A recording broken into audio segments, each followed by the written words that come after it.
Hello. Mr. Philip Marlowe, please. It's very important. This is Marlowe. Oh, thank heavens you're still in your office at this late hour, Mr. Marlowe. I must have your help at once. What? Cornelius' life is in danger, man, and time means everything. Now, sir, Oh, wait a minute. Who are you? Who's Cornelius? Where you calling from and about what? Let's have it a slow step at a time, huh? Aye. My name's Wesley Macduff, Mr. Marlowe. All right, lead on, Macduff. I'm calling from a telephone booth opposite the Beekman Plaza Hotel on Hollywood Boulevard where... Ashley Duke. Ashley who? Going for the Beekman Plaza. Lord Ashley Duke himself, across the street. Now, wait a minute. I've got to get to him. Mr. Marlowe, hurry. Meet me in the hotel lobby. Yes, Be quick, man. We've got to stop them. They're going to kill Cornelius. My first reaction was to forget the whole thing. But curiosity is strong stuff with me. Any triumvirate labeled Wesley Macduff, Lord Ashley Duke, and Cornelius had to add up the screwball no matter where you started. But the word kill was still big in my vocabulary, so I buttoned the office up quickly, got down in my car, and drove over to the Beekman Plaza Hotel, where a 10-minute stand in the lobby produced nothing closer to worried Scotchmen than the plaid covering and a sagging Morris chair. And at the reception desk, there was no Wesley Macduff registered or ever heard of. I'm sorry, sir. So at that, I was ready to call it quits. I turned for the door, but before I got there, I was stopped. The uniform said bellhop, and the sprinkle of freckles plus blonde cowlick said all-American boy. But the shifty eyes and the narrow mouth that slid over to the side of his face when he talked said something else, like racetrack tout. Say, pardon me, sir, but I happened to overhear you ask after a Scotchman. Wesley Macduff, was it? Yeah, you know where he is? Well, yes, and, Yes, and how much? 10? 5. Okay, sport, 5. But let's get out of the traffic, huh? Over here into this map, like I was pointing out something to you. That's a fresh idea. Yeah. Thanks. The Viva? Oh, here. Now, where's Macduff? On his way to Burbank, dead drunk. You're crazy. I talked to him less than half an hour ago. He was stone sober and a long way from the party mood. Could be. But 15 minutes ago, I helped Lord Ashley Duke pile him into a cab. Wait a minute. Ashley Duke, how does he fit? He found this Macduff in the alley outside. Oh. I was just coming back from dinner when I saw him pick the guy up. He couldn't say a word. Huh? But a Blue Shield medical card we found in his wallet read Wesley Macduff, 13 Vineland Avenue, Burbank. Boy, he was out colder than my old man. Yeah, now listen, Junior, here's another 5. Fill me in fast. Who's Lord Ashley Duke? A nightclub character, entertainer. Lives here with his wife, Lady Ashley Duke, when they're in L.A. Well, is he legitimate, this Lord business? Nah, but he plays it to the hilt. Why, after we piled that Macduff into the cab, he dusted his white gloves off genteel-like, slipped the monocle he wears into his eye, and grabbed another cab and shoved. He's a phony. His real name is Bert Dukes, and milady is Gert. And on her it shows. What do you mean shows? That the second she gets behind her door, they got suite 312, she climbs out of her accent like it was a tight girdle. Especially when she and that niece of hers go at it. Yes, sir, the famous Merrimack Caverns are on Route 66 near St. Louis. Oh, good evening, Mr. Fisher. Good evening, Tompkins. Okay, where were we? The niece. Oh, yeah. Quite a doll. Her name's Merle Brimmer. Acts as a business manager, so she must also have brains. Now tell me, who's Cornelius? Cornelius? Yeah. What's breaking you up? Who is he? Nobody but the star of the act. The Lord and Lady do a farce thing, a takeoff on English drawing room stuff, and Cornelius plays the butler. Plays it in a derby and a boiled shirt, no less. Why the giggles? You've seen a derby and boiled shirt before? Yeah, sure I have. But on Cornelius it looks different. You see, mister, he's a chimpanzee. The affair Cornelius definitely added screwball. But I also knew that prospective client Macduff had been sapped and piled into a cab for good riddance, which could add to less than funny. So I decided I'd look around a little longer, especially in the vicinity of Milady's chamber, number 312. When I stepped out of the elevator on the 3rd floor, an owl-faced waiter was just piloting a dinner cart loaded down with dirty dishes out of the room. And when the cart joggled onto the corridor rug, it nearly upset a coffee pot, which left the waiter's mind on the juxtaposition of cart and pot and not the door. It he left open inches. I waited till he passed me. Then I moved up to where I could both see and hear Lady Ashley Duke and her niece Merle exploding at each other through an after-dinner conversation. The former was built like an upended blimp with as much charm as a mooring mast. The latter was blonde and female, spy beautiful. And also she was nonchalantly slipping a shiny .32 automatic from desk drawer to purse. Oh, now, wait a minute, Gert. Before you snap a stay, you listen to me. Why, so you can explain once more how poor Uncle Bert's idiotic mistakes are just bad luck. $10,000 worth of bad luck. Nuts. Bert don't know anything about investments. He shouldn't be allowed to touch a red cent. And, my pretty, from here on out, that's exactly the way it's going to be, believe me. Oh, cut it, Gert, and quit blaming Uncle Bert and me. Are you kidding? Why shouldn't I blame the two of you? He's a jerk, and you... I never wanted you with us in the first place.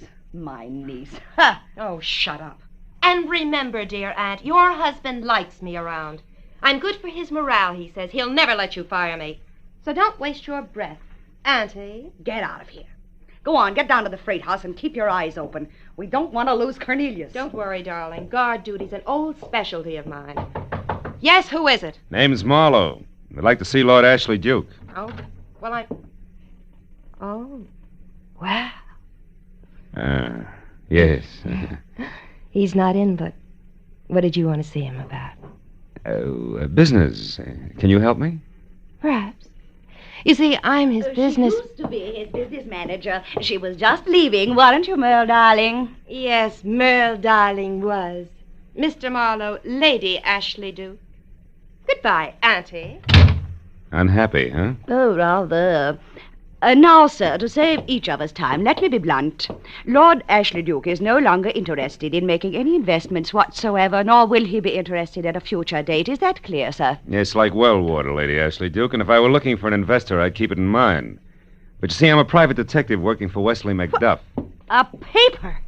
A lousy paper pushing his way in here. Why take are it you... easy, Gertie. Let go. Get your filthy hands off me. Sure.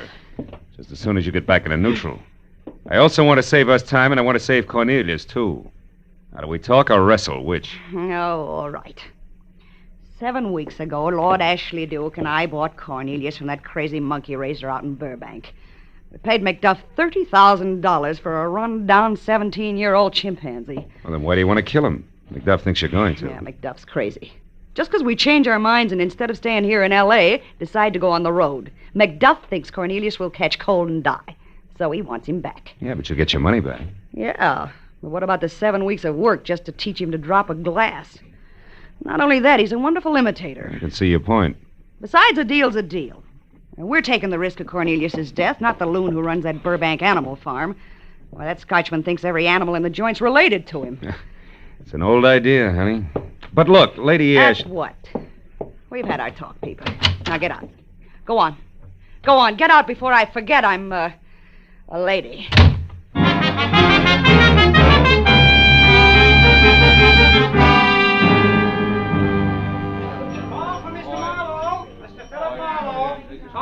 Over here, Tompkins. What is it? A telephone call, sir. Booth 4, this way, please. Make out all right up there? Jim Dandy. Good. Now, if you feel I was underpaid, I feel we came out even, Buster. Besides, I'm running low on farthings. Unless, Yes? you know where the freight house Cornelius calls home is located. Blank. Okay. So long, Tompkins. Hello? Mr. Marlowe? Yeah. You all right, McDuff? Hey, it takes more than a foul blow in the dark to stop me, man. And it's just what Lord Ashley Duke is going to discover in many minutes. What do you mean? That I've run out of patience. I ain't going to act, not talk. I'm about to take Cornelius back with my own hands, and I want you to help me. Oh, now, wait a minute. Look, man, I'm in a drugstore at Pershing Square, close by the freight house where Cornelius is caged for shipment. I want you to meet me. You can't steal him, McDuff. I can. Steal him and disguise the animal so they'll ne'er be able to claim him again. So they won't be able to kill him. McDuff, I can't go along with that. Then I chose the wrong man. Oh. There's precious little time left, Mr. Marlowe. Tomorrow they leave Los Angeles. Now, will you help me? No. Besides, McDuff, you'll never get away with it. There's a girl, Ashley Duke's niece, who's got a gun, and I... McDuff!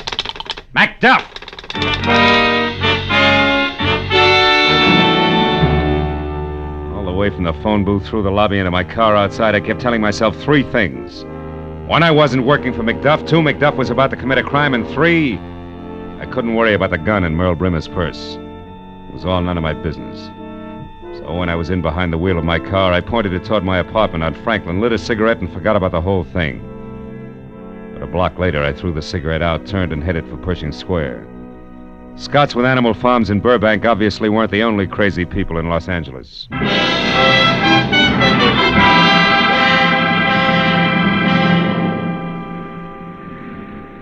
After arriving at Pershing Square, I was 30 minutes piling up wisecracks, frozen stares, and assorted giggles before I hit pay dirt. A bottle boy with a great memory. Yeah, sure, I know the place. Only spot around that'll ship live animals along with the rest of the stuff that they handle. Anything from an eel to an elephant. How about pink ones? They got those, too. That's what I thought.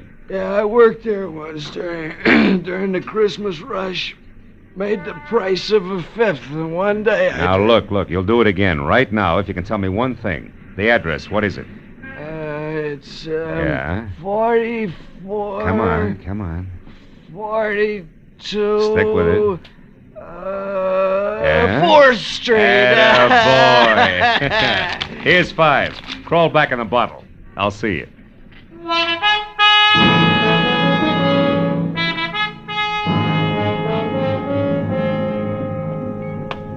The neighborhood was half residential, half industrial, and all run down, including the freight house, which was 2 windowless stories of dirty red brick hovering over a loading ramp on a deserted, shadowy street.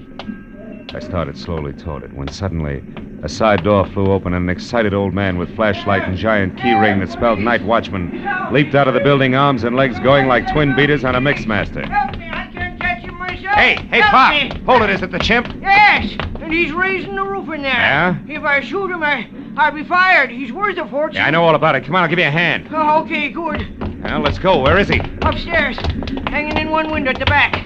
I just turned the lights on and there he was. Oh. When he seen me, he grabbed a stick from the floor and started beating things with Oh, it. fine. And then he broke the window and began to swing on the block and tackle that runs outside from the roof to the ground. Look, there he is. Yeah, still beating. Hey, Doc, Pop, he's gonna fling it. There he goes, down the rope. And away. Well, all right, Pop, we better call the Look. cops. Over there, near his empty cage. It's a girl. Blood all over her head. Holy smoke. Merle Brimmer. She did? Yeah. Beat to death with a stick the chimp just threw at us. Then you think the monkey did it? I don't know. Maybe yes, maybe no. He's a great imitator, Pop. It could have been somebody else. Not the monkey? Then who? Who else? The monkey's uncle. A Scotchman named Macduff.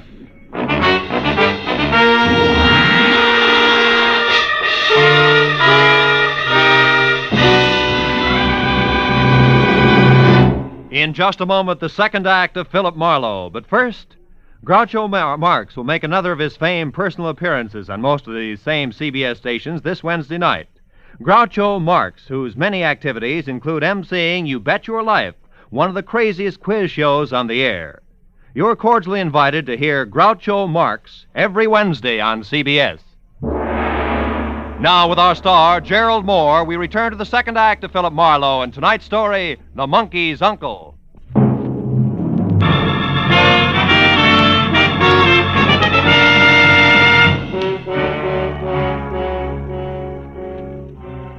I walked around the body of the girl on the freight house floor. I took a close look at the cage lock. There was no doubt that it had been forced from the outside. The watchman staring down at the body was shaking like a motorcycle with square wheels. So I took him by the arm and walked him down the stairs and outside for some air. It's terrible. I don't know what to do. Nothing like this ever happened here before, and the boss never told me what I'm supposed to do in a case like this. Well, it's easy. Just call the police. The police? Yeah.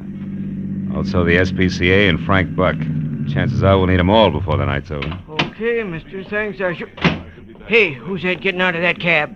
From the top hat, cape, and spats, I'd say it was one Lord Ashley Duke, the legal owner of the chimp. Oh, what are you two blighters staring at? Out of my way. Just a moment before you go inside. I want to talk to you, Lord Ashley Duke. You know my name, do you? Well, now, by Jove, that's interesting.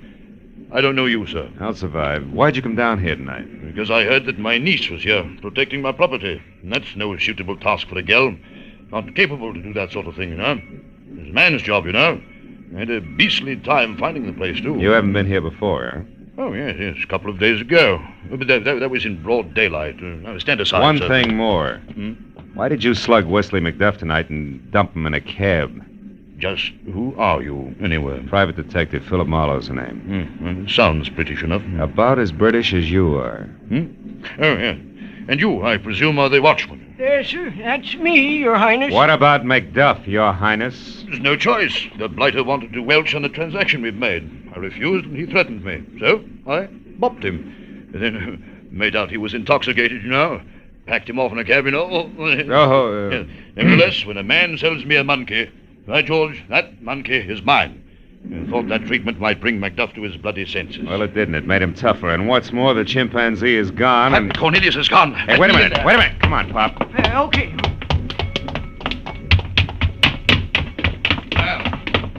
Well, dear, where are you? Well? What? Well, what's happened to you? Oh, no. Merle, baby. That's the way she was when we found her. And that crazy monkey was in here just jumping up and down like he was throwing a fit. It was Macduff. Macduff, that's who it was. That madman. Holy mackerel, what was that? I don't know, but I'm going to find out. You stay here.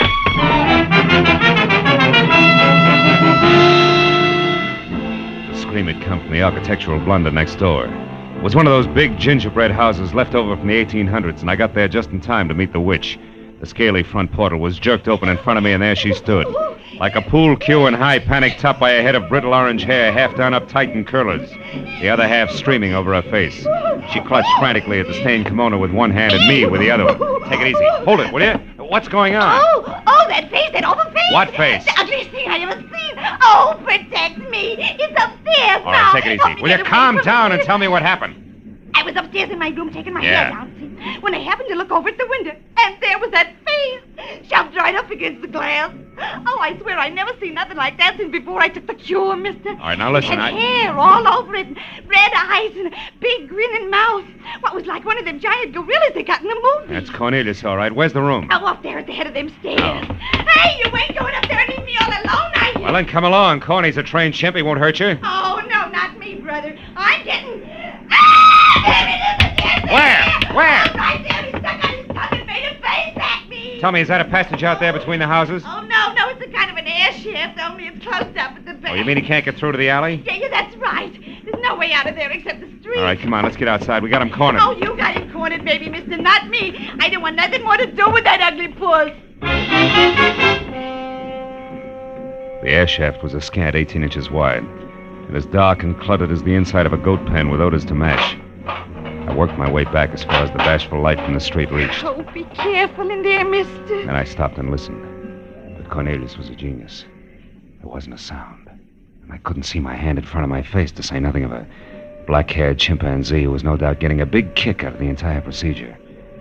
I decided to try psychology on him. So I called in what I hoped was a firm but friendly voice, and it got me no place. I groped my way along the wall of the drain pipe and called again.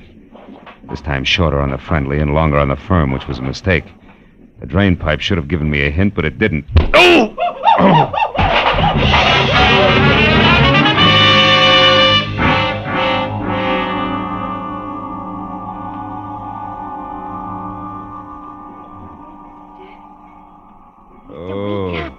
What? Come on, snap out of it, What's mister. the matter? He's gone. Hold on, who? Who's gone? That gorilla. It was up on the drain pipe. It hit you on the head with something, then ran right past me and got away in a taxi.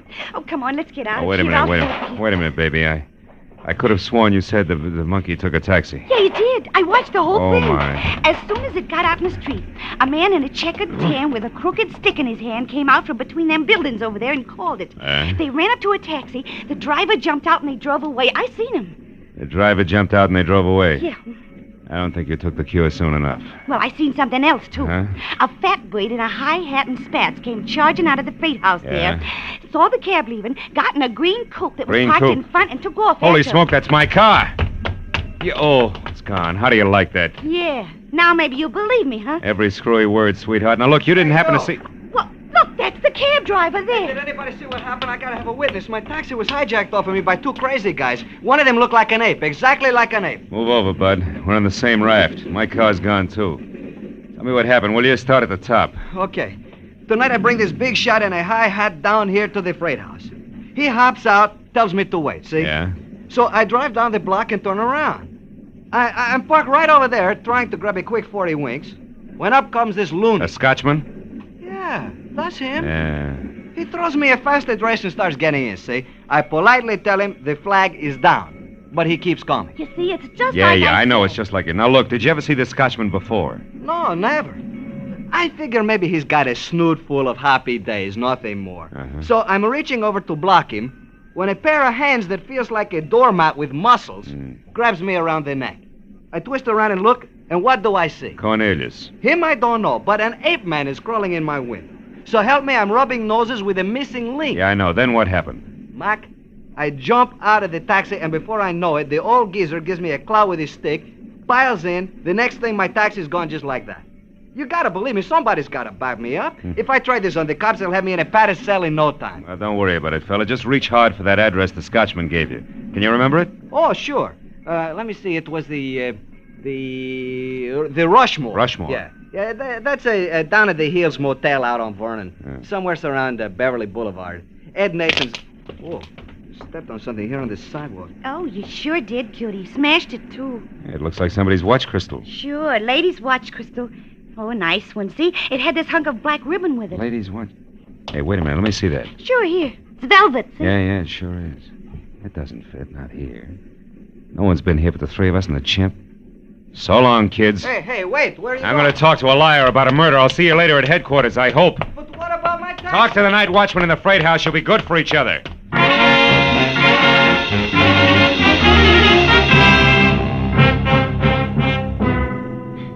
I was 2 blocks on foot, finding another taxi in 15 minutes, getting from there out to the motel, worrying all the way, because I'd left my gun under the front seat of my car.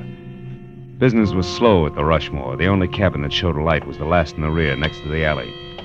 I was sure of what I'd find inside, in spite of the fact that neither the stolen cab nor my coupe was anyplace in sight. When I heard the voices, I decided to bluff it.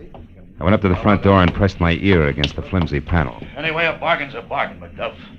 You'd have done better to stick by it. I'd have stuck by it if ye had your scurvy crook. Don't reach for your chain. It's a little late for that. You're in a real jam now. I'm going to see you blamed for my niece's murder. But I didn't kill her. I pushed her down, She caught me unlocking Cornelius' cage and tried to stop me. But I didn't kill her. You did that. Yes, but who knows that? Except you and the monk there.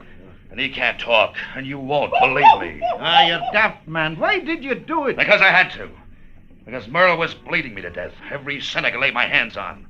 I had to buy her silence. I had to pretend to lose thousands in poor investments. Well, Merle got what was coming to her, and you gave me that chance. I found her on the floor where you left her and simply finished the job. Then you ran off and came back in that taxi 15 minutes later, the very spirit of innocence. I saw you. Very well, Lord Ashley Duke. You've got me as a thief, too, so get on with it. Get on with your filthy evil plan. I'm ready. Don't be in a hurry, McDuff. Stay where you are, Ashley. Don't bother turning around. Just drop the gun. Oh, I knew you'd no let me down, laddie. I knew it. What's this, old boy? It's rather an untimely entrance. Skip the accent, Bert. You won't need it where you're going. Drop that gun, I said. Or you'll move. Shoot me with that pipe in your pocket. Marlowe, I've got your gun. Here in my hand, and you know it. Want to bet? Well, with the light out... Yes, Ashley! Oh!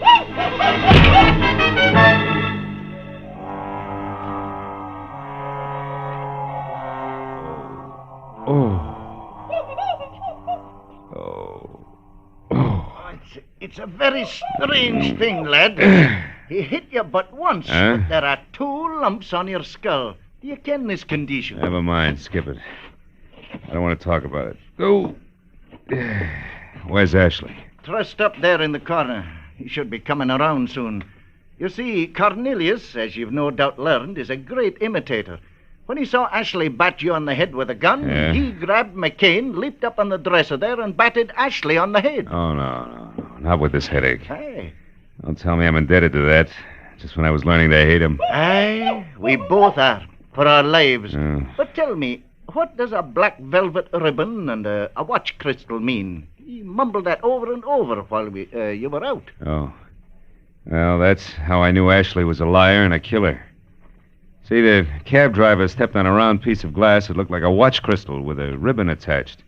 Happened on the sidewalk in front of an air shaft. Actually, the glass was a monocle. Dropped by Lord Ashley Duke, eh? No. Ashley'd never been at that spot. No? But if Cornelius had, and if Cornelius dropped the monocle, it indicated that Lord Ashley Duke had been someplace with Cornelius early at night, you see. It could only be the freight house. Yet Ashley claimed he hadn't been there for 2 days. Oh, I see. Oh, you do, huh? Oh, my head. How about you, Cornelius? Yeah, well, that's one of the best answers I've had tonight.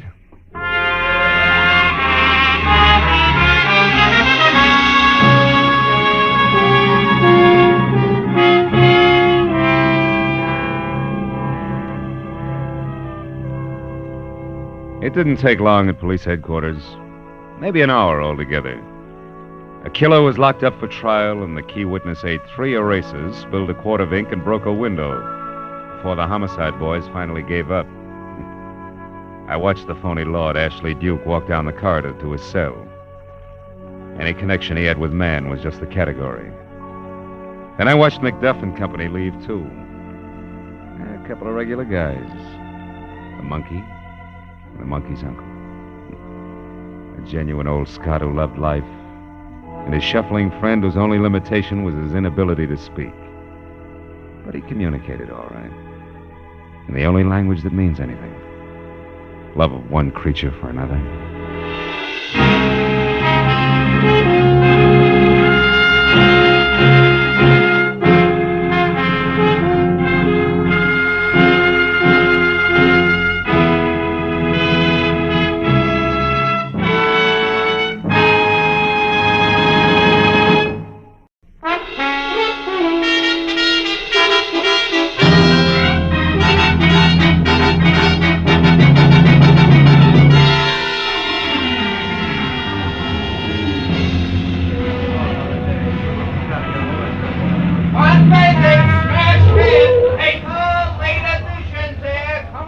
Hey, boy! Give me a paper, will you? Paper, mister? Yes, sir. What do you like? Races, comics, or classified? How about some news? Star? Here you are. Thank you. Paper! Get out of my way! Hey, wait! Hey, take it easy. Drive away from here. Fast. Wait a minute. What is this? You've got to help me. I'm being followed. Oh, just a minute, sister. I think The you better light's green. Drive, will you? Hurry, please. Okay. She was streamlined, from close-cropped hair the color of a smoky sunset to low-heeled slippers brocaded in bronze. And in between, a dress that conformed as close and smooth as lacquer on a Chinese vase. I made 4 turns in 4 blocks, then pulled into the curb and stopped. She stabbed a look at me with a pair of sharp, jade green eyes that said life had always been nothing but a calculated risk. Then she stepped out of the car and smiled. You were a big help, brother. Thanks, and goodbye. Not just like that, baby. Come here. I don't like being left out on a limb. Now, look, you did me a favor, okay, but we drop it right here. It's trouble. You wouldn't like it. On the contrary, it's business, like keeping my own nose clean. I'm a private detective, but I didn't issue any invitation for you to jump into my car. A private detective? Yeah, who's chasing you, baby? The law? You can tell me out here on the street or inside over a drink. I'll take the drink. I need it. Oh. Maybe I need you, too. This might be a break. I'm Mrs. Terry LaBar, and you're, Marlowe, Philip Marlowe. Who are you running from, Mrs. LaBar? a woman in slacks. I don't know who she is or why she's following me, but every time I look back, she's there. This is the second day. Booth? Yeah, sure. Say, look, why haven't you talked it over with your local policeman? Are you working for me, private detective? That all depends. All right. I'm a merchant, Chinese silks. Not a little shop for 6% profit, but wholesale, quick, with cash at 40%. Uh-huh. So what's the point? No police. All it takes is a rumor of police, and I'll have doors closed on me from Seattle to Mexico. Good evening. May I get you something? A martini, please. Make it 2, waiter. Yes, sir. Right away. This gets us back to the woman in slacks, huh? Yeah. Here, Marlowe. 50 and 50. $100. I want you to locate that woman, find out who she is and why she's after me. Will you? Not without a few more facts. For instance, could she have some connection with your business? No. I have 2 men working with me. A strong one named Harlan Casey, who sees that my cash gets safely to where it's going. And a smart one named Joe Temple, who knows what to buy with it. She doesn't belong to either of them. Oh, you sure? Positive. Casey hates all women. Even me, I think. And Joe Temple, well, Joe's a wonderful guy. You hint like a woman falling in love with a fella named Joe Temple. Care to talk about it further? Why not? Temple and Casey have been in San Francisco all week on a deal. A big deal that'll make or break us. Every cent I have is tied up in it. Oh. Well, what about you and Joe Temple? Yeah. Well, perhaps this will explain. I planned to go away this weekend, but I changed my mind because I didn't want to miss his letters. I know it sounds funny, but it's true. Those must be some letters. They are. Like the one I got this morning. It's half business, all right.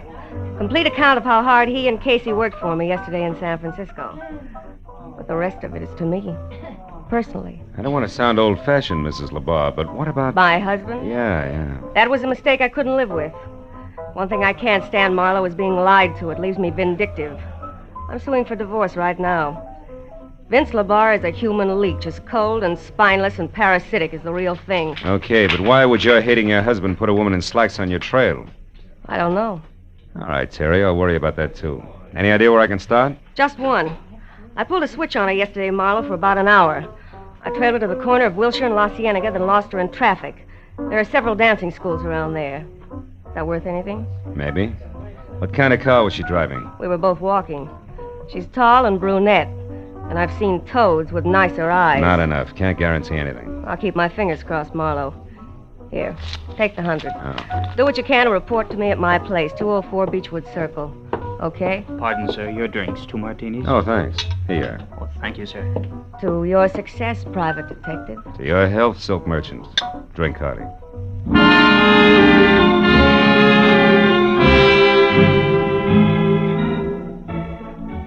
Slugging it down was no way to treat a good dry martini, but I figured it was time I was on my way. I drove out to Wilshire and La Cienega and slowed down enough to look at all 4 corners. There was a drugstore with a special on garbage cans, a drive-in called Scotty's, a branch of the Bank of Los Angeles, and a flying red horse over a mobile gas station. I drove on again when I spotted a pair of black slacks going into a dancing studio a half block down. It looked like a lead. But after 2 hours of staring at knobby knees and shorts and bulging hips and bloomers, all knocking themselves out for a mythical Klieg-lighted future, I was finally convinced that it was a dead end. Now I got back into my car and headed up into the hills for Beechwood Circle in the slim hope that Terry could give me something more to go on. Her house at 204 was low and dainty and half hidden behind the tough, slender grace of a bamboo grove. The walk was guarded by a white marble lion of Korea, and the front door, when I finally found it, turned out to be a sliding panel in a wall of oriental lattice work. As the door slid open, I was looking down the barrel of a snub-nosed pistol, held very steady in the hands of a hard-eyed brunette, in a pair of black slacks. You've been looking high and low for me, haven't you, Peeper? Ever since you left that dame. I might have been. You're not the brightest character in the world, in spite of what you and your friends think. I spotted your car when she got in. It wasn't too tough to tag. Where's Terry? Sleeping off a hangover from better days. Skip the chatter. Where is she? Come on in and look. And that's no suggestion, sailor. It's an order. Move. Over there to the top of the stairs. Sure. That's a good smart boy. You're late, you know. I got what I came for, and now I'm in a hurry.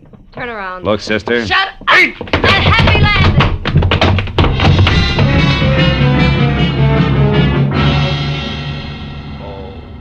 Oh, there were 10 stairs down to the basement. And with a shove reinforced by the 45, I hit all but the first 3. By the time I worked all the kinks out and was back upstairs again, she was gone. I started through the house, then slowly from one room to another, turning on lights as I went, looking for what I knew was going to be a very sick client. When I got as far as the study, where somebody had gone through the desk drawers with what must have been a snowplow, and I still hadn't found Terry, I got that numb feeling in my stomach.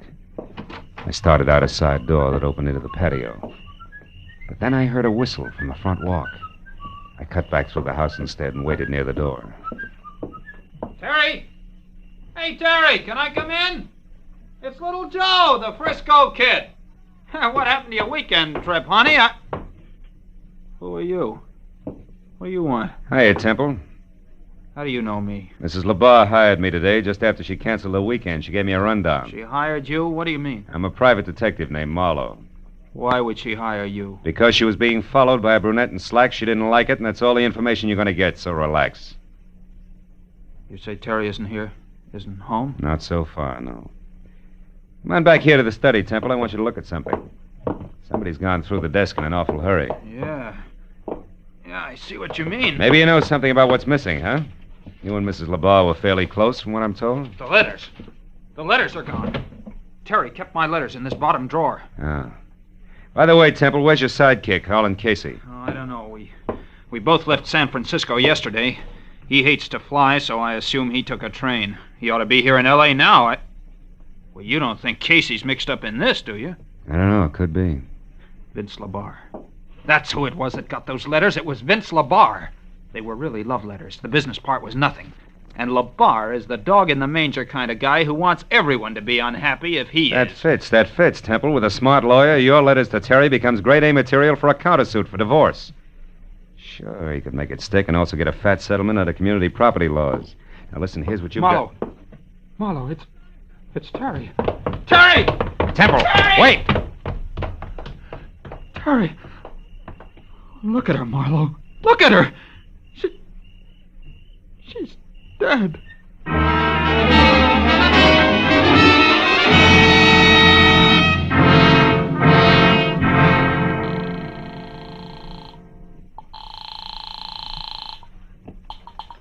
Lieutenant Matthews, homicide detail. Marlowe Matthews, there's a dead one out here. A woman. You got a pencil? Always. Go ahead, Marlowe. I'm at 204 Beechwood Circle. The woman was a client. Circle. Yeah, go on. She was strangled with a green silk sash and my lounging pajamas, Matthews, sometime within the last, I'd say, hour. Yeah. Her name was Terry LaBar. Hey, wait, And I- Terry LaBar. Wait a minute, Marlowe. Listen, we got a teletype here from a sheriff in Empire, Oregon. Come in 5 minutes ago. So? Oh, wait a minute. Yeah. Says some guy named Jess Freeman from L.A. was killed there this morning in a traffic accident. Was loaded with big dough, but doesn't look the type. And the only other identification on him was a business card from one Terry LaBar. Yeah. You got a helpful answer for that? Wait a minute. Temple, do you know anything about a man named Jess Freeman? He was killed in Oregon today in a traffic accident and had one of Terry's cards on him. Freeman? Yeah. No, I don't remember him. No dice, Matthews. Who are you talking to? Joe Temple, one of Terry LaBar's associates. He's here. Never heard of Jess Freeman? Yeah. Okay, Marlowe. Uh-huh. No, they sent his prints to Washington. A tattoo says he was in the Navy once. They'll pin him down.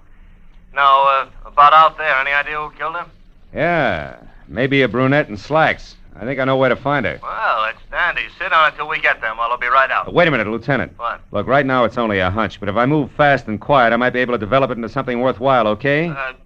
Okay, but keep in touch, Phil. Yeah.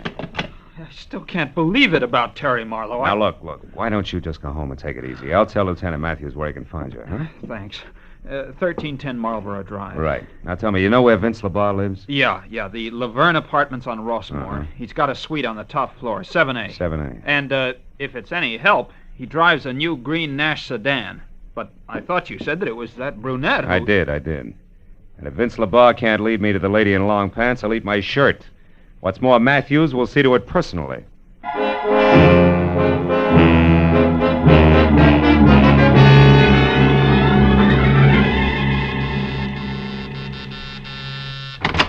Yes, what do you want? Some quiet conversation with Vince LaBar. I'm Philip Marlowe, private detective. Oh, how exciting. Had I known you were coming, I'd have baked a cake. Oh, you're breaking me up. I was hired by your wife tonight. Get out Your of wife here. is dead, LaBar. She was murdered. Dead? Terry murdered? Yeah. Now, if you don't mind, I'll come in, huh? She was killed because of a packet of letters, LaBar. Oh, no. Kind that are a cinch to cause a big stir in anybody's divorce court. Stir big enough to swing a countersuit in your favor. I don't know what you're talking about. Letters. Joe Temple's letters to Terry, the ones you arranged to have stolen tonight. Oh, you must be crazy. Her death wasn't part of the plan, LaBar. That was one of those bum deals. A robbery that got out of hand, wound up as a murder. Oh, no, wait. Now, where is she, LaBar? Who's the brunette in slacks, and where do I find her? You get out of here, or I'll have the police Oh, help you. shut up. Not only steal letters, but ashtrays, too, huh? Like this coy little number here, a doghouse. Scotty's Drive in Wilshire and La Cienega. Okay, LaBar, that's all. Stand still. Oh, now a gun, huh? They say you're yellow, LaBar, but you're not. You're just stupid. There's a terrace outside those doors, Marlowe. Those with the iron grill. Go on out there. Go on. I don't think Terry's dead, and I don't think she hired you. I think you're working for that lousy louse Joe Temple, and if so, he'll need a battalion of private detectives before I'm through. You're through right now, LaBar. You're too dumb to see it. Go on. Clear over to the rail. Keep your back to me. It's 7 floors down, Marlowe, to a concrete driveway. Just in case you get jumpy.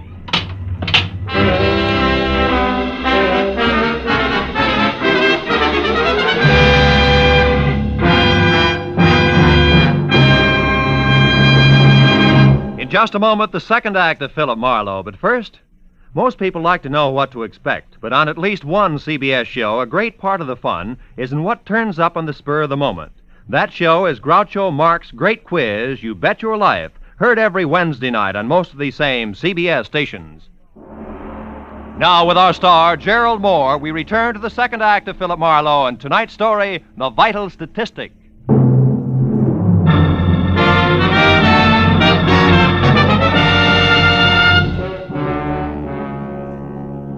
The moment Vince LaBarre and the Courage caliber .32 he held in his right hand made it out of the apartment and on the run for the elevator, I kicked through the plate glass door. And I spent the next 2 minutes alternately swearing, straining, and nicking myself while I played contortionist.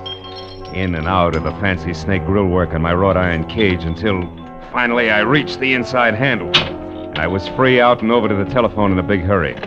Because for my money, the icing on LaBarre's voice left Joe Temple someplace on the short side. What the life insurance people call good risk. Hello? Marlowe, Temple, listen hard. Your life's in danger. What? LaBarre, you had him tagged from the first. He's after those letters, all right. But what about the girl in slacks? Well, I think she might have a connection with a drive-in on Wilshire and La Cienega, a place called Scotty's Inn. I'm going to check it. Now, tell me, any word from Terry's muscle man yet? Harlan Casey? Yeah. No, nothing, Marlowe. But look, can't I meet you and talk to you? No. Vince LaBarre had a gun and a short temper when he left here. Don't make us work any easier. Just stay away from open windows, Temple. I'll call you.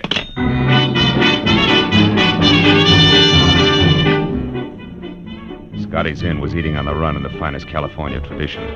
A mammoth circle of steel under glass painted a dazzling yellow and blue, surrounded by a half a dozen cars containing teenaged couples with smudged lipstick and the giggles. The second after I pulled in and parked, something in slacks with false eyelashes, a waist you could span with a handcuff, and a fixed frontline chorus girl's smile flipped the card marked Ginger against my windshield. Handed me a menu that still had the froth from an earlier customer's milkshake in one corner. What'll it be, mister? Just coffee, Ginger. Cream? Information. Oh, it's you again. Huh? Look, baby, what I told you on the phone 10 minutes ago still goes, huh? About what? About Rose Facetta, the girl you described. Long black hair, a nice shape, you're infatuated, but you don't know the name and address. So I was nice. I gave you the name, told you to look the address up in the phone book, period. Don't be so lazy, baby. Wait a minute, Ginger. I didn't call you before, but that dime cup of coffee will bring you a $10 tip if you tell me who did. Hey, you want the guy who called. I don't know any names, but you're not him. He didn't talk up like you do. But what's all the fuss, baby? Rose Facetta's got a guy. She's spoken for. Besides, a handsome fellow like you should... Sweetheart, this is business, strictly, believe me. Oh. What's the address? Come on. 2428 Havenhurst Drive, bottom floor. Thanks. Here's a 10 I promised you. No, never mind. The name was free to him, so why should I charge you? Besides... Decide what? I like the way you said sweetheart. Come on back sometime, will you, baby, when you want more than coffee? Okay. When I want more than coffee and less than murder, I will. Stay out of it, Ginger. It was definite double talk, but the effect was what I wanted. Ginger with mouth wide open and staring after me like my ears were on backwards. That way, she might be scared out of making a simple curiosity-spike telephone call to the popular Rose Facetta, which would trumpet my arrival loud, clear, and prematurely. 10 minutes later, I was parked away from number 2824, Havenhurst. As I got out of my car and started toward the place, I found Vince LaBarre's green sedan on the opposite side of the street and carefully tucked into the shadows of a pair of long-haired pepper trees. It was a good time for me to be careful.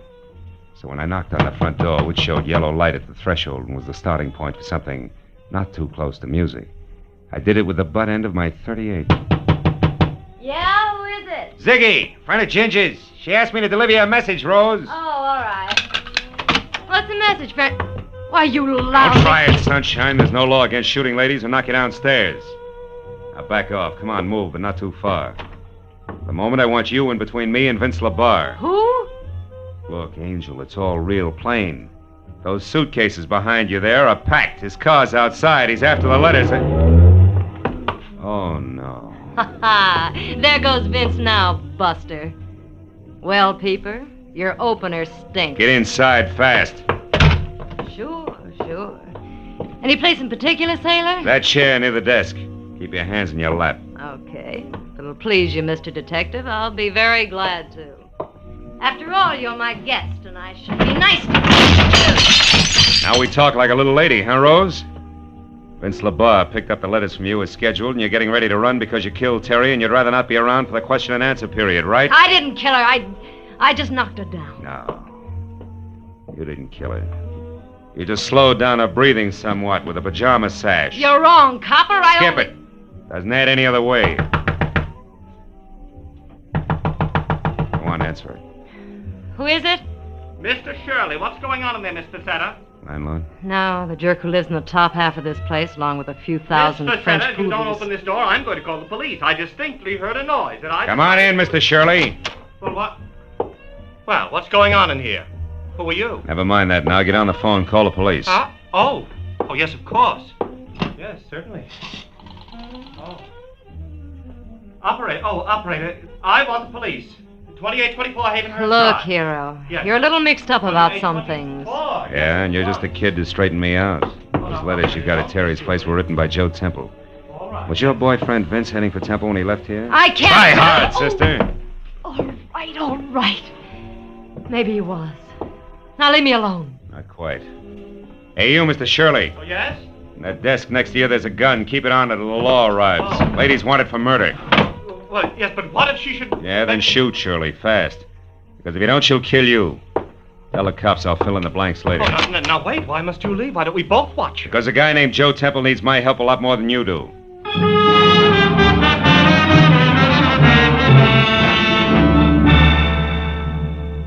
The home address Temple had given me turned out to be lights in a quiet house on a quiet street named Marlboro. I was there out of my car and running for the front door when they came. I jerked my gun out of the holster, got close into the building, and moved up until I was on a line with a pair of half-open patio doors. And I saw something I hadn't expected. On the floor that was littered with a broken lamp, pieces of vase, and overturned furniture was Vince LaBarre, doubled up, dead.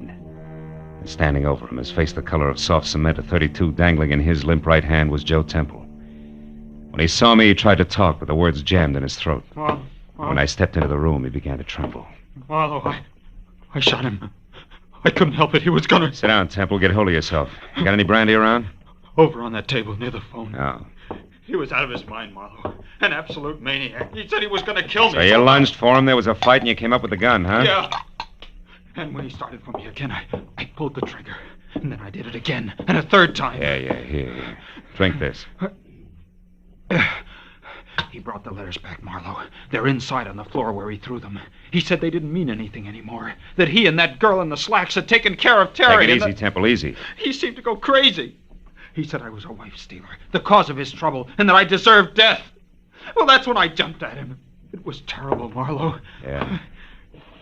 Well, between the two of us, we've just about got all the answers, which is usually a good time to call the police, huh? Oh, what do you mean, just about got all the answers, Marlowe? What else is there? Jess Freeman, the guy Lieutenant Matthews told us about when we were over at Terry's place, remember? Oh, yes, that traffic crash in Empire, Oregon. But why should that figure in this, Marlowe?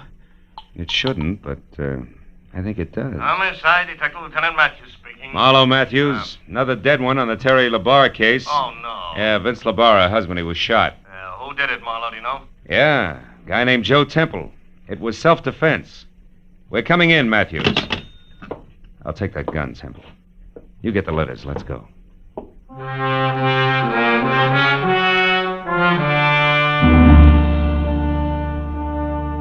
When we got into my car and started downtown, Temple was more relaxed.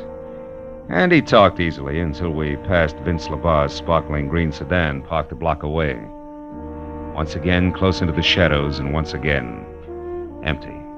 Real empty. The sight of it closed him up tight for the rest of the trip. When we walked into police headquarters and through the quarter of a mile of glossy corridor leading to the door marked homicide, he didn't open up any. But it didn't matter, really, because it's police rule never to talk to two men about the same thing at the same time. And I was first. Matthews said hello without shaking hands, waved me into an uncomfortable seat, and then lit his pipe while I brought him up to date. Then it was his turn. So Rose Facetta killed Terry LaBarre so that she could get the letters Joe Temple had written, huh? Mm-hmm. Did this so that her boyfriend, Vince LaBarre, could raise a lot of fuss in divorce court with the letters, file a counter-suit, that kind of stuff? That's the whole deal. Yeah, with Temple making it a doubleheader by shooting Vince when Vince came to kill him. That's it, Matthews. If you believe Temple. Huh? And if Temple hadn't slipped. All right, now what are you getting at, Phil? That when I was on the phone with you earlier tonight, you asked me if Temple or I knew anything about a Jess Freeman who was killed in a traffic accident in Empire, Oregon? Right, but you didn't. No. Nor did I mention the town of Empire to Temple. Yet a half hour ago, just before I called you, Temple came up with that name. Oh, then Marlowe, you... Oh. Hold my calls, Mooney. Marlowe, you mean... I mean that Joe Temple killed Terry LaBarre. Rose just knocked her out and got the letters. Temple strangled her while she was still unconscious. Yeah, but why? Because a guy identified as Jess Freeman got himself killed in a traffic accident. So? A guy who I think was actually Holland Casey, Terry's two-fisted assistant, who together with Joe Temple was crossing the boss lady. Yeah, but Marlowe... And that left Temple in a very hot spot. To save himself, he had to kill. Can you prove all this, Marlowe? No. Not a word of it. It's conjecture. But conjecture that fits, Matthews. Yeah. When Temple found Terry unconscious in the garden, that was his chance. He took it. Now, look, Phil, you're guessing at 90%. Sure, I'm guessing. But not in the dark. I know how these guys think and act. I've done too many cases not to know. Now, listen for a minute, will you, Matthews? Phil, I gotta Will you have listen? facts. All right, okay. Now, look. Temple had to get those letters back, right? Yeah. And the last one in particular, because in the last one, this is the way it's got to figure. He had lied to Terry about being in San Francisco with Casey yesterday, when actually Casey was in Empire, Oregon. Yeah, when Casey was killed up there, the fact was bound to come out. Yeah, it's a good reason. Matthews, will you let me finish, please? All right, finish. Temple knew Terry would find out. He knew that she couldn't stand a liar and a partner who'd double-cross her. Temple knew that she'd get him and ruin him if it took her the rest of her life. So he came back to get the letter before she could read it, but she hadn't left town as planned, huh? Ironically enough, because she didn't want to miss one of his letters. Yeah, but look, I'm a policeman, Phil. I gotta have facts. All right. You're the policeman. You got labs and technicians. You'll get the facts. And I'll bet you it figures just like I say. Yeah, okay, Phil, okay. And another thing, Matthews. What? When you talk to Temple, who's holding the packet of letters now like a real good boy, yeah, you'll find the last one missing. It'll be in his pocket. I'll bet you on that. Well, that ought to do it, Lieutenant. Yeah, with one exception, Phil. Huh? How did Temple maneuver all this? Getting the letters from Rose Facetta, then setting up that self-defense deal. I don't know. But my guess is that Vince got the letters from Rose just before I arrived at her place. But when he got into his car... Oh, yeah. Temple was waiting, slugged him, drove back to his own house, dropped the body in the living room, shot him when he heard you coming? Something like that, Matthews. See if you can't get it out that way. Yeah, well, don't worry, Phil. If it's true, we'll get it out. It'll be true. Oh, now would you ask Mr. Temple to come in, please, Mr. Marlowe? I'll be glad to, Lieutenant.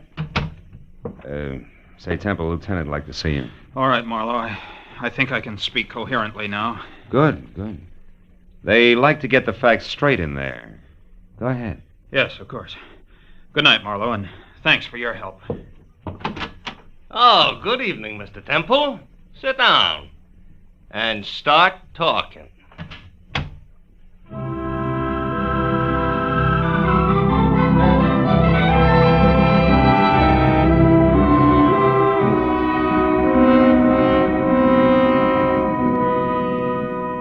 When I got into my car, the new day was starting to push the black out of the sky. And the early morning air smelled fresh and cool and clean. Yeah, the whole night had been confused and complicated. But I knew that by the time Matthews had finished with Temple, there'd be no questions left unanswered. That would be great, wouldn't it? If everything could be that way. No questions left unanswered.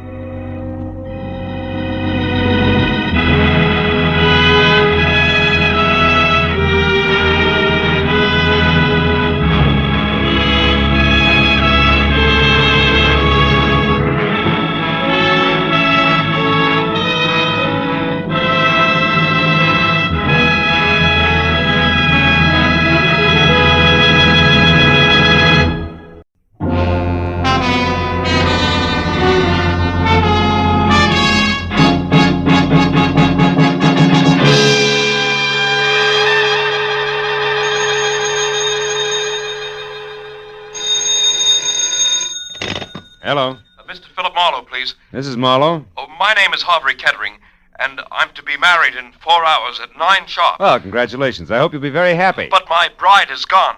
Disappeared. I need your help. Now, look, if you've been left waiting at the altar, I can't... No, it's nothing like that. She's in trouble, Mr. Marlowe, I'm sure. Oh? Shirley loves me. Now, I'll pay anything you say, 200, 300, anything. Only get out here fast, please. Oh, wait a minute. Where is here? 3840 Sunswept Drive. It's in Studio City, just across the hills from Hollywood. 38. Take Laurel Canyon. Now, look, Mr. Kettering, Please, Mr. Marlowe, please. Okay. All right, Mr. Kettering, I'll see you.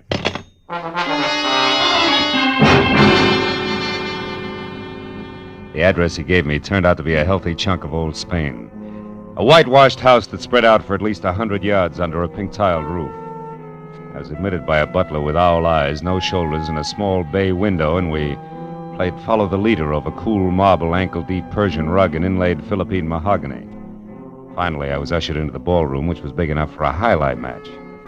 It was decked out for a wedding, from the champagne buckets and dead-over-ice lobsters to a pink rose-covered canopy at the center. And in the middle of it all, chain smoking while he worried, was my new client, Harvey Kettering. Oh, Mr. Marlowe, I'm afraid there isn't a moment to lose, so I'd better tell you what I know quickly. But let's step outside on the patio. All right, Mr. Kettering. Mr. Marlowe, last night, Shirley and I What's went her to full name, Mr. Kettering? Doyle, Shirley Doyle. Oh, yes, here. Here's a snapshot of her. Mm-hmm. She's 25, blonde, and as you can see, Mr. Marlowe, very attractive. You're so right. You started to tell me about last night. Oh, yes. We were out together at a nightclub, the Blue Chip. On Ventura Boulevard? Oh, yes. We'd never been there before, yet I think that's where it started. What do you mean, started? Well, when we were leaving the place about midnight, I called a cab.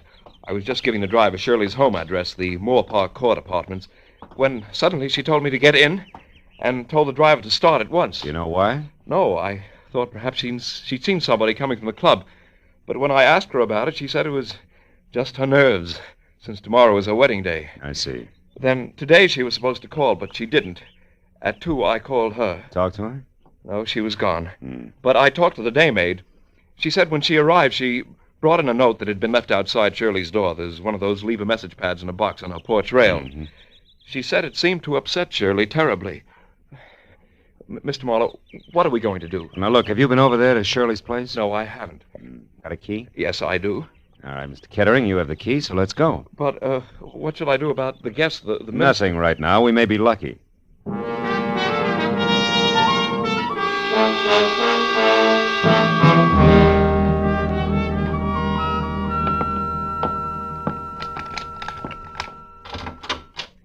There are only 3 rooms, Mr. Marlowe.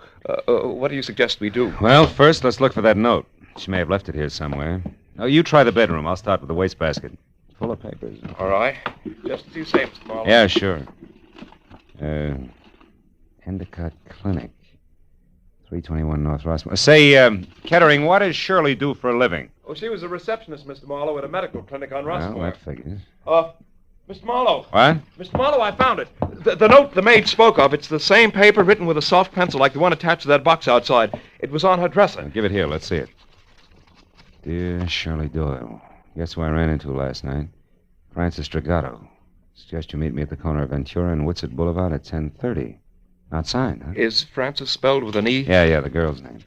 I've never heard Shirley mention any Francis Dragato. And a public street corner wouldn't be much of a place to check 5 hours after people met, would it, Mr. Marlowe? No, I suppose not. Mr. Marlowe, what have you got? What is it? Oh, a page torn out of the classified directory, a listing of theatrical agencies. Line through by pencil from A down to C. The last one crossed out is Capital Artist. Yeah, that makes Drake Talent Agency next. Well, she never had anything to do with show business, Mr. Marlowe. What do you think it means? I don't know. You going to check with the Drake Agency? No, my first stop's going to be where you were last night, the Blue Chip. I know the owner, Eddie Shaft, and Eddie knows an awful lot, including things that aren't always exactly his business. May be able to help us if he wants to. Shall I come along, Mr. Marlowe? No, you go home, Kettering. I'll try to deliver your bride before 9. All right. Shall I pay you now? Now, we'll let it go COD. I haven't the slightest idea what I'm going to run into.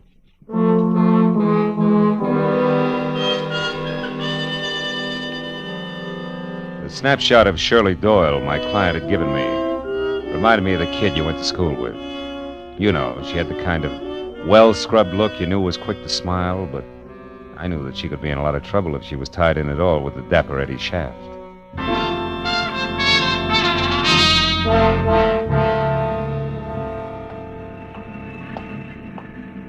After dark, the Blue Chip was one of those cozy, soft lights melting on thick drapes kind of places.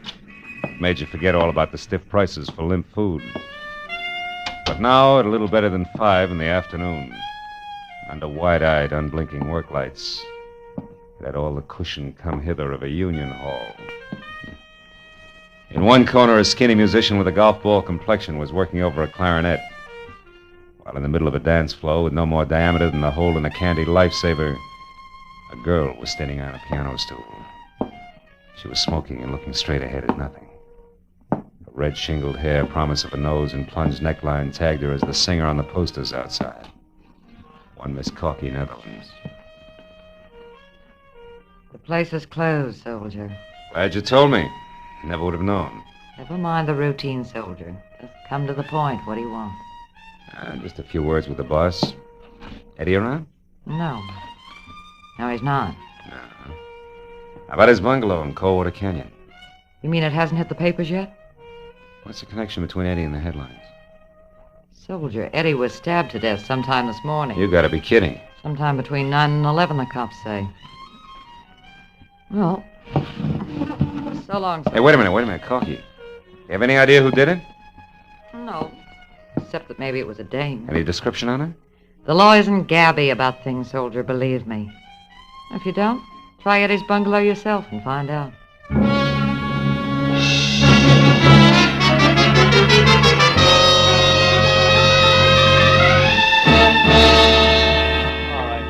Hustle up, will you? Oh, yeah, and Mooney, don't forget to have that fingerprint crew go over his other car on that back porch rail. Okay, Lieutenant. Hey, can they start the body downtown now? Yeah, I guess so. We're not going to get any smarter staring at it. Hiya, Matthews. Huh? Oh, hello, Phil. What brings you up here? Curiosity, I was in the neighborhood. What's the setup? I hear it's supposed to be a woman. Could be.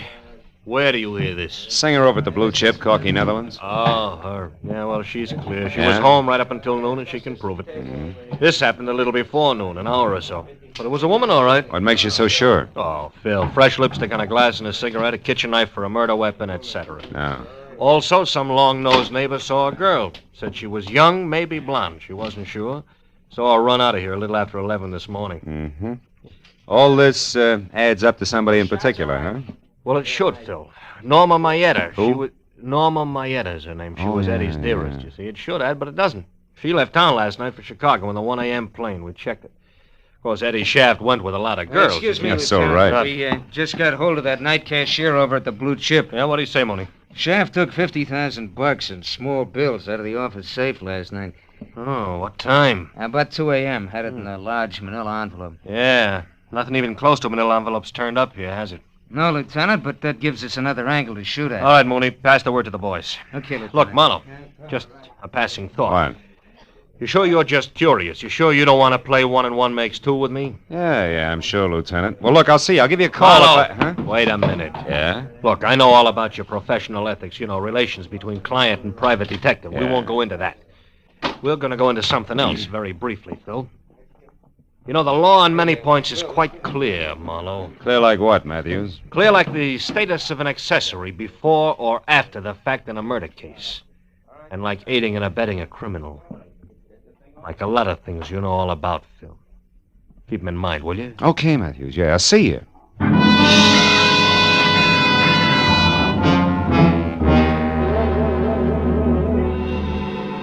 Since the lieutenant hadn't mentioned Francis Dragato, I didn't see why I should. All of which made it a good time for me to cross my fingers and check the name, which had been on deck on the list in Shirley's apartment. The Drake Talent Agency. The place, which was on Sunset Strip, was strictly coy colonial, from a miniature Mount Vernon front to an oversized mirror-polished brass knocker on the front door that said my tie was crooked. And I was sure that the gentleman who answered the door noticed it. He was impeccable. In cocoa brown gabardine, white high-at-the-throat tab shirt, and also cocoa brown silk tie. And at the bottom there were thick-soled cordovans with leather laces. At the top, a crew cut over jet black horn rims. He took the glasses off, and long, soft fingers toyed with one stem while he talked. Yes, sir? My name is Philip Marlowe. I'd like to talk to Mr. Drake. I'm Mr. Drake. Oh? What was it you wanted, Mr. Marlowe?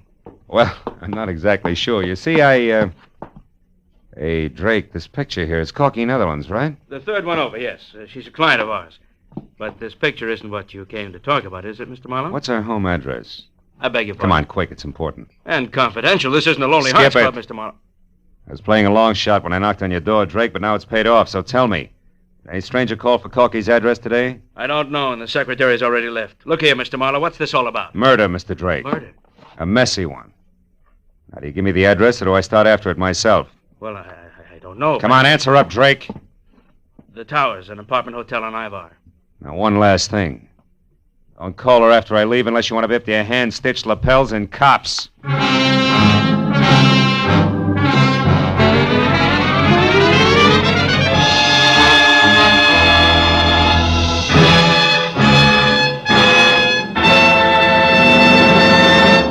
In just a moment, the second act of Philip Marlowe. But first, you might think that after several years with Gracie Ellen, George Burns had seen everything, done everything, been everything. But this Wednesday night, you'll find George in a brand new role, that of a Florodora girl, with costume and complications by Gracie Ellen. The Burns and Allen Show is heard every Wednesday on most of these same CBS stations, along with the Bing Crosby Show and the Groucho Marx program. Now, with our star, Gerald Moore, we return to the second act of Philip Marlowe and tonight's story, The Deep Shadow.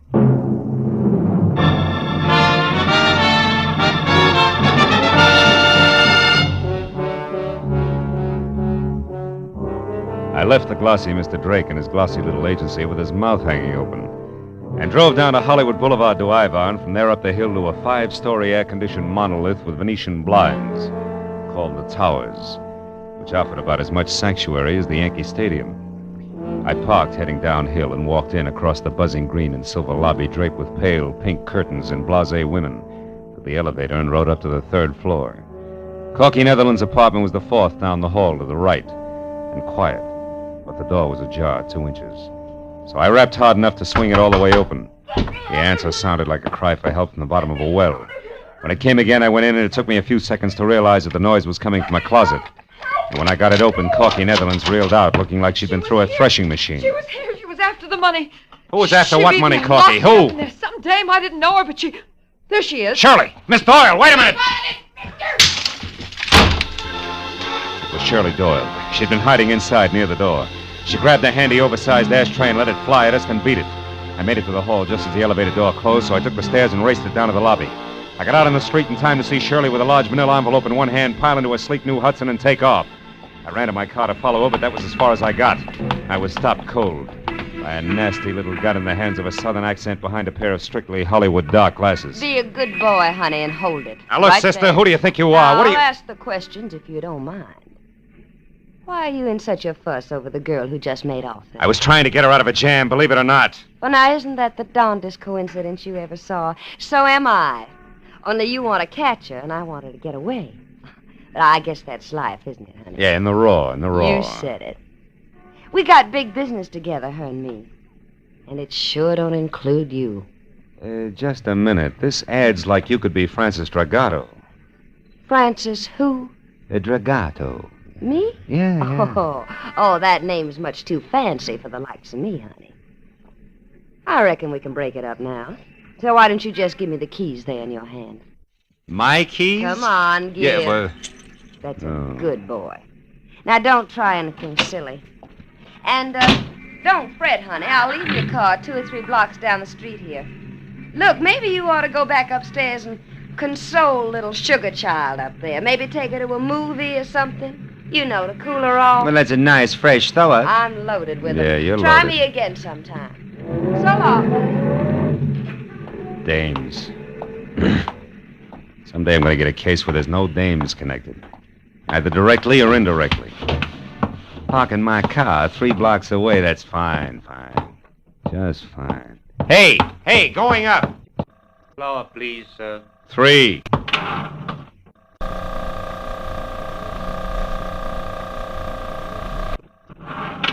Did you catch her, Marlowe? Did you get her? No, she got away. Which leaves you and me, Corky, to make cozy conversation about that mention of dough you slipped on when I let you out of the closet. Come on back in the room, honey. What money? Now, look, you worked for Eddie Shaft as a singer in his club, but what else was Eddie to you beside boss? Just a minute. I don't see what business that is of yours. It's easy. He was murdered. The cops have already talked to me, soldier. I'm clean. Those negotiations can be reopened at any time. But one thing, you forgot to tell them anything about dough, and yet they're very interested in 50,000 missing bucks. That 50 grand was right here in the apartment, wasn't it? Well, you can't blame a girl for trying, Marlowe. No, not unless she tries too hard. Now, what does the name Francis Dragato mean to you? Francis Dragato? Okay, skip it. Where'd you get the dough? Eddie gave it to me to keep for him. Why you? I thought Norma Maeda had the inside track with Eddie. Not after he fell in love with me. Oh, no, that's not good enough, baby. There was a double cross. Where was it? Now, look, Corky, you might as well be smart about it, huh? All right, I didn't kill him. But if you can get that dough back for me, I'll split it with you. Right down the middle. I'm listening. That club of his is dying on its feet. The blue chip's going broke. Eddie and Norma Maeda raised $50,000 to keep it going. But Eddie decided to get out from under. He got rid of Norma by sending her to Chicago in a trumped-up deal. And he put all that cash in one lump and gave it to me to hold. We were going to run out together. Only somebody got to him, nailed him, and that left you holding the bag with 50 grand in it. That's nice. Except then a girl who belongs in this mess like a great-grandmother belongs in a high hurdle race stepped in and took it away from you. With the help of a southern accent and dark glasses. Who are you calling? Friend of mine at Homicide. Why, you... Sit down and shut up. So far you've been lucky, Corky. Don't push it. Lieutenant Matthews, Homicide. Marlowe, Matthews, listen, on that Eddie Shaft case. Yeah, what about it? I got a couple of things you might be of help to you. Now, look, item 1. That missing 50 grand is being sought after by a southern accent and dark glasses. A woman? Yeah, and she pulled a gun on me. Item 2. The name Francis Dragato. It ties in. Dragotto. Ring any bells? Dragato. That's what I said. Yeah, wait a minute. Oh, yeah, I remember, yeah. Yeah, but it's nothing, Marlowe. It's ancient history. Dragato I knew was a third-rate burglar, shot and killed resisting arrest down the Sandbar district about 5 years ago, way back when I was a prowl car sergeant. Look, what about this Tell me, southern... Dragato have a wife? No, I think there was a daughter around. Name though. Francis? I don't remember that good, Marlowe. Look, what is this Dragato business anyway? Well, so far it's a hunch. That's what I thought. Climb off of it and get down to facts, will you? Who's the dame after that Eddie Shaft money, and where did you run into her? I lost her on Ivar. That's not what I asked you, I know that's not what you asked, but anything else would be a breach of my client's confidence. All right, look, Marlowe, I'm real serious. I'm going to give you just 1 hour to notify your client and get down here and spill. After that, I'm putting out a call to have you picked up for withholding evidence. Yeah, Matthews ain't kidding this time. You, didn't say goodbye. That's quite a tightrope you walk, Marlowe. Yeah, sometimes. You're good. And I'm a girl of my word. You get that money back for me and it's 50-50. You're my only chance. Don't kid an old kidder, baby. You're a girl of 2 words. Double and cross. Good night, Corky. Well,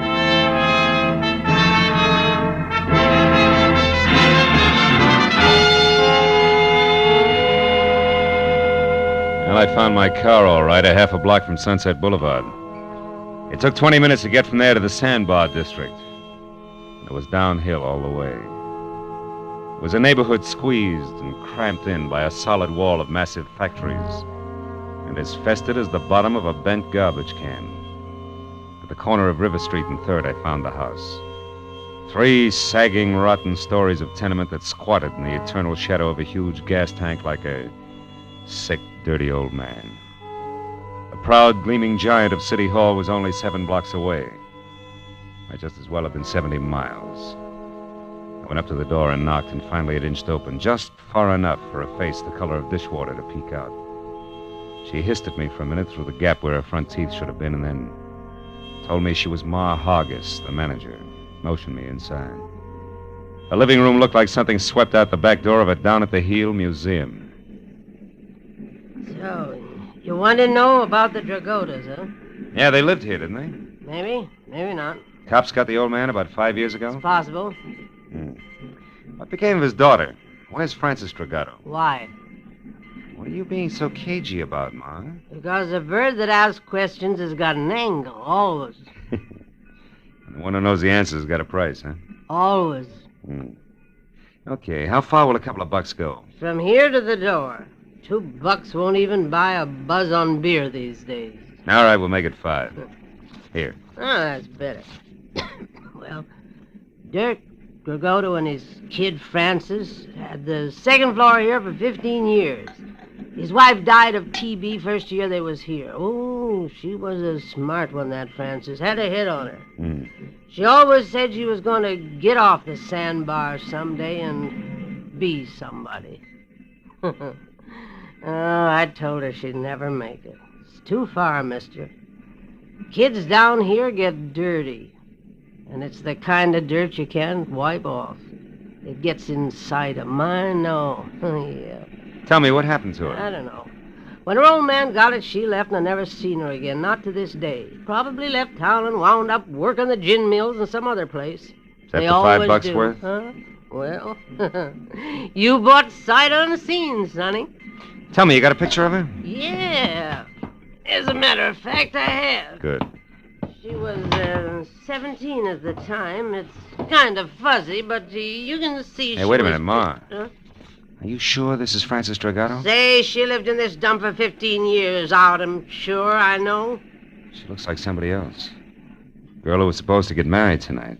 I got another picture of Frances here someplace. Wait a minute, a better one. Let me see now. Yeah, here it is. This was took down on Olivera Street, one of them stands. Oh, that's her best friend there with her, Norma Maeta. Norma Maeta? Norma was a tough little egg. Folks drank all the time and let Norma run wild. Oh, fine. Francis Dragato and Norma Maeta are friends. I'll say. Them two was quite a team. No bet. I always wanted to do something for them girls, but what can you ever do in a hole like this for anybody? You've just done it, Ma. Here's 5 more. Buy yourself another light bulb. Throw a party with the change. So long.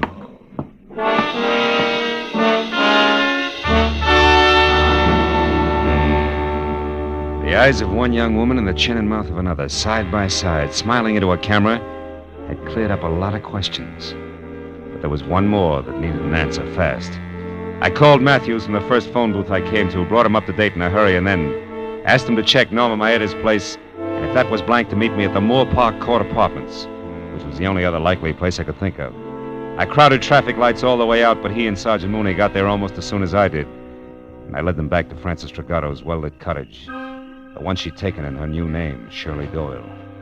Mooney went to cover the back while Matthews and I moved in up front. Your hunches are paying off tonight, Marlowe. Oh, yeah, they're in here all right. Yeah, come on over this way. The window's open. We catch a little conversation first, you know. It might help. Yeah, if you keep quiet, we can. I'm due in Chicago. Thanks for your help, Frances, dear. Yeah. I had to get this money. Now more than ever. You've got it, Norma, so goodbye. Now that stuffed shirt you're going to marry, you'll never know where you really came from or who you really are. Did you get that? Oh, and one more thing, dear, before I go. Yeah? I killed Eddie Shaft this morning. You what? Heard enough, Matthews? I killed Eddie hold a minute. Shaft. When he put me on the plane for Chicago, I figured something was fishy, so I got off and I came back. And I found out he was selling me short for that little jerk, Corky Netherlands. We had an argument. I killed him. Of all the Then I remembered seeing you leave the Blue Chip last night. I needed someone like you to get the money for me, Francis. Yeah, there's your tie-in. I couldn't afford to be seen here in L.A. when I was supposed to be in Chicago. Not with a murder on my neck. But you were seen by that man who chased me at the hotel. Who, Marlowe? He's still looking for a southern drawl and dark glasses. You're the only one who knows the truth, and That's you're in what it with she me thinks. now. I'm not going to let you involve me in a murder, Norma. Getting that money was one thing, but I'm not going to be mixed up in a killing. I don't care what it costs, and I'm going to tell the whole thing. You're a fool, Francis. I got a good alibi for one murder. It'll work for 2. Let's go, Matthews. Yeah, You're fast. not Come going on. to stop me now, Francis. Oh, no. Nobody is. And who's that? All right, hold it, girls. We're police. You're not taking me! Back, Matthews. Yeah. Mooney, stop her! Hey, stop! Drop it, lady. No! Come on, Marlowe. I think she's dead, Lieutenant. She wouldn't stop. She was shooting at me, but she's a woman. All right, Mooney. That gun in her hand, she was a killer and nothing more. Yeah, I suppose she was. If you asked that kid inside, she could tell you what made her that way. Oh, well, let's get out of here, Matthews.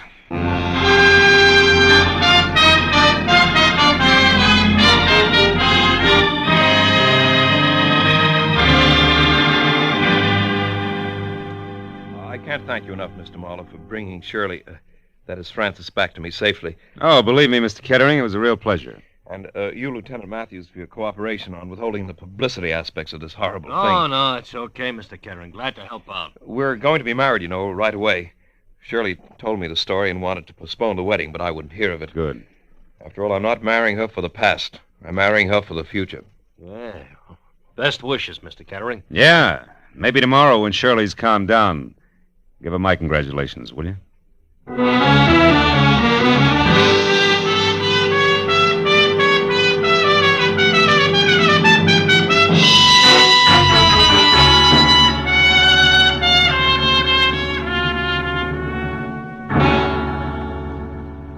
Well, after a long cup of coffee and a lot of conversation about people with Matthews, I finally got in my car and headed home to my apartment on Franklin Avenue, which isn't the best street in town, but it is lined with palm trees instead of garbage cans. And the sun hits it all day long. Yeah, but that reminded me again of River Street. the deep, perpetual shadow that hangs over it. A dirty shadow that Marhaga said could never be rubbed off. The shadow that spawns the Norma Maedas of the world. I was still thinking about it while I got ready for bed. I knew Ma wasn't 100% right. I'd seen the exception of the rule. But she was 99% right. Just enough to disturb my sleep. Oh, well. One guy can't change things. Can he?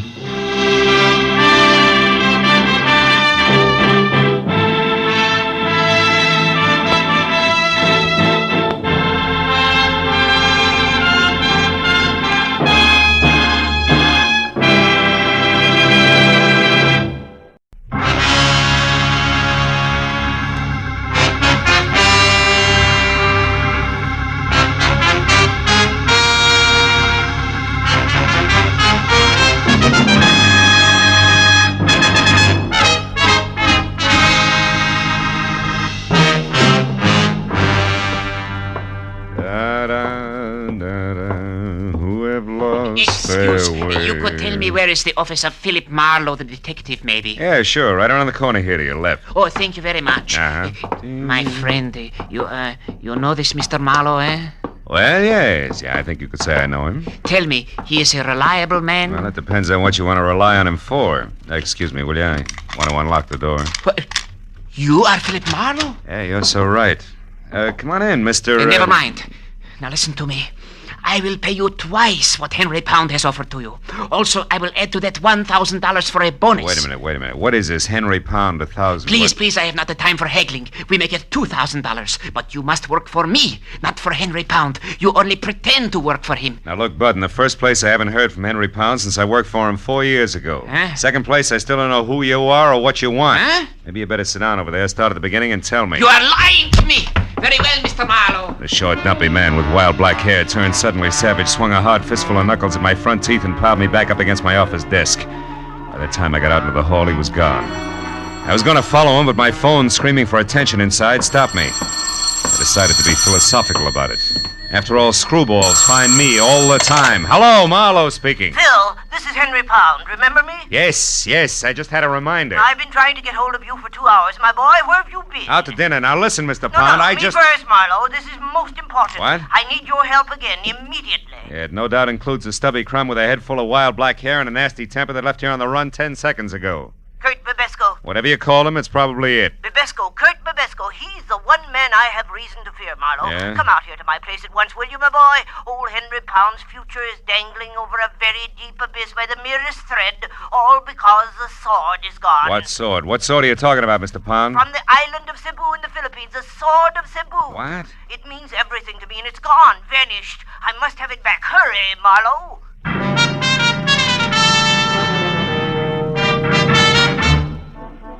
20 minutes later, I pulled up in front of the walled-in jungle Henry Pound called home and zigzagged in through an Okinawan anti-evil spirit gate.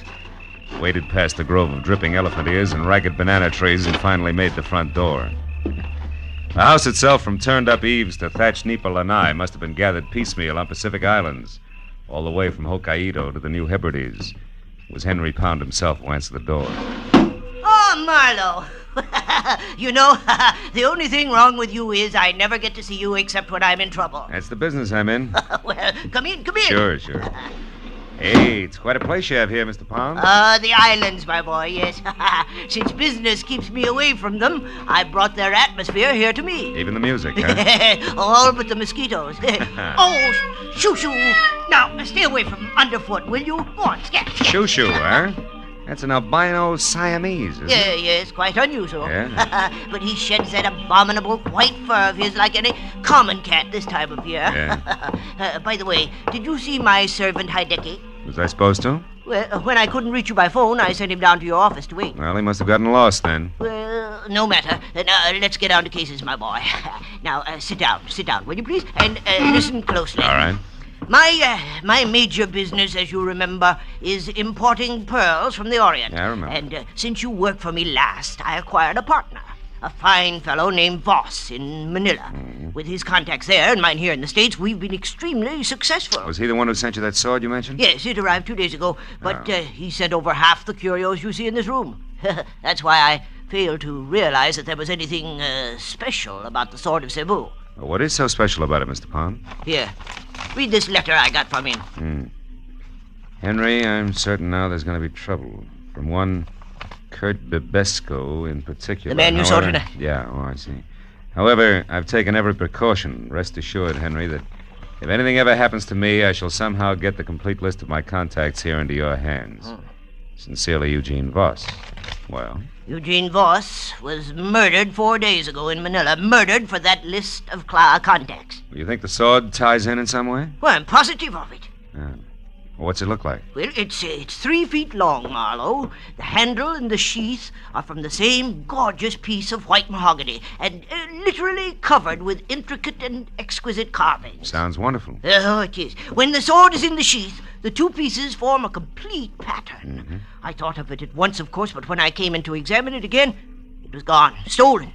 Naturally, I called you instead of the police. I've got to get it back, Marlowe, intact and without publicity. Why, that sword is worth... what the... Hi, Dickie. Hey, he's hurt. Hi, Dickie. Oh, Mr. Palm, I, Dickie, very sorry. He did not see Honorable Miss Amaro.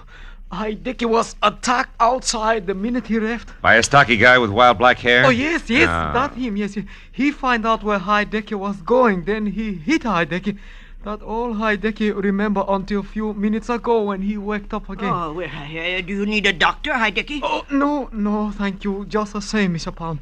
Hideki already feel much better. Well, if you're sure, if you... well, now you better go lie down anyway. So, thank you. We wash head first and be ship-shape no time. Very sorry, Hideki was such fool, Mr. Palm. Excuse, please, very sorry. Well, now, that explains how Babisco got to your office, my boy. He's our man, all right. Yeah, but I don't think Babesco has the sword. You see, he's looking for it. He offered $2,000 to me to double-cross you. Oh. I can't understand it. Babesco is the only one who might know the truth about the sword. If he didn't take it, then who... Oh, shoo, you stupid cat, get out there. Look out! Look. I knew it. Now see what you've done, broken my siling vase. He was playing with a piece of paper over there. Wait a minute. Oh, yeah, here it is. Eh? It's a rent receipt made out to somebody named Saunders. Let me see it. Sure. Received $40. Rent 1 month in advance for 812 Front Street, Venice. It is dated yesterday. Marlowe, I've never heard of this Saunders person, yet this thing was dropped here in my house. Perhaps by our thief, Marlowe. Do you realize what a break this is? Dropped isn't the word. This was deposited. Oh, what do you mean? It's a plant complete with name, address, and date. It was left here by someone who wanted it to be found, because whoever has the Sword of Cebu right now might also have it up for sale. I think you're right, my boy. Wait, what do you plan to do? The only thing I can do, go to Venice and strike a bargain in our favor, I hope. I'll call you, Mr. Pound. I pushed my way out through the jungle to my car, turned around at the dead end of the street, and went down the way I'd come. At the first intersection, leaning against a lamppost, was 6 feet of lantern-jawed redhead in a turtleneck sweater and seaman's jacket. Gave me a hard, steady once-over until I was out of sight. Later, halfway to Venice, I picked up a pair of very sticky headlights in my rearview mirror, but lost them again. I turned onto Front Street and finally found number 812 all by itself out at the far end. I parked a block away and walked back. It was a battered, rickety beach shack. I moved in gently and found a crack wide enough to look through. There was no furniture, just one big packing crate, a kerosene lamp, and a blonde. Ho, what a blonde. She belonged in that joint like an orchid in a blacksmith. In one hand, she held a cigarette, in the other, a small automatic. I went quietly to the back of the house, found a tin can, and threw it. And I plastered my back up beside the door and waited. She came out slowly, gun first, and when there was enough showing to get a hold of, I grabbed. Let go. The gun, sister. Come on, give. There. That's better. Now we can go in and talk, huh? You think you're so clever. I get by. Hey, cozy little spot you picked. You got here, so it serves its purpose. Who are you? Philip Marlowe, Henry Pond's private detective. Where's his sword? We've things to talk over. Your first. bargaining position is lousy, Miss Saunders. What's the offer? 0, baby. I'm getting it back for free. Now, where is it? Get your hands off me. The sword is here in the house, but the scabbard isn't. And one's quite worthless without the other, you know. You're not taking a lot of chances, are you, kid? The sword has already brought me $5,000, Marlowe, and I've only just begun. So make an offer. Make it good. You're a liar. Sword's not worth 1/10 that. Not of itself, no. But this one's special, and I know why. And I'll tell you something else. You bet you will. You'll tell me where it is and fast. Not that fast, mister. Don't move. Drop the gun. Now you can turn around. Well, a lantern jaw with red hair. So you were tailing me after all. Ah, you said it. Now, wait a minute. Shut up. But I... Get out. The front door. Go on, beat it. I'll see you later. Now you, mister. Now what? Now we sit down, a couple of smart guys, and find a good, sensible way to work this out. Only I'm just a little smarter, because I got the only gun. Keep talking. What'd she say the sword was? Speak up, fella. Time's running out. Sounds like time's not the only thing that's running out, Red. Somebody's in the back room. Sorry, Tootsie, but now this only works one way.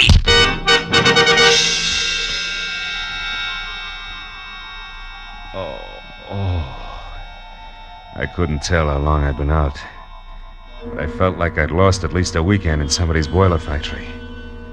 I got back far enough to realize that something was going through my pockets. He was snaggle-toothed, had a week's growth of beard, and put the room in need of a healthy spraying of sweet air. Yeah, that's a little better. I thought you was done in there for a minute. Yeah? Who are you? Oh, what happened anyway? Yeah, that's what I'd like to know. Call me Sid. Okay, Sid. Yes, thank you. I was walking along the beach out there like I always do, when all of a sudden I heard a scream. You know, like it was a wounded cat. It came from in here. And I know this house has been empty for years. Was it you was screaming? No, I went out too fast. Yeah. Well, I come a-running, and just when I stepped up in the porch, a fella in a pea-jacket come charging out and beat it down the street. Yeah, I remember. Red and the noise in the back. Oh! Have you been in there, that back room? Me? Yeah. Sid? No, I just looked this far, and I found you. What's it all about, mister? What's back in there? Hey, bring that kerosene lantern, will you? Yeah, sure. Here, I got it. Look, a guy. Yeah, a wild-haired Romanian named Bebesco, with the Sword of Cebu sticking clear through him. Dead center.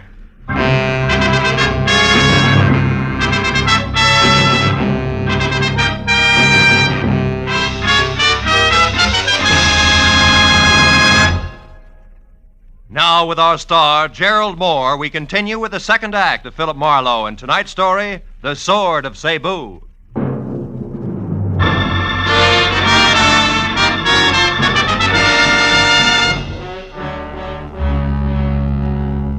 While the beachcomber gaped like a marionette with broken jaw strings of the impaled body of Kurt Bebesco slumped at our feet, I quickly covered the room and the back porch, which led to the beach outside, looking for the wooden sheath that belonged to the Sword of Cebu, just in case Claire Saunders had been bluffing. But 5 minutes of that got me nothing more than a little exercise and a lot of salt air. Well, what should we ought to do now, mister? Call the cops? Yeah, I guess so. Sure would like to take that sword. So would I, Junior. But the homicide boys are kind of narrow-minded. You see, they like their corpses as is. Yeah? Come on, let's get to a phone. Okay. Nearest one's a couple of blocks away. You got a car? Yeah, it's out front. Got a light? Yeah, here's some matches. Thanks. Hey, wait a minute. Huh? What do you do with the conga club? Me? Yeah. Oh, them matches ain't mine. Just picked them up off in that barrel. Just picked them up. Conga club, huh? You know where it is? Hey, sure, it's right here in Venice. Ex-Marine runs Oh? it. Kinda wild, though. Cops raided it once. They had some dancing. Where girls. is it? Where is it? Come on, it could be important. Straight down Front Street, Broadway, then left one block, and you're there. Uh-huh. Now, look. You call the cops and get back here and wait till they come. Tell them my name is Philip Marlowe. I'm a private detective. Oh, no. No, sir, not me. I ain't waiting here alone. $10? That's all? You heard me. Here. Tell the law I'll get in touch as soon as I can. Also, Sid, I'll match that 10 the next time we meet if you've kept your mind on your work. Yeah. Okay. Okay. Well, where'll I tell him he went to? The conga? You catch on fast. The conga, Junior.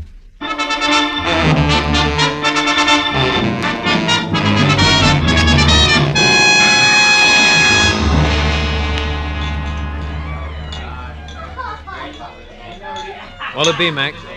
Scotch and a little information. Girl named Claire Saunders, dressed in a white linen... I never heard of her, Mac. Oh. I see so many people, you know. Yeah, sure. Now, you get what I mean, don't you, Mac? Oh, of course, yeah. Well, you better make that a double Scotch. I'm through. He should have known better. Trusting a fast dame with every cent of his war bonus, a jerk. Wait a minute. Huh? War bonus? Yeah. Who should have known better? Well, Hey, Sarge, I'm running out of ammunition. Yeah, I'll be with you in a minute, Kelly. Wait a minute. Look, who should have known better, mister? My kid brother back in New York. He's a vet, Marines. He got his check from the state, and he turned it over to this Claire Saunders. They were going to get married. That's what she said. And that was the last he saw of her. Oh, well, it happens every day. He'll know better the next time. Wait a minute, man. I just happen to remember. I know that doll. You do? Yeah. Been around a couple of days now. It's pretty flush, all right. Know where she's staying? Yeah, sure I do. A ritzy motel about 4 blocks from here, the Pavilion. Pavilion, huh? Yeah. She got bungalow 10 there, Mac. I know because she was complaining about it being the N1 and too long a run for the bellhop and a cracked ice detail. Oh. You go get her, Mac. And when you do, tell the kid brother that another ex-Marine tipped you off. Yeah, you bet I will.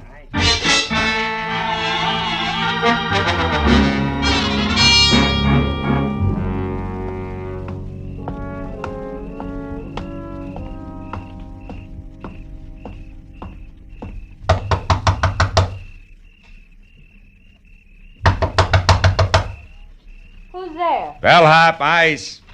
Oh, there must be some mistake. And you made it. Here, we're going to straighten it out right now. Get your filthy hands. Quiet down, Duchess, now. Sit down, over there.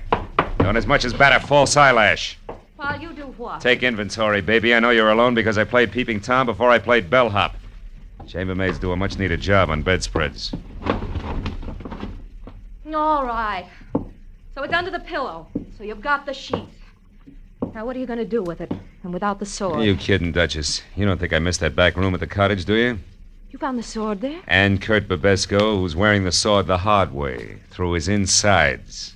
Somebody was killed with a sword. Oh, come on. It's a little late for that wide-eyed pitch, baby. Or doesn't your carrot-top partner tell you every time he kills? Marlowe, you got everything wrong. Oh, sure I am. Yeah, sure.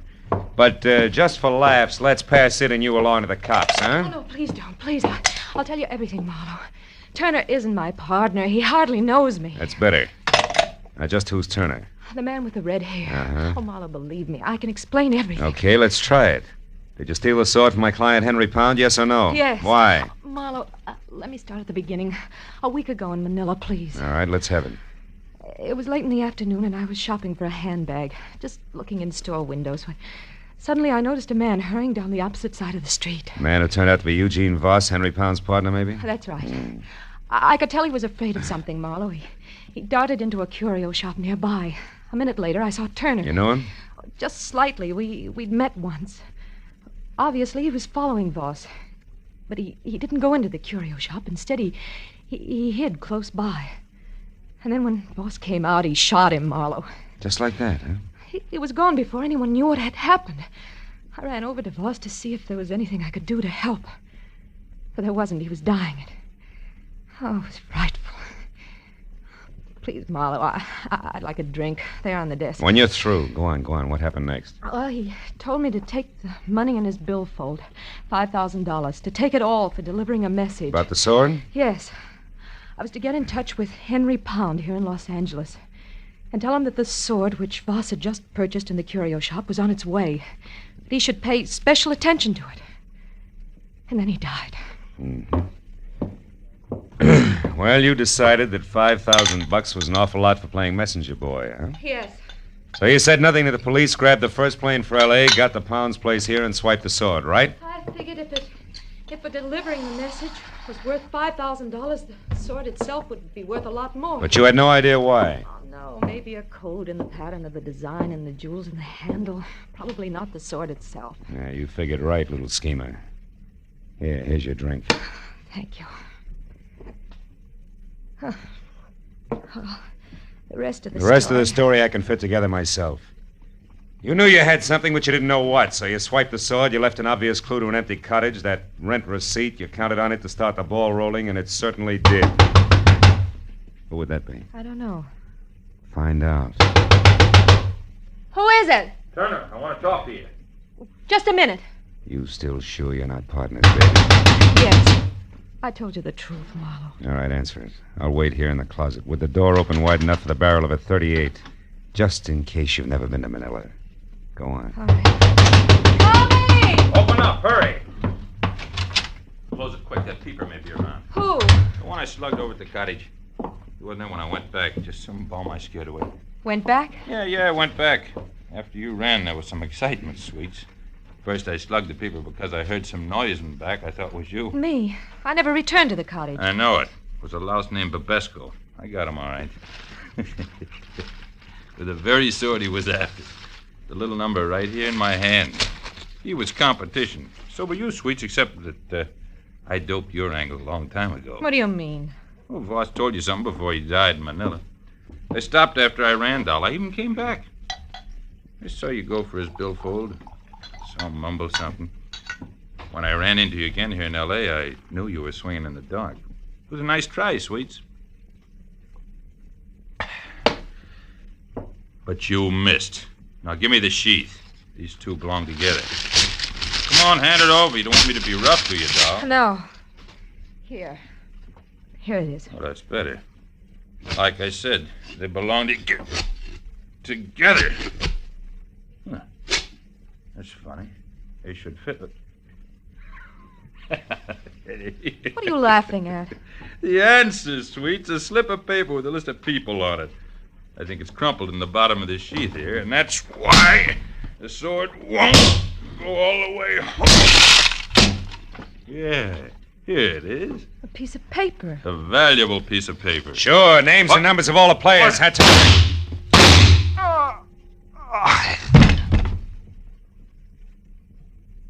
Marlowe. Marlowe, he's dead, isn't he? Yeah. He's about as dead as a guy named Eugene Voss was last week on a sidewalk in Manila. Or the party called Babesco. What is it? Turner's dead, but I don't think his partner is. Marlowe, you thought I was his partner. Oh, yes, and I thought wrong, Claire. Now I got a little more to go on. I'll see you, honey. Oh, no, wait. What am I supposed to do? Call the police and explain it all away as a practical joke? Marlowe, have a heart. Where are you going? Back to my client, little dreamer. I think you can give me a line on that partner. Be good.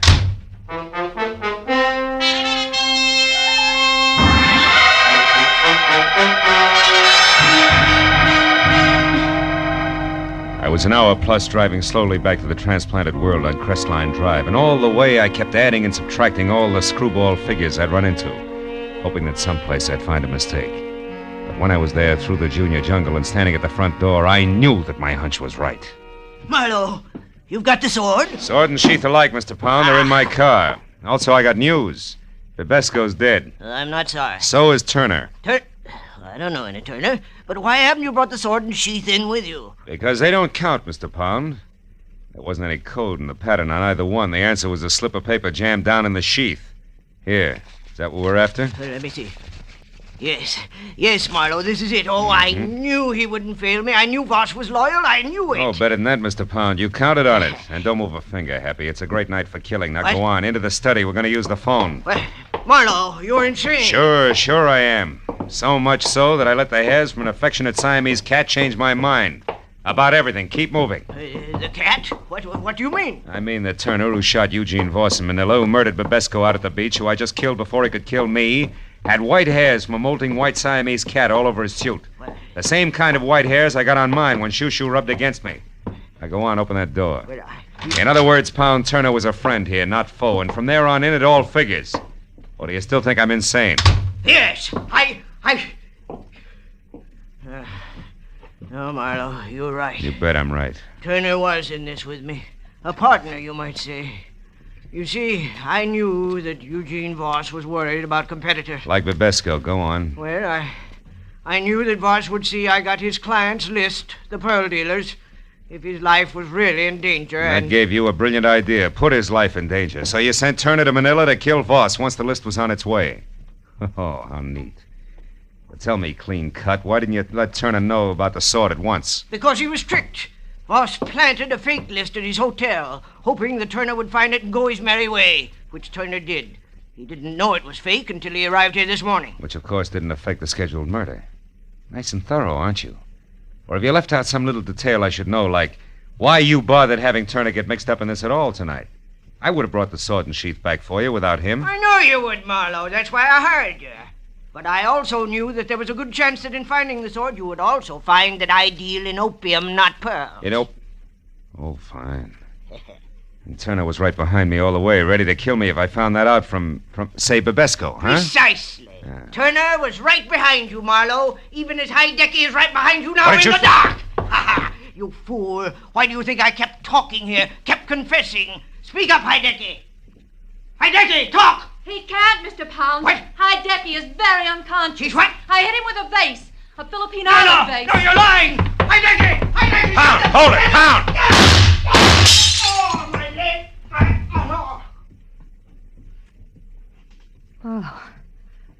Marlowe, you've got him. Marlowe! What's the matter? Behind that curtain. There's nothing there, honey. Nothing more than a friendly cat named Shoo Shoo.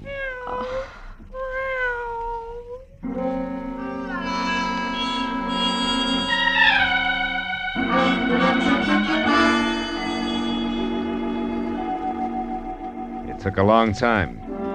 It always does. But finally, the police in Los Angeles and the police in Manila knew exactly who had done what to whom and why. All of which left Henry Pound, the vicious little character who wouldn't even recognize honor among thieves, with a short, unpleasant future. And I thought about him and every rotten thing he'd done as I walked through his imported island jungle to my car. I thought about him and Babesco, about Turner, the houseboy, about Eugene Voss, and I didn't think about Claire Saunders until I got to my car. I was in behind the wheel, headlights on. The words were written in lipstick the length and breadth of my windshield. Phil, dear, I stepped out when nobody was looking. But don't fret. Because from here on out, I'm going to be very good. I've learned my lesson. P.S. My plane doesn't leave until morning. Would you like to help me wait for it at the airport cafe. They have good food and they're open all night. Claire. Airport cafe. It's an hour's drive. Unless I hurry.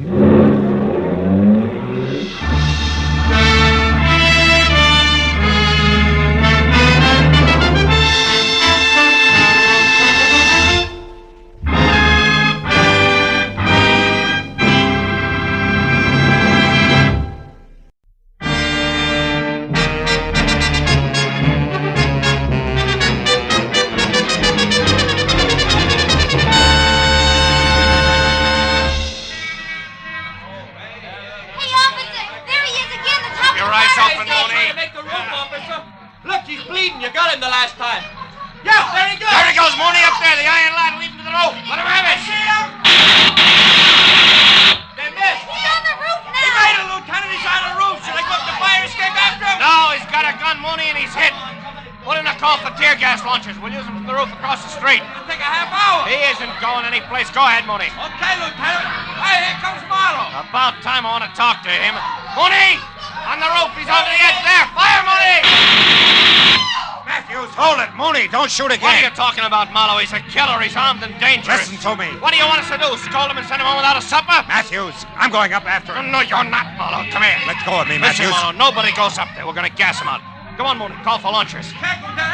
Matthews, please, listen to me, will you? Oh, why not? Tell me the whole story. We got nothing but time till they get here with those lunchers. Please, Matthews, quit kidding. Nobody is kidding, Marlowe. That boy up there is a killer. Keep watching that roof, Becker. You make it curious. Well, Marlowe, this story you've got. About 10 minutes ago, At Matthews. the beginning, Marlowe. Go on, Phil. I'm trying to. We'll start at the front. I'm a sucker for detail. You got a half hour before the tear gas arrives.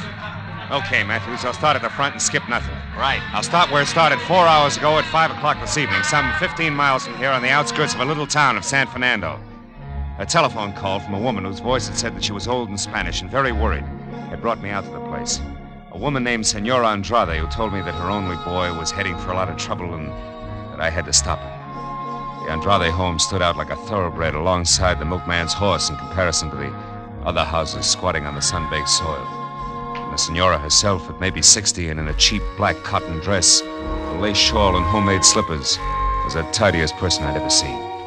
When she bowed from the waist in graceful greeting, I saw a single small ivory comb was the only thing holding a mass of long gray hair in one neat bundle. Senor Marlowe, you will excuse me if I do not extend you the hospitality of my house, but Pedro, Pete, he likes to be named, is already gone. There is no wasting time. Of course. Pete's your son, Senora, huh? Si. And a good boy, Senor Marlowe. Here is a photograph of him. It is taken only a week ago on his 25th birthday. Really? He was so proud of that green jacket I made for him. It was suede and flashing, he said. Flashing like something the rich Mr. Alex Brucho would wear.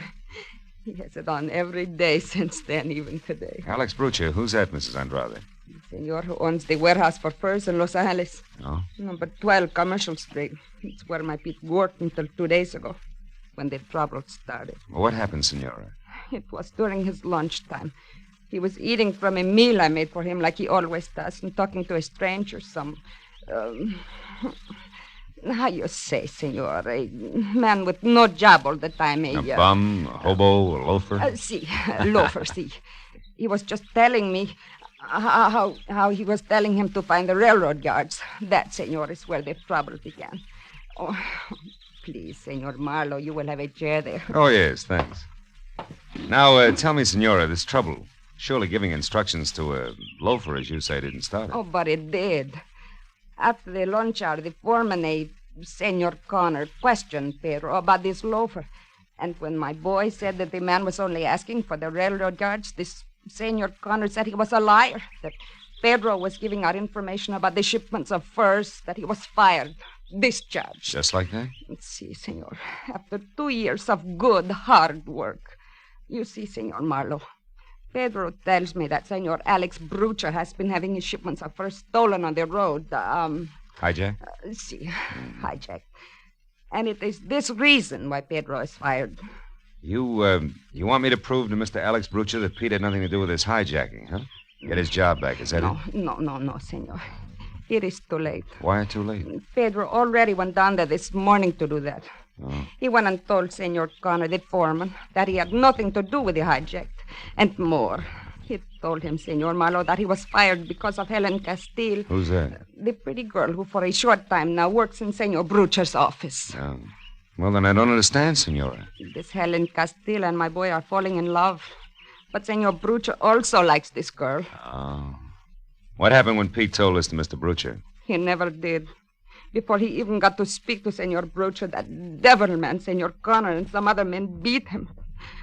Cut his face, blood on his arms, his clothing torn. He came home just before I called to you. Almost dead, Senor. Oh, I'm sorry. Well, how about now? No, Senor Marlowe. Pedro has gone back. Revenge in his heart. That is why you must stop him. Senor, you must bring him home before he kills.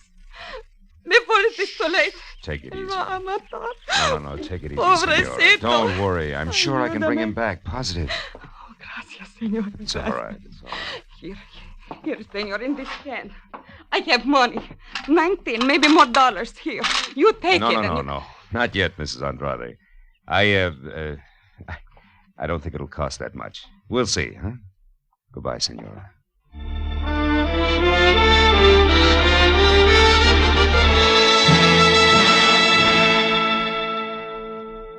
It was an hour's drive to the Brucho Fug Company warehouse on Commercial Street in downtown L.A. I started up a long cement ramp that led to a glass cage in a far corner of the warehouse marked office. It was just about the end of a working day. And when I was next to the door, let it enter, a bell someplace said that the end had arrived. Okay, man, knock off. You could tell the way everyone's spirits went up. Everyone except the girl inside, half leaning on a file cabinet. I figured she was Helen Castile until I got closer. On fire, red hair and green eyes with hat and shoes to match could have gotten by. But the coat she wore was mink. So was the attitude. That would never take shorthand for $40 a week. Things just couldn't get that tough. Hello. You look like you lost something. Oh, is Helen still here? Helen Castile? Gone to powder her nose. May be back before she leaves for the day, may not. I don't know. Oh. You a friend of hers? No, Pete Andrades. Never heard of him. Got a light? Oh. Please. Sure. Now, tell me, Miss... Haynes, Corey Haynes. You? Marlowe, Philip Marlowe.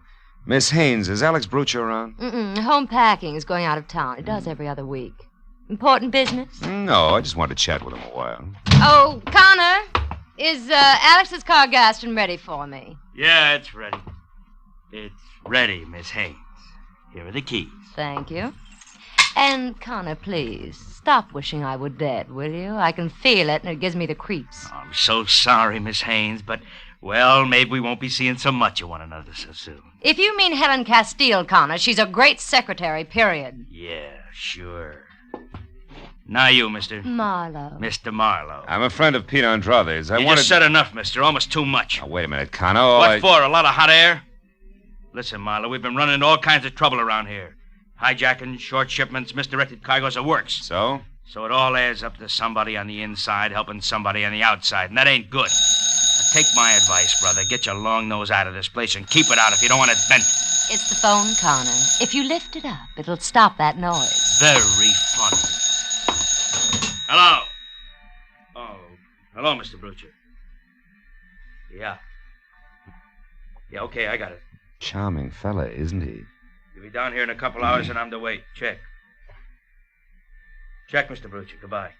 His master's voice. Very funny again. You'd better let me have the keys back, Miss Haynes. The boss isn't going out of town after all. He'll probably want his car. And I'll probably give it to him myself after I've run a few errands I have in mind. Goodbye, Mr. Marlowe. I hope we meet again in more pleasant surroundings. You two go to rival schools, Connor? Get out of here, Marlowe. Get out before you get the same treatment your friend Pete Andrade got. Oh, you've got to be kidding. You wouldn't do that to me, Connor. I'm not in love with Helen Castile. That goes for you, too, in spades.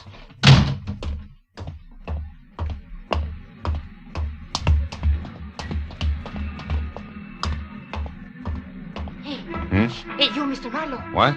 Over here behind the crates. I don't want Connor to see us. I'm Helen Castile.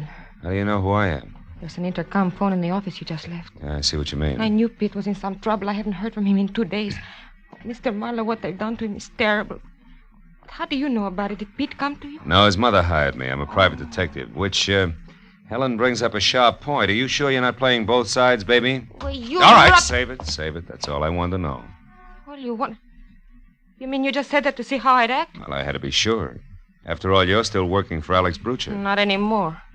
I only stayed on before this because I didn't want Pete to be fired. Oh, Shh. Hold it. I think we've got company. It could be rats. There's some around. Yeah, with and without brass knucks. Now listen, honey, for everybody's good, I don't want Pete mixing with Alex Brucher. Now, before you get out of here, tell me fast, where does the boss live? 41 West Adams Boulevard. 41 West. Okay, now go. I'll cover you till you're clear of the place. Go on. All right, my car's across the street. If you need any help later, Mr. Get Marlowe... going. That rat may have friends. Okay. Goodbye, Mr. Marlowe.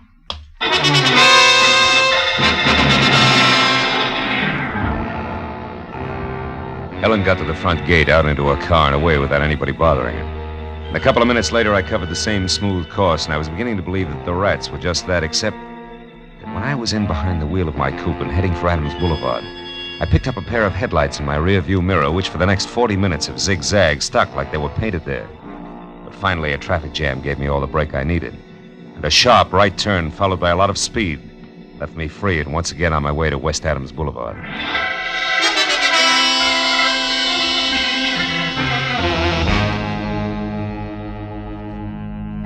The place was turn-of-the-century stone-block mansion, but the rest of the neighborhood had gone slumming a long time ago.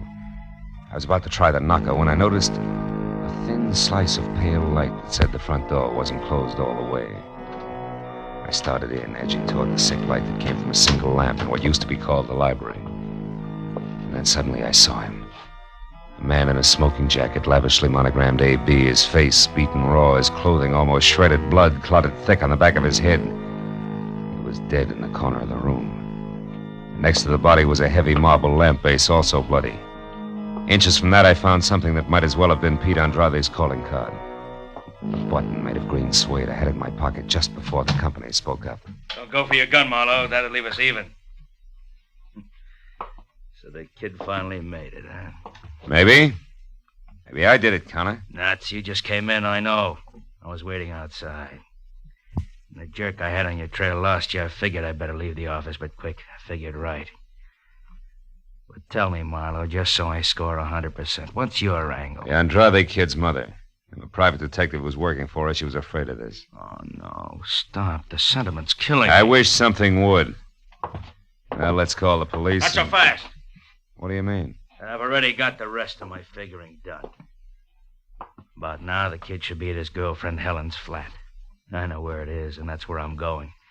You see, Marlowe, I want to be a hero. I want to bring the kid in. Understand? Oh, sure. Real easy. You want to bring him in dead. That way nobody even mentions the beating you gave him on Brooch's orders. Because he wouldn't stay away from Helen. That way you're clean. Exactly. Clean as a whistle. Except for you and your big mouth. Now stand still, Peeper. I want to whisper something in your ear.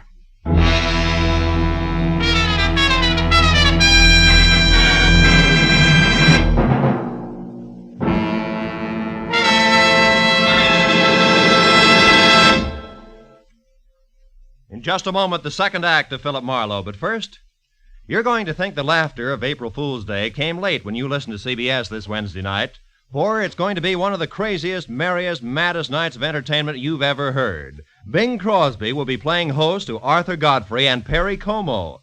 And even though lots of singing is promised from all three, who knows what's going to happen when the gags start flying? Groucho Marx and Burns and Allen will also be on hand with their famous fun shows this Wednesday. These great stars will be here on most of these same CBS stations. Burns and Allen, Groucho Marx, and Arthur Godfrey and Perry Como as Bing Crosby's guests. Now, with our star, Gerald Moore, we return to the second act of Philip Marlowe and tonight's story, The Man on the Roof.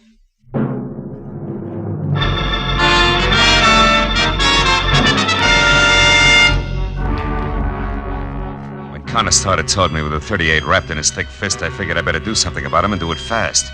I waited until he walked around Brooch's body on the floor and it was out of his line of vision, then I pointed at it. Connor, look, he's moving. What's that? Hey! An old trick, sucker. Now let's throw your gun out of the conversation. We'll start over. Come on, get up. Get your hands off. Get them off, you crummy! Look, Heavy, I'm going to get an answer out of you one way or another. Make it easy on yourself. Now get up. I said get up. All right, boys. You win this round. That's better. What do you want to know? Helen Castile's address. She's got her room. Number 4, 3200 Crenshaw. Hey, thanks! So long, muscles.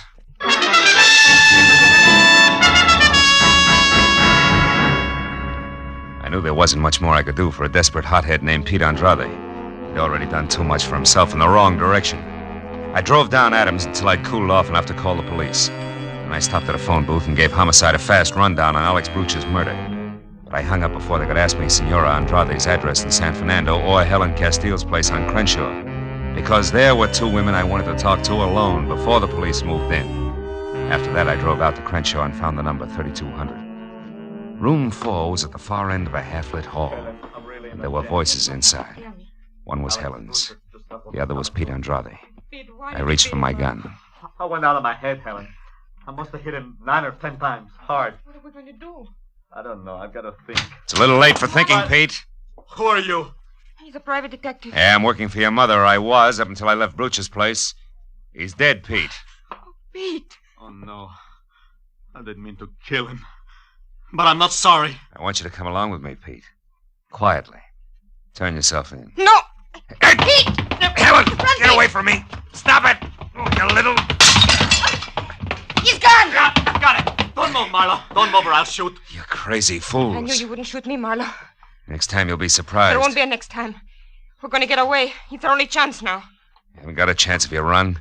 You'll be dogged every minute of your short lives. You'll wind up full of bullets in the dark. You'll be running down a blind alley, and it starts right there with that door. Don't be suckers. Shut up. We're going to try it, Marlowe. And we'll make it. We've got to have money, Pete. Yeah, and I know where to get it, too. Rooster always kept plenty of petty cash in the office at the warehouse. I'll take that. What about the watchman, Pete? Are you going to keep on killing? Pete, listen. You can get in quietly with Brutcher's keys. Corey Haynes has them. The office keys are in the same ring as the car keys. She always borrows them when she uses his car, and she's got it tonight. Then I'll get them from her. Where does she live? Out on Orange Drive. 210, I think. Will you listen to me a minute? You're heading for the original dead end, both of you. Why don't you give yourselves a break? Now, what do you call a break, Marlowe? Pete rotting in some prison until we're both too old to care? I'd rather have the bullets. Let's get him out of here. That closet will do. Go on, Marlowe, inside. Move! Sure. What are you waiting for? Go on, close it. I know what you tried to do for my mother, Marlowe, and for Helen and me. I'm sorry it couldn't work out. Thanks anyway. Nuts. I'm leaving, Helen. I'm ready. You're not coming. You're staying here. What? Marlowe was right. This is a blind alley, a dead end, and I won't take you into No, it. Pete, I'm going with you. No, you're not. Stay back. I mean it. Please. Stay back, I say. Helen! Helen, unlock this door. We still may be able to stop him. I'm playing this my way now, Marlowe. You can stay where you are. Helen, don't you understand? I'm on your side. I'm going with him whether he wants me or not. So long, Marlowe. Happy landings, baby.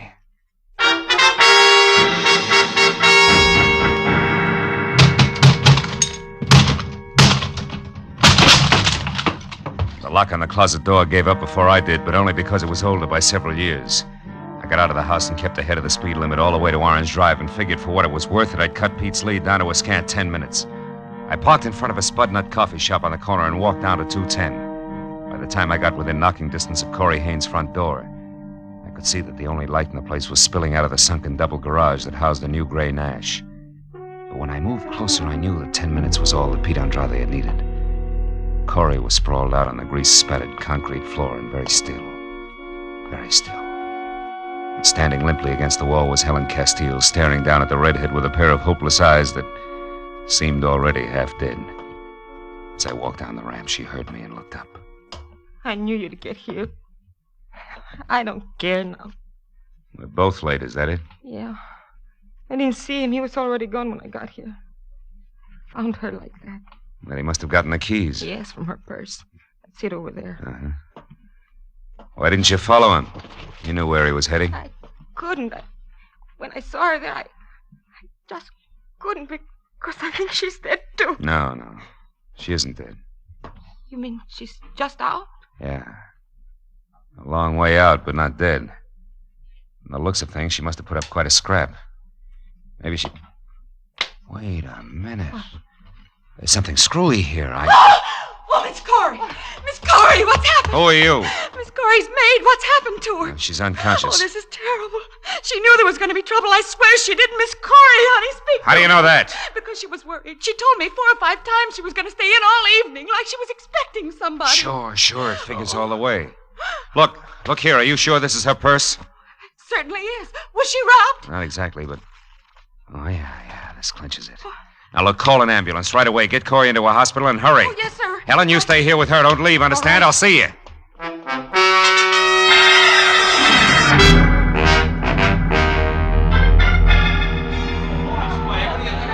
And that's it, Matthews. That's why I broke a few speed laws getting from Corey's garage down here to the warehouse. Because I had to find Pete and tell him before it was too late. I'm still not sure you made it, Marlowe. Look, this was dropped near Brooch's body. I just saw the mate to it in Corey Haynes' garage. Look, that's not conclusive. No, but these are. The papers I pulled out of her purse. Take a look at them. Go ahead. One glance will tell you where they came from and why. You get it, don't you, Lieutenant? Yeah, I get it. Certainly I get it. What a rotten setup. Well, then you gotta let me go up that fire escape and talk to him. He'll listen to me, Matthews. I know he will. I told you once before, Phil, he's been hit and he's cornered up there. It's driven him haywire. It'll probably blow the top of your head off, but... Go ahead, go on up and try it. I'll pass the word. Walked across the street and started up the fire escape. I knew Pete Andrade from someplace in the shadows on the roof was watching me, every inch of the way. But I climbed up to the 4th floor before I spotted him. His head inched out over the ledge, my own .38 in his hand. I went on to the 5th floor and it started up the ladder to the roof when it came. Stop there. That's close enough. It's Marlowe, Pete. I know. That's the only reason you got this far. You got lots of nerve, Marlowe. Pete! I didn't bring a gun. Because I just came to ask you a question. Nothing else. Question? Yeah. A big one. Did you use anything on Brucha except your fist, Pete? No. Why? What's the difference? Plenty. I don't think you killed Brucha. What? Is this a trick? No, look, It is Pete, no trick. Look at this. I found this green suede button near Brucha's body. I thought it came from your jacket, but it didn't. It was torn from a pair of green suede shoes that Corey Haynes had on tonight. Corey Haynes? I don't get you. It means first she's a liar. That she saw Brucha tonight. It means she got there after you did. Probably found him unconscious where you'd left him and finished the job with a heavy marble lamp base. You're crazy. This is a trick. Why would she kill him? They were going together. They had been. Until Brucha got interested in Helen. Yeah? After that, Corey was on the way out, and she knew it. She decided to get all she could out of him while she had the chance. Go on. Every time she borrowed his car, she used the keys to get into the office, steal information out of the files, and sell it. She was the informer. That dame. I'm coming up, Pete. How do you know all this? I found some papers to prove it in her purse. She was in a tough spot when Brucha changed his mind about leaving town tonight. Yeah? She had to get the papers back in the files or Brucha would discover they were missing. But Connor staying in the office prevented it, so she was trapped. I see. When she saw a chance to kill Brucha and have you blamed for it, she grabbed at it. Are you convinced, kid? I almost shot you, Marlowe. Why did you take such a risk and climb up here? Because your mother has some ideas that I wouldn't like to see her lose, Pete. Also, I wanted my gun back. Well, do I get it? Yeah. You bet. Here. And thanks, Marlowe. I feel so good now. I guess I can. I know just how you feel, kid. I don't climb fire escapes like this every night. Believe me.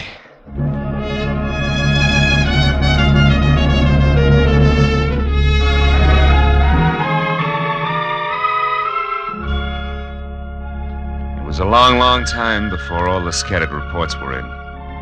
Before the doctor in the prison ward had said that Pete would be okay, and before Corey Haynes had put a wobbly signature to a full confession of murder. And still another hour went by as I drove out across the wide, flat valley to San Fernando, where the profile of the hills in the east had already begun to show against the gray dawn rising behind them. When I stopped in front of the little house and went up to the door, Senora Andrade was there on the porch. She'd waited all night. Her expression didn't change when I told her all that had happened. Didn't change, actually, until I was finally ready to leave. Then she put out her hand and took my arm. And the lines of worry in her face softened. Senor Marlowe, last night I had but one son. Now this morning I have two. In my heart, you will always have a home. I am grateful. Gracias. She was most welcome.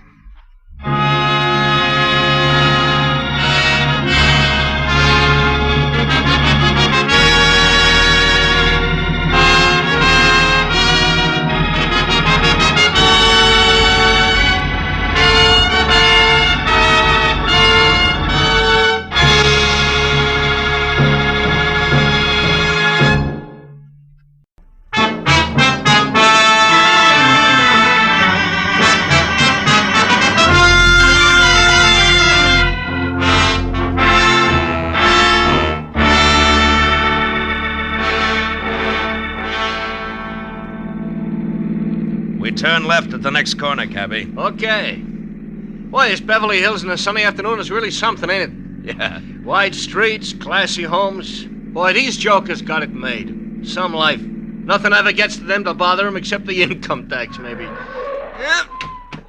Here it is, mister. 8834 Beverly Road. What a joint. Yeah. Wait for me, huh? Sure, mister.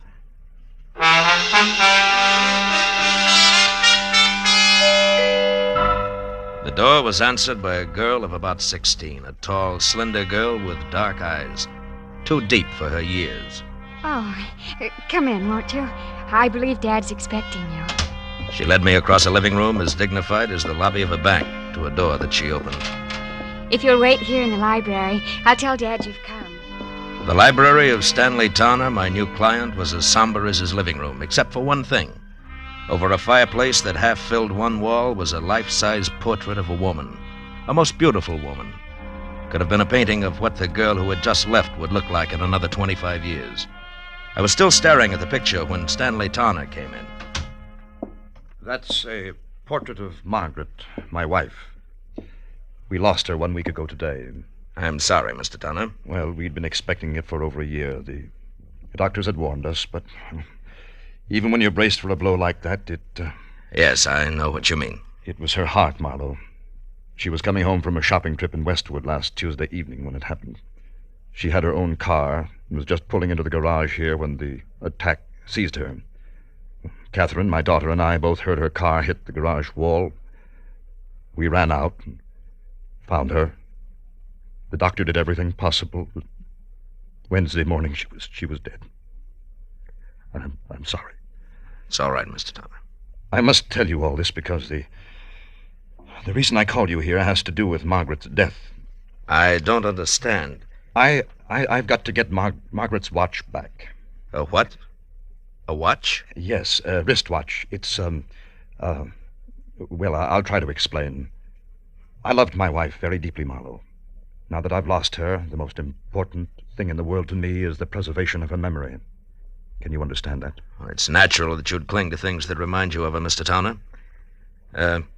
Now what about the watch? It's lost. Somewhere in Camino Beach. You know where that is? Yes, a few miles below Redondo. Yes, that's right. The day Margaret died, I had taken her watch with me to have it repaired. I went down the coast on some business, and on the way back I stopped at Camino Beach for lunch. A place called the Trade Winds. You had the watch with you when you went in? Yes, in my overcoat pocket. I came out, got in my car, and was halfway back to my office before I realized it was gone. I've got to get it back, Marlowe. How much is it worth? In cash, about $500, but to me, now, it's worth 20 times that. What's the watch like? It's a Benris, platinum, and set with emeralds. Mm-hmm. I gave it to Margaret on our 20th wedding anniversary. There's an inscription on the back to Margaret from Stanley with eternal love. I know that watch is somewhere in Camino Beach. Can you find it and bring it back here to me? There's nothing more you can tell me? Unfortunately, that's all there is. I'll do my best, but I can't guarantee a thing.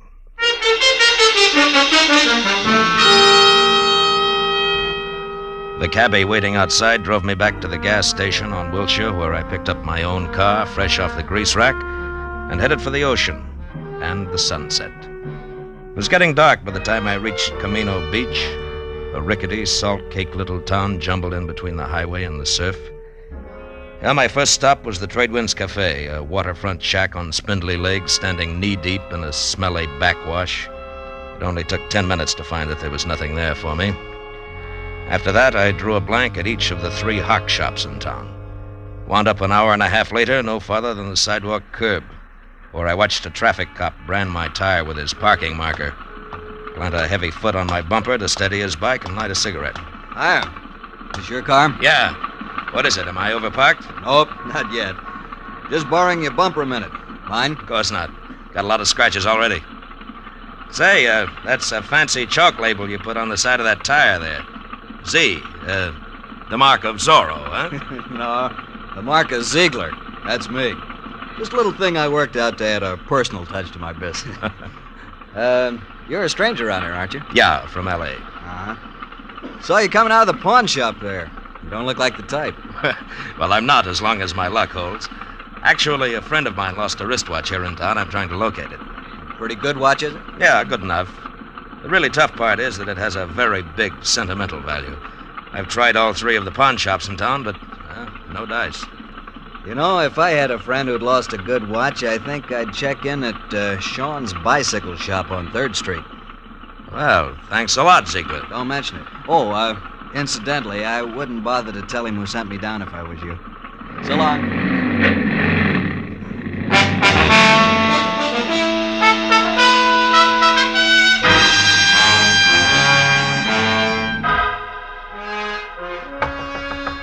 Hello? Hello, anybody there? Hello, Sean? What do you want? I'm closed for the night. I'm, interested in a lady's wristwatch, Mr. Sean. Are you now?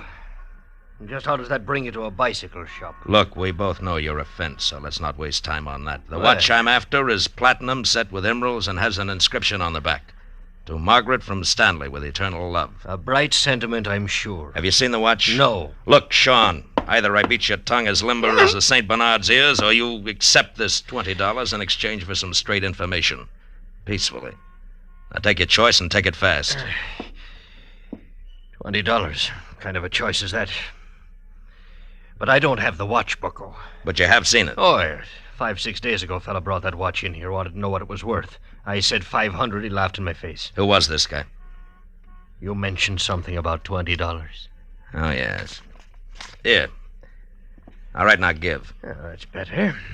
His name is Chip Menashe. In summers, he works in the concessions in the pier. In winters, he's nothing more than a beachcomber.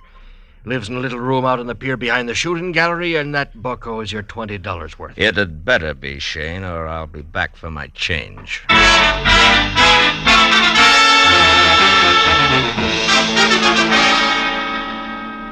The amusement pier was deserted. When I finally found the one-room shack tacked on behind the shooting gallery, it was dark and quiet. I knocked once, got no answer.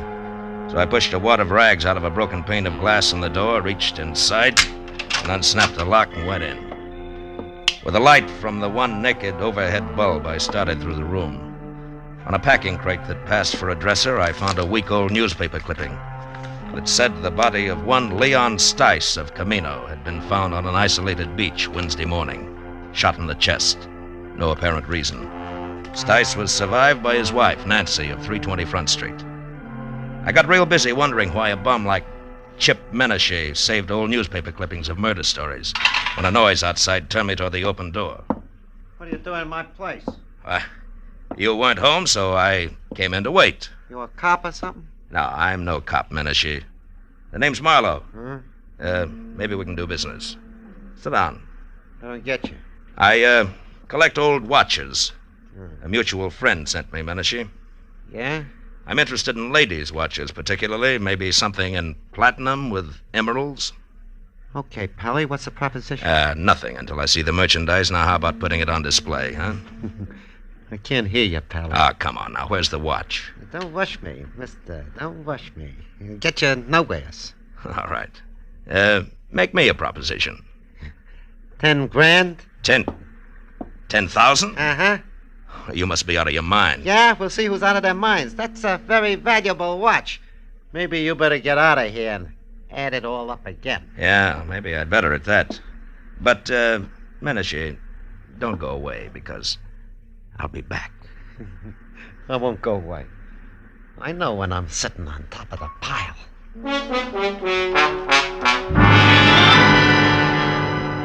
As I walked away, a hunch kept whispering to me that the body of a guy named Leon Stice, found on a lonely beach, was somehow tied in.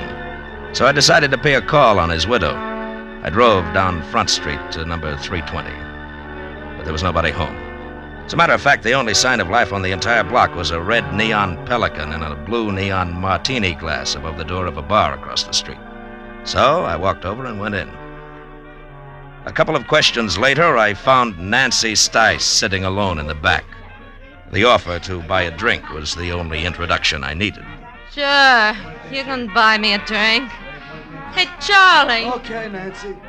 I'm an old friend of your husband's, Nancy. I just heard. That louse didn't have no friends. Hey, Nancy. Something for you, mister? No.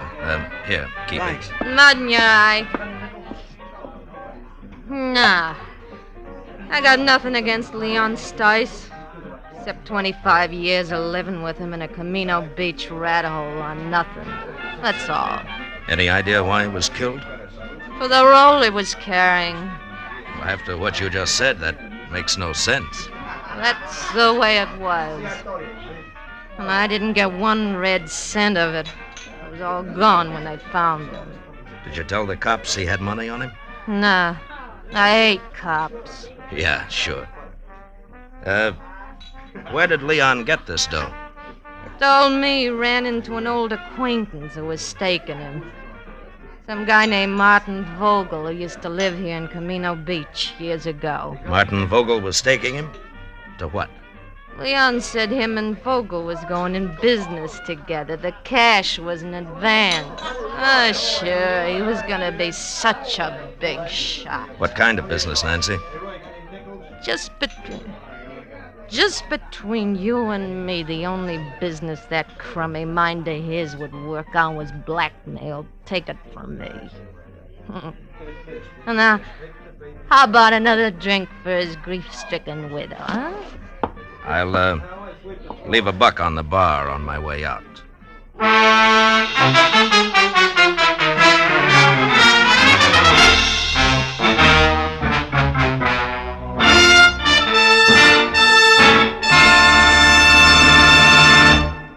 In just a moment, the second act of Philip Marlowe. But first, a brief message from the Ford Dealers of America. From coast to coast, Ford owners agree the big new Ford brings you more for your money. More in comfort, more in performance, and more in economy. But only through personal experience can you appreciate the restful ease of Ford's famous midship ride and the luxurious comfort of Ford's non-sag, foam rubber cushion front seat. Only by driving this great car can you enjoy its smooth power and solid roadability. And only by getting the facts about Ford's economy can you understand that so powerful, so smooth riding, and so beautiful a car can cost so little to buy, to run, and to maintain. But see, hear, and feel how much the new Ford gives you. Find out how much it saves you. Yes, before you buy any car at any price, it will pay you to stop by your local Ford dealers. Take the wheel of the 100-horsepower V8, or its companion in quality, the 95-horsepower 6. Once you've driven it, you'll agree the new Ford is the one truly fine car in the low-price field. Now we return to the second act of Philip Marlowe and tonight's story, The Anniversary Gift.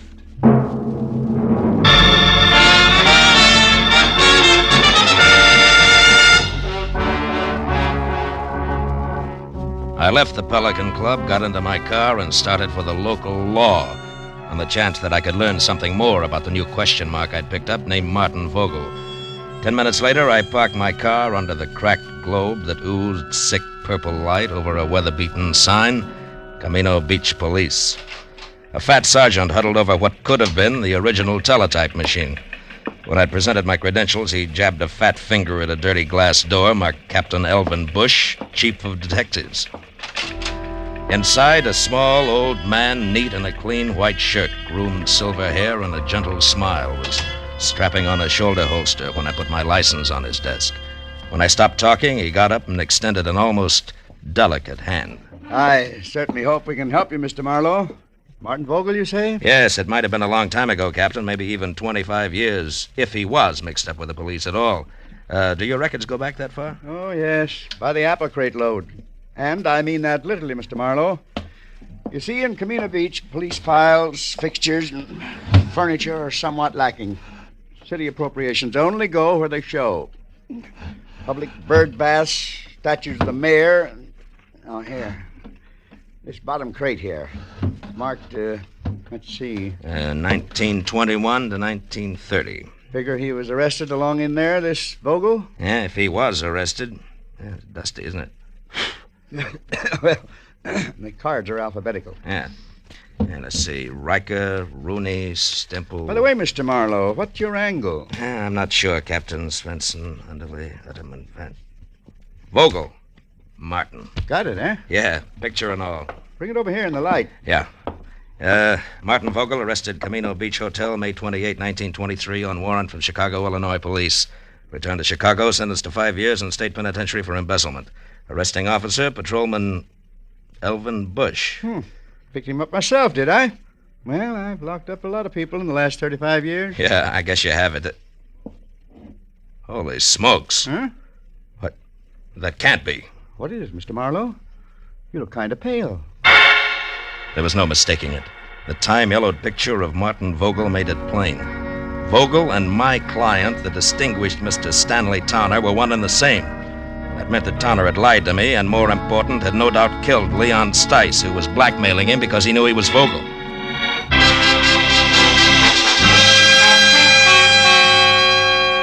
I left Captain Bush piled into my car and pointed it back for the amusement pier, where one way or another I was going to get Chip Menashe to fill in a few remaining blanks for me.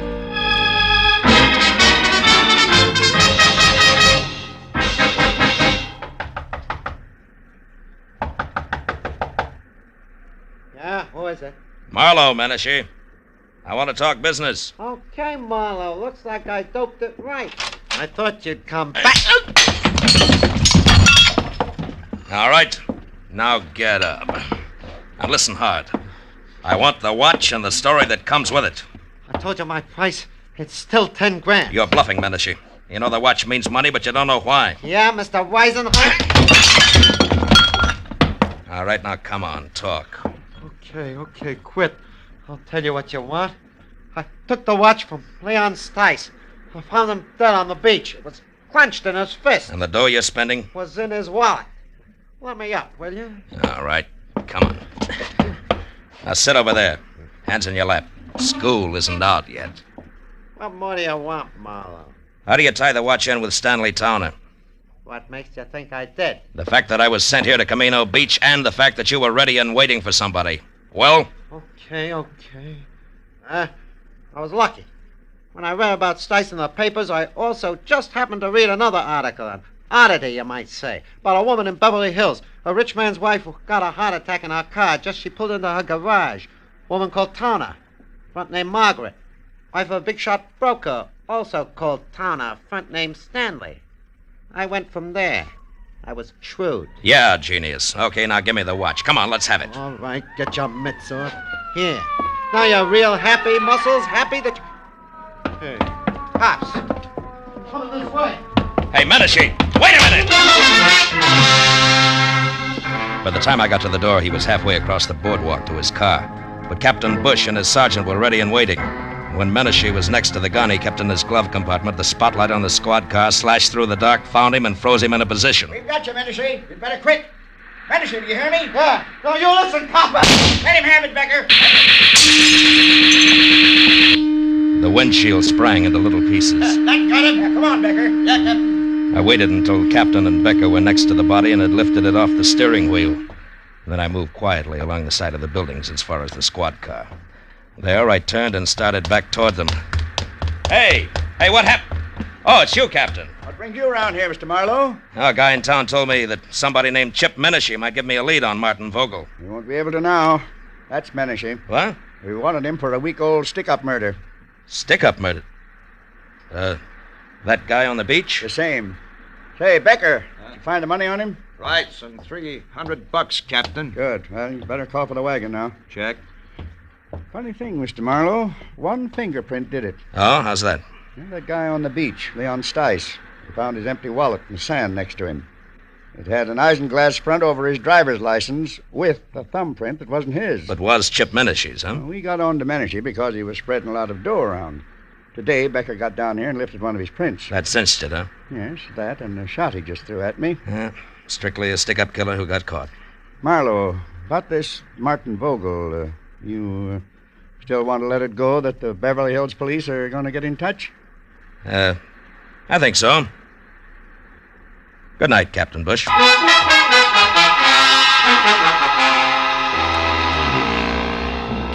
The ride back to Beverly Hills was an uncomfortable hour and a half, cold and empty. I was glad that I had things to do like stop and start and shift gears. It kept me from thinking too much about a lot of things and a lot of people I wish I'd never heard of.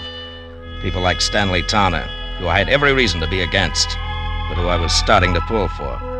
Stanley Towner, a man who had started all over again after a single mistake made 25 years ago. A man who had fought to build good things, like a comfortable home, a marriage to a woman in a painting, a 16-year-old likeness named Catherine. But Stanley Towner, who was also a killer on a lonely stretch of beach far from home, destroying something rotten who would destroy him. A killer that nobody knew about, except me. Well, I pulled into the driveway and parked behind the car that had been Margaret's. As I got out, the light of the garage went on and the side door of the house opened. I felt almost wrong dropping my hand around the .38 in my side pocket. Good evening, Mr. Marlowe. You have the watch? Yeah. I had quite a tussle getting hold of it.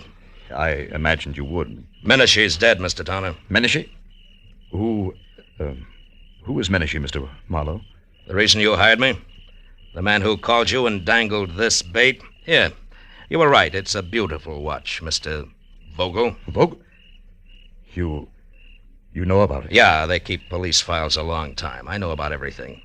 Except why you didn't go after the watch yourself. Well, I was afraid. Afraid to show yourself in a town where somebody might remember you, huh? The town in which you had committed a murder, is that it? Yes, that's it exactly. Dad, is that you down there? Yes, dear. Me, Mr. Marlowe. Well, why don't you come into the house?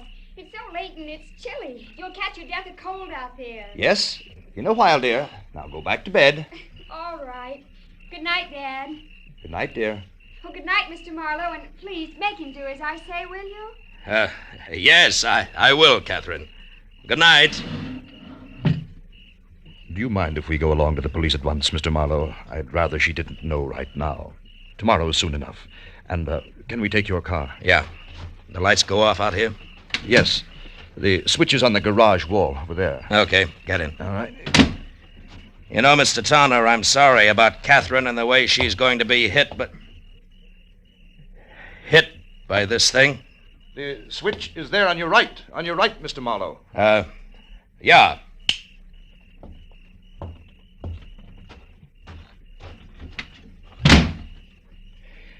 It was a very nice house.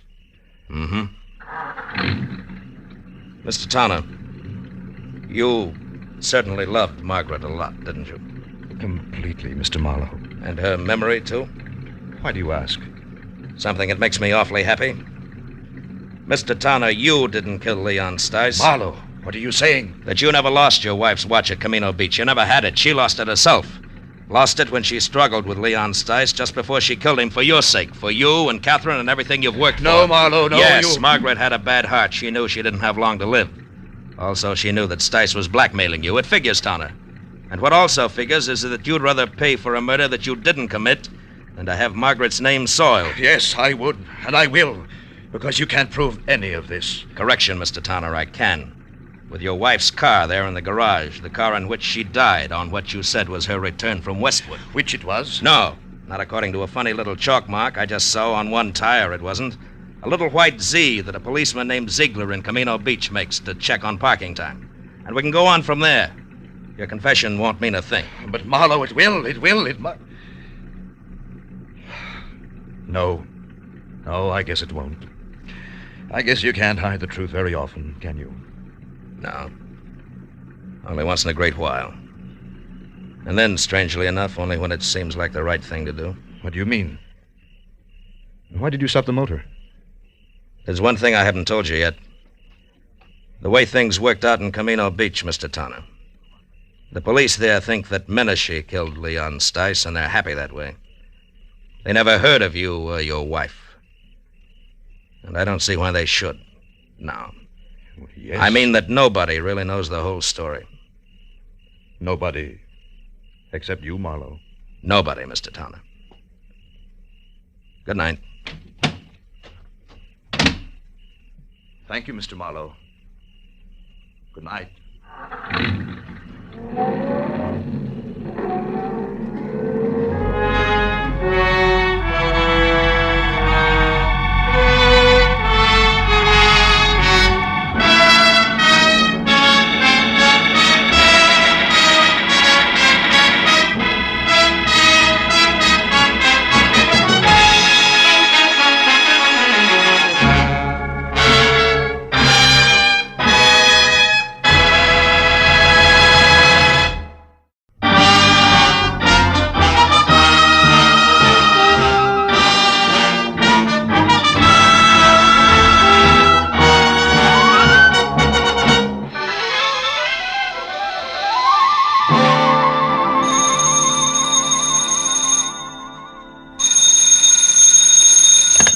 Hello. Mr. Philip Marlowe, please. Clover Lake, California calling. This is Marlowe. One moment, sir. Go ahead on your call to Los Angeles, please.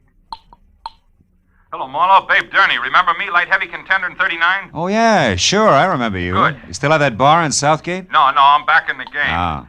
Trainer this time for a welterweight that's good. His name's Danny Eagle, and he's another Barney Russ, believe me. No kidding. Yeah, but he's in trouble. Come on out, will you, Phil? Clover Lake's only 20 miles. You can be here by 6. It's just outside of Malibu, up in the hills. Well, what's your boy's trouble, babe? Plenty. And it could end up being his life. Now step on it, Phil. Oh, and listen, you're a sports writer from Detroit, not a private detective. You got it? Got it. Leaving now, babe. It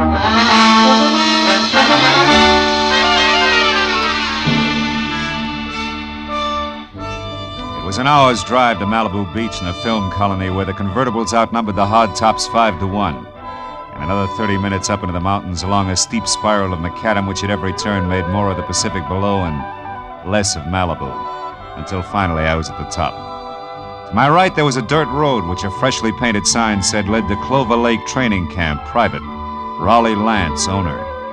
I drove on into what turned out to be a converted summer hotel marked office. A couple of buildings that had been stables and maybe 24 cabins spread out over a sloping green acre that led to a cliff's edge and the lake some 100 feet below. When I pulled in and parked in a gravel semicircle which was close to a roofed-over boxing ring where a lot of muscles in sweatpants was making a punching bag sound like a machine gun, I saw Babe Durney coming toward me in ducks and white T-shirt with an angry fighting eagle as in Danny on it. He was more bay window and less hair than last time, but still the same quick smile under a nose that spread over half his face and an extended hand that could have passed for a catcher's mitt. Hiya, Phil.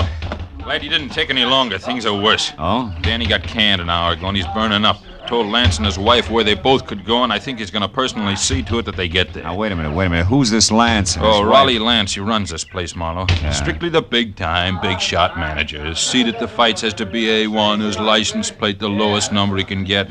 Yeah, half-pint in French cuffs and built-up heels. He's got 10 fighters there. Danny's one. And the wife? Oh, yeah. Myra. A lot of curves, a lot of war paint, and never enough clothes on. Know what you mean. Yeah, well, also not much to keep her busy, and Lance hasn't got time to run around down in Malibu. Which means sheep's eyes at the boys, huh? Yeah, Danny Eagle included. Not that the kid ever did anything about it, mind you. Figured she was just being friendly. Come on, let's move on down by the lake like I was just showing you around. Hey, Jersey. Yeah? You can quit now. Do a mile in the shower. Okay, babe. See you later. Anyhow, Phil, this morning, Lance and the missus had a beef, and the big shot got mad, read Myra off, and called Danny and tried the same thing on him. Didn't take, huh? No. So the boss canned him. The kid went back to his cabin and started kicking the fixtures around. That's when I called you. He's got a lot of temper, Phil. Yeah, but what do you want me to do? Help me get him out of here before he tangles with Lance. He said he wasn't going to get off the ground till things were squared away, and he... Oh, hold it.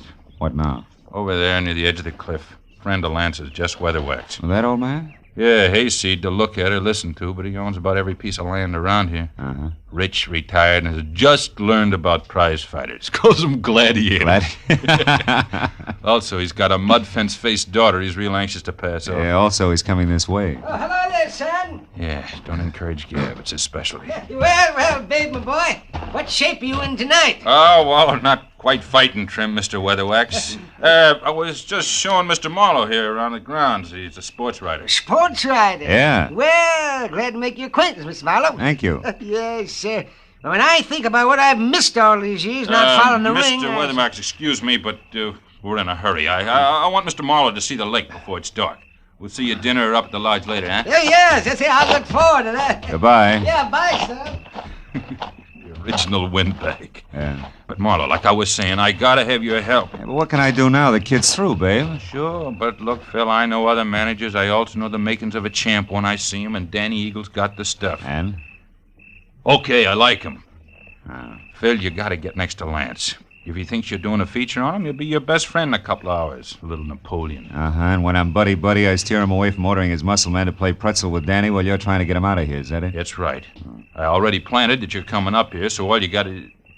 Hey, look. Huh? Up at the lodge on the porch there. That's him and Myra going in the office. My cue. Mm-hmm. Okay, but first tell me one thing, babe. Does Danny know about me? No. He'd turn against me if he did.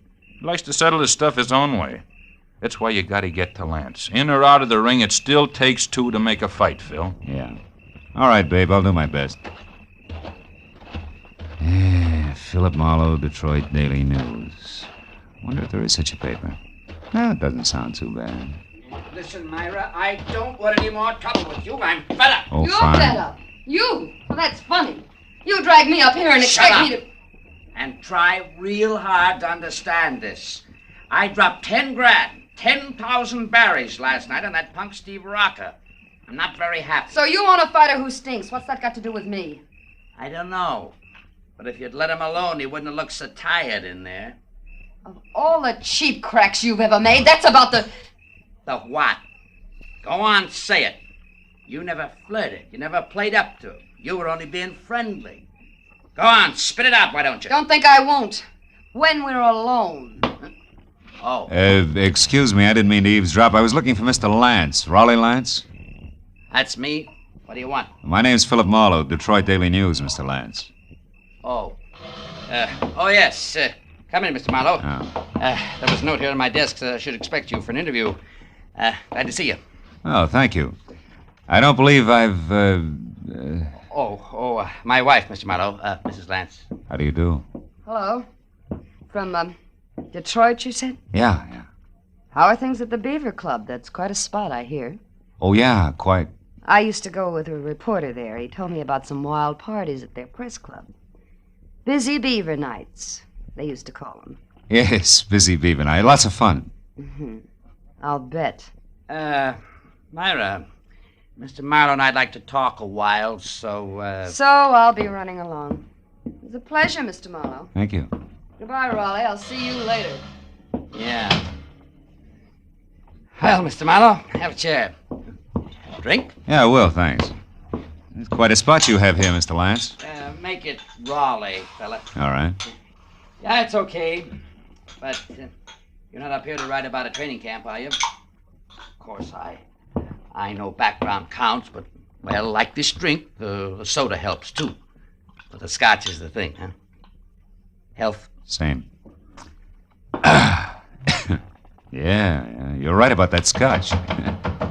Mr. Lance? What is it, Kelly? I'm busy now. What's about Danny Eagle? Did you give him his walking papers? No, Big Gurney stopped me, Mr. Lance. Said he'd give Danny the word himself that he could handle him. That fat pug!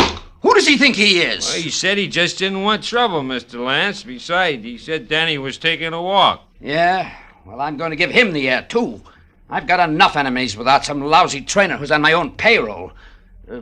Pardon me, Mr. Marlowe. I'll only be a couple of minutes. Sure. Help yourself to another drink. We'll talk later after dinner, about 8. Oh, and here, catch. Yeah. Best cigar made. Let's go, Kelly. Best cigars. Seats marked A1. Yeah.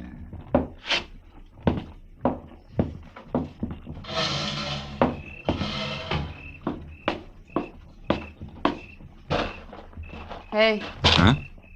Don't go away mad. My hubby always runs out on people, even private detectives. Slips, huh? Busy Beaver Night, indeed. I made it up. I never even heard of Detroit. Why'd you bait the trap? Lance, the jealous jerk, has threatened to hire a detective a half a dozen times. Oh. After all this fuss over Danny Eagle, you were about due.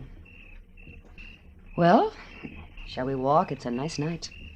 Let's leave it that way, huh? What do you mean? Isn't Danny enough for one day? Listen, mister, you're starting off with 2 left feet. I was friendly with Danny Eagle, period. And Steve Rocker? The same. Only Steve was a little dull. A mind dedicated to comic books. All fighter. Not according to his last buff. Yeah. Rocco moved like he was drugged and collapsed in the 3rd, so it's my fault. Oh, the big shot is quite a loser. And don't bother with your next question. I can feel it coming. Why have I stuck? Yeah, well, it belongs here someplace. Well, I've stuck because... Well, because I thought that each battle was going to be our last. That sooner or later he'd have time for me. He's a busy guy, Myra. So was King Solomon, but he always had room for his wives. True. I thought this place was going to be our answer. Just the 2 of us, plus the peace and quiet of the country, with Malibu on hand for a change of pace. So what happens? Still busy, huh? Yeah. So busy that he spends 8 hours a day with Jess Weatherwax, a guy he never heard of until he started this camp, but a guy who thrills to hear the lives and loves of Raleigh Lance. And that leaves me with his daughter, Clementine, if I don't talk to the fighters. Clementine, whose shoes are number 9, with an IQ to match. Good night. Wait a minute, Myra. Where you going? Going as far as my cabin and an old-fashioned cry.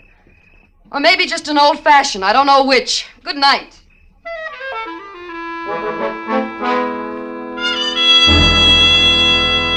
When Myra pivoted on a spiked heel and stomped off into the dark, I knew that I had to move fast because when next she and hubby met, the fact that I was a private detective was going to become public domain. And from there on out, I'd be of little use to Babe Durney, and if Lance's muscle playmates caught up to me, of no use to anybody. I located Danny Eagle's cabin among half a dozen others, peeking out of a thick grove of pepper trees, showing light from a half-open door.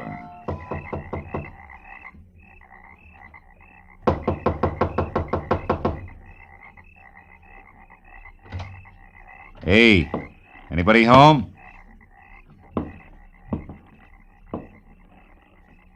Inside, there was a closed valise on the edge of the only bed. And on the dresser, some money, a package of lemon lifesavers, and a tie clasp. A gold one with a gold angry eagle on it that said Danny was still around. Then he got to talk for himself. I think you're in the wrong cabin, mister. I haven't vacated yet. Well, don't you think it'd be easy all the way around if you did, Danny? Right now, I'm not looking for the easy way, mister. I've been walking and thinking about that. That and a pair of people I don't like. A pair I want to square myself with. Mr. and Mrs. Raleigh Lance. Ooh!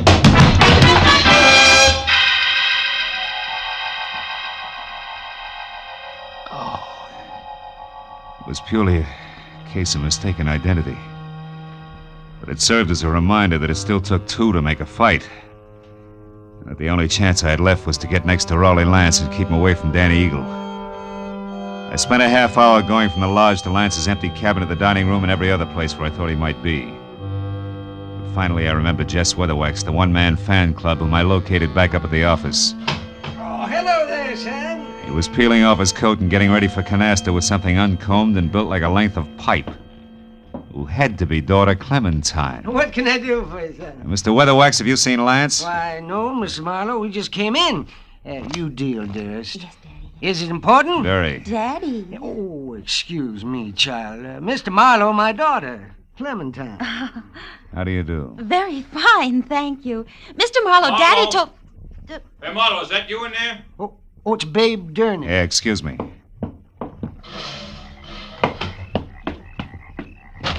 Phil, come with me, quick. What's wrong? Lance is dead, Marlowe. What? At the edge of the lake on the rocks. Accident? I don't know. Come on, Phil.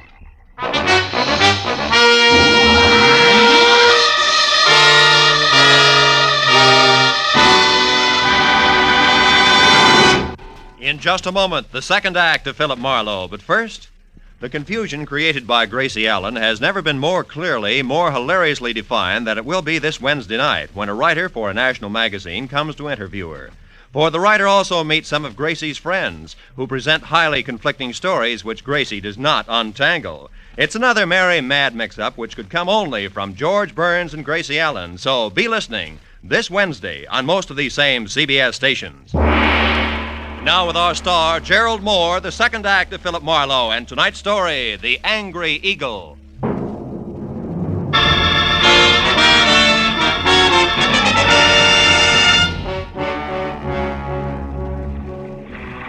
Sharp lakeshore stones, like countless fighters' fists, had hammered all the life out of Raleigh Lance. And as we stared down at him, the circle of light from the electric lantern in Babe Durney's hand began to dance over the corpse.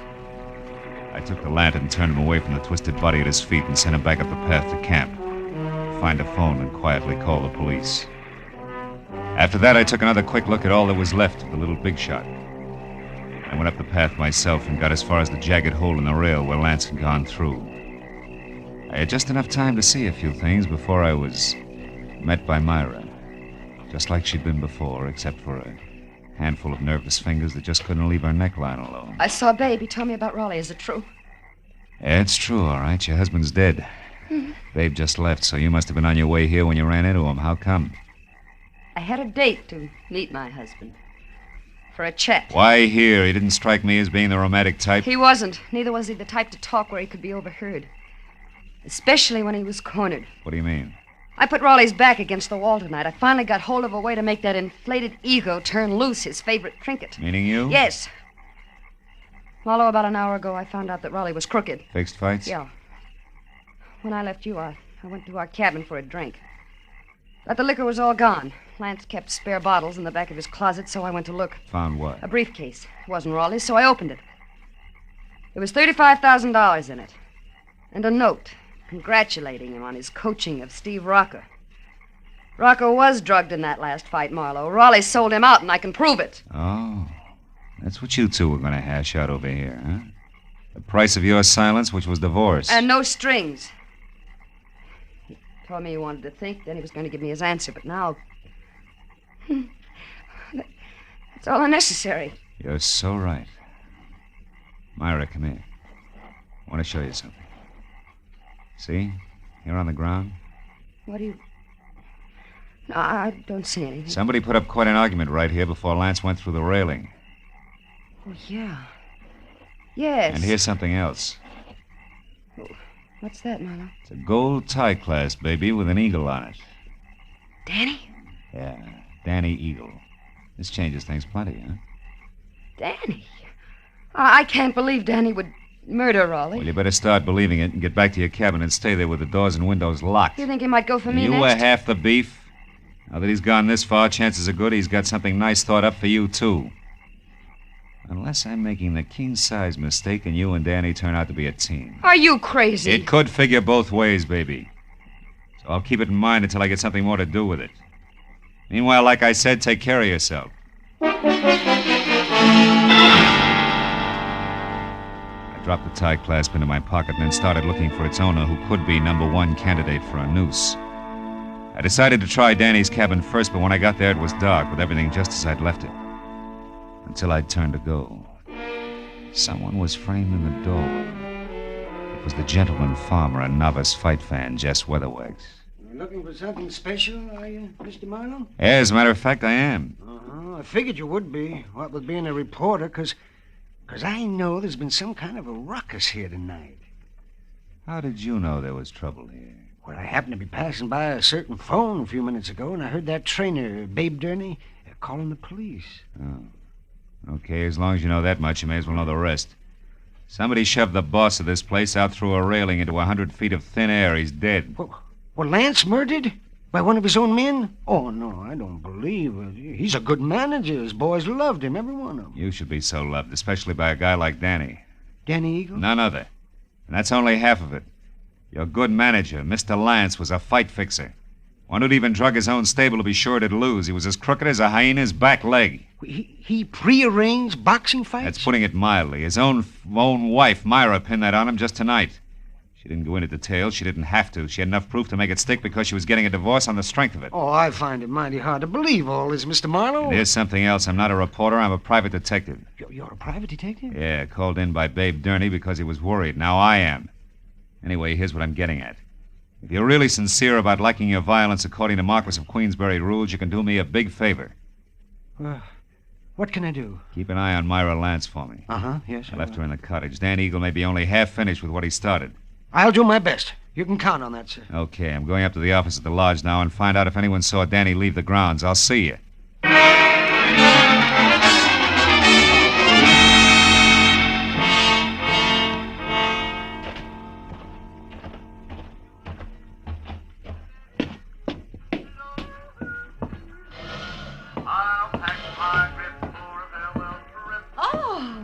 Hello there, Mr. Marlowe.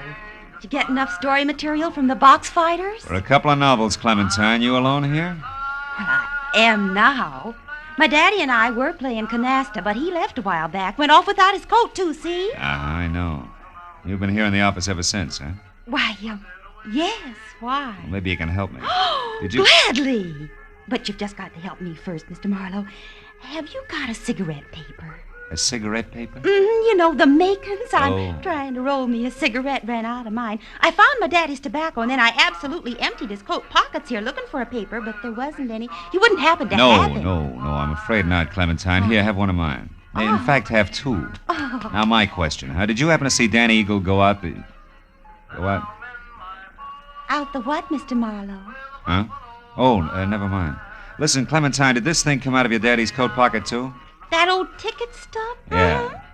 Out of that little pocket in the big one on the right side, it was... Well, Mr. Marlowe, what's wrong? I don't know. But I better find out right now.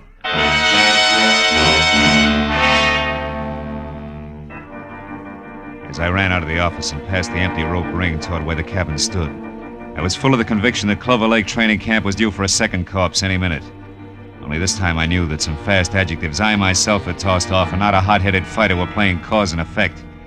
As I made for the door of the Lance cabin, there was no help in the fact that my volunteer guard, Jess Weatherwax, was nowhere in sight. I called Myra's name twice and still got no answer.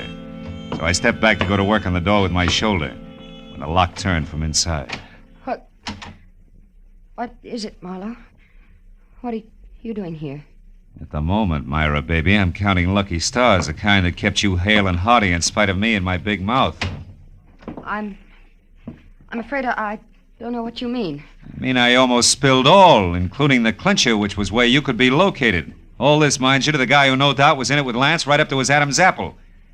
And the fact that you're still breathing means that he must have given up and beat it because as a topper I sent him here to guard you. Say, what's the matter? Aren't you even curious? Why, yes, sure, of course. So am I, Marlowe. Don't move. Oh, no. You have a talent for stupid audacity, young man. Myra's still breathing because up to the point where you knocked on this door, she still didn't realize my connection. But when you showed up, I couldn't take a chance. I was forced to bring this gun into things and wait behind the door. Now, obviously, you both know. And I was so relieved you still had strength enough to open the door, Myra. I stepped in chin first and was happy about it. Well, I was afraid to warn you. Well, it's your move, Weatherwax. What'll it be? I have no choice. What? You'll have a lot of bodies to crawl out from under, Buster. It won't be too hard. Danny's already framed for Raleigh's murder. Framed by whom? By Raleigh Lance himself. Oh, such a simple little plan. I worked it out as I worked out everything else around here. Just for the record, how was it supposed to go? Once Myra knew about Raleigh, she became dangerous to me. She had to be killed. So I told him how to set up the whole thing. You know, you're really enjoying yourself, aren't you? Frankly, no. Or I just don't intend to take the rap for my late partner's stupid clumsiness. Oh, but this has gone far enough. Oh, no, it ain't. Babe, look out, he's got a gun! Duck, Myra! Yeah, boy, Phil. He lost his gun. And I still got a good right hand. My boy ain't gonna be framed for nothing. Babe, stop it. I'm gonna fix this guy good. Lay off, babe, will you? Lay off! Lay off, I tell you! Lay off! Okay. He's got to tell us the rest. Come on, Weatherwax, talk. What actually happened on the path to the lake? Well? Lance set up the frame on Danny as I told him to by planting that eagle tie clasp at the weak spot in the rail. And then he made a lot of marks on the path, like there'd been a fight. Go ahead. And after that, he went over to kick the rail loose. He tripped and he fell. All because of those shoes of his with the hard, slick soles and built-up heels. Silly little man.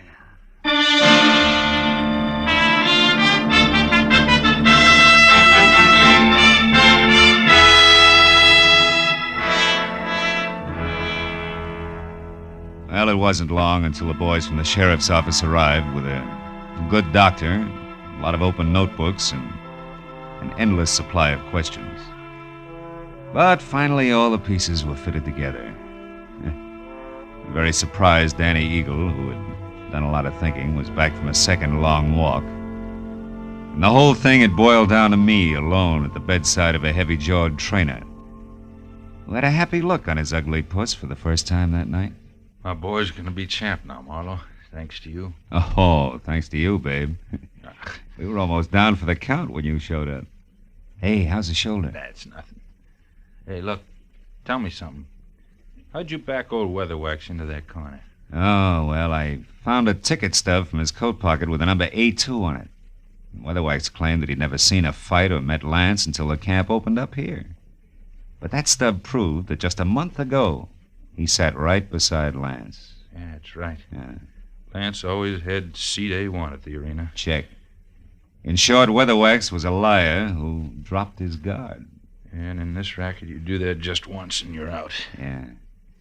Hey, see that the Eagle keeps his guard up, will you, babe? I'm going to be betting on him from now on. Don't give it another thought. Good night, Phil. And I didn't give it another thought. Neither did I think about an arrogant little guy whose phony heels and twisted mind had dumped him into his own trap. Or about a fat gambler who traded in perverted victories and rotten, hopeless defeats. Instead, I thought about the sun coming up over the hills. And a nice big platter with a ham omelet on it. And then a good, solid 8 hours sleep. Nothing else. You know, sometimes I think I have no soul.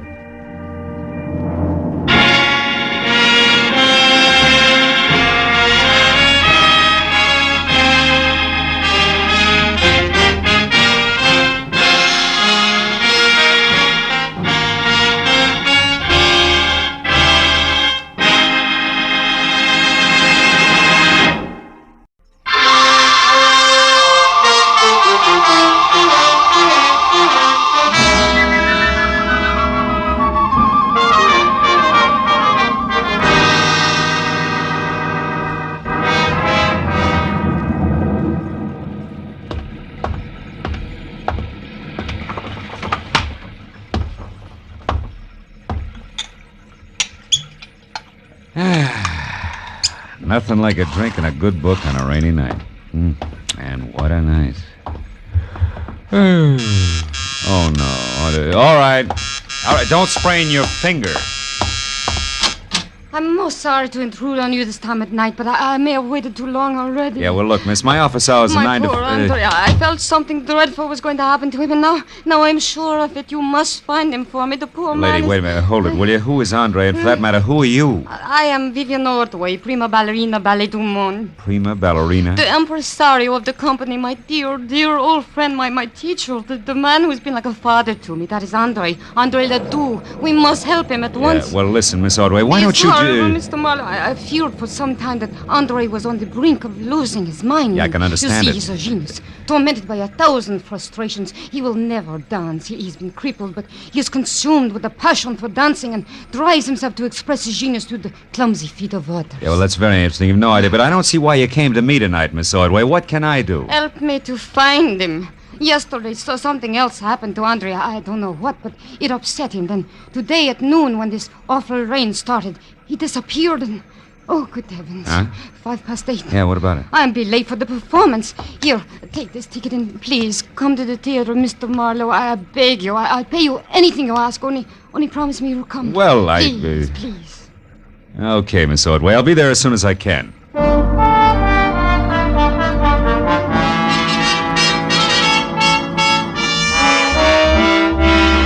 Ballerina swept out of my apartment like a frightened whirlwind.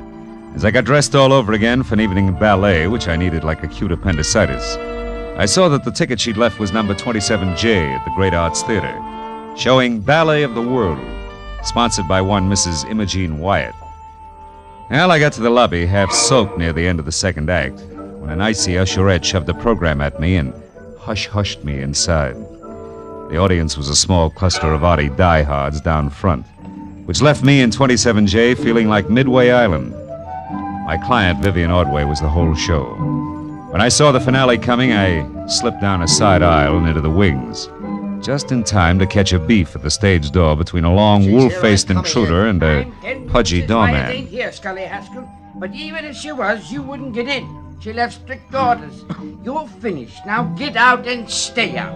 Okay, but let me tell you something. I broke my back getting publicity for that diamond-studded widow in this outfit. Imogene Wire's going to be sorry she fired me. I'm going to see to it personally. Get out of the theater, Scully. Nuts. To you and his whole troop of stuck-up grasshoppers.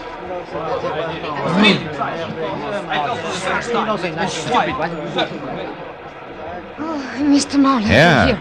Come this way to my dressing room. Tell me, have you heard from Andre Ledoux, Vivian? No, nothing. But I did remember something that may help. Oh? Andre once mentioned that he had a friend here in Los Angeles, a Mr. Baker, who lived at the Winthrop Arms, the Winthrop Hotel, the Winthrop something. Uh-huh.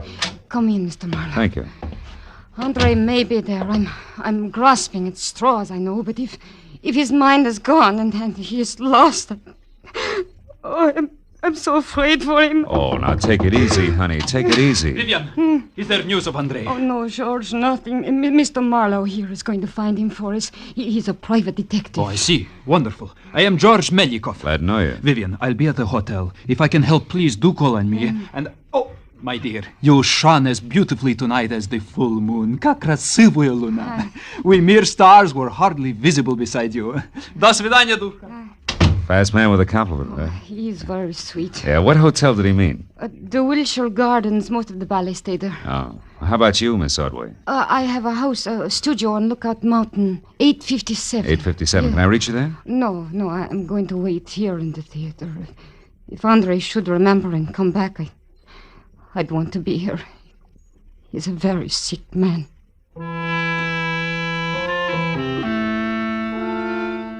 After I left the theater, a quick check in a phone book showed a Winthrop Arms apartment hotel on Havenhurst Drive. It's just below Fountain Avenue. And when I got there, I found the name Baker stuck over the mailbox to apartment 1A. I went inside and up to the door.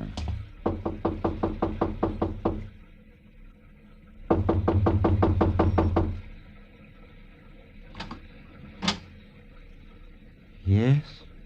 Andre Ledoux? What do you want? Well, your friends at the theater are worried about you. My friends? I have no friends. George Melikov's worried about you. George Melikov, my friend, is worried. So is Vivian Ordway. Oh, Vivian. Uh-huh. Oh, that dear child. What will become of her now? What do you mean? What's happened? Who are you? Miss Ordway sent me to find you. She's waiting for you at the theater. Waiting at the theater? Why? Why? The ballet is finished. What's that? Mrs. Imogen Wyatt withdraws her support completely. There is no more Ballet du Monde. I am penniless. And all our work has been for nothing. I tried to reason with her, but it was hateful. Afterward, I drove here on the dark street, the rain slashing, clawing at me. Rain. Andre, where's your friend, Mr. Baker?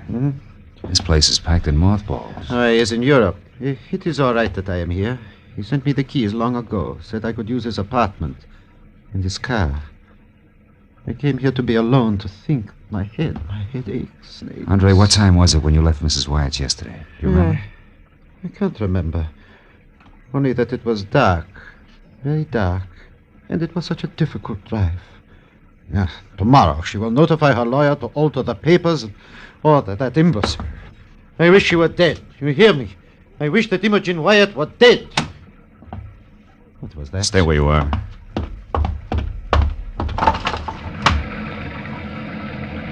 What is it? Do you see anything? No. Now look, Andre, about your headache. Wouldn't you like to see a doctor? Doctor? No, I'll be all right. I am all right. Understand? Yeah, sure. Well, do me a favor, for your own sake. Stay here tonight, inside. I want to check a couple of things, and then I'll be back. Yes, I'll stay. Where else would I go now?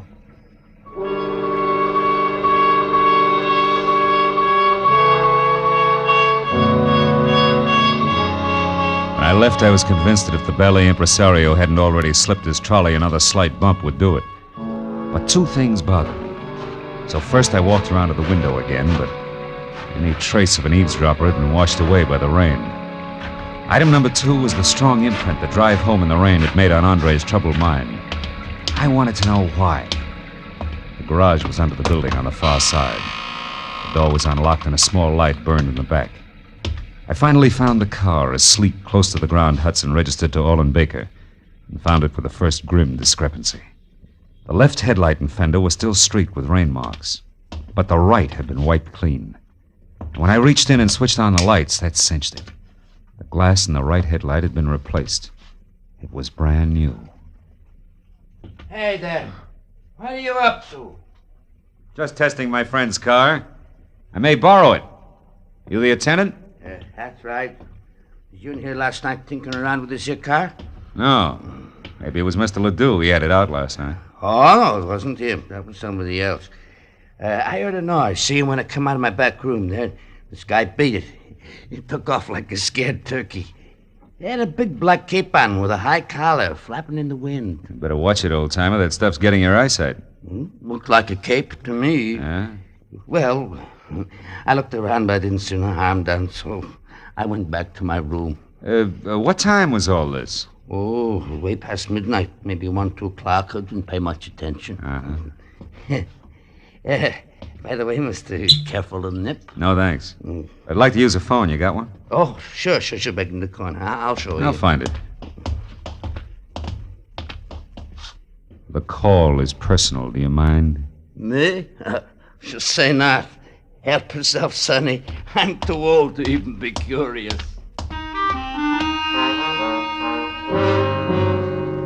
My first call was to a desk sergeant in the police traffic bureau. And when I identified myself and asked about a hit-and-run accident possibly on Fountain sometime before midnight yesterday, there was a pause while he checked the record.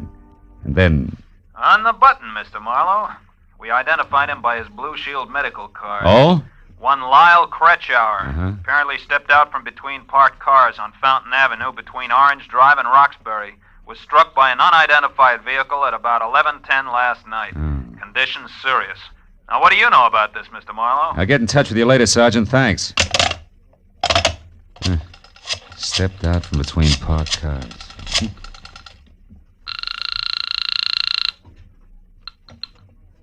Great Arts Theater. It's Philip Marlowe. I want to talk to Vivian Ordway. Oh, hang on a second, Mr. Marlowe. She's right here. Okay. Have you found him? Is Andre all right? Yeah, for the present. But listen, Vivian, I got to talk to Imogene Wyatt. Where does she live? Mrs. Wyatt? Yeah. Beverly Hills. Let me think. It's 21 Cameo Terrace. 21 Cameo. Meet me there right away, will you? I may have a couple of rough answers for you, baby. But, I'm still in costume. That doesn't matter. Okay, all right, I put something on over it. I'll be there just as soon as I can.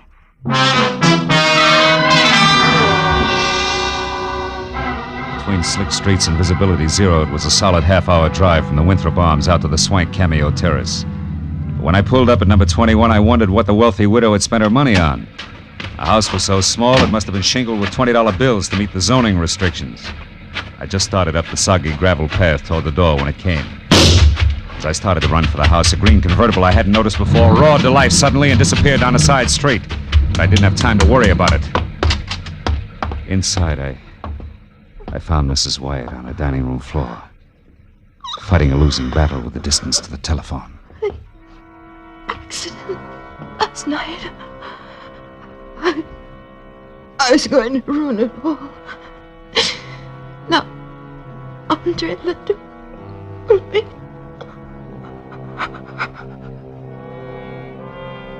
She was dead. I looked through the rest of the small and now silent house in a hurry, but found nothing more constructive than the rear door wide open. I got back to the living room just in time to see my client, Vivian Ordway, bizarre in a short, frothy ballet skirt and long white hose, standing in the front door. Something's wrong, isn't it? That's one way to put it. How'd you get here, Vivian? In the cab. What do you know that drives a green convertible? Green. Wait, Scully Haskell, a publicity man, but why? The guy I saw in a beef at the theater tonight. What's happened? Imogene Wyatt was just shot to death. And that puts 2 items of business up on deck. First, the check call to Andre Ledoux. Andre? Why Andre? On the off chance that he can drive faster than I can. After that, a personal call on Mr. Haskell. You can fill that one in yourself. Marlowe, Andre couldn't have. He couldn't have We'll done... see. Hang on tight, baby. Let's get it over with.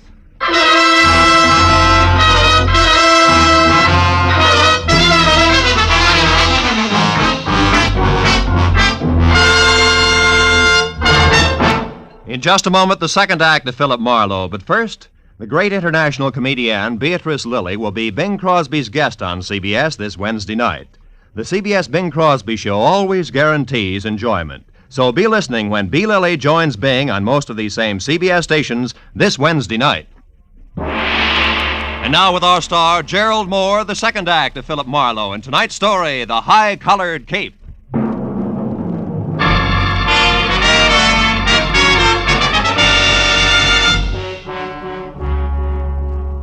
Made a cockeyed picture. A beautiful ballerina miles away from the stage, yet in full color-drenched costume and gaping through tear-streaked grease paint. It's sudden death. It's a good time for me to start checking up. Andre Ledoux, the high-strung impresario, was first. If he was still at the apartment, I could cross him off as having done it personally. Hello? Hello, who is it you want? Sorry, wrong number. Marlowe, he was home, wasn't he, Andre? I mean, you couldn't suspect him, Marlowe. Why, Andre's the sweetest man in the world. Take it easy, honey. I didn't say Ledoux did it. And his being home doesn't say he didn't. People sometimes pay other people to do their dirty work for them, you know. Just what are you trying to say? You hired me to find Ledoux, and I did. But also, I found he was suffering from shock, and has been since last night when Mrs. Wyatt told him she was going to fold the show. Fold the show? Yeah. And that Vivian would ruin him. And half a dozen more I could name. You're so right, so you've all got plenty of motive. But what about Haskell? We know he hated Mrs. Wyatt. Isn't revenge motive? Revenge and the fact that you saw his car. Why do you insist on defending him? I don't. Only there's another angle. It's called hit and run, and I know that it ties in tight with Ledoux, Mrs. Wyatt, and the actual killer. Hit and run? I don't understand. Well, neither do I yet. Now, look, do you know where Scully Haskell lives? No. Where does he hang out? Sometimes at the bar at Wilshire Gardens Hotel. Okay, I'll try it. You go back to your place up in the hills. I'll find it when I got some answers. Now, hurry up and get out of here, will you? Somebody might have heard the shot and called it... Somebody did hear the shot. Go on, get out. Yes, but Marlowe... No buts. Go on, Vivian. Get in the cab and go straight home. Do your crying there. All right. Good. I'm trying to... Hey, Vivian, you forgot your coat. Vivian, you... Oh, no, baby. You forgot your cape.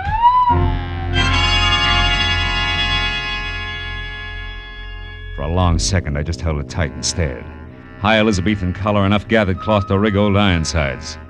It could have been what the garage attendant thought he had seen running away from the car Ledoux had used. But the garage attendant could have been mistaken, too. I told myself that leaping high to conclusions was strictly for ballet dancers. I jammed the cape into a small bundle and left via the service entrance just as the police sirened up. I took the Great Circle route back to my car, tossed the cape on the seat next to me, and drove fast to the bar at the Wilshire Gardens Hotel.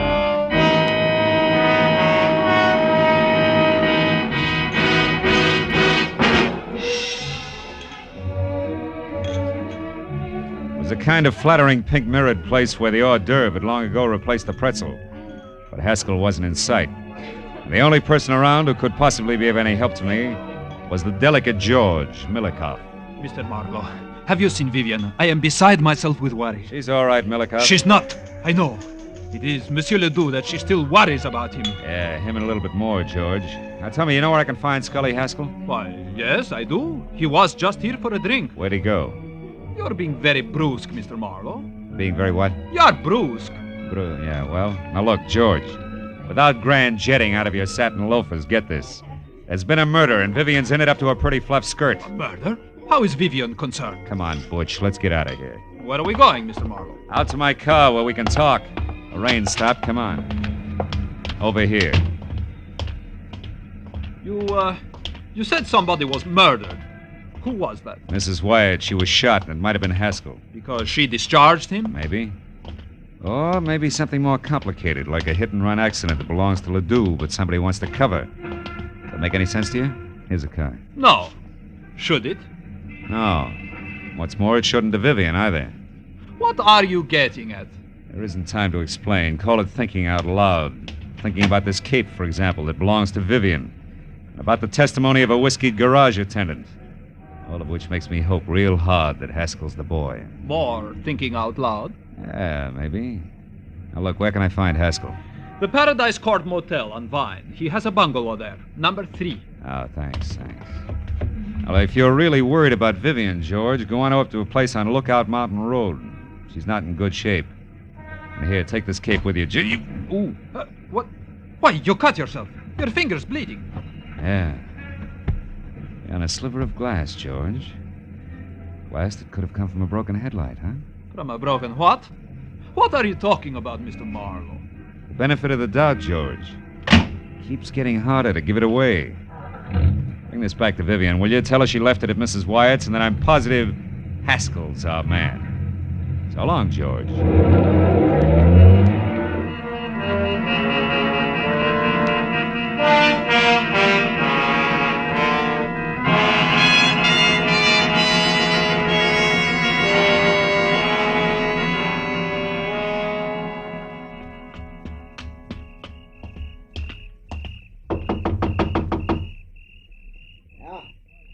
you, Nancy? Not quite. The name's Marlowe. I want to talk to you, Haskell. Don't waste your breath, Skip Chaser. I'm broke, and I'm going to stay broke until the 1st of next month. After that, you can get in line. Who are you funny for, the finance company? Imogene Wyatt's dead, Haskell. What did you say it? What's a gun for? You lousy temper. Get back. Hey, wait a minute. I saw you at the theater tonight. And I heard you, which puts me out in front. Now do we talk, Haskell? About what? Mrs. Wyatt's murder. You were sloppy. And you're off your nut. I didn't shoot her. I didn't even... Slips, huh, kid? So I know she was shot. Doesn't prove I did it. Come on, why'd you kill Mrs. Wyatt? I didn't. How'd you know she was shot? Because it happened just as I got out of my car and started toward her place. I was going up there to read her off. The shot scared me away. Use your head, Marlowe. I was sore, but I didn't kill her. No, but interference on that hit and run you were covering was plenty of reason. What are you talking about, hit and run? Hit and run! Don't move, Haskell. Nuts. I said don't move! Congratulations, handsome. That's just what I had in mind. Close the door and stand still. Sure. Now what? The name's Nancy Connor. Occupation? Ex-friend of the unconscious. Don't look so worried, handsome. I'm on your side. I had something in mind exactly like that left cross you just threw. Is that cold, Yeah. What's your beef? I took this louse to a party with me last night, and he got so stinking drunk that I'm still apologizing to people. He was with you last night? Me and a couple of fifths of bourbon. From 8:30 till 5 a.m. down on Malibu. He never left? Not for a second. The loudmouth was positive. Nobody could get along without him. What's that got to do with you? Too much. Tell Haskell I'll be in touch, will you? I gotta run now. Oh. What are you looking at? It's just a program from the ballet, isn't it? Yeah. Well, Haskell has them all over the place, after all. Yeah, sure. So? Oh, so like I said, Nancy, I gotta run.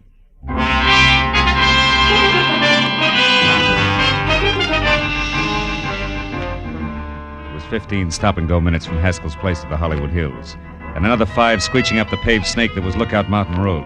But finally I was there out of my car and running toward number 857, which was a collection of windows and a rustic log frame half jutting out into space. And around in the back there was a wooden sun deck. Below it, on either side, huge rocks that lined the edge of the cliff. Directly below, only the dark, bottomless canyon. On the end of the porch near me, there was a long flight of stairs. I started up, one careful, noiseless step at a time, my hand tight around the .38. Suddenly, in the weak light of the thin slice of moon, I saw Vivian Ordway, her back to the flimsy porch rail, her face an ugly knot of terror. No, George. And only inches away from her and brandishing the gun he'd used to kill Mrs. Wyatt was the half-crazed answer to everything. The delicate jaws, Melikov. It's too late, Vivian. Marlowe knows this cape was what the garage attendant saw. And do you know how? Because of a stupid little thing. A sliver of glass that was caught in it, which came from the broken headlight that the wearer of the cape replaced. The wearer who was covering up Andre Ledoux's hit-and-run accident so that he could have the pig where he wanted him. You're wrong, George. Marlowe was after Haskell. He thinks Haskell killed Mrs. Wyatt. He only hopes that. And he'll find out one way or another that the beautiful ballerina is guilty. Then he'll be forced to come back here after you. But George, I'm not guilty! Of course you're not, Vivian. I am. The cape is mine, not yours. You only used it tonight. That's the only thing he doesn't know, and never will. Because you will have killed yourself after confessing to me. No. It's the only way, Vivian. You or me. But it's always been that way, hasn't it? Even in the ballet, where one or the other of us had to be starved. Too bad it wasn't I. Yeah, crying shame, Melikov. Get away from that rail, Vivian. He's going to the other end of the porch, Marlowe. He's going to jump with the ground there. Melikov, no!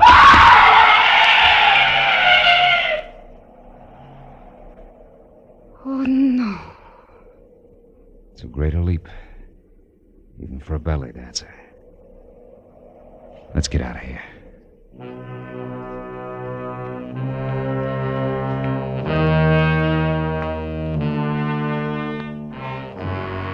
A long time at police headquarters, but finally all concerned had made their statement.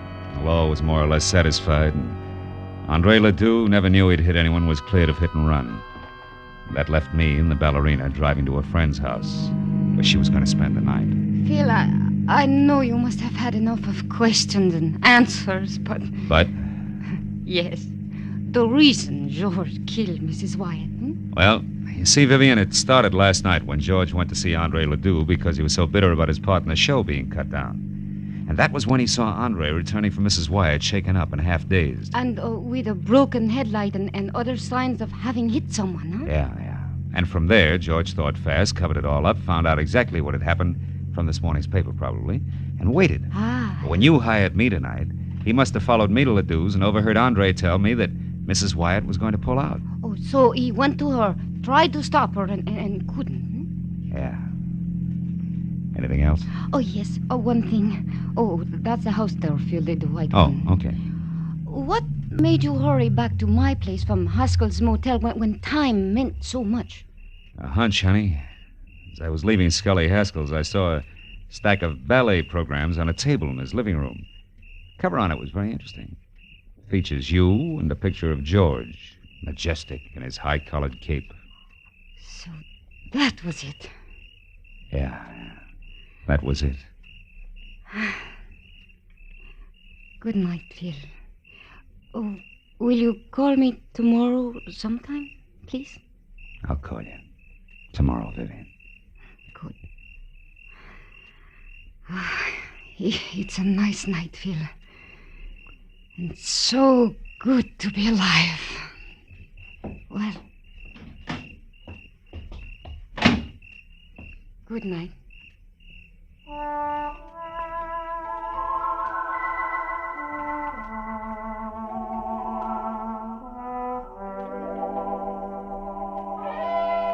And I drove straight home in the quiet, empty hour through the quiet, empty streets, thinking all the way about ballet, which to me had always been something very delicate. You know, for the long hairs, strictly the arty side.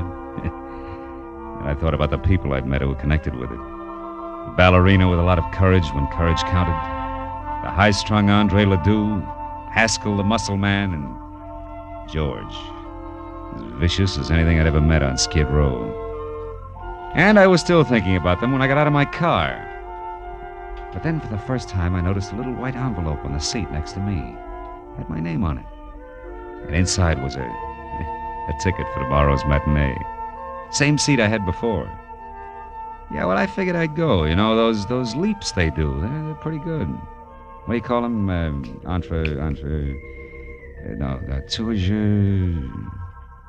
Yeah, they're pretty good.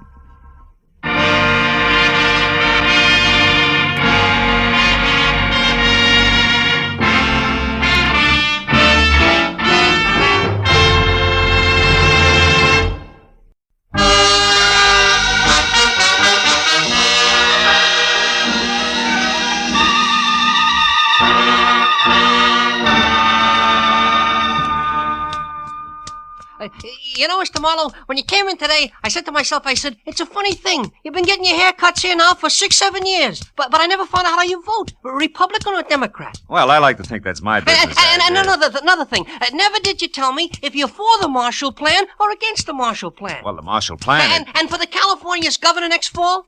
Well, there's no doubt in my mind. And the income tax... sit back, please. Yeah. Now, the income tax is fair or it's not fair? Well, eminently... Now, how come all this stuff, I don't know, what is your opinion? I can't imagine. Of course, my opinion, I tell people. I say political party is a matter of getting to... Oh, excuse me. Saved by the bell. Hello? Alvin's Barbershop. Alvin speaking. Who?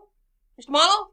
Yes, he's right here. Hold on, please. It's for you, Mr. Marlowe. Always interruption, ain't it? You're so right. For 60, well, never mind. Hello? Mr. Marlowe, this is Mrs. Lola Demarest speaking. Oh? Thank goodness I finally located you. Now, you're to come out to my place at once. Pacific Palisades, 1312 Old Tower Road, and your plane leaves in 2 hours. Now, wait a minute. What plane, Mrs. Demarest? Why? What's this all about? The Seahorse. I'm going to sell it, Mr. Marlowe. My mind's made up. The Sea Witch? A Seahorse, Mr. Marlowe. It's a brooch 6 inches high and set with precious stones, which a San Francisco dealer is anxious to pay $5,000 for. Well, look, Mrs. Demarest, The dealer's flying to New York tomorrow, Mr. Marlowe, and also my doctors say I'm living by sheer willpower alone, hence my decisions must be made quickly. Now, the terms of the deal are cash, so please be sure that you're armed. And the money will be returned here to my stepdaughter, Jillian Demarest, unfortunately. Oh, you don't approve, huh? No. However, I'll abide by my late husband's wishes. Jillian is to be provided for. Now, no more questions, sir. Just hurry. You'll be paid handsomely. And when you get here, Mr. Marlowe, use the back porch. I'll be in my bedroom. The other doors are locked. You're alone, Mrs. Demarest? No servants? I'm merely sick, Mr. Marlowe, not dead. And since I've just fired Elmer Paris, who was called a lawyer, but it was actually more of a baboon, we'll be able to talk. Now, hurry, Mr. Marlowe. Please be punctual. My new lawyer is due here at 4:30. I'll finish up and be ready for you at exactly 5. Is that clear? I've got one question. Were you ever a barber? Goodbye, sir. Well, Alvin, it looks like we'll have to skip that shave. Oh, that's too bad, Mr. Marlowe. Like I said, I'm anxious to get your opinions. Opinions are important, huh? Important, Oh, you know? sure, Al, sure. Yeah, I mean, the way I look at it, Mr. Marlowe... Alvin! Yes, Mr. Marlowe? Wipe the lather off. Your chin, not mine.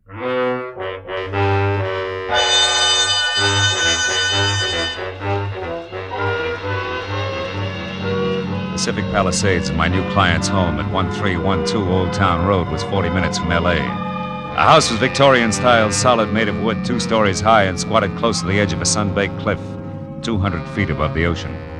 I parked behind what must have been the first Pierce Arrow ever made, and started slowly along a gravel path that led to the rear, until I heard it.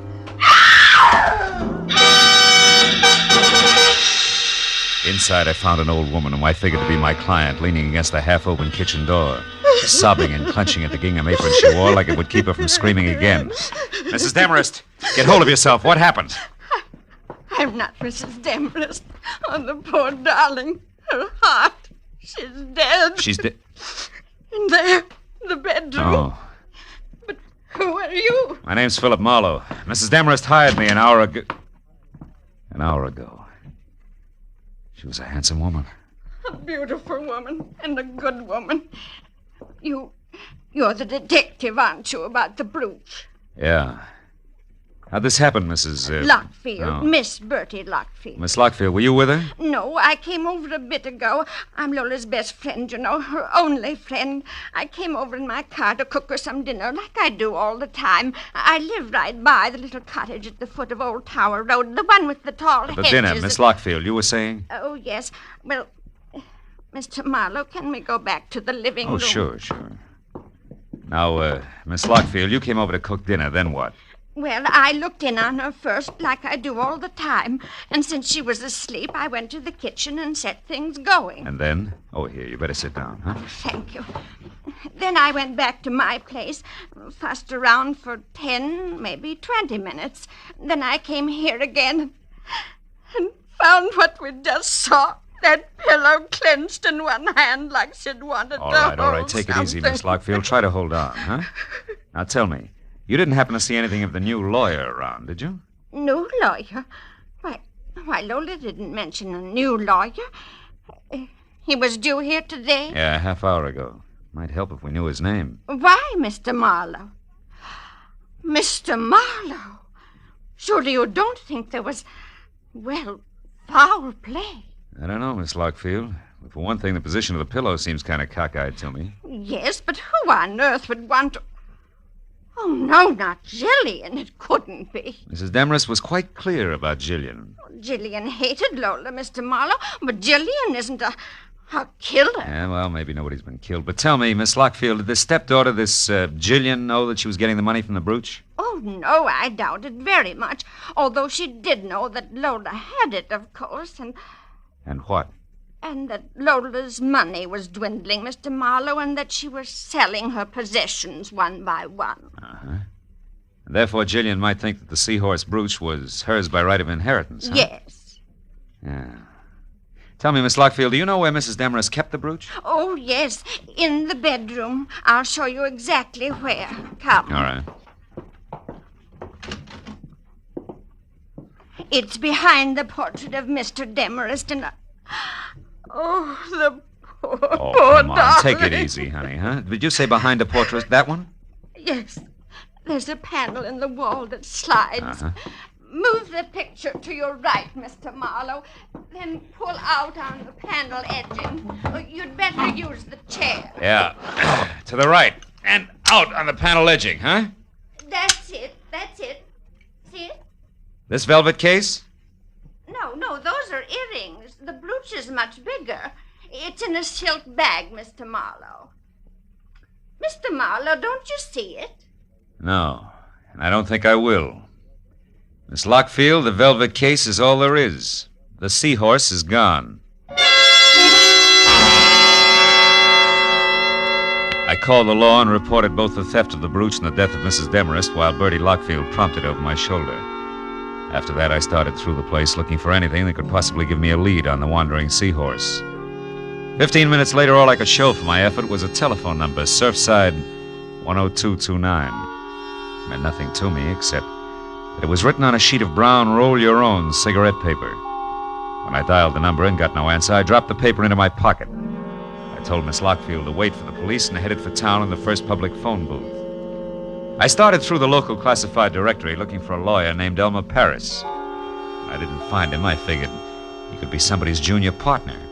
So I began at the top. I scored on my seventh nickel. Calder, Kramer, and McDuff. It was the anchorman who answered. Elmer Paris? Yes, we employ a lawyer by that name. One who was fired by Mrs. Lola Demarest early today, Mr. McDuff? Who ceased working for Mrs. Lola Demarest early today. All right, objection sustained. Tell me, where can I get in touch with Mr. Paris? At his desk here in the office, where he's been all day. Your reason for asking, sir? The answer you just gave me. Now, one last item, Mr. McDuff. Did your firm supply a new lawyer for Mrs. Demarest late today? We did not. And, sir, we never will. Oh? Each lawyer in this office is, first, a gentleman, second, a competent barrister.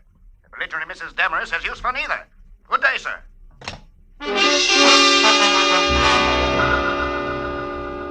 With that, I checked Elmer Paris off my list and went back to the phone book. Jillian Demarest, my late client's stepdaughter, was listed at number 111 Los Amigos Terrace, which a map on the back of the book showed to be just off Sunset Boulevard in Hollywood. Come in. The girl herself, replete with old-fashioned, the only thing that was red-headed, maybe 30, and meat and potato curves in either direction. From a waistline that was strictly rye crisp over lettuce leaves. Sit down. What's your problem? Well, I got some bad news, Miss Demarest. Don't tell me. It's my income tax. I've been caught lying. It's your stepmother. She's dead, Jill. Oh. That's too bad. Her Yeah, heart? well, try not to go to pieces, kid, huh? Look, I didn't particularly like Lola Demarest. She didn't particularly like me. So, why make a thing of it? Because the Seahorse brooch has been stolen. You're kidding. Don't try brushing that off, because it was supposed to be sold today with the proceeds to go to you. You're a liar. Private detective. Hired Jill to fly the brooch to a San Francisco dealer, and I found out it's really worth $50,000. A lot of dough you didn't expect. Okay, Mr. Private Detective. That last crack. It means exactly what? That you could have taken the brooch yourself. Try me again. Surfside 10229. Stop pushing and start listening. If Lola intended to sell the brooch and give me the money, it was for one reason only. My father wanted it that way. So? So do I. And now that you're without a client, maybe you'll work for me. I doubt it. I write and get paid well. 5,000 words a month for a pulp magazine. Torrid stories. It figures. Pays off nicely. Be worth your while. Do you want to help me? Suppose you're lying and actually stole the brooch yourself. What then? Then you handcuff me to the nearest cop and run for mayor on the Let's Clean Up Local Crime ticket. Now, is it a deal for, say, 1% of the 50,000 if I get it? 0 if I don't. 500 of fun, huh? Mm-hmm. Yeah, okay, Jill, it's a deal. Good. And for a starter, do you happen to know who Mrs. Demarest's new lawyer was? New lawyer? I didn't know the old one had been fired. I didn't say he had. Could have quit, you know. Nobody ever quit working for Lola Demarest. It wasn't her nature. No? Will you please stop barking at me and go out and bite the guy with the brooch? You look like you could do a good job of it. For $500. Yeah. But just think of the opposition, Jill. It's snapping at 50 grand.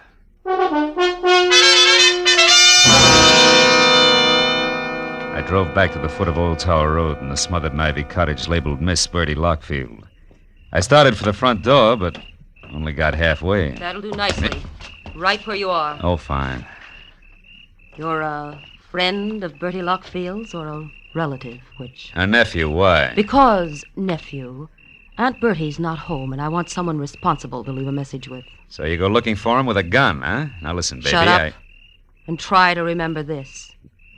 Tell your aunt that the new lawyer Mrs. Demarest hired will be in touch with her. Does that make any sense to you? No. But maybe if I knew his name, it would. I doubt it. Now, nephew, without any fuss, let me have your car. Hey, now, wait a minute. Come on. You'll find your car a block away from here where I left mine. Give. No. Happy motoring. Thank you, nephew. And don't forget the message. She backed away, got into my car, and started it without once taking her dead, fish-cold gray eyes off me. When she jerked away from the curb, it was too late for me to do anything but swear and start walking to my car. It was where she said it would be, so I got in and sulked as far as the first public telephone. It was time to try Surfside 10229 again.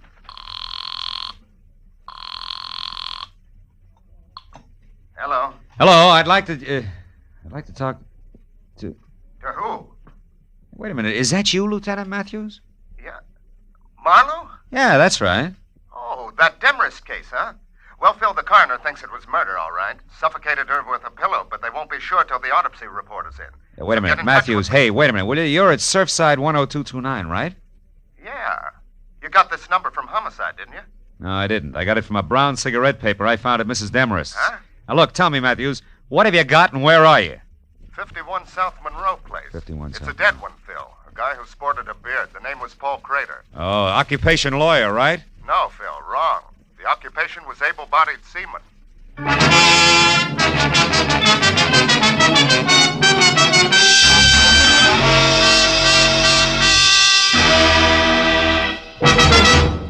In just a moment, the second act of Philip Marlowe. But first, Dr. Christian's latest patient comes up with a new problem for the kindly small-town physician this Wednesday. And it's the case of a man who's about to be evicted from the place to which he's come home to die. Add to this, the patient is an exceedingly lively, rip-roaring centurion, and you have the makings of a highly dramatic, amusing yarn. Dr. Christian, starring Gene Herschelt, is heard every Wednesday on most of these same CBS stations. Now with our star, Gerald Moore, the second act of Philip Marlowe, and tonight's story, The Seahorse Jockey.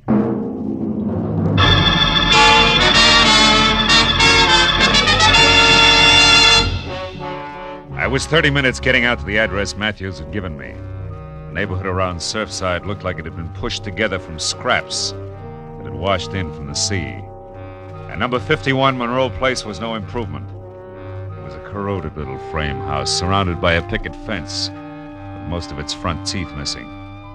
I parked in the red glare from the squad car's spotlight, and as I walked past the sagging gate, I could hear Matthews inside. Oh, hello, Marlowe. Come on in. But don't fall over the late Mr. Paul Crater there. Oh, that's him, huh? Doesn't look much like a sailor to me, Matthews, in spite of his whiskers. What do you expect, bell-bottom trousers? All right. Those guys wear suits when they're ashore like anyone else. He was shot twice, Phil. Once in the stomach, once in the chest. Dropped right here in front of the door, huh? Yeah. The way it looked, somebody came up and knocked, and when Crater opened the door, they let him have it. Got a line on him? Well, he was a nice, quiet guy, apparently. Lived here with his sister, Helen. As far as we know, they got along fine. We're still trying to locate her. He worked around here someplace, but we don't know where yet. But what about that Demarest business? Oh, that. Well, Oh, wait a minute. Oh, okay. Matthews. Yeah, Mooney. I see. Jug Nolan. As in J-U-G? Yeah. Uh-huh. He is? No, you come on back. I'll check him later, personally. Well, Phil, that answers one question anyway. Crater here worked out of a boatyard on Front Street. What was that Nolan, J-U-G, about? Jug Nolan. He's the bird who runs the shipyard. Oh. Mooney says he's a genuine old sea dog from Roll Your Owns to... Wait a minute, did you say Roll Your Owns? Yeah. Matthews, how about letting me talk to this Nolan before you and the boys move in? Why?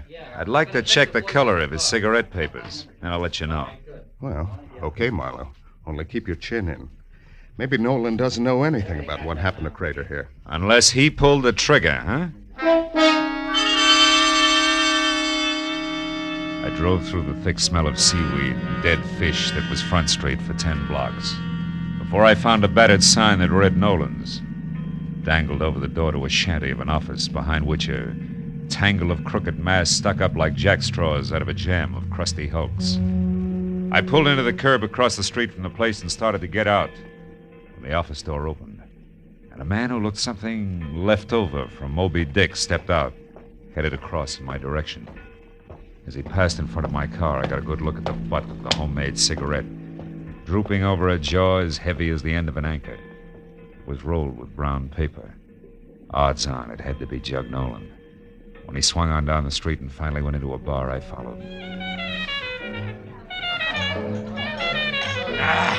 Hey, Swede, do it again, huh? Be right with you, Jug. Snap to it. I gotta get...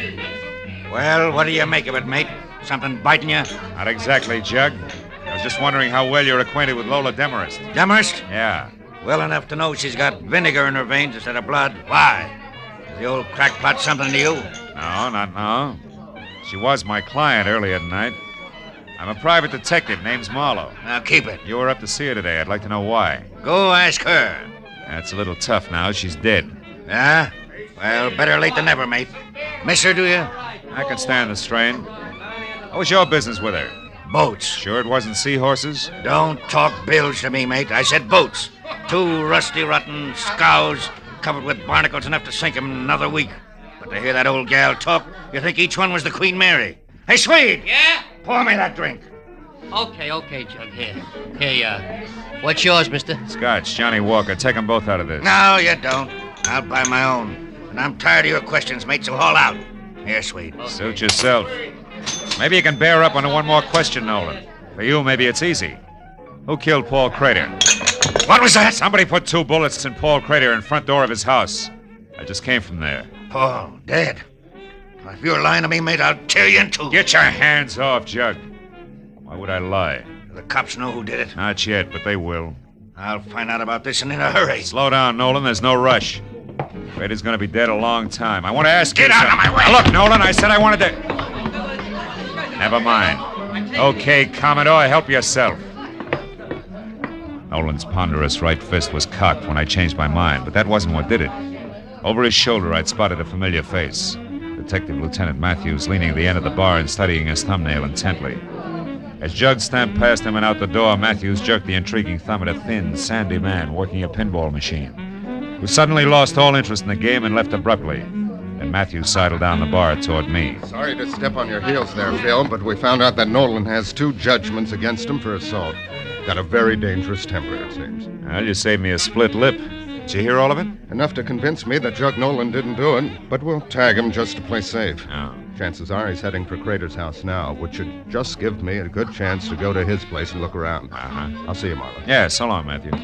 Something else for you, mister? No thanks, Swede. Unless you can tell me why so many Surfside sailors grow Van Dykes. Ha!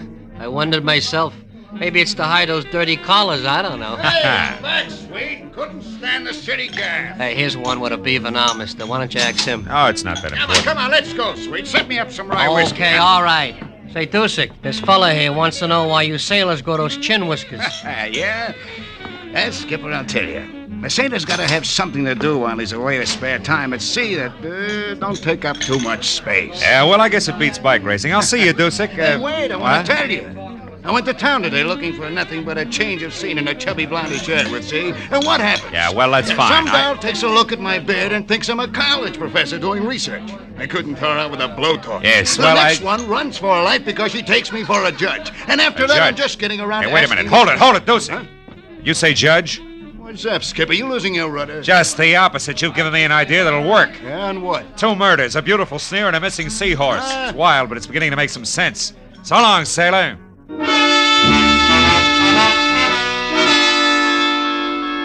I checked Nolan's boatyard first, but his office shack was dark. So I drove hard back to 51 Monroe Place in the hope that Matthews had been right about Jug's destination. When I ground to a stop, I once again gave thanks for smart cops. Jug Nolan was there, all the fight gone out of him as he stared without seeing it at the blood spot on the floor where Paul Crater had died. I asked him one simple question. The answer he grunted in 3 words without so much as looking up. But it made everything fit. As I got to the phone, I knew that whatever else he was, the old sea dog was no liar.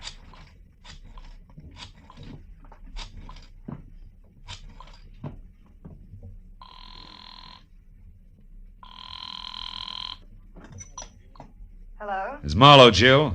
Oh, I've been waiting for this. What is it? Money or fun? All depends. Now listen close. I've got to have some help right away. What's wrong? Where are you, Phil? That doesn't matter, but this does. Get hold of that friend of your stepmother's. What's her name? Bertie Lockfield. And both of you meet me at your stepmother's house as soon as you can make it. It's important, baby. Don't fail me.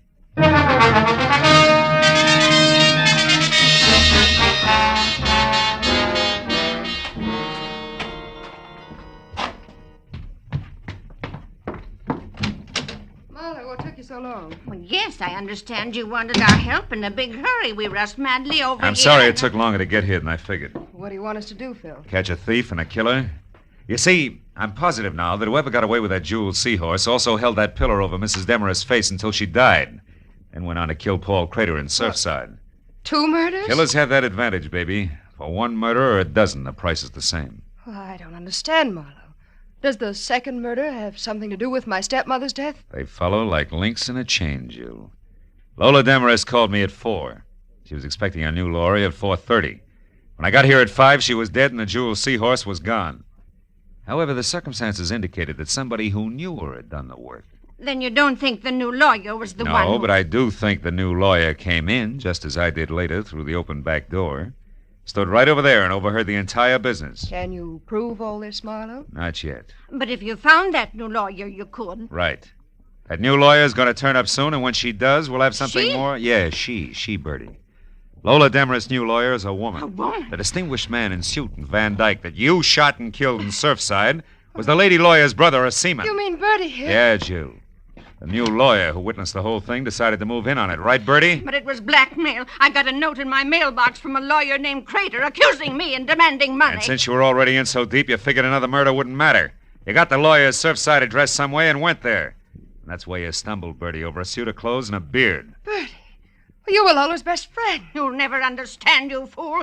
So don't try. Betty! Don't you try either, Marlowe. Make a move for your gun and I'll put a bullet in her back. Lola Demarest's best friend. I despised and hated her. The years I worked and slaved for that woman, pampering her, putting up with her sickness and her temper and her high-handed ways. She owed me plenty for those years. When it came time to pay, the money went to you cheap little snip.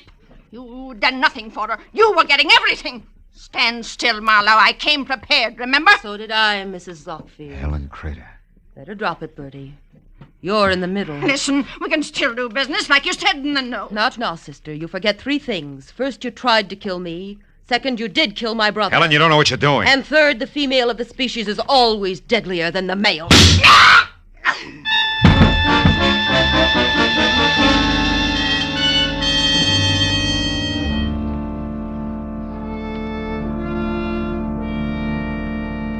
Well, Matthews, that's about it. Yeah. What do you think will happen to Helen Crater? Nah, that's one I don't have to figure out. Well, she's a lawyer, you know. Say, Maybe by the she way, could- Phil, Huh? how did you find out she was the lawyer? Oh, that. Well, you see, the fact that the new lawyer was nowhere around bothered me. Uh-huh. And then when I was in that bar in Surfside, one sailor with a beard told me he'd been mistaken for a judge. So I figured maybe another sailor, also with a beard, could have been mistaken for a lawyer. And you worked back from that? Yeah, to Paul Crater's sister, Helen. I finally asked Nolan what Helen Crater did for a living. He told me. You see, he was the guy who had recommended Helen in the first place. He'd come to see Lola about the boats and found out that she needed a lawyer, right? That's right. So he tossed some business to Paul Crater's sister. That's how the phone number came on brown cigarette paper. You know, I found it on the sun porch. Well, that's it. Yeah. Well, you gonna get some coffee? No, thanks, Matthews. I'm kind of tired. Oh, I think I'll go home.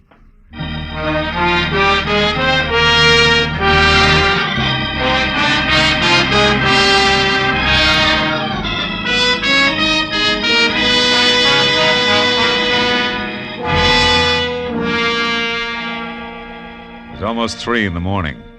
A silent, sterile hour at the short end of a long, long night.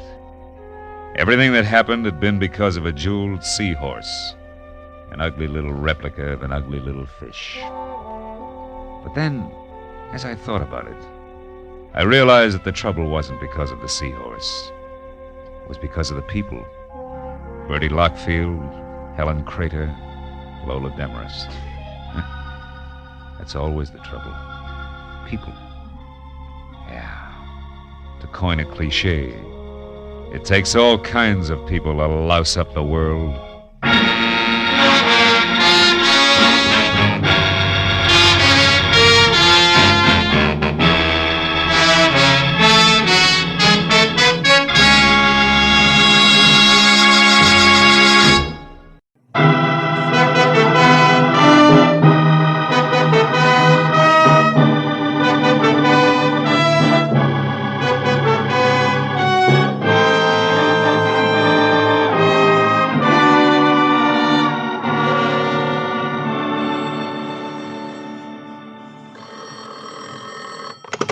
Mrs. Brown's gift shop. Oh, yes, Mr. Waltman. The bookends? Well, let me see now. That was the little Dutch figurines, wasn't it? The boy and the girl? All right, fine. Well, I'll have to... Oh, hold the line a minute, Mr. Waltman. Mr. Marlowe, you're back. Yes, Mrs. Bryant. Did you find him, Mr. Marlowe? Did you find Chipper? Chipper is dead, Mrs. Bryant. Oh, Take it easy, Mrs. Bryant. Maybe you better sit down here. No, I'm all right. There's a customer waiting on the phone. I'll finish that. Then I want you to tell me everything you found out about my son. Sure. I'll only be a moment. As Martha Bryant went to the telephone, I braced myself for the story I had to tell her. I tried to figure some last-minute way of making hard facts a little softer for a sweet, brave, gray-haired lady who deserved a better break. The first thought about what had happened brought the whole ugly business rushing back at me again. Turned my mind back like a clock to where it had all begun yesterday morning in my office. And that same Martha Bryant, full of hope and quiet courage, had walked up to my desk, handed me a letter, and asked me to find her son. His name is Chipper, Mr. Marlowe. Or rather, Chip, now that he's a grown man. He's 22. He left suddenly without a word 6 months ago. Oh? I've heard nothing until this morning when that letter there addressed to Chip came in the mail. Postmark St. Louis Obispo. Oh, sit down, won't you, Mrs. Bryant? Thank you. Maybe I shouldn't have opened it, but... Well, you see, it's the first indication I've had in all that time that he's even alive. Read it. Dear Chip, it's been a long drag, but the waiting is finally over, darling. Time is now. Meet me at 11:30 Monday night at the House with the Big Wheel, signed Toby. House with the Big Wheel, what does that mean, Mrs. Bryant? I have no idea. But for some reason it frightens me. Oh, 11:30 Monday night. That must be tonight. Who is this Toby? Toby Packler. She's a very, very beautiful young woman, platinum blonde. Oh. Chipper believed he was in love with her, I'm afraid. Oh, please don't misunderstand me, Mr. Marlowe. I'm not a possessive mother. I knew I'd give Chipper up someday, only I hoped it would be to a nice, sincere girl. Toby Packler isn't? She's much too fast. The kind who uses too much mascara and wears things like those little anklet chains they call slave bracelets. I tried to find her after Chip left, but she was gone, too. Oh. Tell me, did you and your son argue about Toby, Mrs. Bryant? No. I only saw her once. He knew I didn't think much of her, but that didn't drive him away, Mr. Marlowe. What did? Well, I've never been able to understand. After his father died, Chip became irresponsible and a little wild, perhaps, especially since I had to spend all my time running our gift shop on Ivar, but he was a good boy, really. I tried to convince myself that he left just to prove his independence, to test his wings, you know. But now... Now what, Mrs. Bryant? Now I'm worried. That letter, it puzzles me. I don't like it. Well, it may mean nothing more than you're getting a daughter-in-law who uses too much mascara. I hope you're right. I want Chip to be happy, to settle down. I want to turn my business over to him, and... Will you try to locate him for me? Here, I have his picture here in my wallet. See? Say, Chip looks a lot like his mother, doesn't he? Yes. Please find out if my son is all right. Sure. I'll do my best. From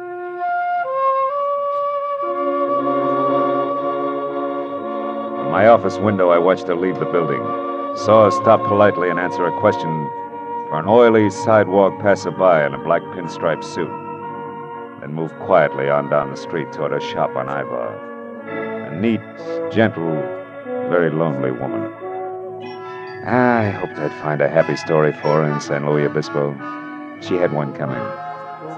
I was still hoping 5 hours later when I pulled into a mobile gas station in the little town at the foot of the Santa Lucia Mountains, 200 miles up the coast.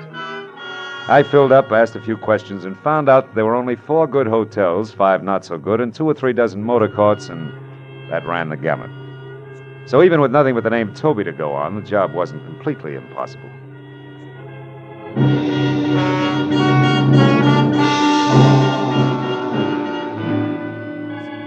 By the time I'd worked my way down into the motor courts, the sun was sneaking off between the rocky hills toward the ocean, and I was still collecting negative answers. Until I tried a mirrored neon combination bar, restaurant, and motel called Pinky's on the north edge of town. Sorry, mister. No Toby Packler registered here. Now, wait a minute. Are you sure? She's a lovely platinum blonde about... About what? Huh? Oh, never mind. Skip it, Pinky. Maybe this is better. When I glanced across the lobby at the bar, I'd caught a man watching me. He was the same oily character in a black pinstripe suit that I'd seen stop Mrs. Bryant on the street outside my office back in L.A. He ducked away, and I beat it into a bar. Just in time to see him slip out a side door. So I followed him. Outside, a gravel path wormed through a grove of dejected pepper trees. Wound up in a lonely walled patio, and when I got there, Oily was out of sight. The reason was simple. The nose of his gun in my back said he was behind me. Don't move, Marlowe. Well, name and all. Yeah, sure. I've been tailing you every inch of the way since old Lady Bryant went to see you this morning. What's the connection, Oily? Exactly 6 long months of watching and waiting. For what? For a move you 2 skunks would have to make some time. And from the way you've been working, you don't know enough to do yourself any good or me any harm. So take some advice. Go back to L.A. Leave it alone. Leave what alone? It's none of your business, people. I'll take over from here. But just in case you run into Chip Bryant or Toby on your way out of town, tell them from me they're not cutting Lou Race out of his share of $110,000. I'm going to get it, one way or another. And so you won't forget, use this. Oh! For a reminder.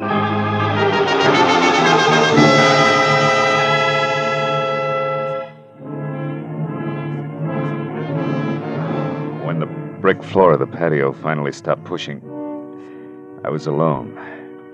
Except for my ugly thoughts. I knew I was on the right track, but from the sound of things, Chipper Bryant was much less a mama's boy than his mama believed. I made sure Lou Race was nowhere around the motel. And I went into the bar again to see what a double scotch would do for my headache. The bartender obviously was the type who got around, so I took a chance and asked him about Toby Packler. It was no good. But when I described Toby as a beautiful platinum blonde, a girl sitting alone, 2 stools down, a girl with a short, ragged, mouse-brown hair and extremely flat, misformed face, dropped her eyes and looked away. I suddenly felt very cheap. I flipped a silver buck on the bar and got up. You know, it was the kind of dumb stunt you can't apologize for. You just leave. I was halfway to my car before I realized that the girl had followed me out. Hey, mister. Yeah, you. Just a minute. I turned and watched her come toward me. In the garish neon light, her face was jarringly unreal, the color and texture of hard putty. I heard you inside when you asked about Toby. Yeah, I thought you had. Do you know her, Miss... Palmer. Oh. Yeah, I know her. She's one of my few friends. What do you want with Toby? Well, my name is Marlowe. I'm from L.A. I want to talk to her about a fellow named Chip Bryant. She's my only lead. Chip Bryant? Yeah. She never mentioned that name to me. Anyway, you're too late, Mr. Marlowe. What do you mean?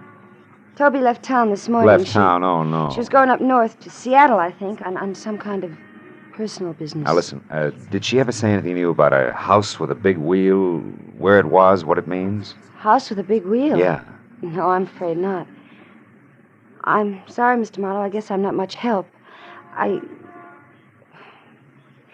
Well, good night. Thanks anyway. Now, good night, Miss... Palmer. Yeah. Yeah, Palmer. Good night. As the girl walked back to the bar, the little gold chain I'd spotted around her ankle glinted in the brittle light, and it was like an echo of a memory. A slave bracelet on her was as out of place as a morning glory in a bed of toadstools.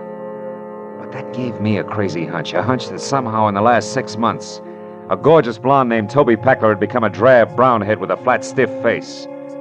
So I didn't chase wild geese to Seattle. Instead, I got in my car and I waited.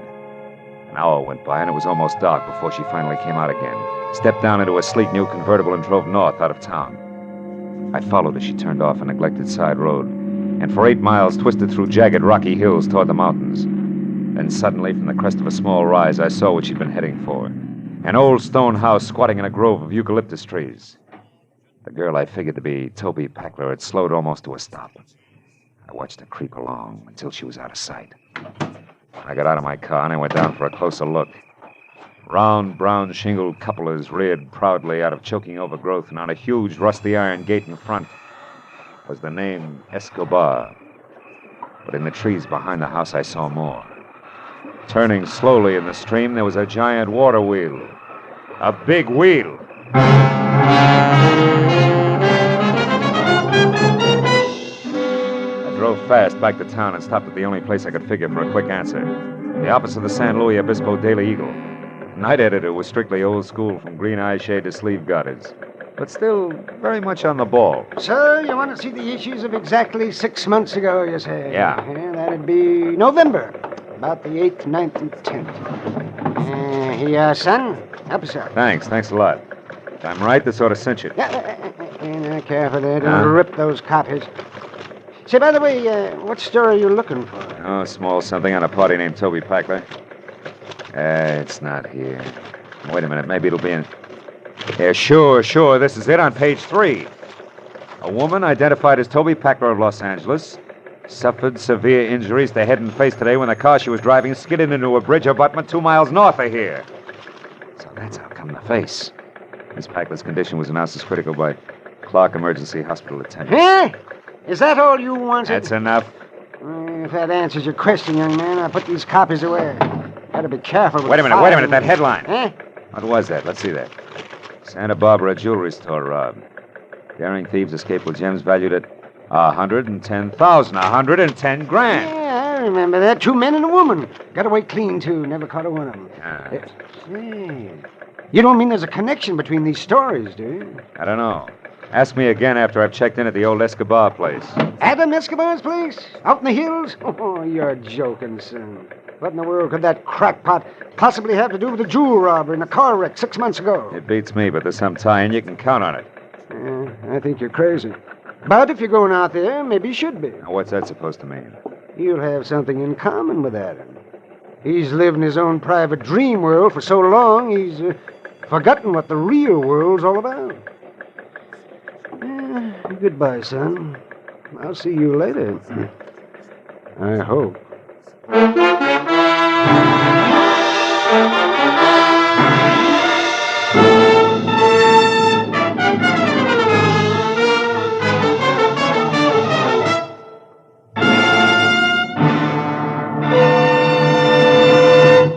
In just a moment, the second act of Philip Marlowe. But first, the fun is always fresh and furious when Groucho Marx takes over on CBS Wednesday nights with his wonderful quiz, You Bet Your Life. Groucho, the master of ad-lib, teams up pairs of opposites and then goes to work with his quips and questions. Very, very solid with laughter, this Groucho Marx show. Hear it this Wednesday and every Wednesday on most of these same CBS stations. Now with our star, Gerald Moore, the second act of Philip Marlowe, and tonight's story, The Hiding Place.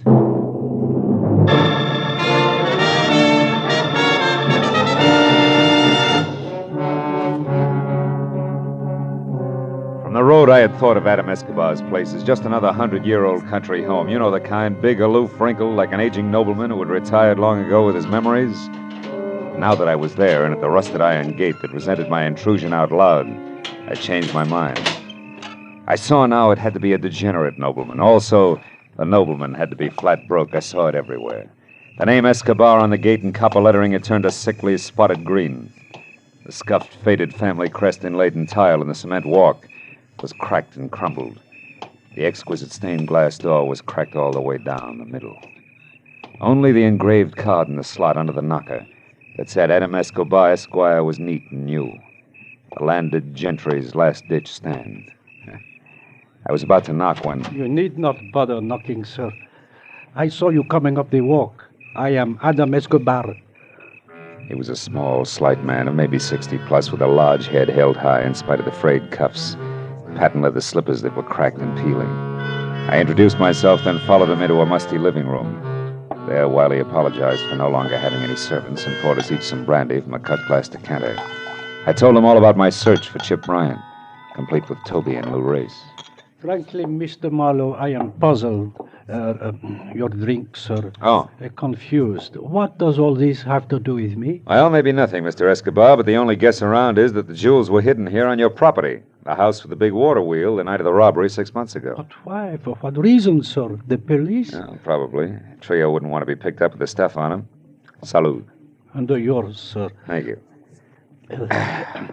Then, Mr. Marlowe, soon after they did that, hid the jewels, I mean, the girl, the one with the injured face, had that accident. Those are the circumstances. Oh, more or less. And if I've added right, company's coming by 11:30. It's 10:30 now. It might be a good idea if you left the home grounds for a while. Me? Leave my own home because of some thieves, because of 3 common degenerates? Mr. Escobar, it's that or the police, and I'd rather not have them in it for a while. I still owe my client the slight benefit of the doubt that's left. You think I am afraid? Is that what you are trying to say? No, of course not. But I don't see why you should stick your neck out. These people have nothing to do with you. You are wrong, sir. Every honest man has something to do with every criminal. His duty. I know that now, Mr. Marlowe. If I had known it many years ago, I might still have both my wealth and my property intact. Well, okay. Who knows? When I come back, it may be... Come back? But where are you going, sir? Into town. I'd still like to catch up to Chip Bryant before the reunion. I don't think there's going to be the time or place for conversation. Conversation? With that Bryant hoodlum? About what, sir? About a mother, Mr. Escobar. A nice old lady who doesn't deserve a kick in the teeth.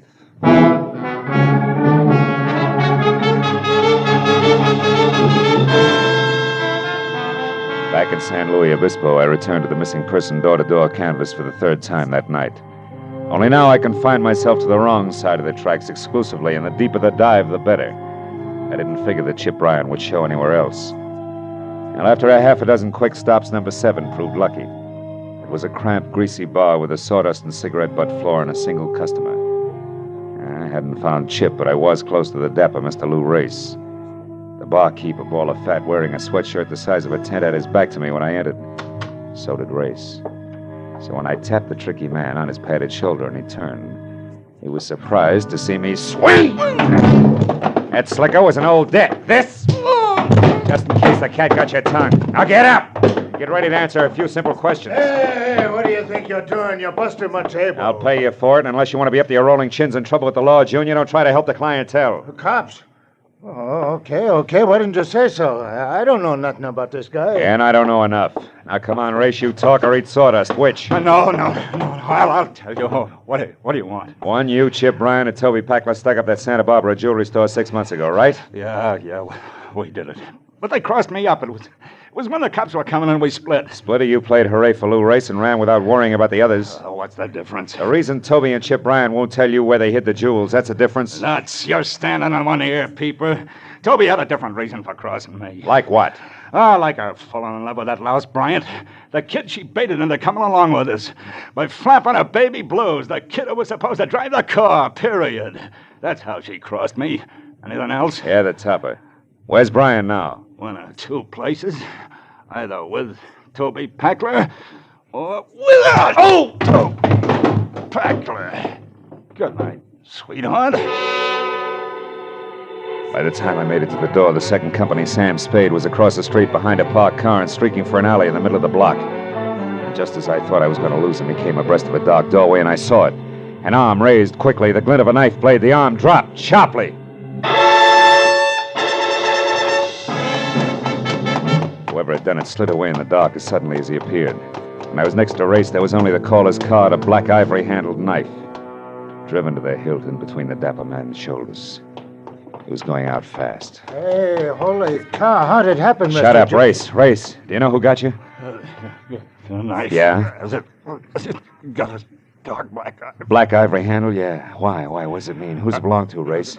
It's the kid. What kid? That little lousy Chip Bryant. He's dead, huh? Yeah. And so are all the prayers of one Mrs. Martha Bryant. Huh? Who's she? Never mind. Listen, call the cops. Tell them my name's Philip Marlowe. I'm a private detective, and I may be able to explain all this later. Right now, I'm due at a house with a water wheel, and I'll explain that later, too. If I'm lucky.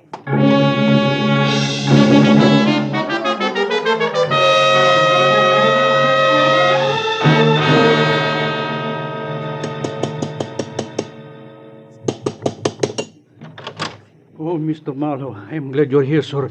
It is almost 11:30. I know. Have you seen anyone, Mr. Escobar? No, sir, and I have been watching very closely. And in readiness, my father owned this pistol. Oh, well, I hope it's been oiled since. Now, look, I didn't locate Shipwright. Hey, wait a minute. Isn't that a car there turning off the road without any lights on? Yes, and going along the side of my property line, back to the water wheel.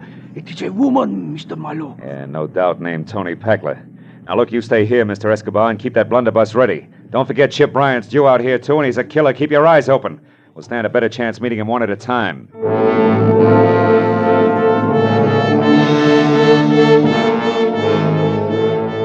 went around to the side of the house quickly, then kept close into a long line of eucalyptus trees that ended at a crumbling building that had once been servants' quarters. After that, it was only 20 yards to the water wheel.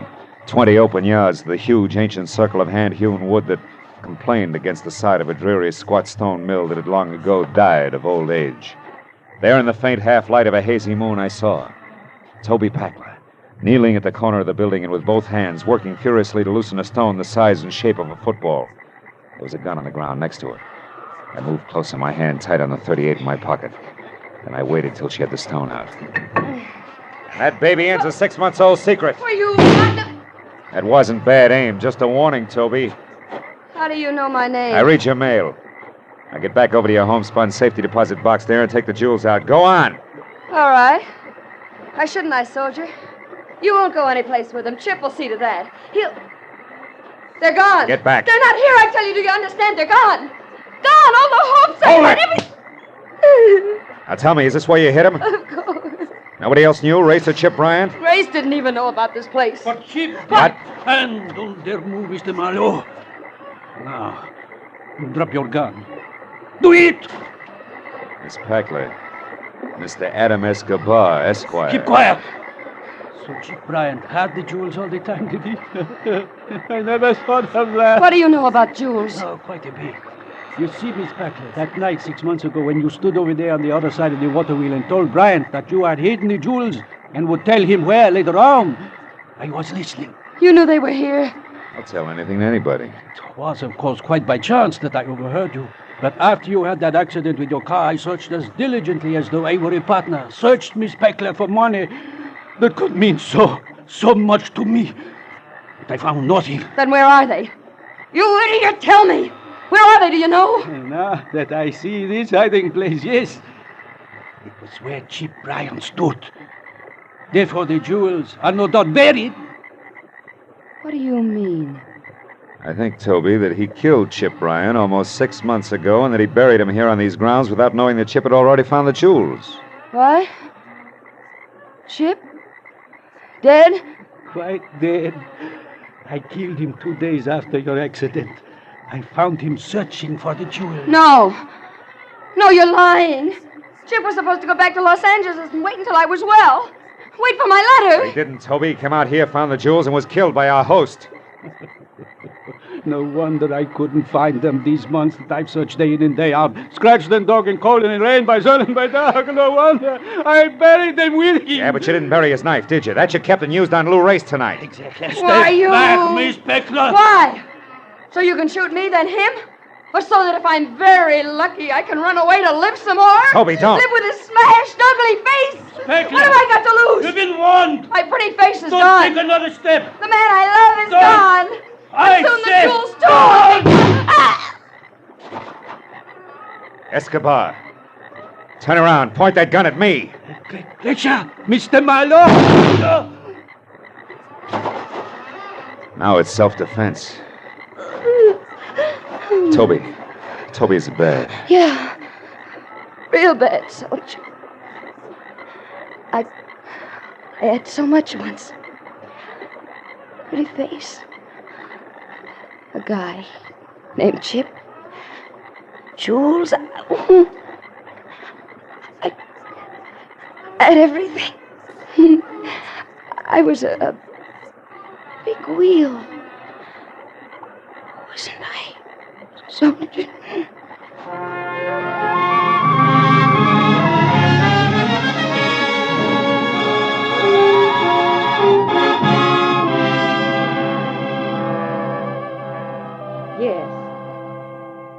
Yes, Mr. Altman, the bookends will be sent out to you this afternoon at the latest. Thank you for calling. Goodbye. I'm sorry to have kept you, Mr. Marlowe. Well, it may be hard for you to believe. But in the minute I was on the phone, and even while I talked, I think I saw Chipper's whole life before me. I know what you mean.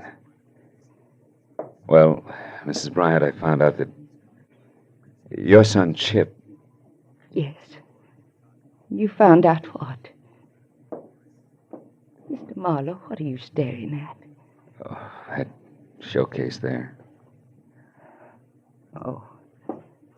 Our Mother's Day display.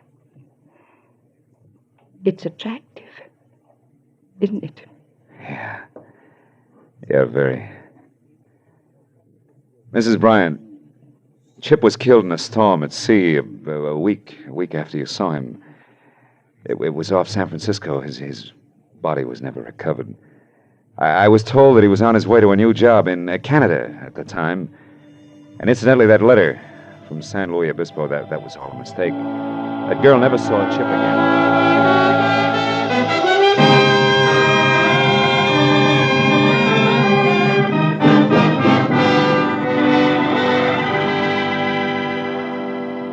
Outside, I left my car where I'd parked it and walked through the busy city street. You know, it's a funny thing. Lies can cause more trouble in this world than almost anything else, they say. And at the same time, can sometimes bring the most happiness.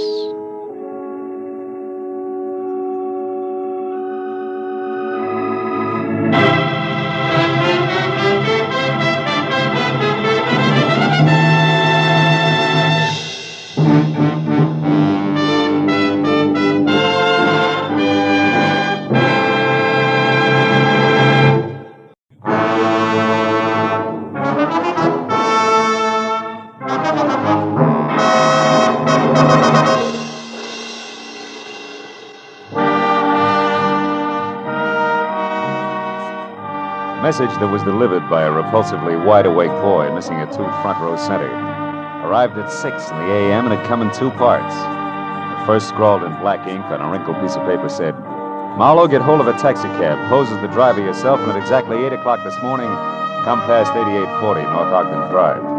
Signed, Pollard Schindler. The second half had made more sense. It was printed in neat letters on neater green paper.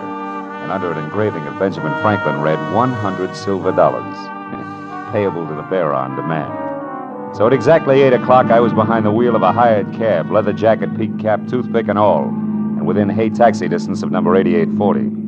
Mr. Pollard Schindler, a round man in square clothes with haircut to match, was not late. You there! Taxi, ready? Yes, sir. Cab? Of course. Why do you think I'm shouting my head off?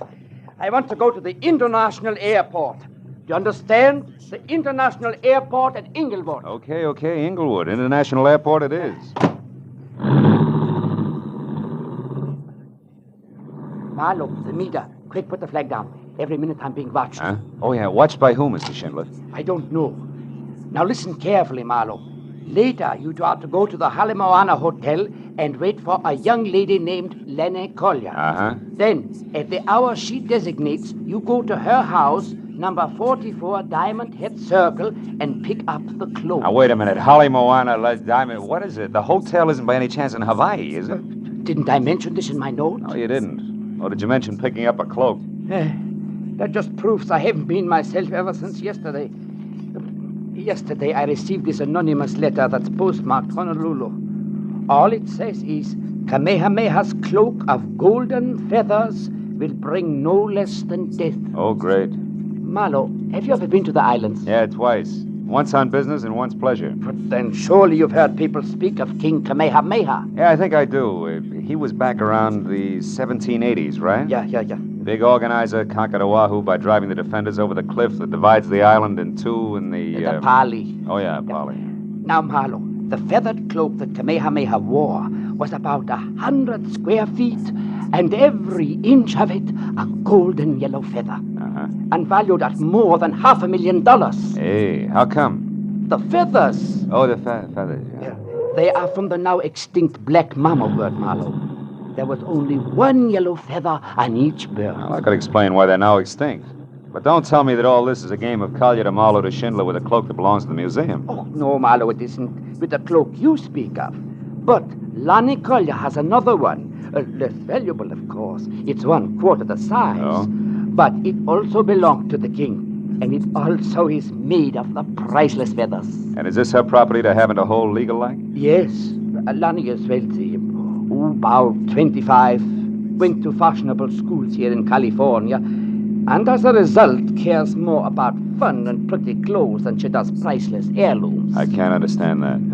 So, for $50,000, I have bought the cloak to resell to a New York millionaire for almost twice that sum. Eh?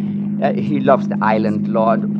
Marlowe, I was right. I'm still being followed. Don't look back. Drive faster? Don't do nothing. This is exactly as I want it. Now, whoever it is will follow me, not you. And when I am in Honolulu, they will still follow me. Well, I take care of the business on hand. Yes. Now, there's a reservation for you on the next plane. So, after you leave me and collect your cab fare, which will be $500, you drive away.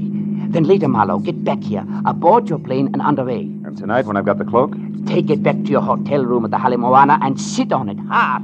Because unless I am a complete success as a decoy, you will have your share of trouble too, I'm sure. But Marlowe, from what specific direction it will come, I do not know.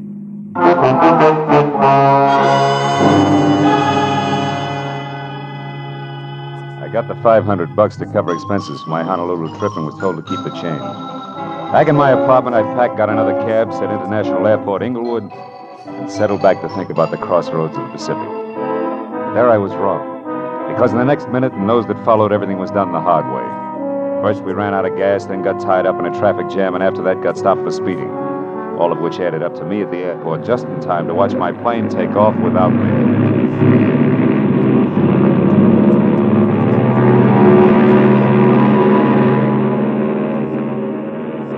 A few minutes later, when I told a cherubic clerk in a gray flannel and insipid smile that my name was Philip Marlowe and that I wanted a reservation on the next flight, which was leaving in an hour, things got even worse. You can't be Philip Marlowe, sir. That is not the Philip Marlowe who was on Flight 21 that just left. You have a reason for saying that, huh? I most certainly do. There were 36 seats on that plane, sir, and when she took off, all 36 were full. I know. I checked them myself, and I don't make mistakes. Well, bully for you, boy. But I happen to be both Philip Marlowe and the man who was supposed to be on that plane. Also, Buster, I'm just about out of patience. How do I get on the next plane or don't I? Come on, I can't stand indecision. Well, You what? Mr. Marlowe, I think it can be arranged. That's better. As a matter of fact, I'm almost sure of it.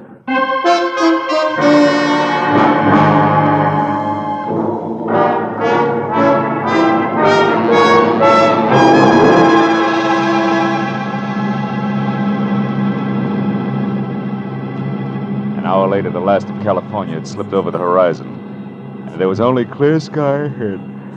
Oh, I began to relax. My mind drifted pleasantly. Frosted Hawaiian punches, warm white beaches, and lovely hula hands.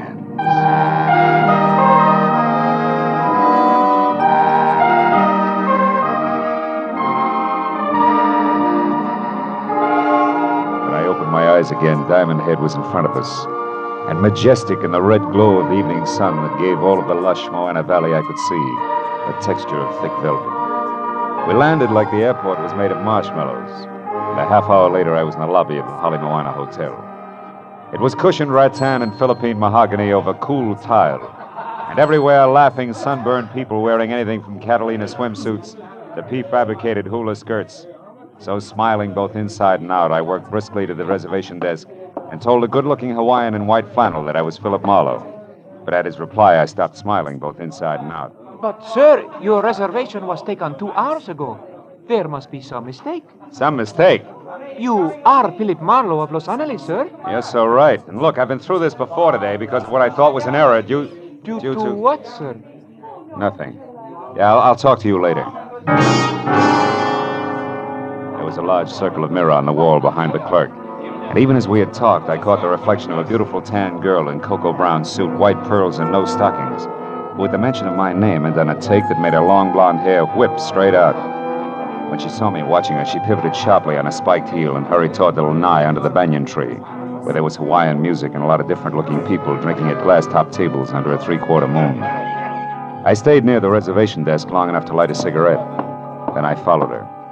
She was seated away from the lobby entrance, and on a hunch that she just might be Lani Kalya, I started for an empty table next to her. But a middle-aged Chinese in gay gabardine, Panama to match, slipped into the chair that I was after.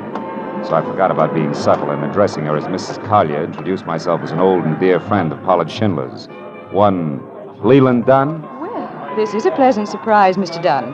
But tell me, how did you know what I look like? Well, Pollard Schindler's accent doesn't hamper his vocabulary, Miss Kalya. Oh.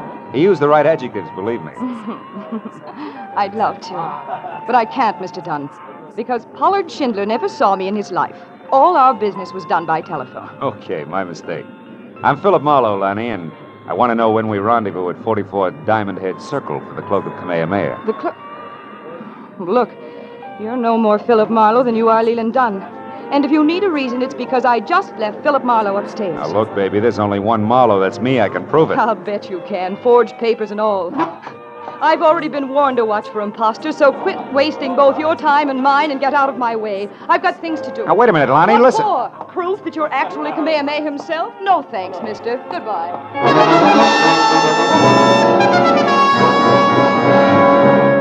Now I had two clues.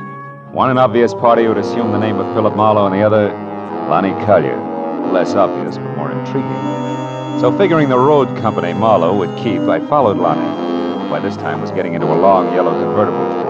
Before I got to her, she lurched from the curb, so I ran across the street to what I thought was a taxi. But I was wrong, because it turned out to be a chauffeured limousine and being helped in by a small, swarthy item of dubious lineage in a wrinkled cotton uniform was the Chinese in gay gabardine and Panama to match, who had been sitting near us on the lanai. What counted more was that he obviously sensed my problem. You wish to follow the girl, sir? Yeah, you know, it's a lover's spat. You know what I mean. I think so. Jolo, quickly. Yes, sir. You know where she is going, sir? I'm not sure. Maybe Diamond Head Circle. Lady is cleaning, sir.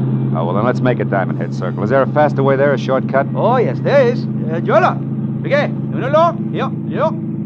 Which means what? Means never mind Diamond Head Circle. Drive fast to the factory instead. And do not move, Mr. Marlowe. Marlowe?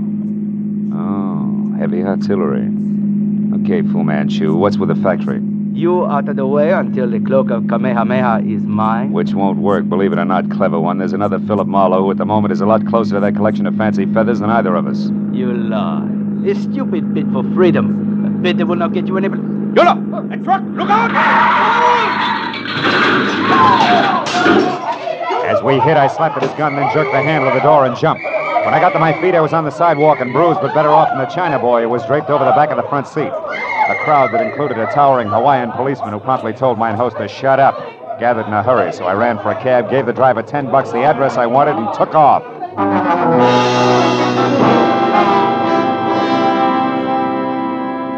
The street on which Lani Kalya lived was a neat curving strip that rose sharply from sea level up into the shadow of Diamond Head itself. And we were there in less than 10 minutes. Finding number 44 was something else. And another 30 minutes disappeared before we finally parked away from the place, which was glass and Kona wood, tucked deep behind a thick grove of date palms. I told the driver to back down the hill without using his motor. Then I slipped into the grounds and carefully moved toward the house, until what I thought was the trunk of another palm stepped into my path. Fast. Stop where you are. At the top, which was over 6.5 feet, there was a shock of flaming red hair. The whole frame was half covered in dirty yellow shirt, once upon a time white ducks and battered brown sandals. Who are you?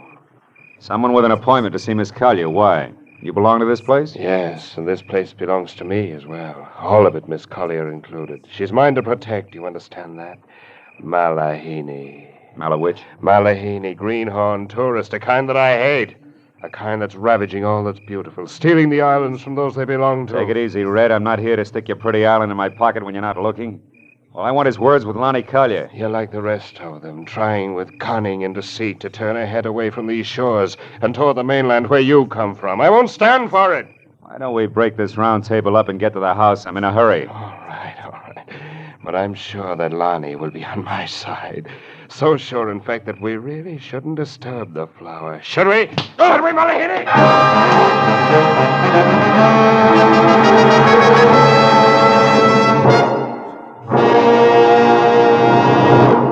In just a moment, the second act of Philip Marlowe. But first, this Wednesday night, Fred Allen will be Bing Crosby's special guest on Der Bingle's CBS half hour of laughter and music. Earlier this Wednesday, the winner of the $1,000 prize in the Dr. Christian Prize contest will also be announced by Gene Herschel, star of CBS's Dr. Christian Show. And don't forget that Groucho Marx and Burns and Allen will also be here on most of these same CBS stations this Wednesday. Now, with our star, Gerald Moore, the second act of Philip Marlowe, and tonight's story, The Cloak of Kamehameha.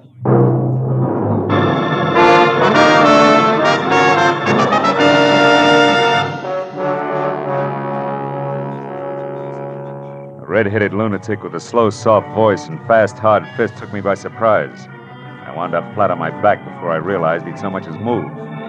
By the time I got to my feet and took after him, he was sprinting for a bamboo thicket and had a 30-yard lead. It was all he needed to lose me completely. When I finally untangled myself from the jungle, I came out on the road. But then I heard a motor behind me, so I dove for the underbrush again just as a heavy car roared by.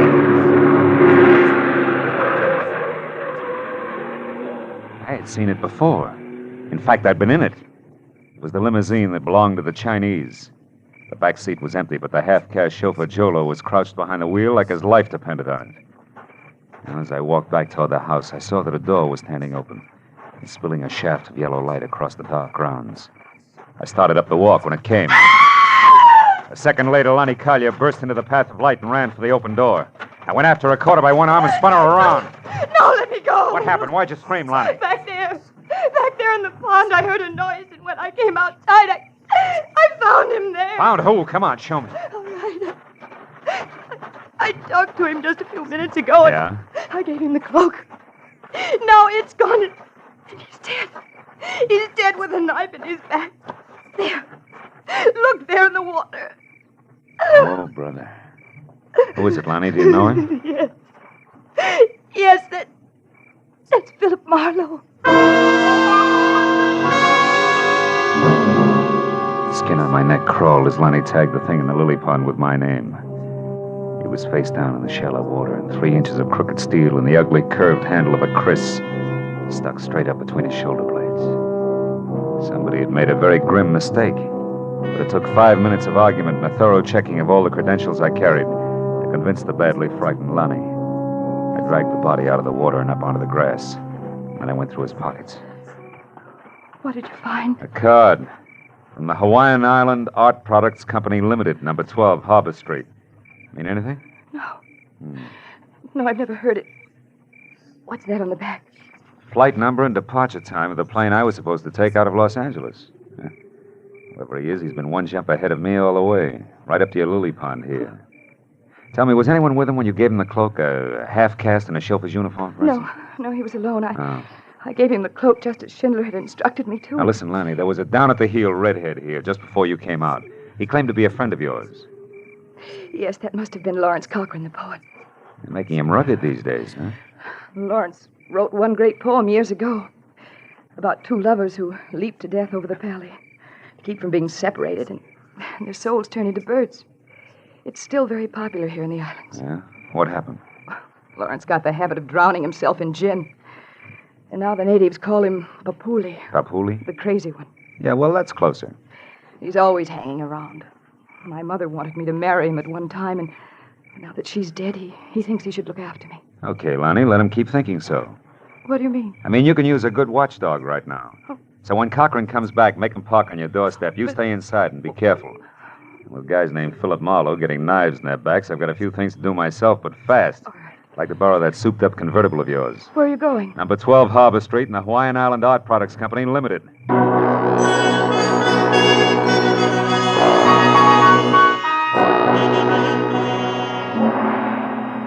Harbor Street was a narrow, twisting alley 2 blocks below King Street. A social sargasso where the derelicts of the Pacific quietly foundered in dives, built into damp crevices between warehouses. However, number 12 turned out to be a practically blank wall.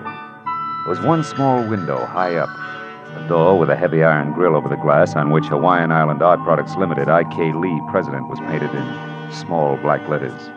And a thin passageway blocked by an iron gate at the side of the building. A light burned inside, but the door was locked. So after I'd ruined my shoe shine and skinned all my knuckles, I managed to climb over the gate and edge down the passageway to the rear, where I could hear water running. There's a marble fountain playing in the center of a walled garden as oriental as the Forbidden City. I eased across its rigid daintiness to an open door, peeked in, and then reached for my gun. Because sitting inside at a sleek white mahogany desk was the Chinese in the Panama. Well, this is a somewhat unexpected turn of events. Please, be careful with that gun, won't you? You be careful, Lee. You won't have to worry about the gun. Tell me something. Why'd you break your neck to get Kamehameha's cloak? You know what'll happen if you try to sell it? My good man, I can sell that cloak every day for the rest of my life. A few feathers at a time. Yeah? The world must be full of feather collectors. Oh, it is. I manufacture the beautiful feather lace that islanders wear on their hats. And while the bird is extinct, desire for its gleaming feathers is not. 1 or 2 golden mamo feathers in each lay. And instead of a mere $100 apiece, I can get double that or triple. Now, do you understand, Mr. Marlowe? You know, you got things a little mixed up, haven't you, Lee? Mix up? How so? Your boy Marlowe is dead at Lonnie Collier's place. Oh, that. Yeah. No, that was a Mr. Blake, an easily accessible gentleman I hired on Main Street in Los Angeles. He only pretended to be you, for obvious reasons. To intercept the feather cloak, huh? Yes. I've known all about Paula Chandler's plans since their inception. I followed every move he made. In fact, it was I who caused all your trouble on the way to the airport this morning, by means of a bribe to your driver. Too bad you won't be able to keep your nest lined with Kamehameha's bathrobe after all, Lee. Because I'm going to walk out of here with it, or big chunks of your face. You name it. Where's the cloak now? I gather from this that you do not have it, Mr. Marlowe. That's what's known as a shrewd observation. And that Mr. Schindler, as I suspect, has tricked us both. You're stalling, Lee. I'm warning you. Start talking. Oh, that is all I wanted to find out. Yolo. That is judo, Mr. Marlowe. Almost like magic, isn't it? Yolo can break your back if I tell him, Mr. Marlowe. You behave. Schindler has the cloak, no doubt about it. So I must find him at once with no interference from you, Mr. Marlowe. Jolo, you have his gun, so lock him inside. I may need him later. From something the half-caste had done to my spine. At the edge of his hand, my legs were paralyzed. I felt like the practice dummy in a school for chiropractors. Every joint in my body ached when I moved. So I didn't move until the feeling oozed back into my legs. And I wobbled to my feet and looked around. There was a small high window I'd seen from the street. A heavy chair, a desk with a lamp, and something like a picture framed in bamboo on the wall. I glanced at it and then looked back. Kept looking hard for a long, long time until I finally realized what it meant. The answer to the whole thing was contained in that bamboo frame. I had to get out and get out fast. I unplugged the lamp, plastered my back against the wall next to the door, and tapped on the lampshade to intrigue Jolo into coming in. It worked. When the knob turned slowly, I threw the lamp up at the window. The crash brought the door open with a jerk, and the jerk stepped in with my gun in his hand. What's going on here, Mr. Marlowe? Where are you? Answer. Right here, Jolo. Now get up. I got some magic to show you. A trick I learned in Kansas called the haymaker. I ran down the hall to the street door and out to the car. There was no traffic problem at that hour, so I jammed the gas pedal at the floor and held it there right through the heart of Honolulu and up the twisting road that led to the mountains back of the city. The echoing roar of the motor as it tunneled through the forest lining the road was finally replaced by another roar. Wind. The unending gale that shrieks through a precipitous pass 3,000 feet above the city. The Polly. I swung the car to the side of the road and ran the rest of the way, out to where the rocks rose to a knife edge that dropped a sheer 1,000 feet to the valley floor. Then I spotted them. Lonnie lying at the cliff's edge and standing over her. His red hair ripped by the wind was the mad island poet. Drunk as a lord and flapping around his shoulders like a pair of huge gold wings was the Cloak of Kamehameha. No, don't weep, my love. I offer you the freedom of the birds. Come, Lonnie. No, let me go, Lawrence. You're mad. No, Lonnie, you're the mad one. To think you could sell your treasures and leave the islands. No. Your destiny is here. No, stop it. Stop it, you murderous lunatic. I tried to warn Schindler, but the fool kept on. So I killed his courier, the man you gave the cloak to. And I'd kill 1,000 times again to keep you here with me. No. You belong to the islands, Lonnie, like this cloak and I. We must never leave. Come, it'll all be over soon, and our souls will turn to birds and live forever in this paradise. Cochran, stop! Marlowe, help me! Stay back! Don't interfere! Duck, Lonnie!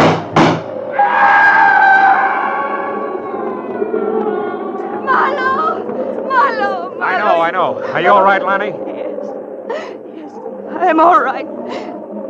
Marlowe, look.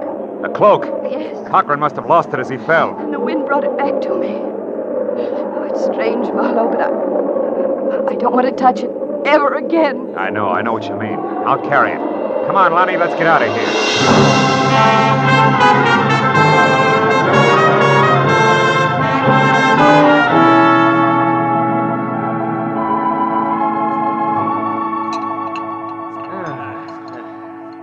Nothing like ham and eggs and good black coffee in the morning sun to make one forget an ugly night. Right, my friends? Oh, you're absolutely That's right, all Mr. right. Schindler. More coffee, Phil? Mm-hmm. Oh, thanks, Lonnie. So, Lee was picked up by the Honolulu police, huh? Sure. I had it all set up. He'll spend some time in prison. And Jolo, too. By the way, he was still unconscious when we got to him. What in the world did you hit Jolo with, Marlowe? Enthusiasm, mainly. And that's when you got away and came up to the Pally, wasn't it? Mm-hmm. Phil, how did you know it was Lawrence and where he'd be? Well, it's all tied with that one popular poem that Cochran had written, Lonnie. Oh? That anonymous letter you got in Los Angeles, Mr. Schindler, was a line from that poem. Oh, Kamehameha's cloak of golden feathers will bring no less than... How did you find that out, Marlowe? Well, you see, when I was locked up in Lee's factory, I saw a full copy of the poem on the wall in a little bamboo frame. Oh. When I came to that line you just quoted, it stuck out like it was printed in neon.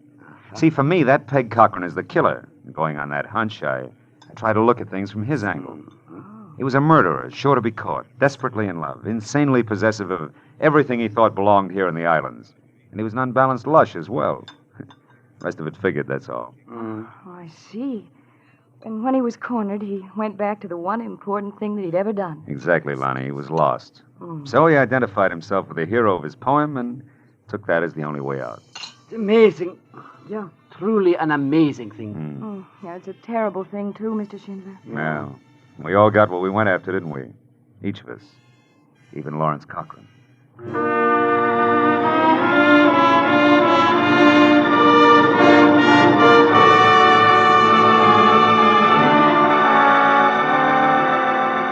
Schindler left to catch a plane for the mainland, and Lonnie said aloha and left to get ready for our date.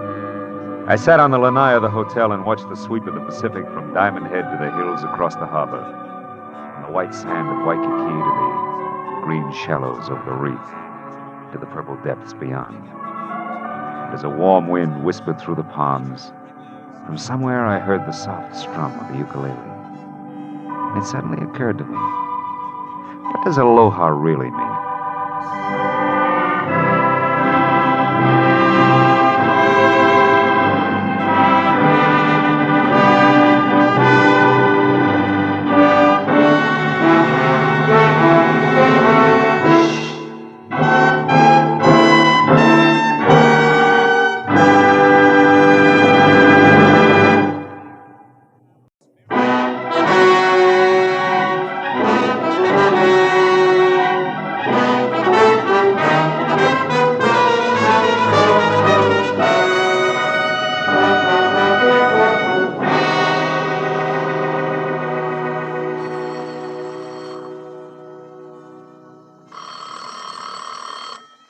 Oh, no. There are some times when the phone just never should have been invented.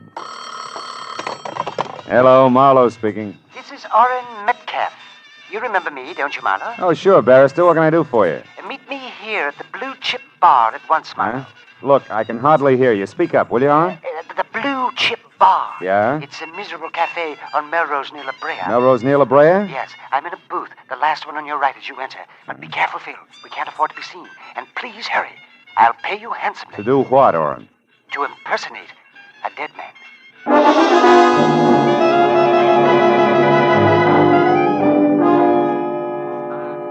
The Blue Chip was an indelicate assortment of stale smells, surrounding pictures of Lady Godiva, some without horses, and featuring low lights, lower clientele, and the lowest grade of bar whiskey. Against that backdrop, my new client stood out like a Dresden doll in a police lineup. Orrin Metcalf, in spite of the electricity in his voice, was only 5.5 feet tall, couldn't have weighed more than 130 pounds, including the glitter of honorary fraternity pins that dangled from his watch chain. He was maybe 50, bald, wore glasses halfway down a long nose, and at the moment was as nonchalant as a 5-inch firecracker with a sputtering fuse. Quickly, Phil. Quickly. Sit down, listen carefully. It's going to be hot in here, but go ahead. I am representing a man named Cuvion in a lawsuit. Rudolph Cuvion. Yeah? He's a manufacturing chemist. Hungarian-born.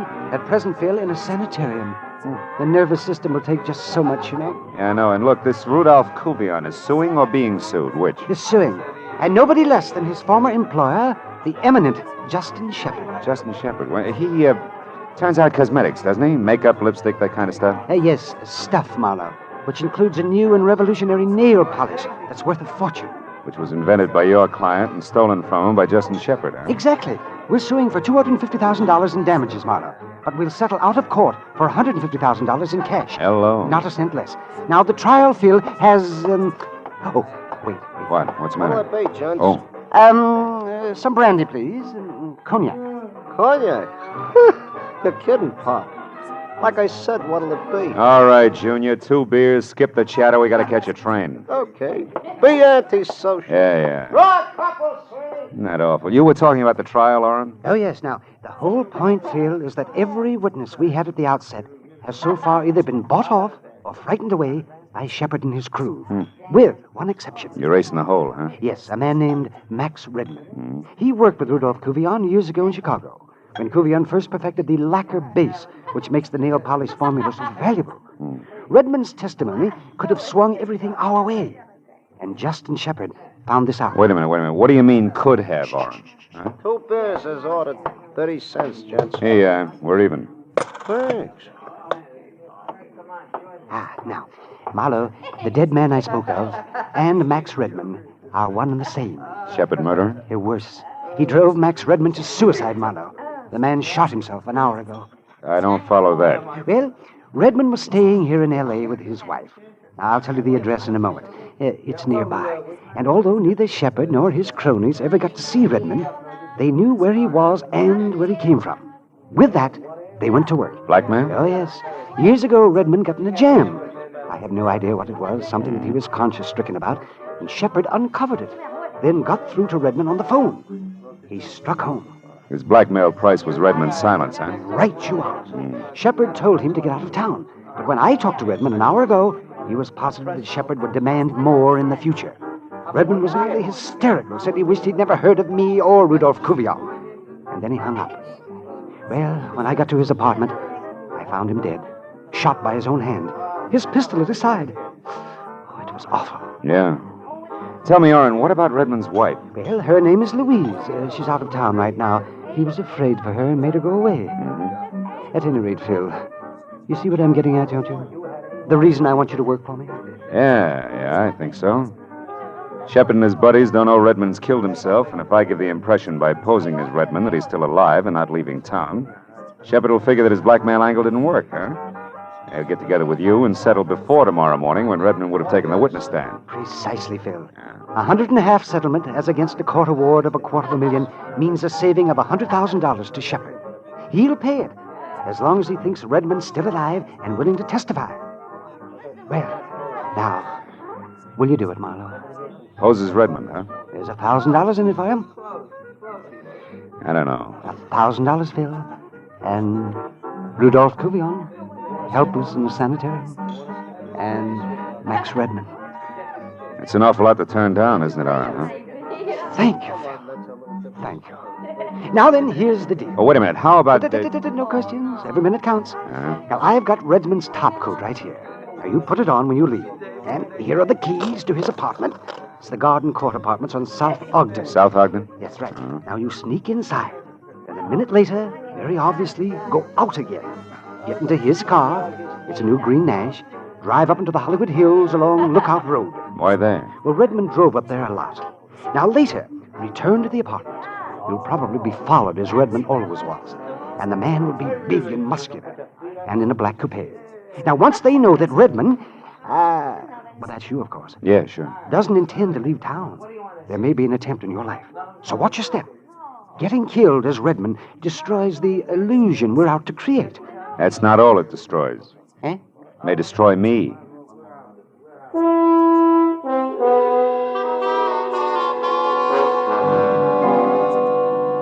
Played his outline. A minute after I drove Redmond's car out of his garage and conspicuously signaled a left turn with a plaid sleeve, I picked up my escort. His headlights stayed in my rearview mirror all the way along Sunset Boulevard and then up into the hills along Lookout Road. I drove slowly until I cleared a hairpin turn and spotted a flat open lot about 100 yards ahead and to my right. It overlooked the city below and was dotted with cement bags, piles of lumber, and bulldozers that had gone to bed hours ago.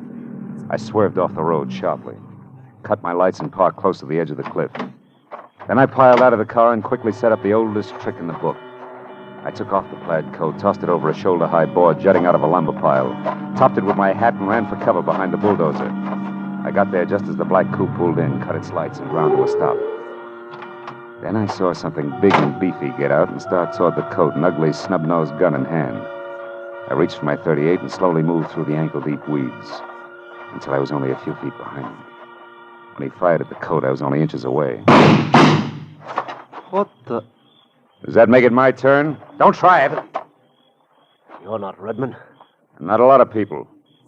Drop your gun. Go on. What are you going to do? I'll ask the questions. What's your name? Gaffney.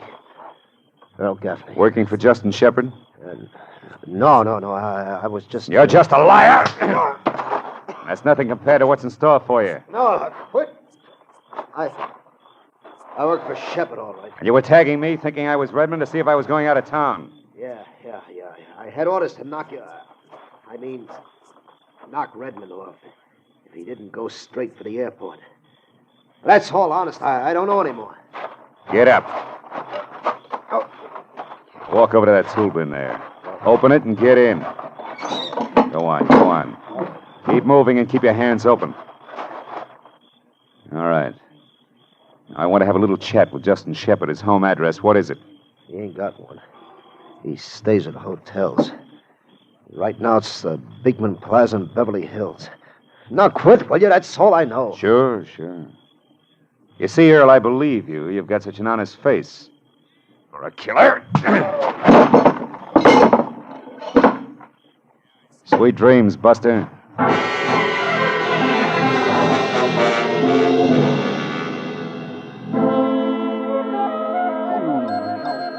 2 gladiolas and 1 dozen golden iris.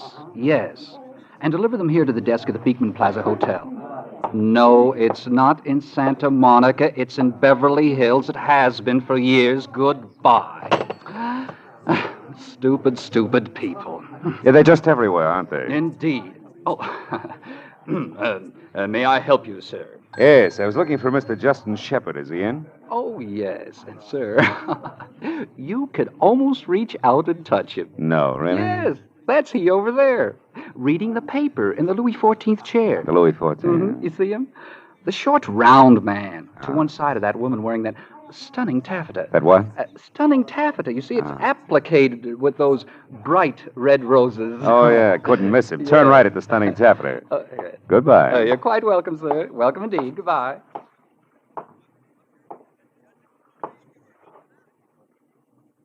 Mr. Shepard? That's right. My name is Philip Marlowe. I'm a private detective. I know. I've heard of you. Oh? What's on your mind, Mr. Marlowe? A chemist. What about him? What does he have to do with me? Earl Gaffney. Who is Earl Gaffney? A louse who missed, like the rest of them will. Max Redmond is still alive, and I intend to keep him that way. Good night, Mr. Shepard. See you in court. The effect was great. The fat man's mouth fell open and his chins jellied all over his chest. I let it go at that. The illusion was established. As far as Justin Shepard and company were concerned, Max Redmond was very much alive and kicking up the kind of trouble that they didn't want. But 20 minutes later, when I let myself into the dead man's apartment and walked into his bedroom, I knew the illusion was only an illusion. Max Redmond's body was sprawled at a crazy angle across the bed. I wondered what he could have possibly done to take this easy way out. I stopped wondering when the front door closed. It was a woman with the deepest brown eyes I'd ever seen. What are you doing here? Who are you? My name is Max Redmond. You're lying. Where is Max? Tell me, where is he? He's in the bedroom. You a friend of his? I'm his wife, and I'm going to speak to him. Don't try to stop me. I won't, Mrs. Redmond. Go ahead.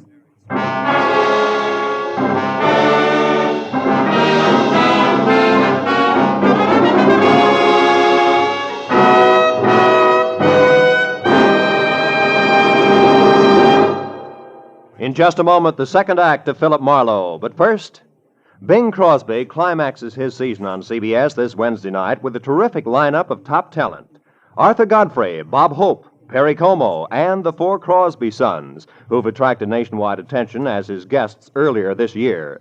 Bing, Arthur Godfrey, Bob Hope, Perry Como, and the youngsters will be heard in a great musical roundup of the season's top tunes. So be listening this Wednesday when on most of these same CBS stations, the Bing Crosby Show comes along with these top guests. Now with our star, Gerald Moore, the second act of Philip Marlowe, and tonight's story, The Fox's Tale.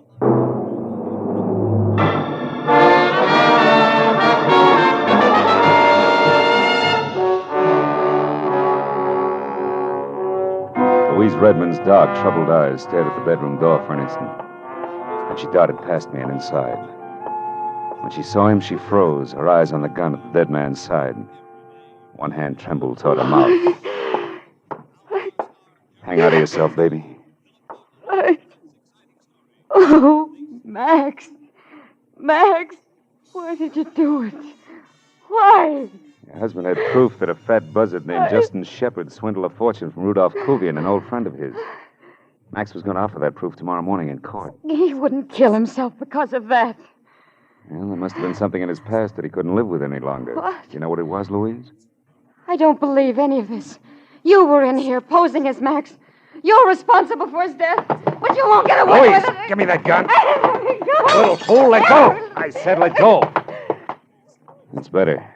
You're smart enough to give in fast anyway. Now sit down over there and listen. Who are you? Why are you here? I'm Philip Marlowe, hired by Orrin Metcalf. You know him? Yes. He found Max like that. He couldn't let Shepard know that the case against him was dead, so he hired me to keep up the illusion that Max was still alive, that nothing was wrong. Metcalf is sure that Shepard will crack before morning. But we'll need your cooperation, Louise. How about it, huh? When you took that gun away from me, you smashed my only picture of Max. You couldn't even leave me that intact. I'm sorry. I know it's going to be tough on you, baby, but... Hey, wait a minute. Louise, did Max write that on the picture there? Yes. To my Louise. With love. Louise, listen to me now. This backhand script. Was Max left-handed? Yes, but what is that? He was shot in the right temple. You mean that someone killed him? That's the general idea, yeah. Justin Shepard. The man Max intended to testify against. No, not unless he's a lot slicker than I think. But he has an assistant, a tough one named Gaffney, who was watching this place when I took over. If he did it, then followed me, he wouldn't have had a chance to report to his boss. I don't understand. Followed you where? Oh, to that lot on Lookout Road where Max liked to go. I caught Gaffney there and filed him away in a tool bin. I better go and have another chat with that boy right now. You wait here. Here. Now, look, baby, we can't quit. You've got to finish the job Max started for his old friend Kuvian, and better than that, maybe we can get Max's killer, too. Are you game? I'll do as you say. As I went out to Redmond's car, several things bothered me. And not the least of them were Louise Redmond's dark, deep eyes. When I got in the car, I felt the pistol that had killed Max. It was in my pocket where I dropped it after I'd taken it away from the girl. I pulled it out and looked at it. It was a Belgian Browning 765 automatic. I broke it apart and then, on a hunch, I slipped it back together, got out of the car again, and took the gun up to Louise. I don't know much about guns, Marlowe. All you may have to do is point it, Louise. The threat will probably be enough. In case it isn't, that's the safety catch there on the side. I'll be back as soon as I can.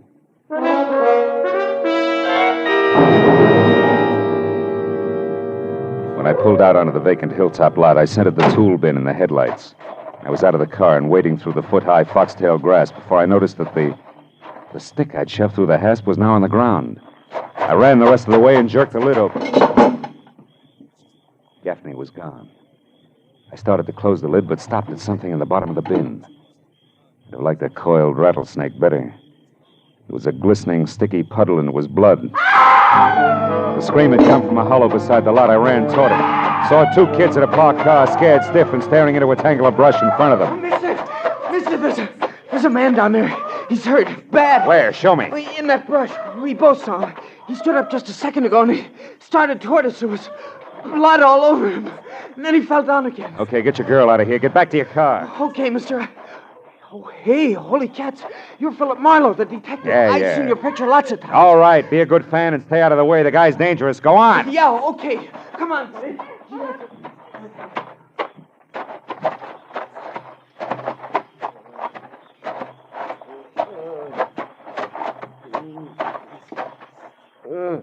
Gaffney. Who did it, Gaffney? It's Frey. Yeah? I knew I'd spill and... Who, Gaffney? Who knew? Who? Yeah. Hey, Mr. Marlowe. Hey, Mr. Marlowe. Did you find him, Mr. Marlowe? Yeah, I found him, son. He's dead. Holy cats. Now, look, do me a favor, will you? Get to a phone, report this to the police. Oh, yeah, sure. Tell them I'll get in touch with them as soon as I can. Okay. Sure, Mr. Marlowe. Yeah, right away. My next stop had to be Justin Shepard's hotel. And now I had more to go on than a couple of hints from left field. Just as I pulled up in front, I saw Shepard behind 16 cylinders of imported limousine, swinging away from the curb. He seemed in no particular hurry, so I tailed him far enough to realize that he could be heading for Max Redmond's apartment. Then I took off through the side streets, wide open. I got back to the apartment in time to brace Louise for Shepard's visit. But, Marlowe, what can I do? Maybe I'd better... Maybe you better let him in. Go ahead.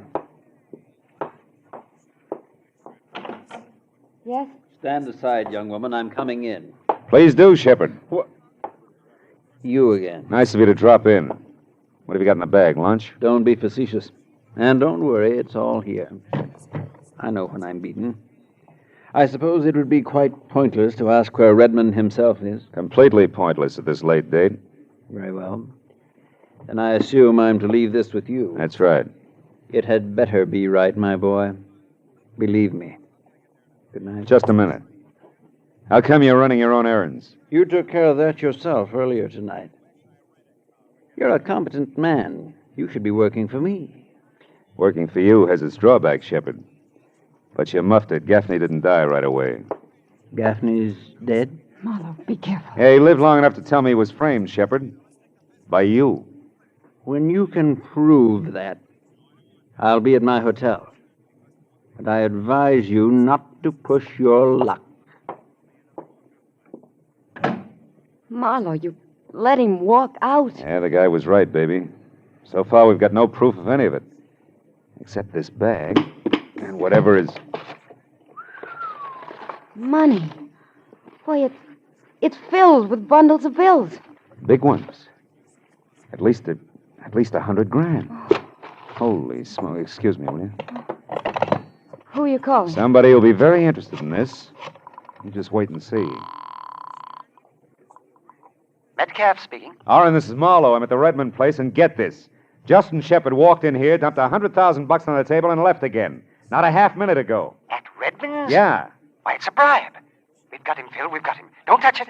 I'll be right there. Now, wait a minute. There's more. Go on. Louise Redmond came back. Louise, in the middle of this mess? Yeah, she's here now. Must have been rough on her to find Max. Worse than you think. Because that's still not all. What do you mean? That you can bet your briefcase on the fact that Max didn't kill himself in the first place. He was murdered. Sit tight, Phil. I'll be right there.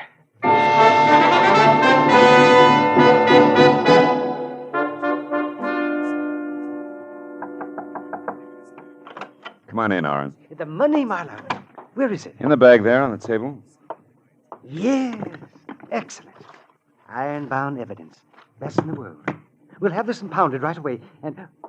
Oh, Mrs. Redmond, I can't tell you how sorry I am, my dear. Thank you, Mr. Metcalf. But I'm grateful to you and to Mr. Marlowe here that Max's death wasn't entirely without purpose, at least. What about that, Phil? Can we prove he was murdered? Well, the bullet entered his right temple, but he was left-handed. That's about all we got. Simple as that.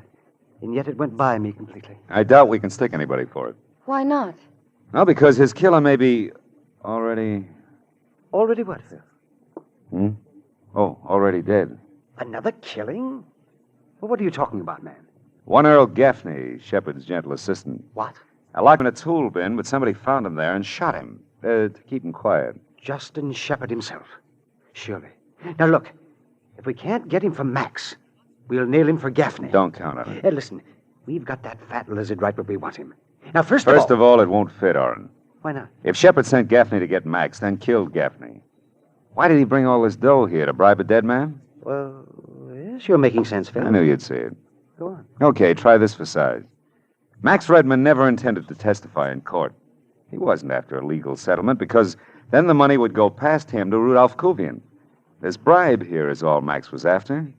But somebody was in it with him. You're crazy. How dare you say that? She's right, Marlowe. Now you're talking like a fool. Am I? Max, no doubt, got into a beef with his partner over the split of the bribe and was shot.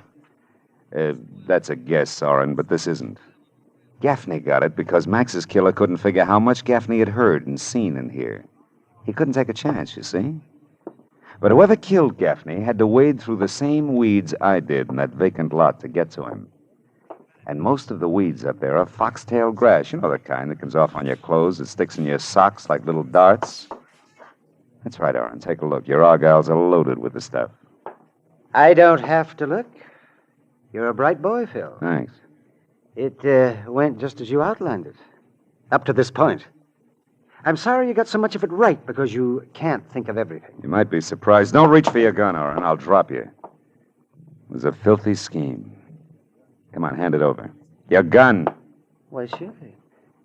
Here you are. Now you drop it, Marlowe. Go on. Well, the heartbroken little wife. With the very same gun you so generously gave me. That's what I meant, Marlowe. You can't think of everything. Louise and I are going away tonight together, and we're taking that money with us. Stand still, Marlowe. I know more about guns than I pretended. Sure you do, sure. I had a hunch about you early tonight, baby. Your homecoming was too pat, and you know what? You didn't bring back so much as an overnight bag. And what's more, when I took that gun away from you, you practically handed it to me. You were acting all the way. I'm not now. I'll kill you, Marlowe. Louise, shoot him! Shoot! Shoot! I can't! Shoot! The gun, Oren! It won't fire! Oh, fooling. I took one of the parts out before I gave it back to you, sweetheart. You couldn't make that go off with a blowtorch. Oren, help me! That's right, Oren. Help the lady.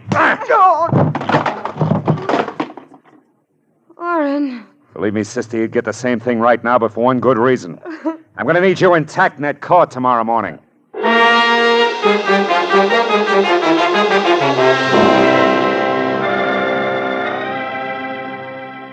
By the time the police showed up, Oren Metcalf, dynamic barrister, and Louise Redmond, beautiful dreamer, were already coming apart at the seams. 2 hours later, when I finally got away from it, They were still screaming hysterical insults at each other. Now, before I went home, I stopped by the sanitarium just long enough to shake hands with Rudolph Kuvian, who turned out to be a nice, quiet, thoughtful old guy.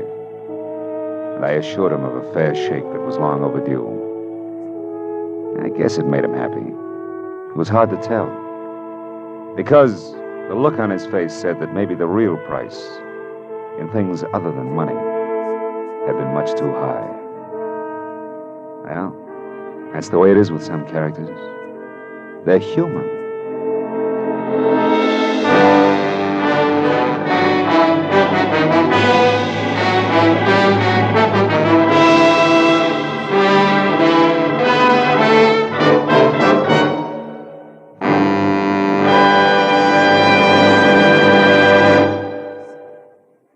The Adventures of Philip Marlowe, bringing you Raymond Chandler's most famous character, star Gerald Moore, are produced and directed by Norman MacDonald and are written for radio by Robert Mitchell and Gene Levitt. Featured in tonight's transcribed cast were Howard McNear, Lou Krugman, Rick Vallon, Parley Bear, Georgia Ellis, and Hugh Thomas. The special music is composed and conducted by Richard Orant. Be sure and be with us again next week when Philip Marlowe says... This time there was a fish that talked with a lisp, a hot blonde with cold cash on her mind, and a corpse with dirty French cuffs. And I mixed with them all without ever getting out of my own bed.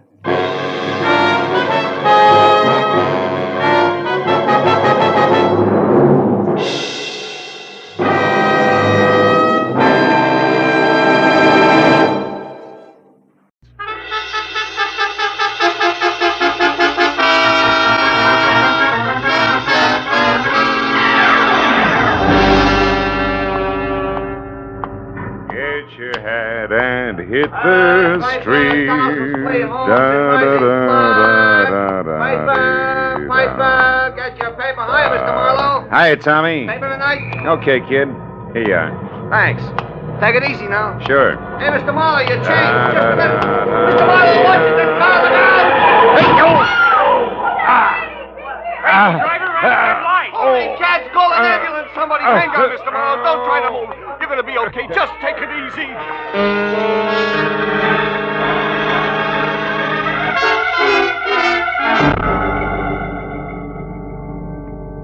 That's the way it happened. 2 weeks ago. When they scraped me up off the pavement, I felt like everything must have been broken. But finally, the doctor boiled it all down to a fractured tibia and assorted bruises. Headed me 10 days in the hospital, tangled up with enough pulleys, weights, and trapeze bars to rig a circus tent. After which, I managed to get sprung to the peace and quiet of my own apartment. There, on a special bed in my living room, I spent 4 days scratching my broken leg through an inch of plastic cast while I worried about the business I was missing. Until finally, Ordine Patterson, a girl with a multi-million-dollar estate I'd worked for once, insisted on seeing me immediately about a job, one she was sure I could handle, even flat on my back. Phil, it's about my brother, Maynard. Oh, another jam, huh? Yes. Oh, wait a minute, I gotta get comfortable. I guess your father knew his son pretty well when he left. Yeah, he left all that dough in your hands, Ordine. Yes, only this time, I sincerely believe Maynard's learned his lesson, Phil. He's worried sick. And frankly, so am I. So am I, if I can straighten this leg out. Well, if you think I can help in this condition, it can't be too serious. Right. Hey, before you sit down, reach me a cigarette, will you? Yeah, sure. Sure, Phil. Here it is. Oh, thanks. Phil, last Saturday night, Maynard went out on a binge. He got home at 4 o'clock in the morning, awfully intoxicated. No, it's not unusual for Maynard, is it? No, except this time he was frightened, Phil. Scared stiff. Oh, what about? Well, that's just the point. We don't know. He was so drunk he couldn't remember anything. Didn't know where he'd been or with whom. Oh, Phil, it was terrible. Well, if this was last Saturday, why are you so worried? Anything had happened? Surely by now you'd have heard. Yes, but something did happen, Phil. Oh? This morning I got a phone call from a man who meant business, believe me. I made notes on a memo pad while he talked so I wouldn't forget any of it. Here, that bag, here, read it. No. This is Fish. Fish? Yes, fish. Tell Maynard 50 G's. Important. Money by tomorrow or trouble. Then he hung up on me, Phil. Fish. Did you and Maynard ever hear of him before? Well, I certainly didn't, and when I asked Maynard, he didn't know him either. He had a cold, heavy voice, and spoke with a thick lisp. You want me to peg this fish for you? Yes, so I'll know why Maynard owes that much money. Well, now look, baby, I'm bedridden. I'm stuck. I can't even move. I know that, Phil, but you have the phone here, a lot of contacts, and plenty of diplomacy. If this is something I can get Maynard out of by paying that money, then I'll pay. Okay, baby, I'll try. But look, if it's outside the law, You'll turn Maynard in. Yes, I'm aware of that. All right, where do I start? Where did he start Saturday? At the Colony Club with a female named Fay Altman.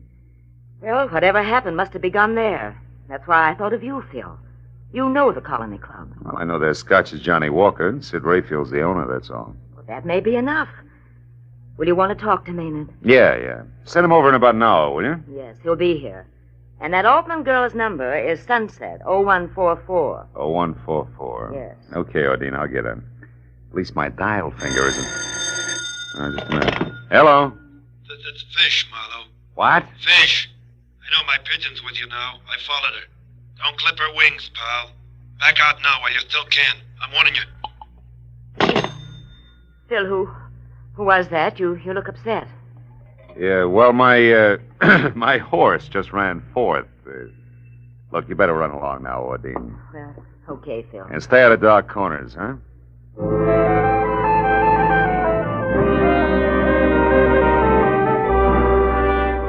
In spite of my sitting duck position, I told myself that a private detective who listens to warnings today is out of business tomorrow.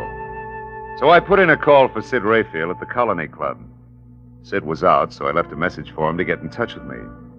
Next, I tried Fay Altman, but the Sunset number went unanswered. After that, I started checking for the next best thing to legs I could think of. A guy named Hunger Malloy. By profession, a roving bookie. By appearance, a slouch and threadbare hound's tooth propped against any convenient lamppost. Hunger, by some peculiar instinct, either knew or could find out about anything, especially slightly illegal. And because I'd once pried him out of a tight spot, he loved me like a brother. I finally located him in a pool hall on Melrose and told him what I needed to know. He promised it was as good as done and was off to the Colony Club and I would hear from him. Well, that left me with nothing to do but scratch my cast again, worry about my gun being in the desk drawer in my office, think about Fish, and wait. Things went like that for 45 minutes and then... Come in.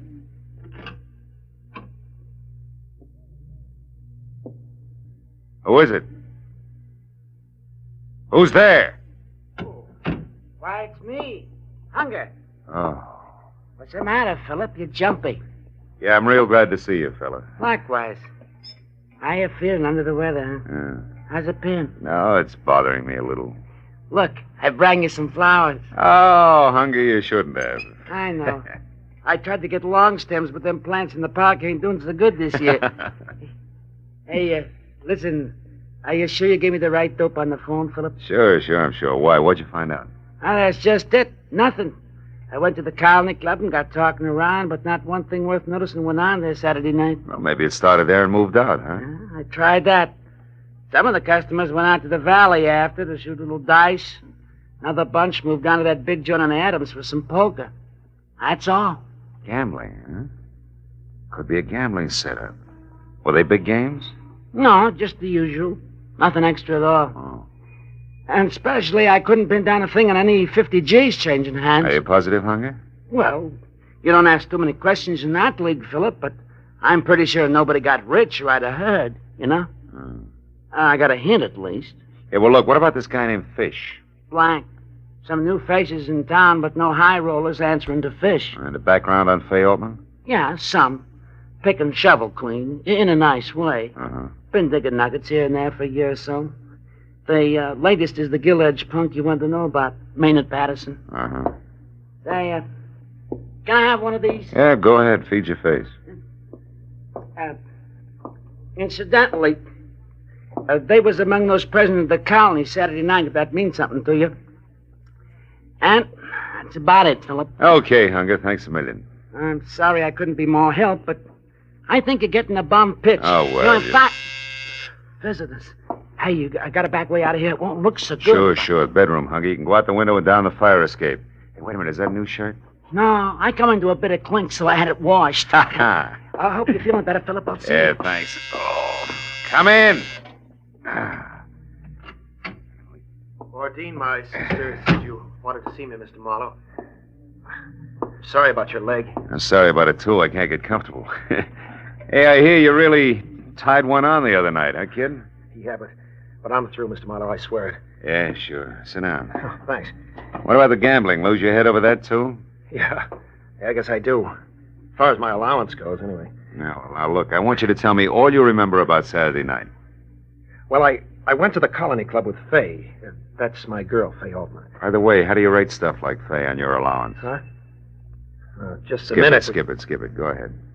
Well, I was drinking quite a bit, and by 1 o'clock, I guess I was pretty fuzzy. I lost Fay someplace. Then I went outside for some air, and from there on, it's just a blank. Well, now, look, if you didn't pass out cold, you're bound to have some flashes you can remember. I want it all. Well, I do remember a couple of things, Mr. Marlowe. Oh? They're more like a dream than anything else.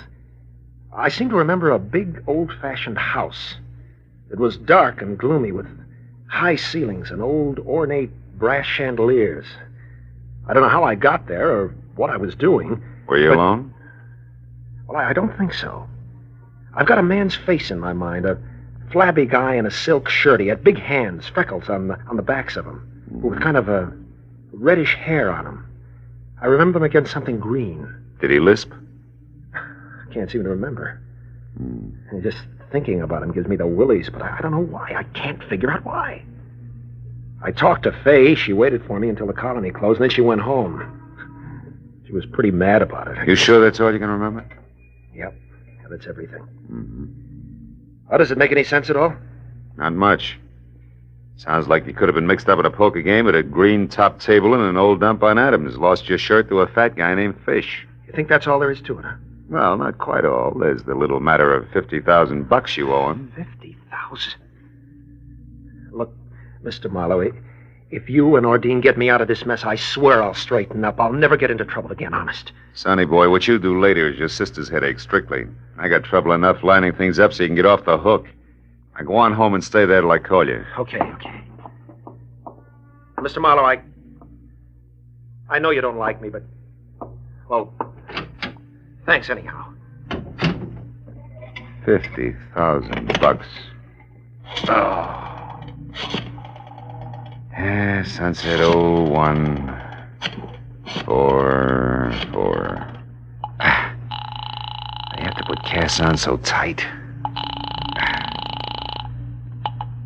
Hello? Faye, my name is Phil Marlowe. I've been trying to reach you for 2 hours. Well, maybe you need longer arms, Mr. Marlowe. No, just some conversation about Maynard Patterson. I'm in my apartment, number 210, Grenade Arms on Franklin. Can you come over? Why would I want to talk about Maynard to you in the first place, and why don't you come over here in the second? Well, in the first place, I'm a private detective. In the second, I got a busted leg. How about it? It's important. Well, I've never dated a private detective with a broken leg before. It sounds entrancing. I'm around the corner on Bronson. I'll be right there. Good, Goodbye, Faye. Come on in. Well. Sid Rayfield in person yet? Yeah. The boys at the club told me about your urgent call, peepers, so I came right out. Well, if I'd known you were coming, I'd have baked the snake, Sid. Skip the cracks. I know what you want. Well, then you're clairvoyant. Because I'm not sure myself yet. Try this. You're working for Ordine Patterson like you did once before because that punk brother of hers is in a bad jam with one Mr. Fish. Well? Yeah, it's quite neat.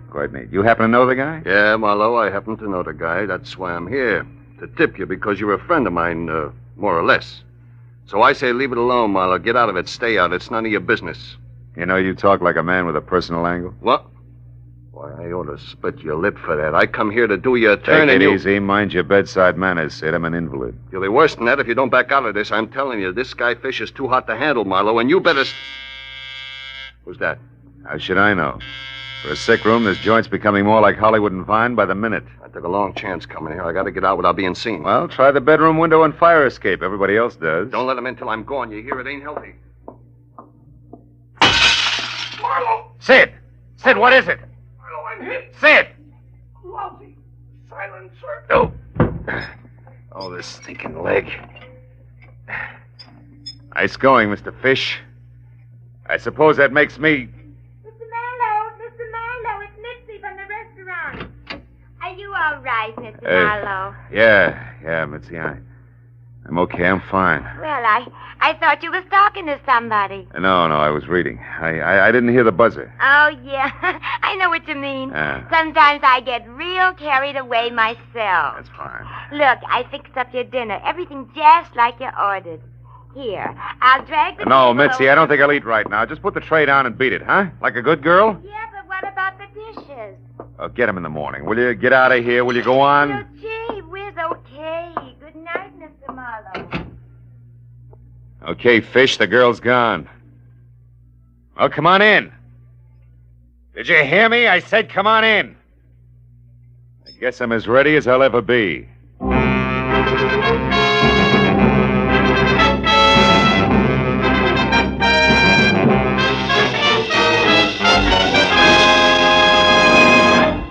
In just a moment, the second act of Philip Marlowe. But first, this Wednesday night, CBS brings you the premiere of a bright new musical show, The ABCs of Music, starring Robert Q. Lewis and Ralph Flanagan's orchestra. It promises a half hour of top hits and top entertainment every Wednesday on CBS, when also you hear the hilarious Groucho Marx quiz show, You Bet Your Life, and the drama of Dr. Christian. The ABCs of Music, Groucho Marx, and Dr. Christian come every Wednesday on most of these same CBS stations. Now with our star, Gerald Moore, the second act of Philip Marlowe, and tonight's story, The Bedside Manners.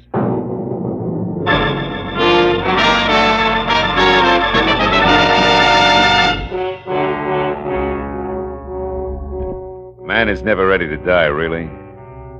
Sometimes saying you are helps. Sometimes, like when you're flat on your back waiting for a killer with a silencer, might step into view through your bedroom door. I kept on waiting for 60 seconds, each as long as a fall down an empty well. Once I thought I heard the window close. At least another 5 minutes went by. Then I actually began to believe that for some reason Fish had gone away. Well, that made the scoreboard real easy to read. Sid Rayfield, a guy who knew his way around, had been killed. I hadn't been able to do a thing about it. It was time for a call to homicide. But even as I reached for the phone, it went off. Hello? I said hello. This is your last warning, Marlowe. Oh, you got to a phone fast, Buster. What's on your slippery mind, Fish? Something you'd be smart to pay attention to. You see, Marlowe, you're only still alive because it's convenient to me. Too bad you didn't feel that way about Sid Rayfield. Rayfield got what he deserved. And so will you. Like I said, you're only still alive because it's convenient to me. You happen to be working for the lady who holds the purse strings. Go on. Therefore, there's very little more, Marlowe, except this. Maynard Patterson's a lousy poker player. On Saturday night, he dropped 50,000 to me. 50,000 in two markets, Marlowe. One for 2,000, the other for 48. I want both paid promptly, you understand? Not quite. Maynard Patterson doesn't remember what happened Saturday night. So? So maybe you know all about it and you're making this up as you go along. No, Marlowe, that's not the case. If you drag yourself to the windowsill in your bedroom, you'll find all the proof you need. What do you mean? That I left one of the markers there, in a white envelope. The one for 2,000. And it's in the poor little rich boy's own handwriting. I left it there so you'd know I'm not kidding about the 48 grand. I'll be in touch. So long, Marlowe. You old lousy double crook. Come in. Sure. Why not? How could a girl ever resist the welcome in your voice? I'm Fay Altman, private detective. That figures. Ah, what happened to you? Fall out of a transom or trip over a clue? Which? Neither. It was a wisecrack, honey. I laughed so hard I fell down and broke my leg. Let's get down to business, huh? Yeah. For a starter, Fay, what's your connection with Maynard Patterson? How tight is the knot? Huh? What was that again? I said you and Maynard. Just how chummy are you two? I thought I heard you right. You know, private detective, I don't like being pushed around. Fay, and there's a being dead pushed man around in the bedroom. Dead man? Did you say a dead man? Sid Rayfield. He was murdered, Fay. Oh, no. Oh, not Sid. Gee, he was a nice guy, Marlowe. Sharp, but nice. Fay, I want you to go in there and look for an envelope on the windowsill. An envelope? No, I don't think I want It's important, Fay. I can't get out of this bed. Now go on. It may help us tag Sid's killer. But... Oh, all right. I'll get it. You say it's near the window. Oh, Keep going, Kay. At the windowsill. Do you see it? yeah. I've got it. Here. Hey, the window's broken in there. Do you know it? Yeah. Now, Fay, my question about you and Maynard, somehow or other it may count. Are you in love with him? No. I mean, I like him all right. He's a good time. Nice places, nice people, nice little presents. But no yachts. No, that's right. No yachts. And I like yachts, Private Detective. They beat rowing around in MacArthur Park. I know. I've tried them both. Anything else? Yeah, turn it around. How does he feel about you? Overboard, I guess. Look, you said that this might help catch Sid's killer. I like Sid, so I'd like to see that happen. But make this question a good one, because it's your last. Fair enough. Maynard loves you. You love money. Maynard didn't have any. Now the question. Do you have any plan to change all that? Just one. He was saving up every cent he could squeeze out of that stingy sister of his for a stake in a big card game. He was going to run it into big dough. Any help, Private Detective? Yeah, if you call checking other people's stories out a help. Which translates into what? Maynard did just that. Only he lost it all Saturday night. Lost his stake and $50,000 more. What? He owes that much dough? Yeah. Now tell me, have you heard from Maynard since? You had your last question, Private Detective, remember? Good night, Marlowe. It's been a big, fat pleasure. I'll bet. Anyhow, Fay, my best to the fish. Your very best to the fish? Yeah. I don't get it. What fish? Never mind. Goodbye, baby, and don't slam the door.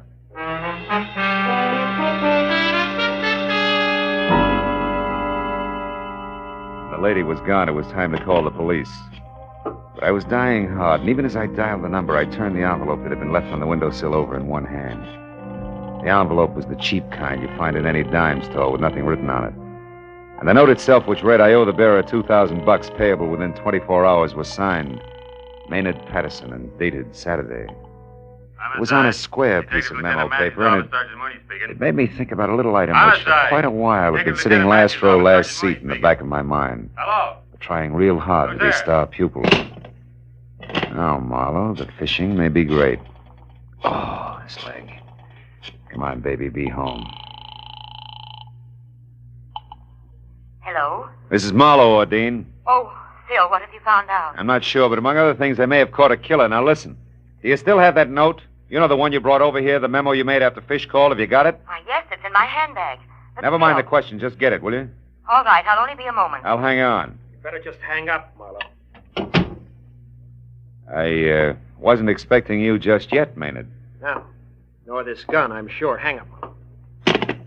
It'll only make a call back, you know. Yeah. And won't my dear sister be exasperated when she keeps getting a busy signal? No matter how long she dials, only a busy signal. The pronunciation is thignal, Maynard. Huh? Or do I call you Fish? And don't look so surprised, your act stank. People who can't pronounce the letter S avoid it instead of going out of their way to use it as in Perthring.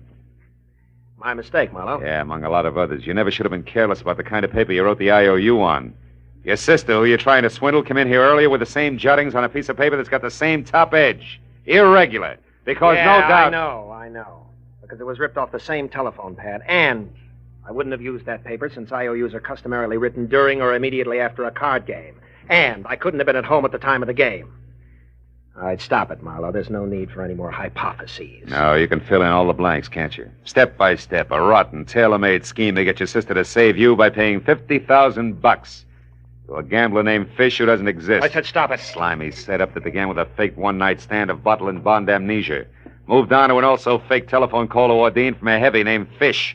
A man with a lift. Shut up, Marlowe. And the payoff, the confession call to me. Shut also... up. Oh! Yes, Mr. Marlowe, everything you say is so. But I'm still not beaten, and I won't be. You're the only one who knows all this. And even as Fish killed Sid Rayfield, Fish is going to kill you. Fish, Marlowe, not me. Fish, the ruthless gambler who never will be caught, but who my sister will pay, nevertheless. Is that clear, Marlowe? Not quite. Why did you kill Rayfield? He had me convinced that Fish actually existed. Which is the reason he died. He was playing my game, Marlowe, but not for me. Somehow or other, he found out what I was doing. Maybe because he always checked carefully when anybody got too interested in Fay Altman. And he decided to help things along and cut himself in. Well, you know the answer to that. Now, if you don't mind, turn on the radio, Marlowe. Why? Silencer doesn't make Turn it on. Louder. I wouldn't want anything to go wrong now, Marlowe. I've been so lucky. Lucky that I got away from my sister and was free to watch this building, this apartment. Lucky so that I could see who came and who went and act accordingly. Yeah, I've been lucky, all right. You do grant me that, don't you, Marlowe? Yeah, sure. You've been lucky. Yeah, you've been real lucky, Patterson. Up to now. But you know how it is with luck, kid? One minute you have it, the next minute it runs out. Look, do you mind if I turn this off? It's putting me to sleep. You are brave, aren't you, Marlowe? No. Just lucky. Lucky that someone's standing behind you. Who? The mounted police? No. Just a guy. A guy named Hunger Malloy. It's a funny kind of a guy, Maynard. He was here earlier tonight, and he ducked out by way of the bedroom, at least. I thought he ducked out. Oh, quit it, Marlowe. Huh? Now, don't budge an inch. I'm not going to turn around and give you the chance to go for that gun, which is probably under your pillow. Oh, no. Oh, but Maynard, you should do something. You're about to be hitting the noggin, honest, Maynard, with a vase. That, Marlowe, I'll believe when it happens. He just wouldn't take your word, would he, Philip? Well, that's the way it goes. I'll see you. Now, wait a minute, Hunger. Come back here. I can't, pal. You got a corpse in there. That means cops. Them and me don't mix. Don't worry about it. Just tell me before I bust. You started for the window 20 minutes ago. What happened? Well, Philip, What happened, Hunger? I got delayed. After that, stuff was popping. This louse was in there, then the corpse delecti, and the louse again at the window, leaving an envelope, et cetera, et cetera. Yeah, but the delay, Hunger. Before company started coming, what was it? Well? The truth, Philip? Yeah, try it. It may not hurt at all. Okay. They was on your dresser. The jazziest pair of pearl cufflinks, Philip, I seen since I used to deal in Vegas. I was attracted. Hunger, as a last favor to a guy you've already done a big favor for, take them. The cufflinks. Go ahead, kid. All right, Philip. As long as you put it so nice, I will. Now, like I was saying, good night, Philip. Hey, wait a minute, Hunger. The cufflinks. Take them with you now. Of course. That's exactly what I'm doing, Philip. See you around.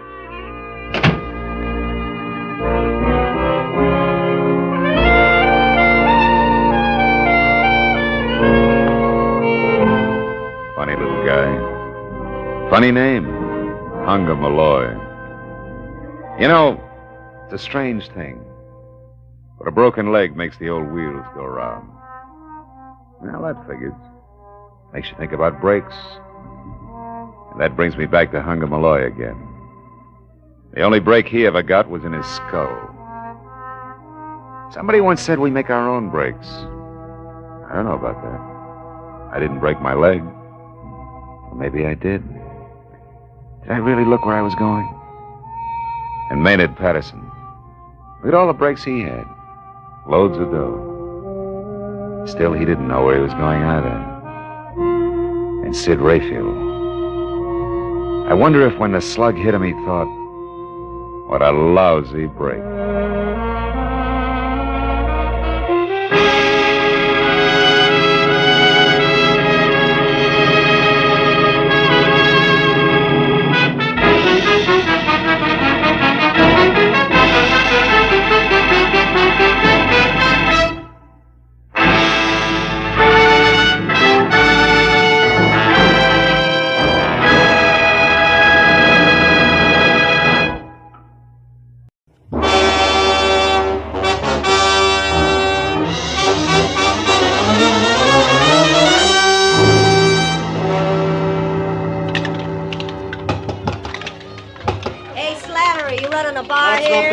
The regular clientele. Okay. Everybody relax. Remember, them also serve who only stand around and wait. I'm calling them like I see them. Hey, you're dry again, chum. Another shot? Yeah. Say, Slattery, you happen to know a guy named Sammy Arch? I was supposed to meet him here at 6. That was an hour ago. Hey, yeah, chum. Another shot. What's yours, friend? Rye, wander on the side. Rye and a little help. Slattery, I asked you a question. Listen, chum, I sell whiskey. I sell gin. I sell beer. Pretzels I give away, but only pretzels. If you're busting with questions, try Louis. Louis? And a punk in the corner there, the guy with the patent leather hair. Oh. Louis welcomes visitors. Now, you want to pay for this drink? Oh, wouldn't miss it for the world. Mind it for me, will you? Hey, round boy, I'm gonna forget I'm a lady. Your name Louis? That's me. Slattery tells me you might have some information I want. Could be. What race? Don't want any dope on ponies, Louis. I'm looking for a guy. A guy like who? Archer. Sammy Archer. Do you know him? No. What's the matter? You welch on a bet? No. Well, thanks anyway, Louis. I got something good at Belmont if you... Check. Beer twice. Bourbon once around. Coming up now. No luck, huh, chum? I thought maybe Louis could help you. He knows everyone in town. Yeah? Well, here's the Sammy Archer, guy I never met. Well, so long, chum. Yeah. Don't go away mad, huh? Oh, not a chance, Slattery. After all, you... Hey, what kind of scotch was that? Tastes like boiled cabbage heads. Slattery, what did you... That drink, it was dope. Are you no good, two-timing?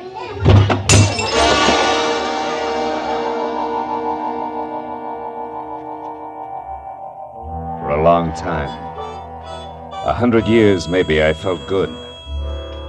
The temple was beautiful. Chinese beautiful. Everywhere lacquered woodwork that had the deep bottomless luster of a pigeon blood ruby. And 1,000 shelves filled with 10,000 smiling ivory Buddhas. And the lovely streamlined dancing girl, beaming in a white silk mandarin robe, waiting my pleasure. But then suddenly the 100 years ran out. The lacquered woodwork was a bar. The Buddha's lines of whiskey bottles. The white silk mandarin gown and apron. The lovely dancing girl, Slattery.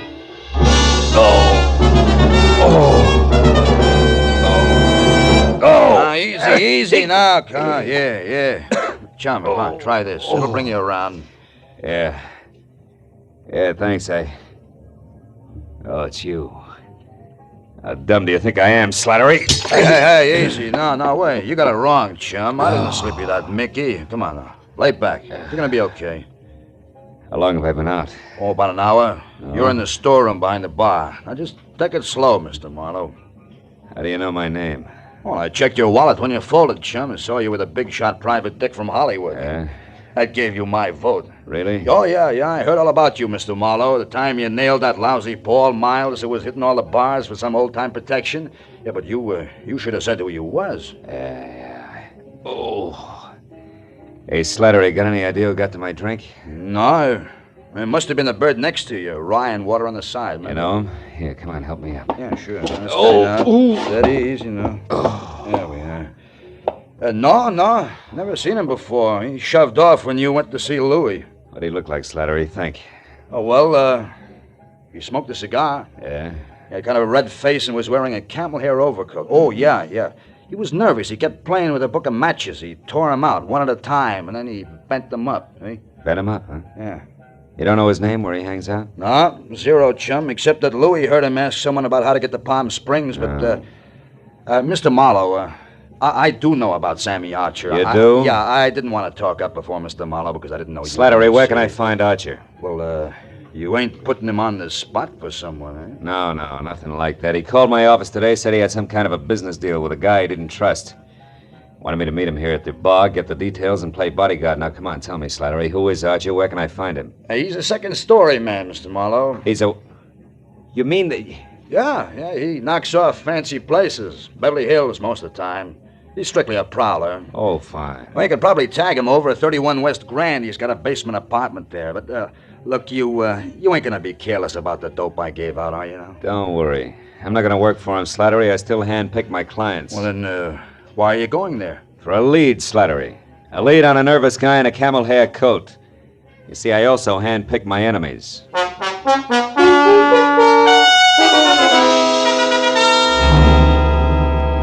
31 West Grand Avenue was a dirty stone tenement propped up by a dirty stone stoop.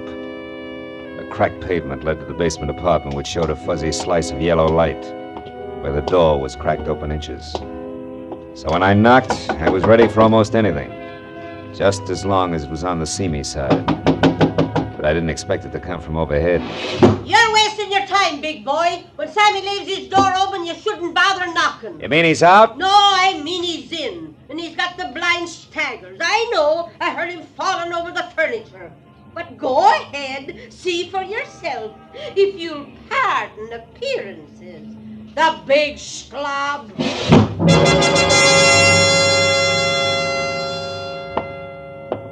The lady was right. A tinny radio led me to the basement room where I found the 2 scarred wicker chairs and the single end table on hand turned over. Drawers open and overflowing pieces of discarded clothing everywhere. And in the middle of all that, sprawled along the edge of a threadbare couch that was weak in the springs, Sammy Archer. He was facing me, eyes closed, and wearing a faded blue bathrobe 2 sizes too big for him. And next to one hand that rested on the floor was an empty gin bottle sitting on a clipping, torn out of a fashion magazine. On one side, an ad for a Bendix automatic washer. On the other, a picture of a diamond tiara. A jeweled crown, which the caption said belonged to Mrs. Bessie Dunsmuir of Palm Springs, California's most celebrated hostess. Well, it was a good time to awaken mine host by shaking well. Hey, Sammy. Archer, come on, pull yourself together.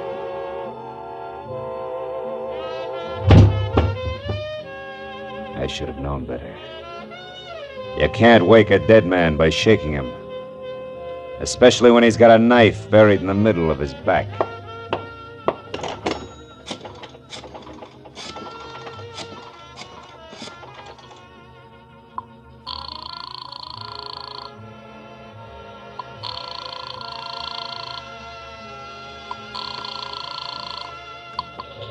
City desk. Remedy speaking. Phil Marlowe, Remini. Oh, hiya, Phil. Tribune got time for a few questions? Oh, we're up to our ears with the Dunsmuir story. What do you got, Phil? Beauty, beast, or traffic accident? Skinny guy with a golf ball complexion and the name Sammy Archer. Ever hear of him? Sure, a 2-time loser out of Joliet. Jewelry, teamed with a fence named Christy Roach. Roach, huh? Say, tell me, Tony, what is he... Hey, wait a minute, Remini. What did you just say about Dunsmuir? Huh? Oh, that. Didn't you catch PM sheets? No. Someone got away with a precious tiara last night. Was insured for $100,000. They tag anyone for it? Not yet, but they're working on it. Seems that a gardener left her Palm Springs lash up the same time as a crown of diamonds. Gardner, huh? Yeah, was working under a phony name. Well, this Christy Roach, what's he look like? Oh, big red face, wears a cigar front and center. Thanks. Now I'm really getting someplace. That means what, Phil? 2 feet from the corpse, Remini, there's a textbook on gardening. Corpse? What corpse? Where are you, Marlowe? 31 West Grand Avenue, where somebody stabbed Sammy Archer to death. Now listen, Remini. If you sit on this a while, I think I may be able to wrap it all up for you after a quick trip to Palm Springs. Why not use us or the law? What's your angle, Phil? A very personal one, kid. Like what? Like a Mickey that shredded the lining of my stomach. I don't like that kind of treatment. It's bad for the ego. I'll call you later. Goodbye.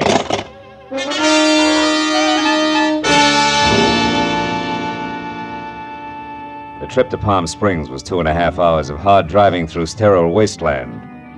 And there was plenty of time for me to add what always came out to the same thing. Sammy Archer, posing as a gardener, swiped the Dunsmuir tiara to peddle through Christy Roach, whom he feared.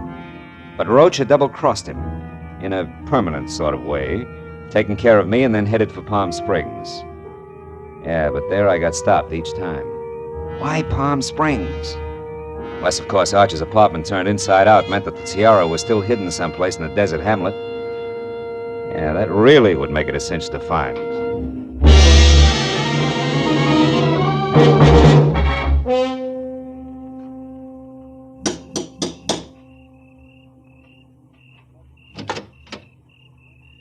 Yes, sir? I'd like to see Mrs. Bessie Dunsmuir, please. My name is Philip Marlowe. Police or gentlemen of the press are no longer welcome. Good evening, sir. Steady, Jeeves. I have information about the tiara. Now tell that to your mistress, or you'll only be able to look down that long nose through one eye. This way, sir, if you please.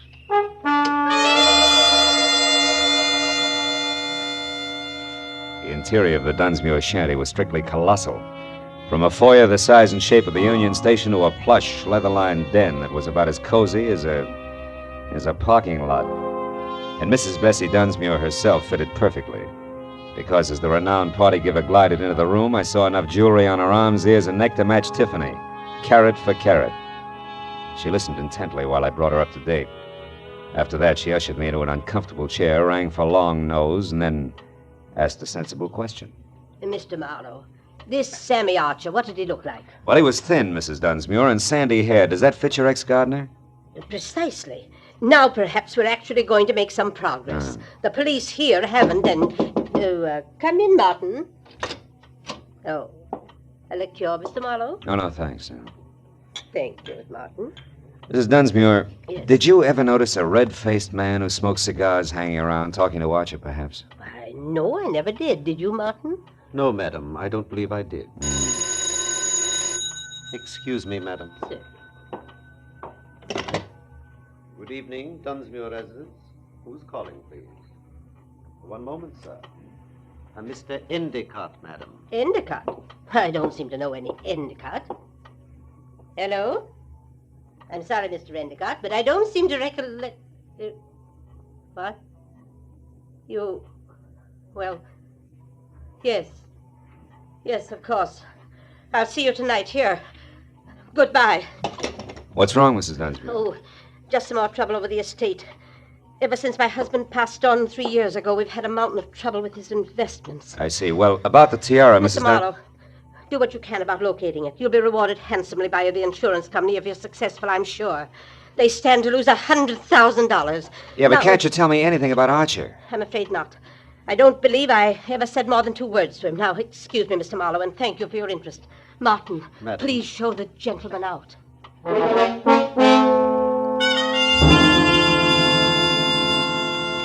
Outside, I chalked the Dunsmuir interview off at face value.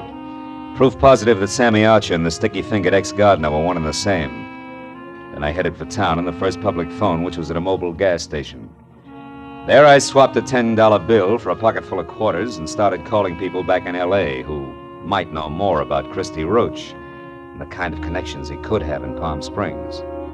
But after 4 near misses, I quit and stepped aside to let a big man with a beefy face that belonged on an English bulldog take his turn. However, he had other ideas, and he pointed them out bluntly with a shiny automatic. I wonder if you could help me, Sonny. I'm looking for a diamond tiara. You gotta be kidding. I wear a fedora besides... Hold it right there. I have news for you, Sonny. While you were gabbing into the tube there, the station attendant left, closed shop, went into the bar next door. Out of earshot. So? So we're alone. And that means I'm going to... You very little... Stay right there, Marlowe. Well. Christy Roach. Red-faced, cigar and all. Glad to see you. Shut up. Come on, we're getting out of here. Without our buddy, then? Don't worry about him, Marlowe. He'll keep that way. Maybe a lot longer than you will.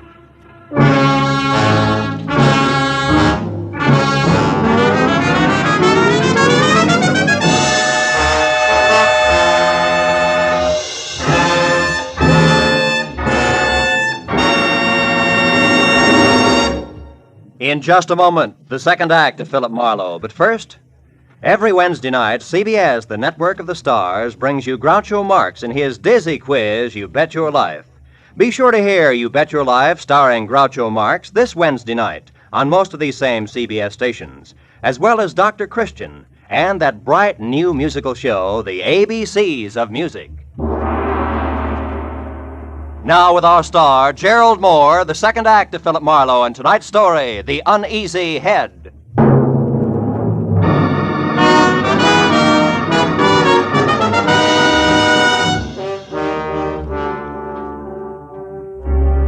From the way Christy Roach had brought his gun barrel down on the bulldog's scalp, I knew he meant it when he jammed the same gun into the small of my back and marched me to my car. He didn't relax until we were driving down a dark side street toward the center of town. Well, kid, you jumped right out of the frying pan into the fire. You should have taken that first hint I tossed you. The Mickey? Yeah, that was real cute. But it was too subtle, Christy. I didn't really peg you till I found Sammy Archer. Oh? It's too bad about Sammy. That was more or less of a mistake. Oh, sure. You only intended to carve your initials. The knife slipped. No slips, kid. At the time, I thought Sammy had tried to pull a fast one on me, but I found out later he was just stupid.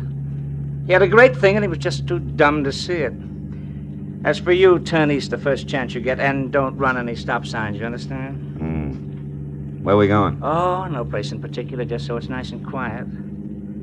You know, you don't know when to quit, Marlowe, so now you're just one of the loose ends I've got to tuck in before I clean up my business here. Take it easy on the corners. You told me to turn east the first chance I also told you to mind your manners! Busting my wrist isn't going to help my driving much. It'll be worse the next time. I've got a lot of ground to cover yet tonight, and I want it smooth. That's too bad. Because there's a bump coming up fast right now. We picked up a tail. Huh? Take a look. Cops. Yeah, cops. Call it, laughing boy. You're the skipper. Do we race them out of town, or do I pull over? Pull over. Pull over. I don't know what that beef is, but play it straight, kid, because if it comes to shooting, you'll be the first to drop.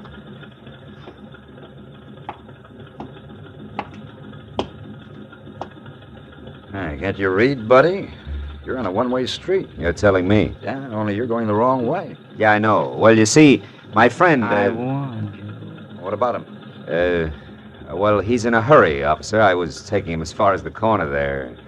He said it was okay to come this way. I didn't. I'm a stranger here. Uh-huh. Also, you're a big boy now. You should make up your own mind. You're so right. Here, Mac, if you're in a hurry, you can go, but you better get out and walk. Thank you. Your friend here is going to be tied up for quite a spell. All right, let me see your license. Maybe the limb of the law and I should have nailed him right then and there. But there were still too many loose ends, and I wanted Christy Roach to clear them up for me. So I watched him walk out of sight while I listened with half an ear to a lecture on blind drivers. Well, it was a small enough price to pay for the service rendered, so I thanked the officer for the ticket and then headed back to the filling station in a bulldog with a headache who might be in a mood to talk. But when I got there, I found he hadn't waited around. After that, I checked the neighborhood and was 15 minutes getting to first base, which turned out to be the bar of a French restaurant across the street, run by one Monsieur Jean Corret, a high-octane number who apparently had overheard a phone call earlier. I immediately notified the police. Nothing, they said. Believe me, my friends, the lowliest gendarme in Paris would have more sense. Throw away an important clue? Never. I tell you, our police... Mr. Corret, can I see you a minute? I? But of course, monsieur. What is it? Well, it better be in private, huh?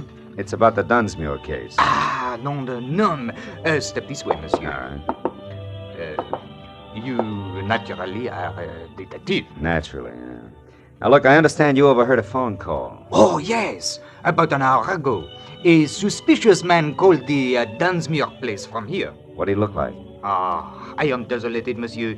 I do not know. You said it was an important clue. I assume it was important. In a case as big as this, anything may be important. The smallest... Yeah, you made your point. You made your point. Go ahead. Bien. He made an appointment. I only overheard, monsieur. The telephone is back this way in the alcove out of sight. Bien, I was passing by right here when I heard the man ask for the Dunsmuir residence. He talked to his party and made an appointment. I couldn't hear where or when, so I went on about my business. But suddenly, a memory exploded like a bomb in my head. Bessie Dunsmuir, the owner of the stolen tiara. I rushed like this, monsieur, to the phone. Pardon, madame. But he was gone, monsieur. I called the police at once. The rest I can fill in. Now tell me something else, Mr. Corret. Did you happen to notice a man with a cut on his head around here a while ago? A cut? Yeah. Why, yes. One who looked as ugly as Satan himself. I saw such a one in the washroom. Ah, you mean he's suspect? Well, not exactly, no, but he's connected. Where can I find him? You ask me, monsieur. He was sick. I tried to help him, but he refused and left. You've no idea where he went? No.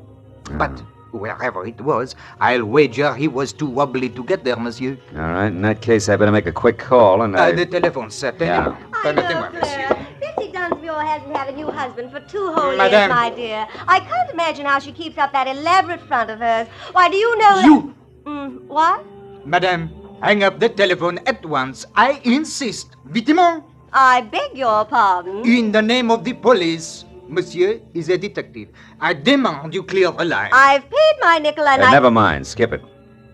But I would like to know about those bent matches on the floor. What do they mean, monsieur? better skip the call and get going fast. You've been a big help, Corey. Maybe I can get you the Croix de Guerre. The bent matches that littered the floor under the phone meant that the man who had made an appointment to meet with Bessie Dunsmuir had been the fence, Christy Roach. And to top it off, she'd lied about it. Didn't make any sense.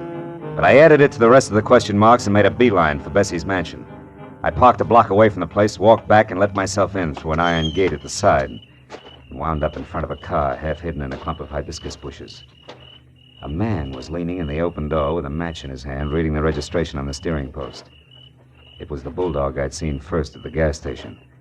When he saw me, his hand dived under his jacket for a gun, but I was on him before he could get it out. Oh, my head. You're due for another dose of the same, Buster, unless I get some fast answers. The time for games is over, and even a private detective can run out of patience. You're a private dick. Yeah. I don't get it. This car here belongs to the guy who helped you. Fence. Christy Roach. And if he's inside, I got... Roach didn't help me, and you've got to do nothing till I find out about you. Who are you? Temple. Fred Temple.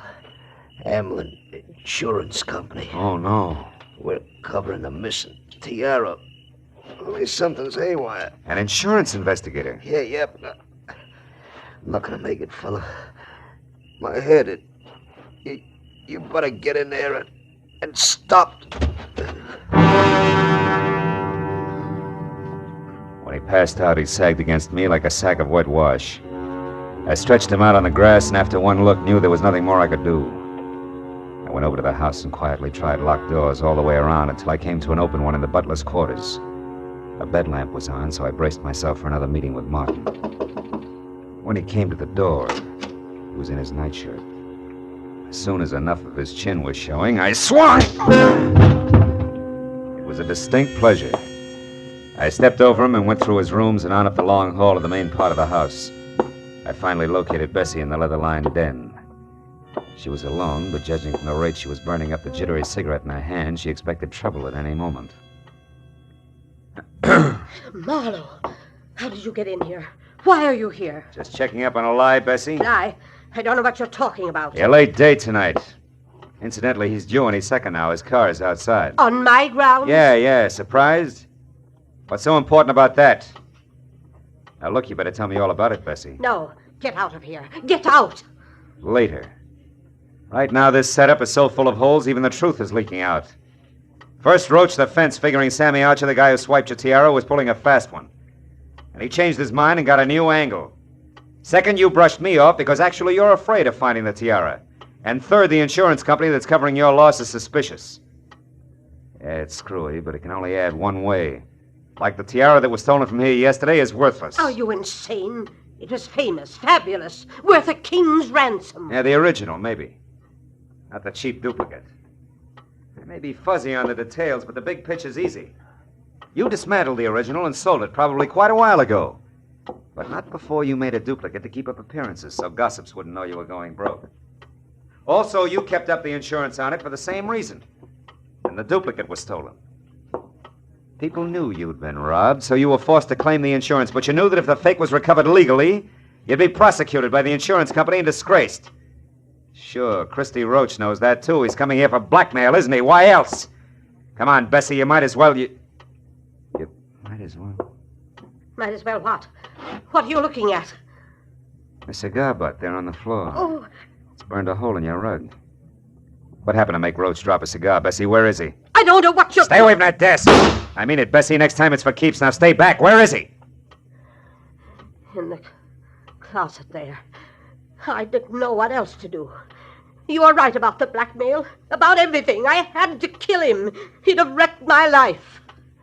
Yeah. Just your way of life. That was top-heavy anyway. I guess so. But I thought I had to have it that way. Well, at least I'll give them all a big laugh on the way out. Bessie Dunsmuir's a great entertainer.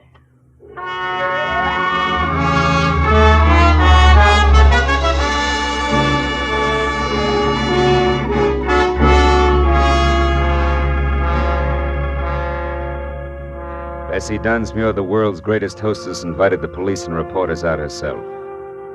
The fake tiara was found in the back of Roach's car, and she wore it cocked over one eye for the benefit of the press, the photographers, and her friends. By the time that party was over, it was almost dawn. Bessie was right. The papers came out and the giggles began. But Fred Temple drinking coffee under a head full of bandages didn't see much to laugh at. It's pathetic. Something awful sad there someplace, Marlowe. I agreed. Uneasy lies the head that wears a crown, even a phony one.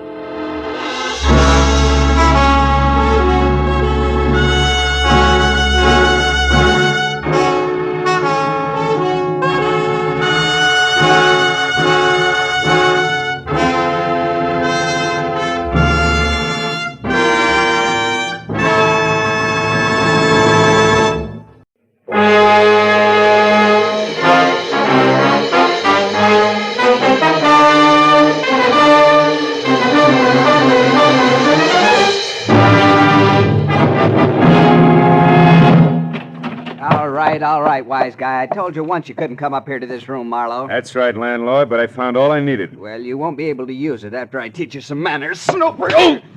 I'll teach you to break into a respectable room and house. Not leading with your right, you won't. Now get up. Come on, get up. Okay. I'll teach you something about cooperation, landlord. All I wanted to do was look this room over, and I was nice about asking. Cut it out. I got my rules. And I got a job to do. I've been looking for Dave Stroud for a solid week, and his trail finally led me here. I got to look out for my roomers' privacy. Sure. Only Dave Stroud checked out of here this afternoon. He's no longer your guest. Anyway, I found enough in here to know Stroud's taking the train tonight for San Francisco. So that winds up my lecture, and I'm happy to say my business with you and your charming establishment. Good night, landlord.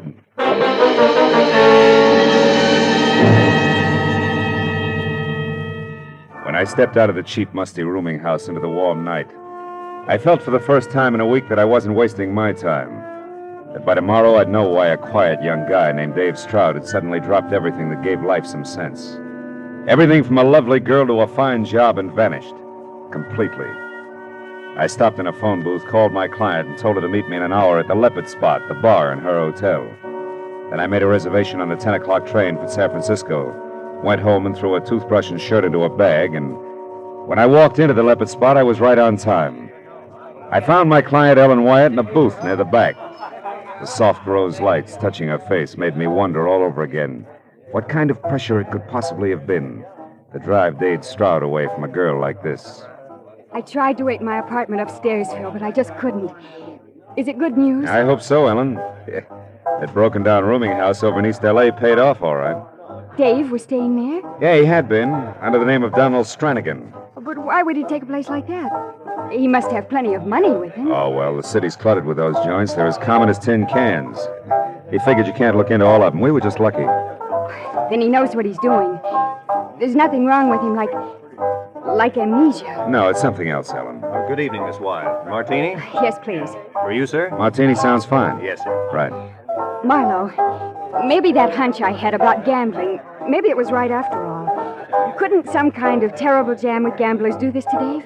Yeah, it might. But I checked that and drew a blank. Say, listen, Ellen, the description of Dave I got at that rooming house isn't too complete. That snapshot I asked you about, you bring it? Oh, yes. Oh, good. It's in my purse. Here. That was taken on our first date 4 years ago. 4 years ago, huh? Those years made quite a change in both of you. Yes. Dave and I are good for each other, Phil. Oh, sure. I only hope that the next 4 Here years... we are. Martini, very dry. Oh. Oh, thank you, sir. Well, I wish we had the kind of news we could toast. Maybe we will. Sooner than you think. You've got a new lead? You know where Dave is? Well, close enough to be pretty sure he's taking the 10 o'clock to San Francisco. San Francisco? Yeah, and so am I. Phil. How about coming down to the station with me, huh? Me? But do you think that's wise? What if he saw me first? Well, it's worth a chance for you to point him out to me. What do you say, baby? Got something to drink to now? Yes, and I'd better do it fast before I start to bawl. Tears would be awful in a martini.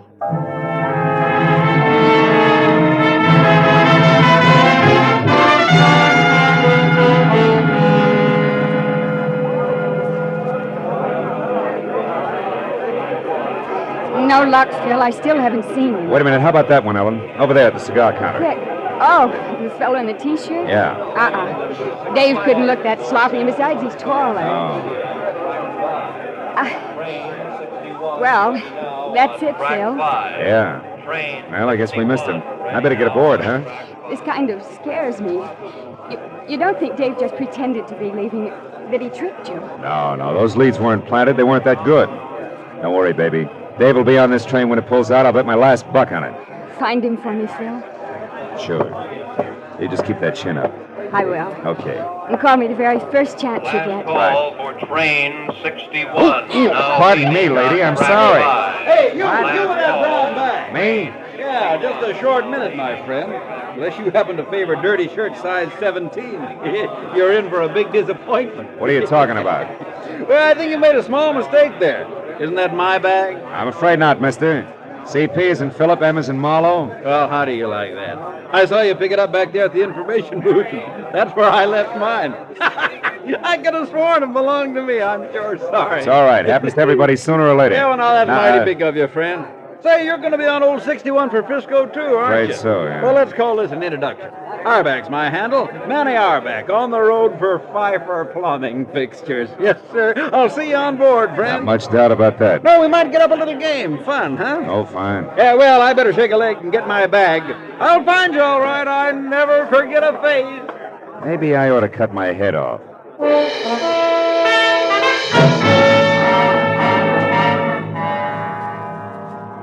I stopped off in my compartment just long enough to drop my suitcase.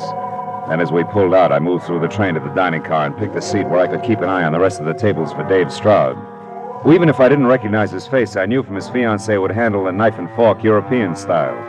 Be likely to order liver and bacon and drink tea without sugar, and would probably be dressed in wooled tweeds with the shirt collar open. Well, as soon as I sat down, the car began to fill. My table companion, a quiet tab collar type, had his own business and knew how to mind it. Almost 100%. Which he did for the 15 minutes it took him to eat. Well, I don't know why food always tastes better on a train, but it does. Thanks for letting me share the table with you. Oh, not at all. Perhaps I'll see you later in the club car. We might have a nightcap. Yeah, it's a deal. Fine. So long. So long. So there you are, Oh, Marlowe. fine. Say, I've been looking high and low for you, my friend. What you doing in here? They serve nothing but food in this car, you know. Say, who's your pal? I don't know. He was here 15 minutes and we didn't get that far. I know exactly what you mean. You do? Yeah, those quiet birds give me the willies, too. You know, friend, I've seen him someplace before, and I never forget a face. You didn't catch his name, huh? He didn't throw it. He didn't throw. Oh. You like that, huh? Yes, sir, you're right on, my friend. Well, it'll come to me. Faces are kind of a hobby with me. I meet a lot of people, but I never forget a... Hey, have you lost somebody in here the way you keep looking around? Yeah, but I think I found him again. Hey, what's up? Where are you going? Play follow the lead. I'll see you, Outback. Hey, Marlowe, come back. You dropped something here.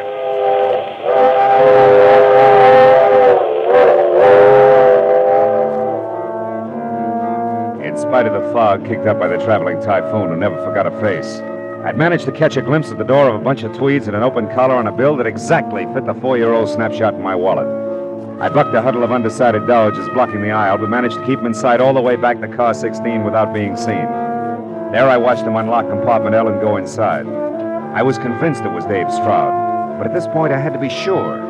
I went to look for the conductor and finally found him tucked away at a lonely table back in the club car, as intent on his ticket count as a cheat at solitaire. I figured I could afford the time now, so I decided to wait. I headed back for the seat and I ran into my dinner partner, the Tab Color. Well, hello again. You're a little early for that nightcap, but sit down anyway. Thanks. Oh, by the way, I'm Roy Tarney. Oh, mine's Marlowe, Philip Marlowe. Philip Marlowe. Why, I've read that name many times. You're the famous private detective. Well, private detective anyway. Glad to know you, Tony. Privilege for me. Oh, you're looking for a match here? Yeah. Oh, keep them. Keep them. I have others. Oh, thanks. Thanks again. Are you on a case now, Marlowe, or shouldn't I ask? Well, as a matter of fact, Hey, Marlowe. Marlowe, man, are you hard to hang on to. But you're mighty lucky I'm honest, my friend. You see this? Yeah, I see. It's my wallet. Yeah. When you bolted out of the dining car, you dropped it on the seat. I found it for you. Oh. Nothing fell out but this picture here. And is she all right, man? Oh, man. Who is she, boy? The name, I mean, huh? Don't tell me. I bet you've seen her before. Yeah, that's Yeah, right. I thought And so. I never forget a face. Uh-huh. Well, thanks. Now, if you let me have it, I'm very grateful. Yeah, and, sure. Glad to be of service, my friend. Now. Anytime I can... Well, speaking of familiar faces, this is the gentleman that you had dinner with, huh? That's right, Auerbach. This is the gentleman. Mr. Auerbach, Mr. Tawney, for better or worse, till your destination do you part. How do you do? Tarney? Tarney. Now, that's funny. You know, I was just telling Marlowe here that I recognized you from someplace. It's very unlikely. I have a fair memory myself. I don't remember you. Well, I don't know. I'm pretty good, but... Hey, wait a minute. I'm getting it? Sure. Oh, this is silly. Why, I saw you tonight in the railroad station. No, that's impossible. I was so late I nearly missed the train. Me too. Only you had a good reason. Oh, yes, sir, my friend. You were kissing the little woman goodbye. I couldn't see her too well, but she was quite a looker. And judging from the way you were going at it, you... Yeah. Well, now, wait a minute, friend. I didn't mean any offense. I was just kidding you along. Yeah, well, I guess I'll go by my way into a little poker. Excuse me. I suppose there has to be one on every train. Yeah. They help the ride like a square wheel. Yeah. Well, I think I'll go read a while, Marlowe. Good luck on your case.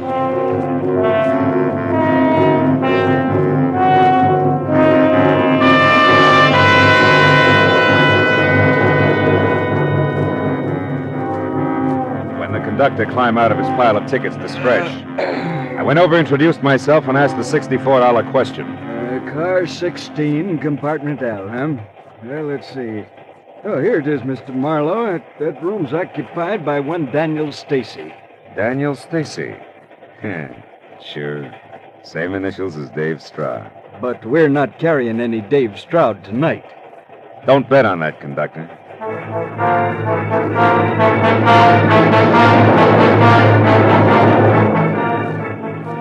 It was that simple. I walked up through the train to car 16, and when I got to the door of compartment L, I'd already decided on how to handle Dave. Convince him that he had to go back to Ellen Wyatt regardless of what had happened to him. Yeah, I had it all figured until I heard it. It had come from inside. The door was unlocked, but the lights were out. When I got them on again, I realized that nothing was simple. Ever. Stretched out on the floor of Dave's room was Manny Auerbach, staring straight up as he rocked with the pitch of the train, the side of his head against a sharp steel corner, his eyes already beginning to glaze. He said he knew I'd remember sometime. Remember what? Why did you come here, Manny? He said I'd remember... Manny! Well, Marlowe, it's your move again. Let's see you tell this to Ellen Wyatt. Who's that? What? Ooh!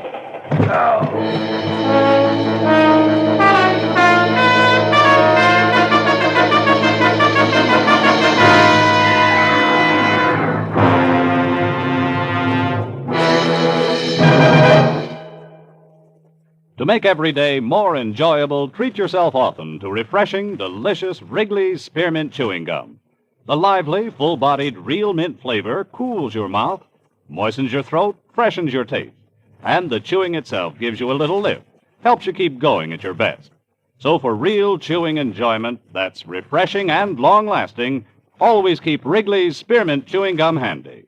Healthful, delicious Wrigley's Spearmint Gum will make every day more enjoyable. Now with our star, Gerald Moore, the second act of Philip Marlowe and tonight's exciting story, The Face to Forget.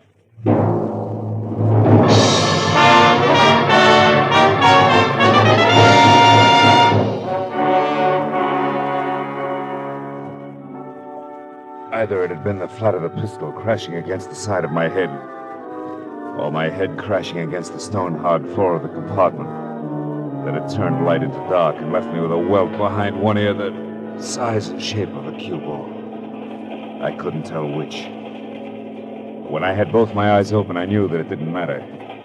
That nothing mattered really, except that I was staring into Manny Auerbach's dead face, while only inches away a pair of feet were moving. Feet that belonged to Dave Stroud, whose suitcase in tow was on his way out, one hand already on the doorknob. I went for him, or on the knees. What? Let go! Let go, I say!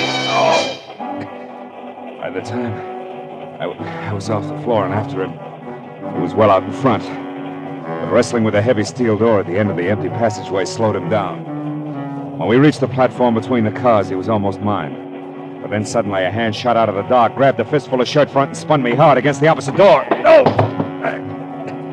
A hand that belonged to a man in a tan color.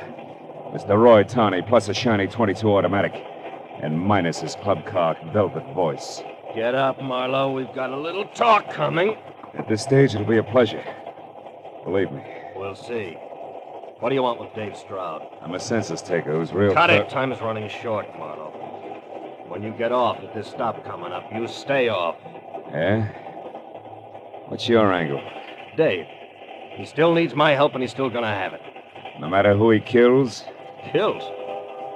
What's that supposed to mean? Manny Auerbach, the chummy one who couldn't forget faces. He's very dead back in Dave's compartment. Well, then that loudmouth wasn't just a blowhard salesman after all. He was what Dave's been running from, one of those lousy card shop... Slips, huh, Tony? Yeah, but they don't count, Mr. Detective. Nothing counts anymore but Dave getting out of a jam that can cost him his hide.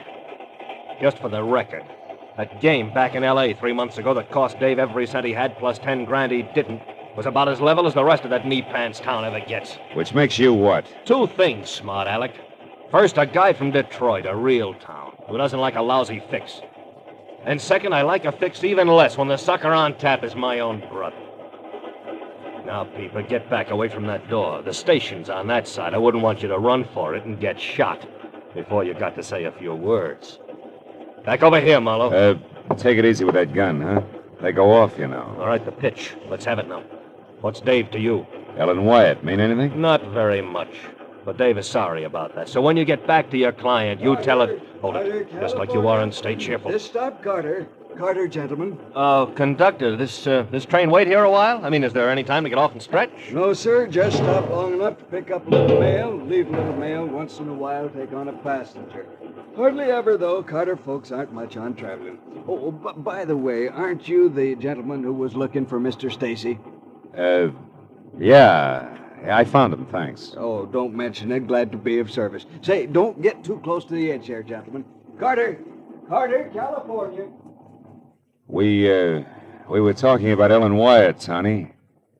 Why didn't precious brother Dave ever let her know that he had to lay low, that he was in a jam with gamblers? A bunch of roses with card enclosed could have gone a long way, or again, there's the telephone. Oh, button it up, Marlowe. I don't know any of the details. Maybe the kid didn't want to know he couldn't stay away from the pasteboards. Maybe he just didn't want her to worry. Anyway, that's not the point. Then what is? That a broken heart beats a broken skull 7 times a week. You should know that much, Pete. So? So I don't want you, the girl, or anyone else to know where Dave is heading. At least not until I get back to L.A. by my lonesome and call a few spades just that. Like they do in Detroit, maybe, huh? Like they do in Detroit, no, maybe. You tell the Wyatt babe I'll look her up then. Now you get over there at the door and you take your choice. Jump or get pushed? Jump, pushed, or shot. Go on, Marlowe. This is where you get off. Go on, the longer you wait, the harder it's gonna be. Name it. Jump, push, or shot. I couldn't say much for the alternatives. But one look back over my shoulder at the gaping .22 automatic leveled at my head and Tawny's ice-cold gray eyes above made up my mind for me. Jump it had to be!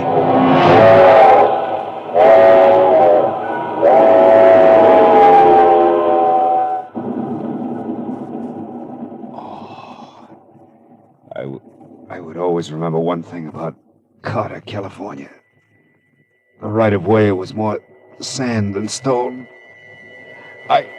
I was grateful.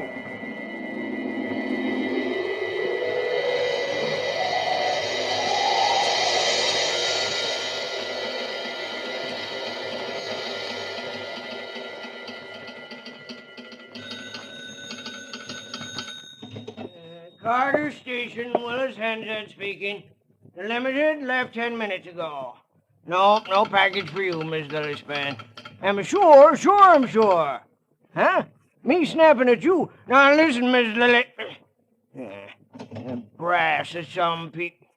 Say, what happened to you, son? I tripped. Dad, this is important. Can you tell me where the Limited stops next? Well, is anybody getting on at Murdoch Corner? No. The first real stop. A good-sized town.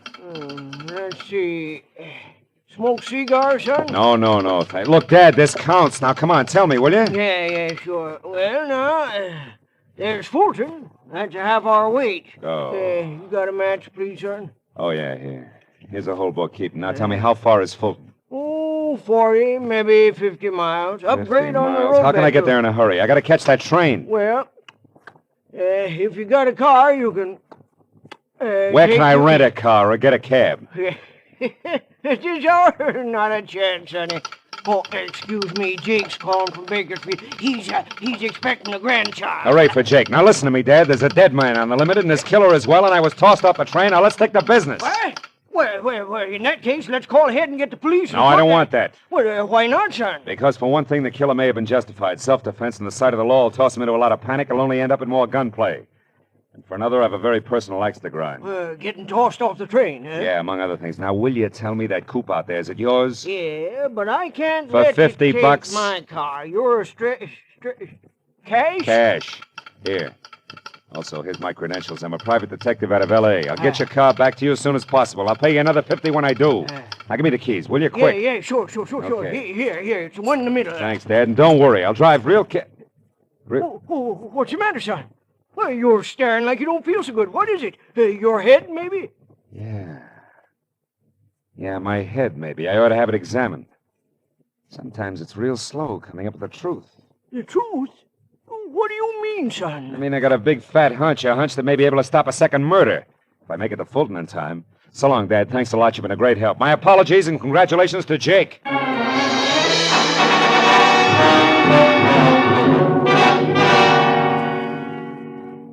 Like the station agent himself, Willard Hansard's coupe was a little less than spry.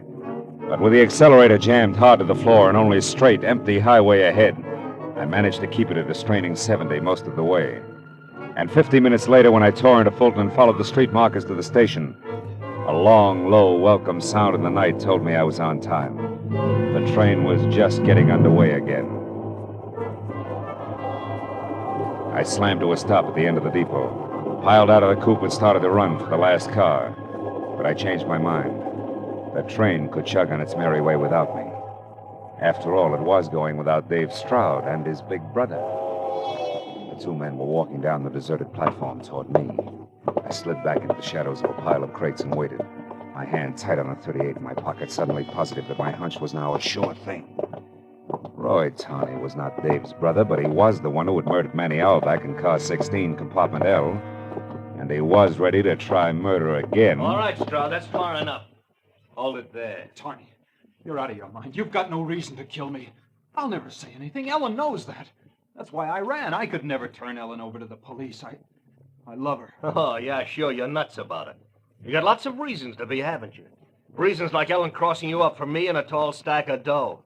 Reasons like knowing that we're both responsible for knocking off our ex-boss to come into that dough.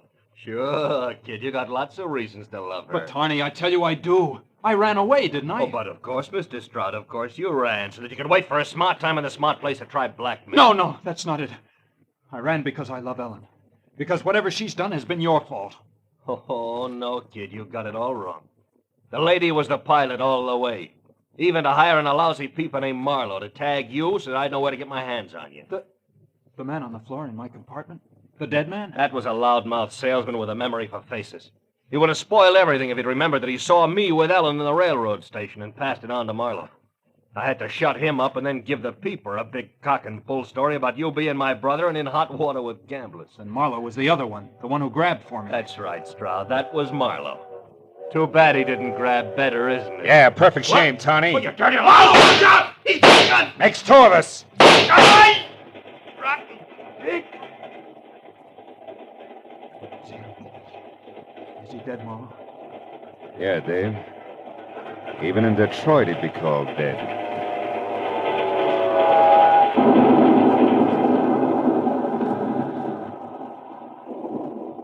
Come on, Dave. We got some telephone calls to make. The police, for one. All right. Marlowe, is all this really true? Yeah, I'm afraid so, Dave. The girl you wouldn't turn in for murder wanted to murder you. Believe it, kid, all at once. It'll be easier later on that way. Yeah, sure. Thanks, Marlowe, for getting here when you did. You saved my life. Well, not exactly. A guy named Willis Hansett gets part credit for that. Guy who runs a railroad station at Carter, California, and also smokes cigars and sometimes runs out of matches. What does that have to do with it? Everything, Dave. See, Hansett needed a light, and I gave him a book of matches that Roy Tawney had given me earlier in the club car. I hadn't noticed them then, but I did when Hansett used them. They came from the Leopard Spot, Dave. The Leopard Spot? Yeah. The cocktail lounge at Ellen's hotel? That's right. And I couldn't buy Tawney's having them as just coincidence. It tied him into Ellen too tight. A hunch said so. Wait here, will you, kid?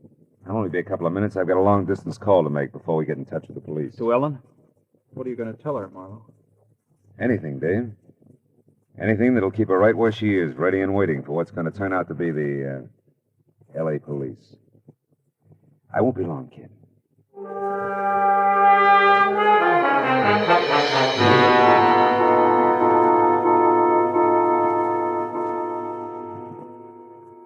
After the telephone call, Dave and I spent a long hour with the Fulton police, explaining why a man named Roy Tawney was lying in their quiet railroad station, face down in a pool of his own blood. And it was a long hour again with the railroad officials who arrived with their own set of questions. Well, it was 4 o'clock in the morning before we were finally aboard a train, heading back for L.A. Dave Stroud and I sat opposite each other in silence through that bleak, empty hour when you can almost feel the day that's coming up nudge the one that's just gone by. I was real glad to see it go. I sat there looking at Stroud and wondered if he'd ever heard the lyrics of a song a train whistle always makes me think of. My mammy done told me. When I was in knee pants, my mammy done told me, son, a woman's a two-face, a worrisome thing who'll leave you to sing the blues in the night.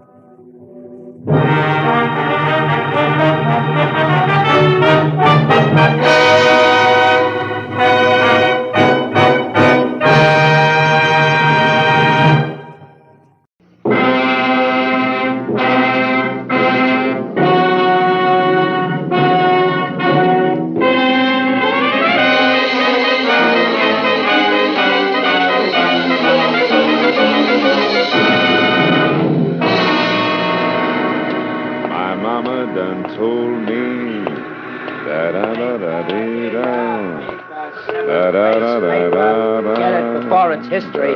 Hi, Mr. Marlowe. Hiya, kid. Get up while it's hot. Take the 7th race. Closing wall. Hey, mister, could you please help a blind man?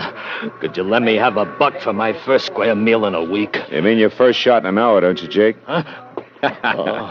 Oh, Mr. Marlowe, hi. How are you? Sorry I didn't recognize you. Must be these dark cheetahs. Yeah, must be. How's business, Jake? Oh, I seen better. You too, huh? Yeah, sure. Well, you're just standing around here in front of your office for the fresh air, maybe. No, Oh, no, don't tell me that, ain't it? I got it. Huh? You're making a rendezvous, a secret meeting, huh?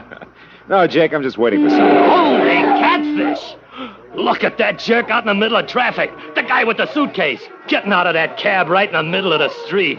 Hey, he's coming this way. And he acts like the guy I'm waiting for, suitcase and all. Here, Jake, here's a starter on that meal. I'll see you. Goodbye. I got you.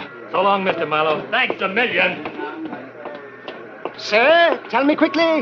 You're Mr. Marlowe, Philip Marlowe? That's right. You're Roth Winkham? Correct. Mr. Marlowe, is your car nearby? Yeah, right over there. Good. Now, Mr. Marlowe, we've got to get out of here. My very life may be in danger. And if you've been seen with me, sir, yours as well. Quickly, Mr. Marlowe. We must be off. Yeah. Well, this way, Mr. Winkham. My new client was right out of Charles Dickens, but I bit my lip and tried to play it straight. We piled into my car and took off. Mr. Winkham, his owl eyes glued to the rear window, watched and worried hard about whether we were being followed. But finally, he was convinced that we were safe. He relaxed his grip on the suitcase and fumbled for a cigarette. Roth Winkham was maybe 50 and had a large, bald head on a small, well-dressed body that just couldn't sit still. Also, it was at least 3 to 1 that the gentleman had ulcers. He was the type. Keep driving, please, Mr. Marlowe, and do watch the rearview mirror. Okay. Now, sir, what exactly did I say to you on the telephone? Well, you wanted me to fly to Chicago tonight with a suitcase that contained an item worth $20,000, which was earmarked for some museum, right? Oh, yes, the Asheville Museum. Yeah, and you said something about an eccentric here in L.A. who owned the item. That's about all I caught. That and the fact that you were very worried. And I still am. Now, first, Mr. Marlowe, a word about the man who was First, firing... Mr. Winkham, a word or two about the item itself, huh? You know, I can't afford to play carrier pigeon without so much as a peek. It's too much like leading with my chin. Now, what is it? A gold cobra. A gold what? A cobra. A snake, sir. Made of 250 separate links, each some 2 inches in diameter and each solid gold. Links, huh? That makes the snake flexible like the real thing, is that it? Yeah, precisely. And the cobra's hood, Mr. Marlowe, is spun gold. Oh? Originally, the object was a ceremonial piece. It comes from India, from a kingdom that no longer exists. Mordecai Ziff bought it there several years ago. Mordecai Ziff, huh? Yes. He's the eccentric who lives here in L.A.? But perhaps intellectual is more the proper term. Oh. He lives near here in the Hollywood Hills, and he is the one who is presenting the cobra to the museum. I see. Well, tell me, what's your connection, Mr. Wickham? I am a friend, Mr. Marlowe. Mordecai and I studied together in Europe many years ago. Really? We have remained fast companions through the years. And now that his health is failing, he is a man of 60. I wish very strongly to repay his kindnesses, but I need your help to do it. Yeah, well, that brings us to the party following you. Who's that? A creature named Akbar, Mr. Akbar? Marlowe. Yes. He's an East Indian, and he wants the cobra. Badly. That's all I know of him, except, sir, that he has no claim, morally or legally. He's merely a fanatic. Yeah, well, that's not to be sneered at. It's a full-time job. Tell me, what does this Akbar look like? Well, he's thin, he's dark-skinned, dark hair, vicious, cold eyes. You'll have to be on the other... Mr. Marlowe, behind us, sir, that taxicab. We're being followed to get... Drive, sir! You see who it is? No, but it could be Akbar. Try to lose him. That's exactly what I'm trying to do. The cobra's in the suitcase here, right? No, this suitcase is empty. Oh? A decoy. The gold cobra is in a similar bag that has been checked at the Beechwood Plaza Hotel. Turn again, Mr. Marlowe. The cab is gaining. Right. Now, sir, this envelope contains the claim check for the bag, as well as your airline ticket to Chicago. Also, there's a $100 bill included. Oh. And you'll get another one when we meet tomorrow night in Chicago. I'll look for you at the Dearborn Street station at 8 o'clock. He's still with us, Mr. Marlowe. Yeah, and that's a red light ahead. We can't slip through. Then it's time for me to go. And time for Akbar to follow me. Me and the empty bag. Good luck, Mr. Marlowe. I'm counting on you, sir.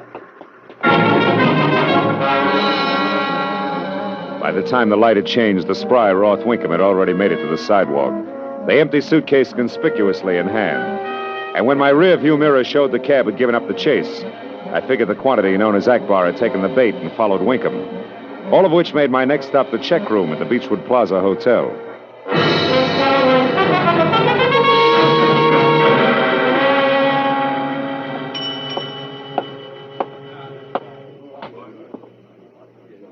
Yes, sir. What'll it...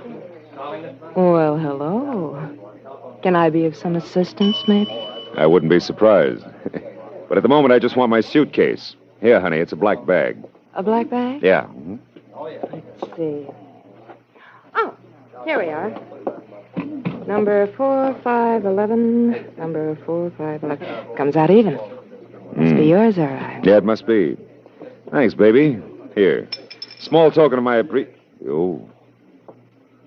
What's the matter, handsome? Your wife just waltzed in? No wife. Just trouble. Goodbye, princess. My first glance at the man standing in the hotel entrance was almost enough. A lot of people could have jet black, unruly hair on top of a flyweight build, but very few people had that kind of wild, sparkling eyes. They were reserved for fanatics named Akbar. When he spotted me and started coming in a hurry, it was time for me and the suitcase to head for the nearest exit. I took a side door just beyond the check room, and from there ran the length of the narrow, twisting corridor that led to the rear of the hotel, and out to the alley where I'd parked my car. There I ducked behind a pile of trash cans, slipped my hand over the .38 in my shoulder holster, and waited. But after a full minute went by, I figured that it was safe to go to my car. And it would have been, if the striking redhead crouched on the seat inside hadn't been holding an also-striking pistol. Just made for ladies. Don't bother getting in the car, Mr. Marlowe. In fact, don't do anything but hand over that suitcase. Here, on the seat. Your mind's made up, huh? Definitely. And keep your hands at your sides. Now, Let me have those keys you're holding. Come on, toss them here. Now, turn around. Thank you. I'm glad you're cooperative. Don't mention it. It's your winning smile. Anything else? Yes. Walk in the direction you're facing. Go on. Walk it is, baby. But first tell me, who do I see for my car? Don't worry. It'll be returned safe and sound. Yeah, what about the suitcase? It's got all the clothes I have in it. Oh, sure. You look so fetching in Gold Cobra, don't you? Good night, Mr. Marlowe.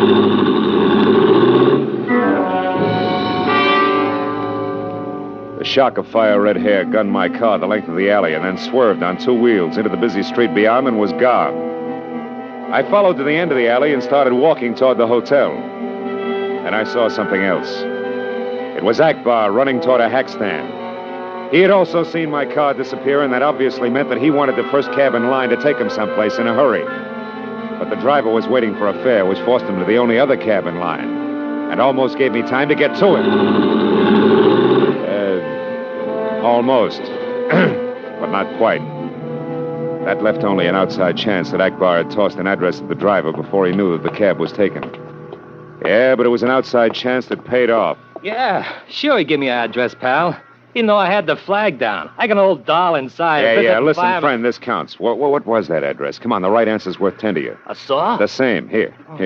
Oh, no. All right, what was it? Let me think, pal. Come now, on, hold come on, everything, come on. pal. I got it. Outpost Road, number 818, I think. Yeah, 818 Outpost Road. 818, Hollywood Hills, huh? Uh-huh. Someone up there you know, pal? Yeah, it could be. Get moving. 818 Outpost But, Road. pal, I already told you. I already heard you. There's another 10 in it, and let's forget the old doll. Come on, Buster, roll.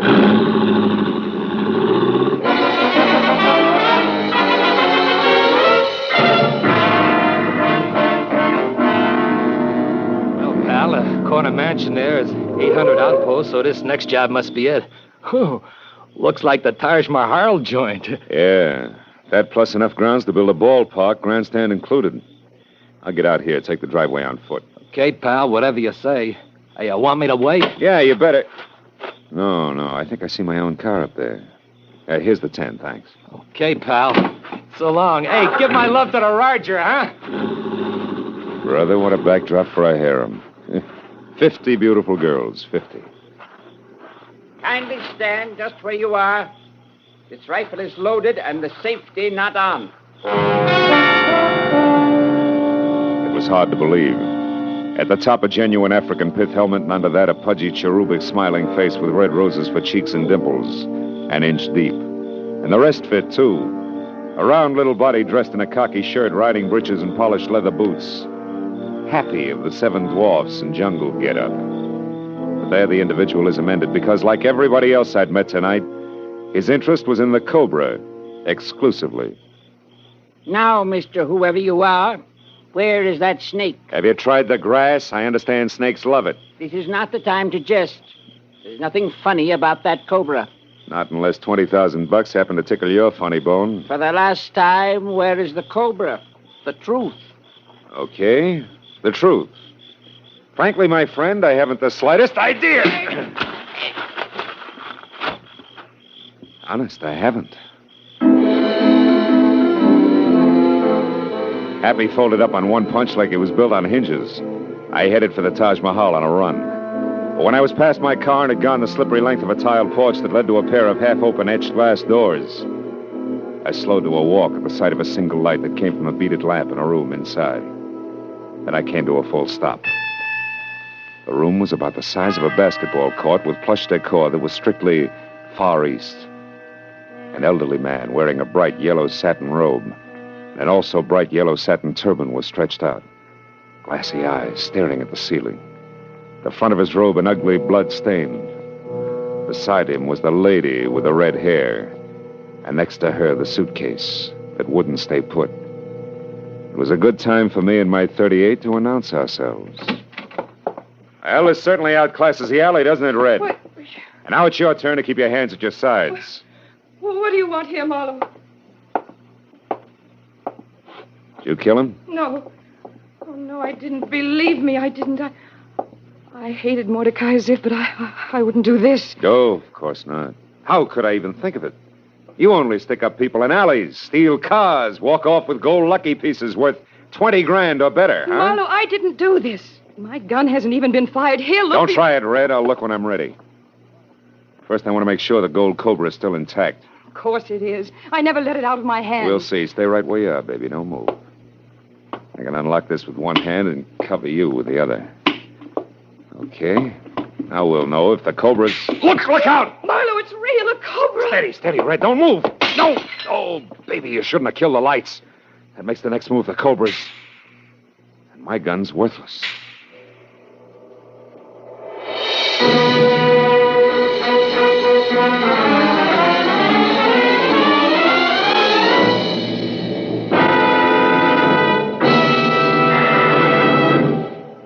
To make every day more enjoyable, treat yourself often to refreshing, delicious Wrigley's Spearmint Chewing Gum.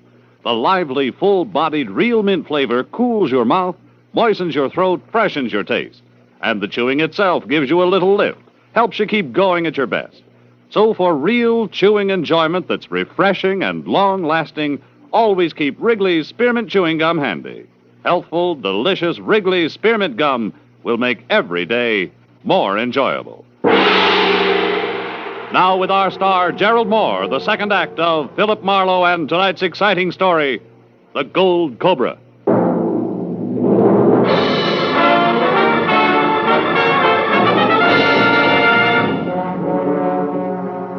We got one good look at a live cobra rearing up out of the suitcase, its hood distended, flicking its glossy, forked tongue, before the only lamp in the room shattered on the floor in a blue flash, and total darkness surged in. For an endless moment, there was silence, as soft and thick as black velvet. Then we heard it. The snake was moving. We listened to it crawl slowly out of the suitcase, ease itself across the table, and slither to the floor.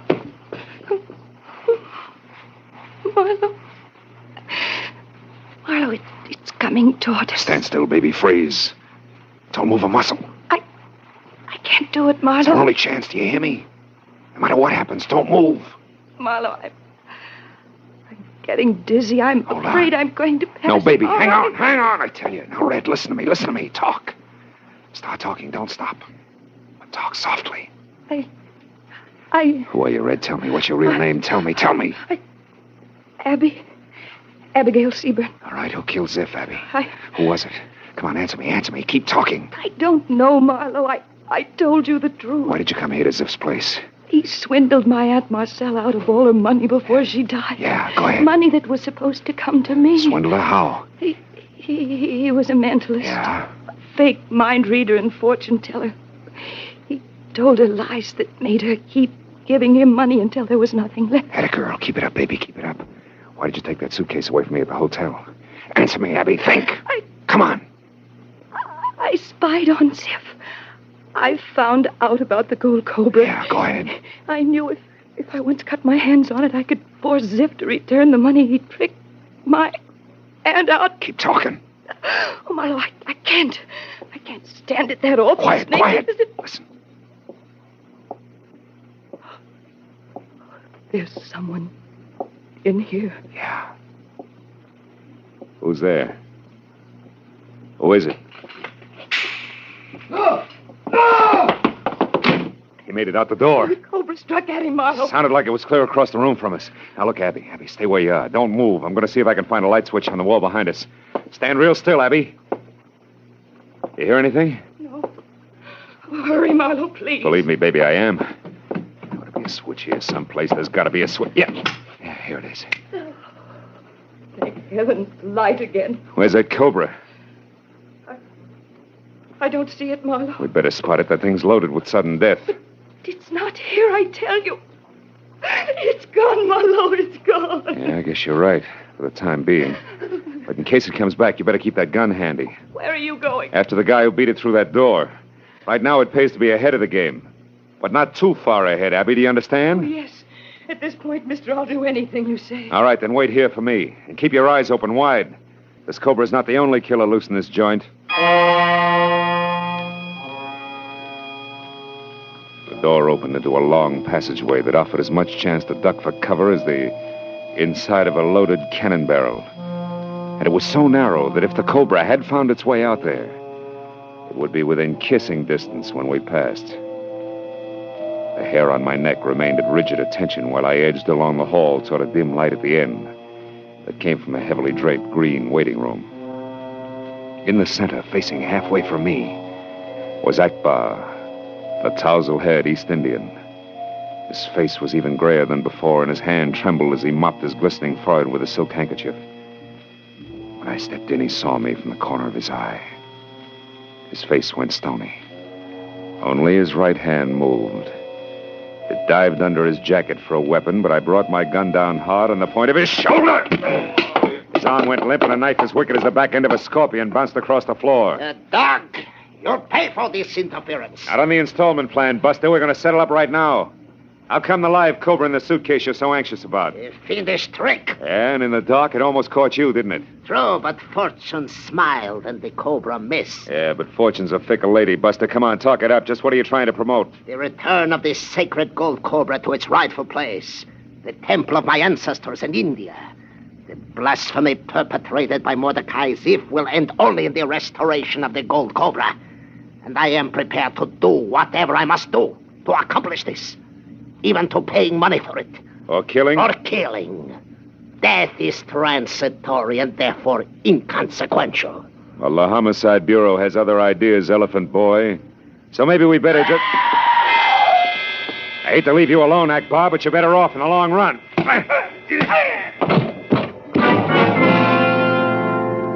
I watched just long enough to see Akbar melt toward the floor. Then I ran back along the narrow corridor to where I'd left Abby. When I stepped in the door, I stopped cold. She was facing me from across the room, her eyes wide with fear, her mouth still twisted from a scream. Directly behind her was an opening in what should have been a blank wall, and inside it, staring out with fixed, hypnotic eyes, was a coiled cobra. Only this one was solid, gleaming gold. I started toward Abby, but I stopped again because there was a gun in my back. That's quite far enough, Marlowe. Roth Winkham. What is this? You aren't going to like it, Marlowe, not one bit. Give me your gun. Give it to me.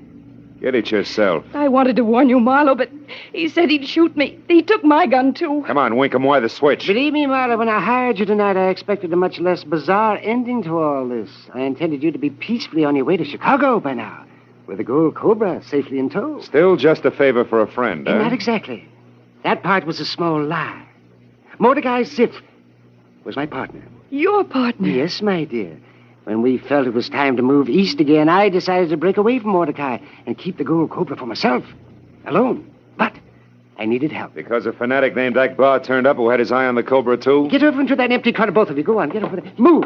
Take it easy. No tricks with the pottery, Marlowe. You shoved him into Never mind. Leave that vase alone. Get back in the corner. So it was you who killed Zif, huh? I hated him.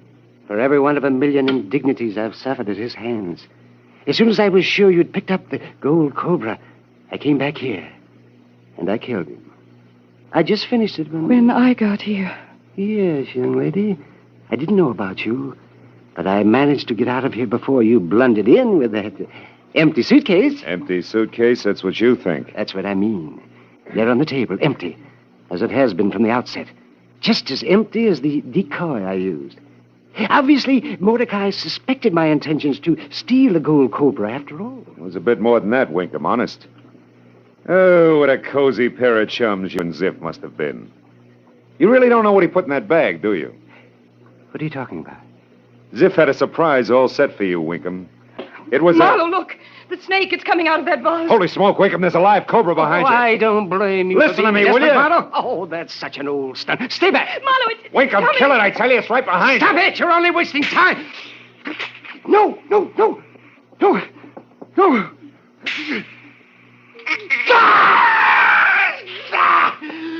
I'm bitten.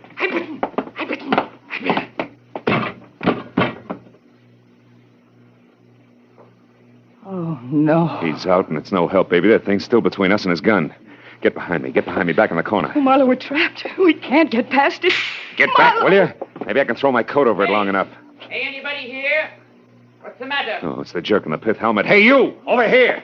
What in the world's going on, anyway? Get over here with that rifle, will you? Hurry! What's the meaning of all the... Birdie! Good heavens, my cobra... Kill it, will you? Shoot! Quiet. You're in a spot, folks. No fooling. She's got you within striking distance, so don't move. Just stand still. Very still. Come on, Birdie. Birdie, now. Come on. Take a look at the end of the rifle, Birdie. See the hole? That's it in the end. Fascinates you, doesn't it?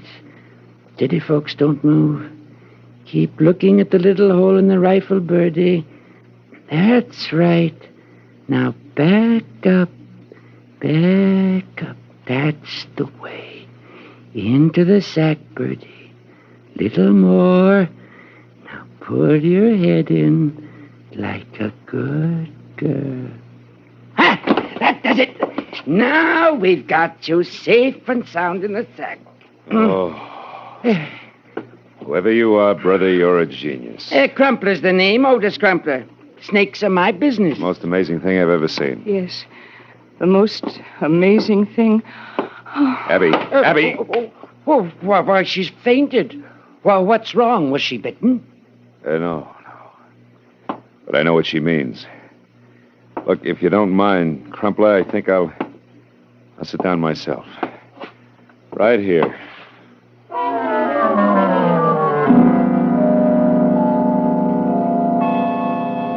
Well, when the police finally moved in, they gave the degenerate Taj Mahal a long once-over, and then we adjourned for more questions and answers to the hospital where Abby Seberg was getting her nerve back and Akbar was nursing the split scalp I'd given him.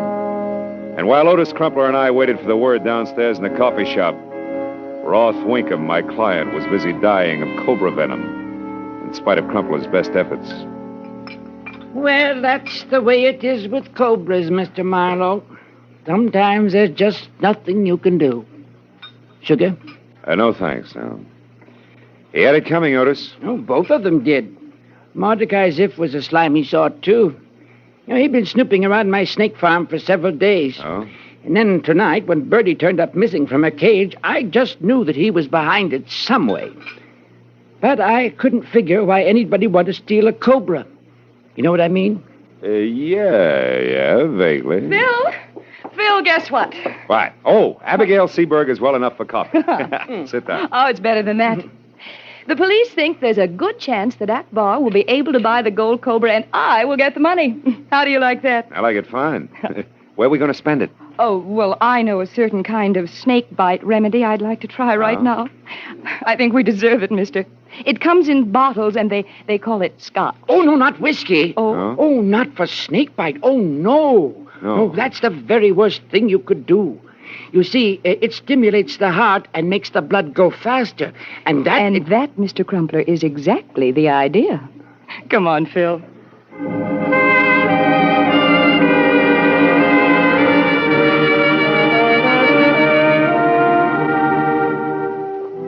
You know, there are many things that can lead to romance. Usually it's moonlight. Sometimes it's a bit of a song. But whoever heard of a snake playing Cupid? Yeah, well, there was a snake in the Garden of Eden. Yeah, but come to think of it, he kicked up quite a fuss. Phil? What are you thinking? Snakes. What are you thinking? Apples.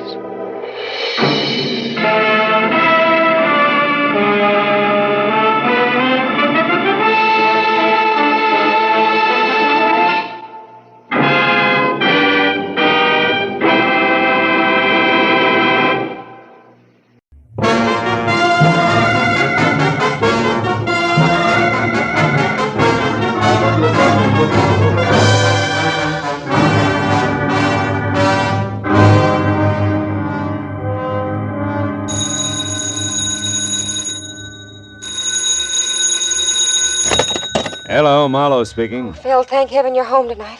Lynn? Yes. Lynn Russell? Uh-huh. Oh, baby, when did you get back to town? Yesterday. Phil, listen, I'm at Eugene's. It's a beauty salon in Wilshire, just west of La Cienega. Yeah? Come over here right away, will you? Me? To a beauty shop? You've got to help me get out of here. Oh, what's the matter, kid? Got your head caught in a dryer? Phil, please, I'm serious. I'm scared. There's a guy waiting for me outside, and when I leave here, I'm afraid he's going to try to kill me. Now, look, this isn't just for laughs, huh, baby? Phil, this time I'm not fooling. This man's crazy. His name's Ward Erling. I had a few dates with him once. He was in an accident 3 months ago, just before I left on my cruise. He's supposed to be in the hospital right now, but he isn't. He's here, just waiting for me to leave. Yeah, but Lynn, Look, I'm not asking a favor, Phil. I'm hiring you. Okay, baby, it'll take me 15 minutes to get there. Oh, thanks, Phil. I'll wait till I see you walk by.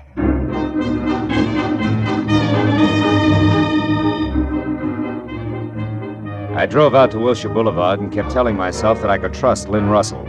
Why? Because I like her. She was a glossy brunette, born with all the natural equipment of a top model and a covey of oil wells in her own name. She rushed at life, but she'd always been smart enough to stop short of real trouble. Well, it was 9:30 when I got to the section of Wilshire's Miracle Mile that housed Eugene's beauty shop. I drove by, saw no one outside, so I pulled into an alleyway, parked, and walked back slowly. As I passed in front of the show window, I winked at a gilt mannequin with purple hair. And when I heard the door open behind me, I stopped and lit a cigarette. Lynn Russell hurried by without a word, ran to a cab at the corner, and drove away. And that was all there was to it. I turned around, headed back to my own car, and got as far as the handle on the door. Oh! I fell against the car as the blow came again. Oh! It made syrup of my legs. I oozed down onto the pavement and stayed there. I know you. You're Marlowe, the private detective. Okay. So I'm Marlowe. Well, let me tell you something, Marlowe. I've spent 3 months flat on my back because of an accident that wasn't an accident. I'm going to get even with her, you understand? I don't care what it costs. Palmer Sloan or anybody else can hire a dozen like you, and it won't stop me, so stay out of my way. I climbed up my front fender hand over hand, got back on my feet. In time to catch a glimpse of a new convertible emerald green with what must have been Ward Erling at the wheel. Well, there was no use trying to follow in the condition I was in, so I headed for Lynn's place with all my windows open. The cool air helped. I pulled up in front of a wrought iron arch labeled Garden Court Bungalows and followed a flagstone trail back to number 4, which was Lynn's. I felt almost normal again, until I saw her front door. It was standing half open, framing a man against the dark interior who was trying his best to see inside. This time the advantage was mine, and I took it! Take your hands off me. Get inside. Oh, just a minute. Get in! Now turn on the lights. Lynn! I doubt she's home. Miss Russell is not in the habit of sitting around in the dark. Oh, you know her habits, huh? I do. And you? I know she has bad taste in men. I wonder if I should resent that. You don't qualify. What are you to Lynn? When she wants someone to help her lift a martini glass, she calls on me. We've been going on like that for years. Just tell me your name, Junior, and he's off on the small talk. My name is Sloan, Palmer Sloan. Now it's your turn, Mr. Muscles. Never mind. Lynn! Lynn! By what right are you snooping around like this? Just who are you, anyway? Here. Here's my card. Lynn hired me tonight. Ah. So you're Marlowe the detective? Yeah, Marlowe the detective. Any idea where she is? It's important. None whatever. I had a date to meet her here, which never means very much to her. Why did she think she would need you tonight? Because she was afraid of a guy. One who gave me a crack on the skull, and incidentally, doesn't think much of you either. Oh? Ward Erling. Ever hear of him? Erling? Yeah. Well, yes. But Erling's still in the hospital. He met with an accident, you know, something about brakes slipping on a car, and he was crushed. Accident's not what he calls it, and he's got a gun, just for emphasis. What's his connection with Lynn? Oh, help yourself, Marlowe. Lynn won't mind. Get your snoot out of that glass and answer me. She discovered him, like all the others. That sculptor 2 years ago. And the cowboy, Tex Harrison. Early last year was the fellow with the racing boats, and so on. They are hobbies, fun and games to Lynn. She's got too much energy, far too much. What's the difference with Ward Erling? Well, he fell in love with her. Oh. It was charming. And then he wouldn't be brushed off, told off, or bought off. She tried them all. So? She left. Ran out, took a cruise. He wanted to marry her, simply wouldn't take no for an answer. Imagine that. Those two belong together like scotch and kerosene. You know, you sound a little like you're in love with her yourself. Maybe I am. Oh. But I know my quaint little position in her life. I'm her errand boy, Marlowe, nothing else. And you don't care how dirty your hands get? What do you mean? Skip it. Now look, errand boy, her life's in danger. Right now, I've got to find Ward Earling in a hurry. Any good ideas? You might try the 4-bell jump in Santa Monica. What's that? It's a jive joint on the waterfront at Surf and Wilshire. That's where Lynn dug that character up originally. He's a musician? If you want to call it that. Some do. He was the piano player and leader of a small and for some reason successful combination that's still there, so far as I know. Yeah, and one more thing. Lynn left here in an awful hurry. She might be looking for you. And I might later, too. Now go home, wherever that is, and wait. Why not? Oh, it's 210 in the Beekman Plaza. 210, huh? And if my apartment doesn't answer, try the bar.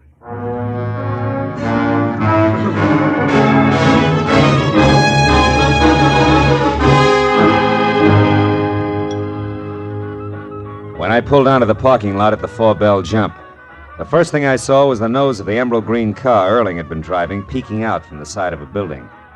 I checked it and found out it was registered to one William Freeman. Well, that meant nothing, so my next stop had to be inside. The club was a low-ceiling mixture of dusty fishnets, the smell of bad bar whiskey, and noise.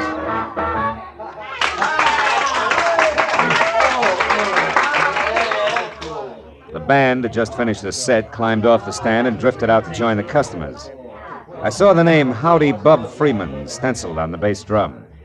He was a flyweight who carried most of it on an oversized head equipped with a pair of protruding yellow eyes. Stuck out even further when I followed him out into a back room. Hey, Bub. Yeah? That your car on the side, the green one? Yeah, brand new. Nice, huh? Too nice to loan out. Better come again. Where's Ward Earling? I thought he was the piano man here. Ward, he used to be. He's in the hospital now. Had a bad accident a while back. Who says it was an accident? What? It was an accident. I say so. Of course it was. I saw it. The brake slipped in his car. It rolled down an incline, pinned him against a wall. That's so. Who says he's in the hospital? I do. Hey, look, what's your grift? You're a liar, Bub. Earling borrowed your car tonight. Man, you're dragging me. I'll see you around. Come back here! Look, I got no beef with you, mister. Where can I find Ward Earling? Why don't you go off somewhere and drop dead? Where is he? Come on, little man, before I shake it out of you. You look like you shake awful easy. Where's Earling? Wait a minute. I don't know. I swear I don't. I don't care if he used my car. I didn't know it. He's a bring-down, a spook. Keep going. He blew his cork over some society doll. It practically wrecked our combo we've been working 5 years to build up. Also, it broke the heart of one very sweet kid. Maxine's so gone, she'd scrubbed floors for Ward, and he couldn't see it. I'm disgusted with him. Maxine who? Where can I find her? Now look, little man, do I shake some more? Maxine Majesta. That's better. She's inside at the end of the bar, blonde in a blue dress. Take it easy, will you? She's a good kid. So am I. We'll get along fine. I'll see you, Bub.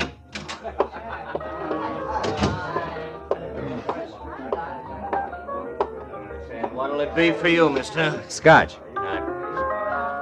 Oh, that one's taken. Lady will be right back. Oh, I'm sorry. Water or soda? Water. Right. There you go. Thanks. Hey, Larry. Huh? Your phone's broken? I didn't get my nickel back. Oh, you want me to freshen up that drink, Maxine? No, thanks, Larry. This is fine. Maxine, Yeah? maybe you can help me. Maybe. No. No, what I mean is I'm looking for Ward Earling. Try under a rock.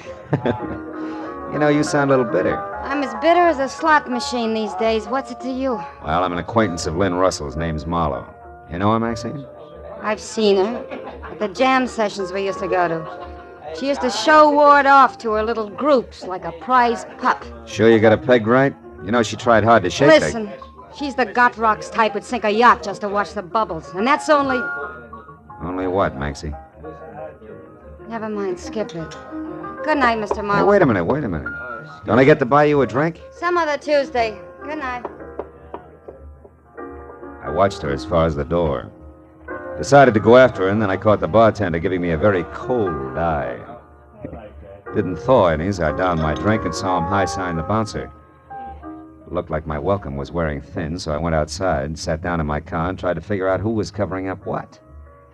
But I only got as far down the list as Palmer Sloan. It had come from the back room in the club. I was a poor third in getting to him. A waiter in a white apron and the fat sax man both beat me. Over here, Manny. Here. Hey, it's Bob. Bob Freeman. Holy cats, what's wrong with him? He's been stabbed. Yeah, there. In his neck. An ice pick. Bob, who did it? No use, fella. He was gone before he hit the floor. Whoever did that to him got him dead center.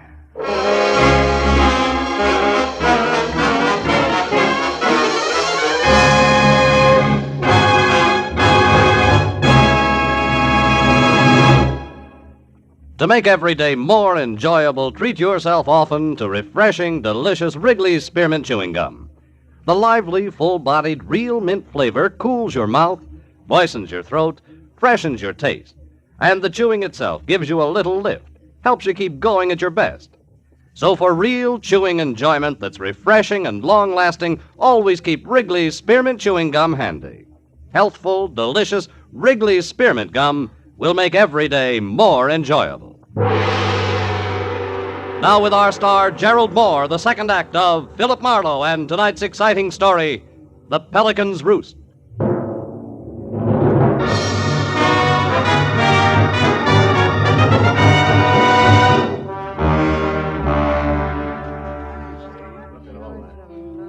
Howdy Bub Freeman was face down and dead. The ice pick that had killed him pointed straight up, rigid like an accusing finger. To the right of the dead drummer's sprawled legs was the fat saxophone player, his face shiny with a fine sweat of fear. And to the left, the waiter who had found Freeman's body. For a backdrop, there was the doorway crammed with astonished faces and the funny kind of cracked voices people always have at a time like that. I closed them out. The waiter objected. No, wait a minute, mister. What are you doing that for? We gotta call the cops. Hey, you ain't the cops, are you? No, I'm a private detective. Name's Marlowe. Well, that ain't good enough. We gotta get the law Shut about up, this. Dave. What? Mr. Marlowe will tell you anything you want to know. My name's Lager, Manny Lager. Bub Freeman was a good friend of mine.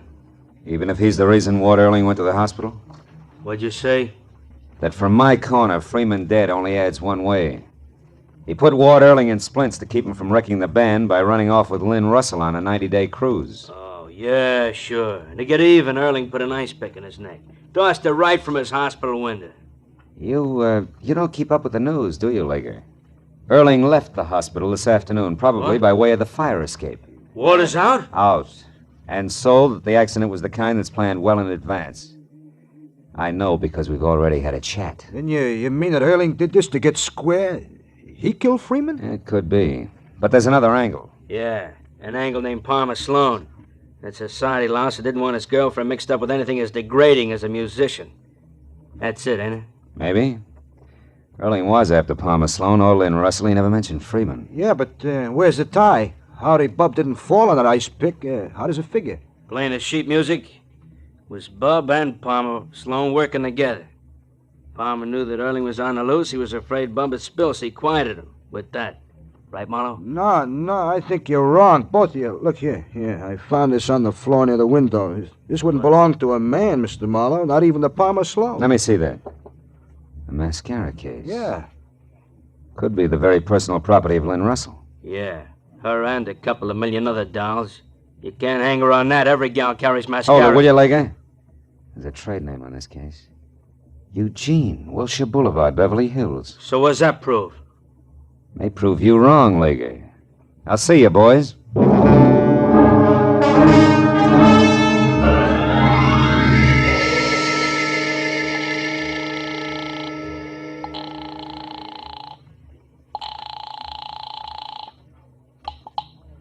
Hello. Marlowe, Sloan, have you heard from Lynn?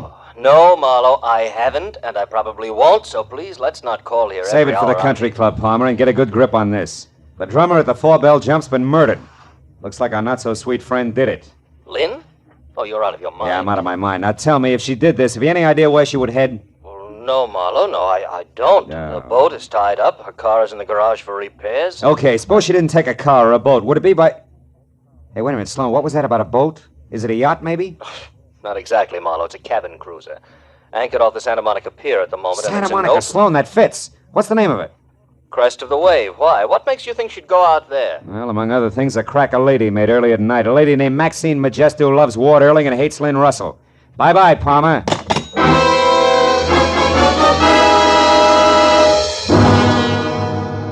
I made it to the fog-veiled Santa Monica Pier in less than 10 minutes. Then was another 5 getting out to the breakwater that joined the end at right angles to form a protecting L for the 50-yard boats moored within. Boats that ran from the kind of sleek yachts that good girls stay away from to a leaky rowboat with a rusted outboard labeled Faithless.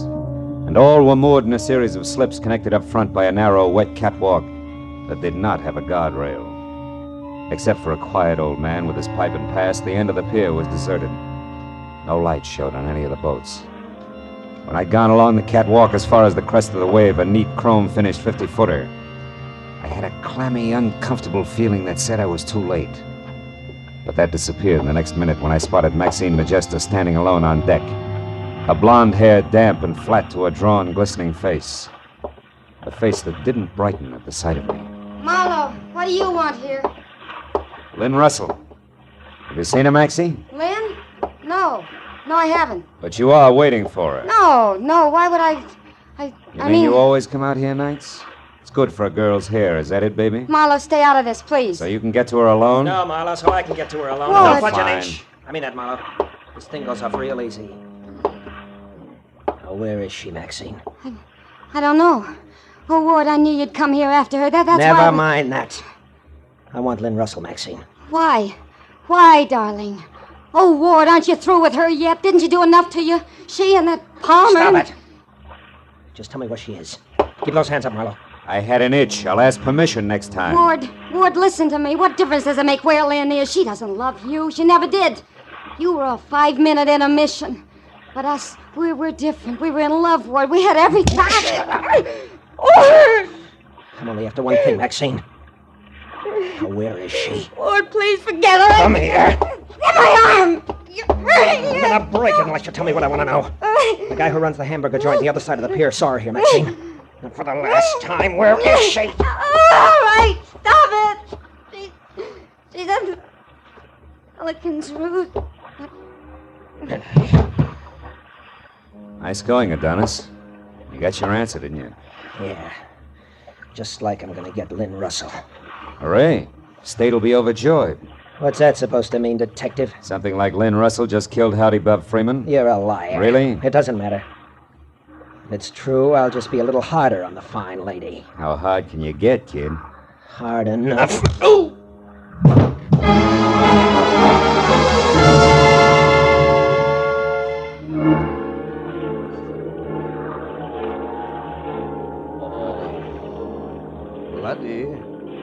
Laddie, come now. Here we go. Up to the sitting position. Too much blood to the head is bad now. Come, laddie, up we go. There we are. I'll be fine in a minute. Oh, there's quite the blow there. Yeah. Hey, take that light out of my eyes, will you? Oh, who are you? Oh, yeah. I noticed you out on the pier earlier. The name is Spoon, Elvin Spoon, but they call me Scotty. That figures. Oh. Scotty, tell me, where's the Pelican's Roost? Was it a nightclub or what? A nightclub? Oh, no. It's far from that. How far? What is it? The Pelican's Roost is the old fishing pier. In Santa Monica? A collection of rotting wood at the foot of 2nd Street? Aye, but what business could a man have there, laddie? The dirtiest. Thanks for your help, Scotty. Wait a minute. What be it? Something you dropped? Yeah. Something I dropped while being dropped. A mascara case I never really looked at before. Laddie, you seem so puzzled. Not puzzled, Scotty, just dumb. Lottie here has been jumping to the wrong conclusions, and all because he didn't take a good look at this and... And what? And the color of a girl's hair. So long, Scotty. Thanks again for your help. May get me to the Pelican's Roost on time.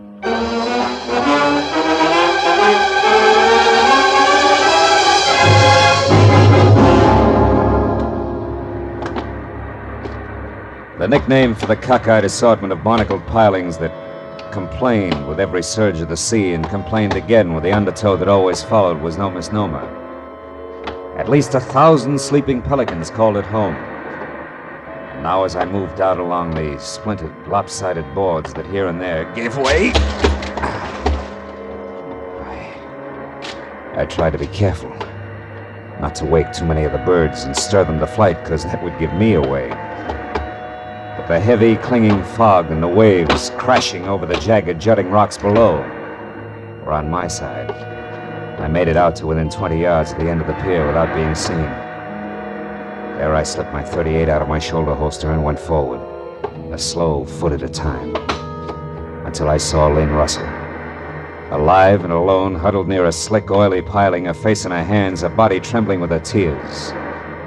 What I didn't see was the man who had come up beside me and taken aim. Oh! My hand! How dumb can one man get, Marlowe? A beating on the sidewalk, a beating on the boat, and now this. Third time's a charm, Adonis, haven't you heard? Oh, Phil. Phil, your hand, it must hurt terribly. Don't waste your sympathy, Lynn. The gentleman here thinks you're a killer. He thinks you knocked off Howdy Bub Freeman because you and Bub planned my accident, and you were worried about Bub talking too much.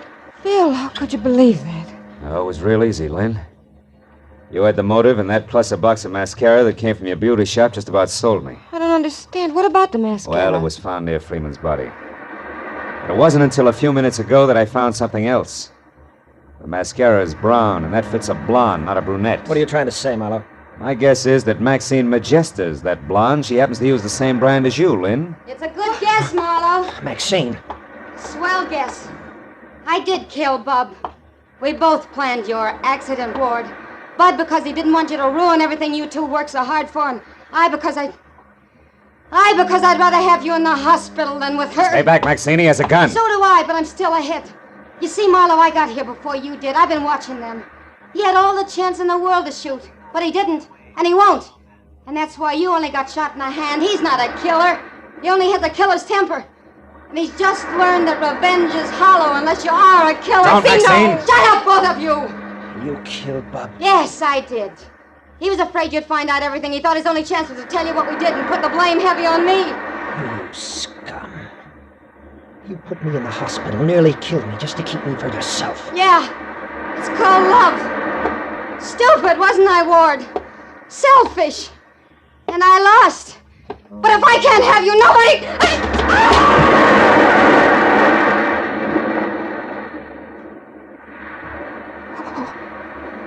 Oh, Phil.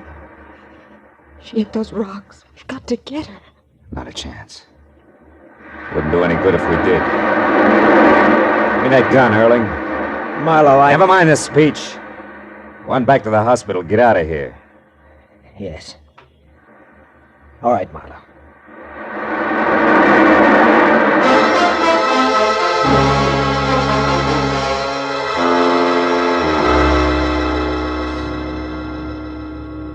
It was midnight when I called the Santa Monica police, and when all the paperwork was done, it was 3 in the a.m. Lynn and I drove by the old pier and sat looking at the rotten timbers. Tried not to talk about the poor kids somewhere underneath them. Lynn, Yes, Phil. how do you feel about everything? I don't. Just numb. Maybe that's the best way. Numb. Anesthetized. Insulate our hearts, our sensibilities. That way nothing can get to you. Yeah. Then just as we think we're all snug in cotton wool, life explodes the insulation, the heart ends the anesthesia, and we're back grabbing at brass rings. Phil, I want to go home. Okay, kid. But remember, there may not always be a way home.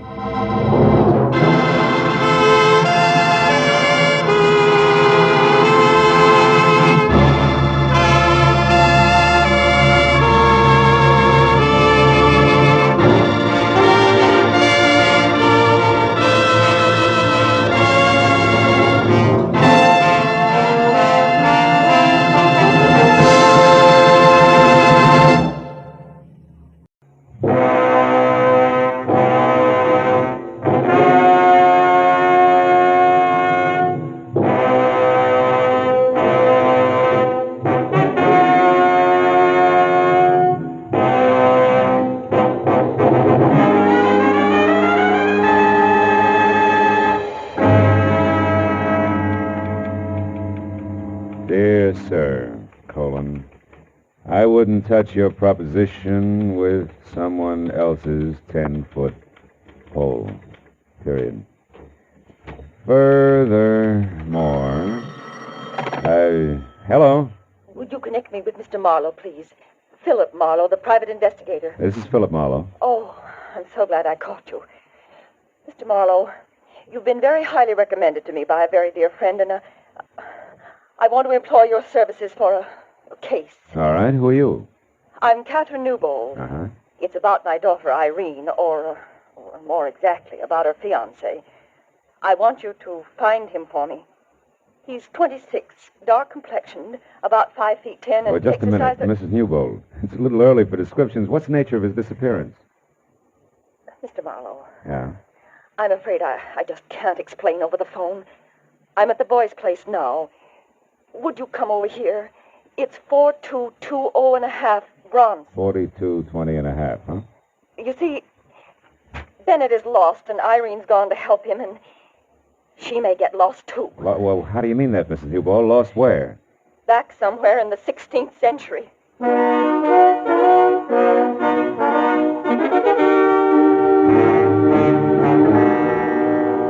After she hung up, I spent a few minutes trying to decide if I should take along my .38 or a butterfly net. But in spite of what I thought she'd said about the 16th century, I was convinced that Mrs. Newbold was a genuinely worried woman. I'd sold myself on that by the time I hit Bronson Avenue.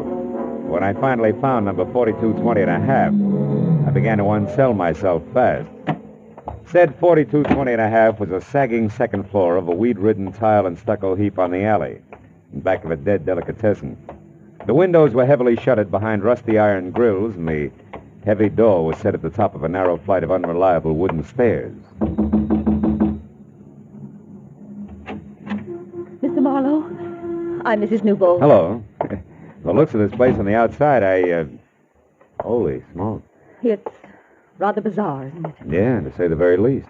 These are Bennett Virago's rooms. He's a student. Of what, alchemy? His place is a museum. Everything in here must date back to the... Yes, to the 16th century. That's what you said, yeah. That's what I meant. Mr. Marlowe, 2 years ago when my daughter met Bennett, he was a nice, normal boy with a great enthusiasm for history. Uh-huh. He's brilliant. I liked him, and Irene, of course, fell madly in love with him. But then... Then what, Mrs. Newbold? Bennett began to change. He was working awfully hard toward his doctor's degree when suddenly he seemed to hit a snag. How do you mean? Well, he became obsessed with a particular period in history.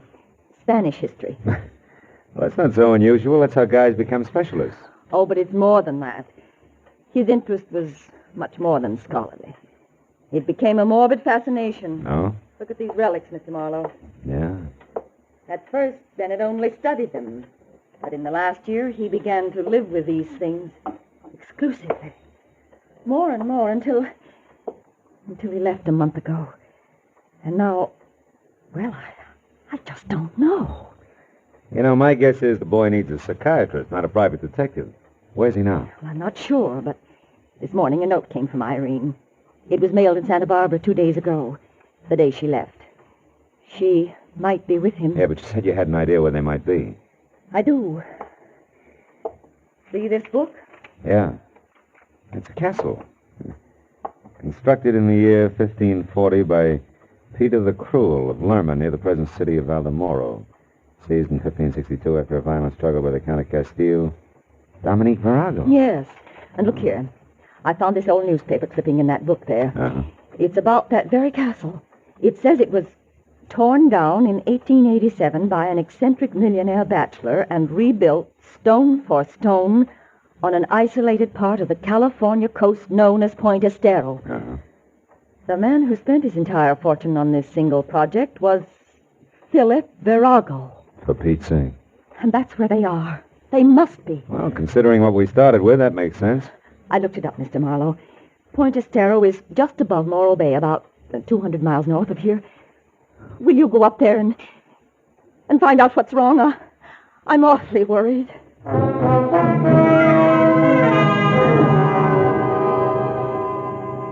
I told her the transplanted castles from Spain were not exactly my cup of tequila. But between the check she handed me and the look in her eyes, I figured a drive along the beach might do me good. Well, I made Santa Barbara by 4, and by 6:30 I was watching the surly Pacific surf hurl itself at the huge granite lump called Morro Rock. Farther north I got, the manner the ocean became. A hulking bank of solid black clouds offshore made a hollow mockery out of daylight savings time. And 20 miles beyond Morro Bay, I had to turn out my lights. By rough calculation, the castle was another 10. But when 11.7 had turned up on the speedometer without so much as a single battlement in view, I decided to turn my lights back on again and stop for some local advice. My first chance was a combination motor court, restaurant, and mobile gas station.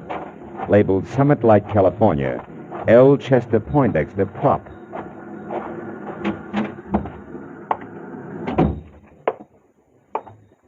Howdy, friend. Bad night to be out on the road, huh?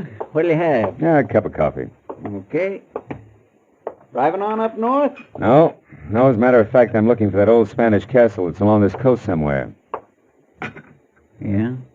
Yeah. Got any idea how I can get there? You got business here? Yeah, I might have. Why? Just wondered. Not a good place, mister. Folks in these parts like to forget it's here. Oh? What's wrong with it? Nothing, maybe. Then again, well, it was built 60 years ago by a madman, mister. Brought it over here from Spain, complete, even to the furniture. So I hear you. They say it belonged to his ancestors, and he brought them, too. Every one of their bodies. Their coffins are down there under that castle right now. 13 of them. How do you know? I talked to an old-timer once who helped put that place together. 7 men died on that job. And you know what he told me? One of them coffins is iron, and it's 8 feet long. You made a great fullback here. Fill it up again, will you? It ain't funny. They say his name was Peter the Cruel. Now, look, Chester, you're not lathering yourself up into a ghost story for tourists, are you? You asked me, and I'm telling you. All I asked you was how to get there. You see that light out there? Across the bay and past the breakwater? Wait till she comes around again. There, see it? Yeah. That's up on the summit of Point Estero. Well, the castle's just a mile past that. There's not much of a road in, but you can make it. Okay, thanks. It's right down next to the water, in a nasty, jagged little cove. Altogether, it's 3 miles from here. Much obliged. There's something else you might keep in mind. Huh? Like I said, I don't hold with ghosts. But I know for a fact them coffins are sealed in a crypt under that castle. But they don't stay put. They get thrown around. Folks have heard 'em thumping. Good night, friend.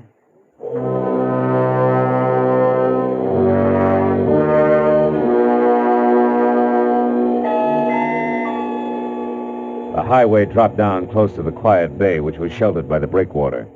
At 100 yards out, a white sailboat, its mast pointing straight up at the stars. It made a strange contrast to the pounding surf a mile beyond, where I found the turnoff to the castle. It beat a year's depreciation out of my car in 10 minutes. But finally, at the top of a small rise, I saw it, the Spanish castle. It was a grim, gray mess of crooked walls and twisted towers that crouched on the shore like something that had crawled up from the bottom of the sea. When I pulled to a stop in front of the main gate, I saw there were lights in one of the lower rooms. I started in, and then I saw something else. A girl running down the path toward me. You there, wait! Please, wait! Oh, you've got to help me. Somebody's going to be killed. Killed? In there, in the castle? Yes. Oh, hurry, please. All right, come on. Thank heaven I saw your headlights. I'm glad I found you, Miss Newbold. How did you know? I guessed right. What do you mean? Well, your mother was pretty sure I'd find you here. I'm a private detective, Philip Marlowe. Oh. What's this about somebody being killed? It's Bennett. He's almost out of his mind, Mr. Marlowe. He's gone down to the crypt under the castle. I tried to stop him, but I couldn't. He's killed down there, just like the others. Like what others, Irene? All the other Viragos, all his ancestors. Peter the Cruel will kill him. Oh, now, just a minute. Come on. I must sound crazy, too. Maybe I am. This horrible place. Baby, take it easy. This is the age of rocket planes and bebop, remember? Not in here. Here it's the 16th century. Oh, settle down. Tell me what's really going on. I am. Day before yesterday, I was just as skeptical as you are. That's why I came here. But now, Mr. Marlowe, Bennett Virago is fighting a battle that's been going on for 400 years. A battle with a monster called Peter the Cruel. The one in the oversized iron coffin downstairs? Yes. Come on, baby, show me.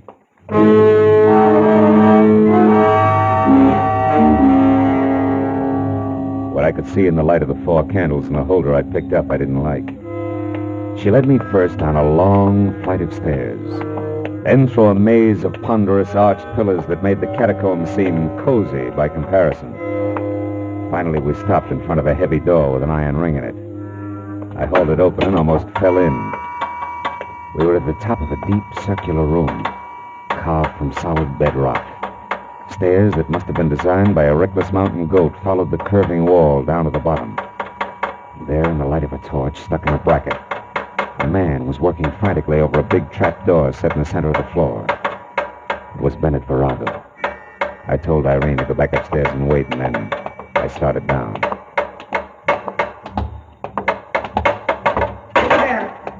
Who is it?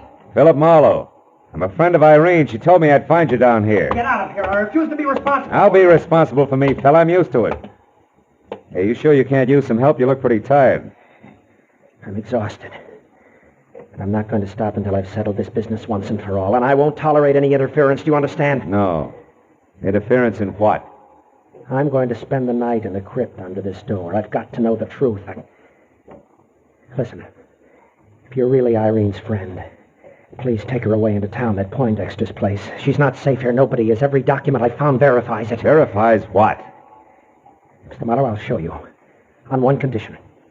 Give me your word that once I'm in there and this door is closed, you'll leave here and take Irene with you. Well? Okay, Virago, it's a deal. Show me. All right. Take that crowbar and help me get this open. Okay. Tonight I broke the seals that were put on this door 30 years ago. At that time, the coffins were in 3 straight rows. And now? I know what I'm going to find. It's happened before. Hey, Buster, this thing is heavy. You'll never open it from the inside by yourself. The servant Ramiro has his orders. You'll be up in the morning. Quick, prop it with your bar. I got it. Well, Virago. Stay back. Don't move until I get the torch down there. Now, look. I saw walls slimy with pale moss, a rotten stone floor scarred with deep fissures, and the coffins that had been in 3 neat rows were scattered in crazy confusion. But that wasn't enough. In the middle of it all was the iron one, 8 feet long, standing right straight up on end. Now maybe you'll believe me. Virago, listen, wait a minute. Maybe you better think this over. You gave me your word. Yeah, but no kid threw those coffins around like that. Now you're beginning to understand. Get out, Marlowe. Get out fast.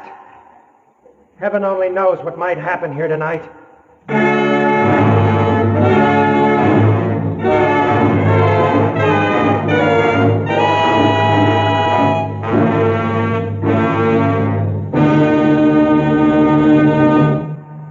To make every day more enjoyable, treat yourself often to refreshing, delicious Wrigley's Spearmint Chewing Gum.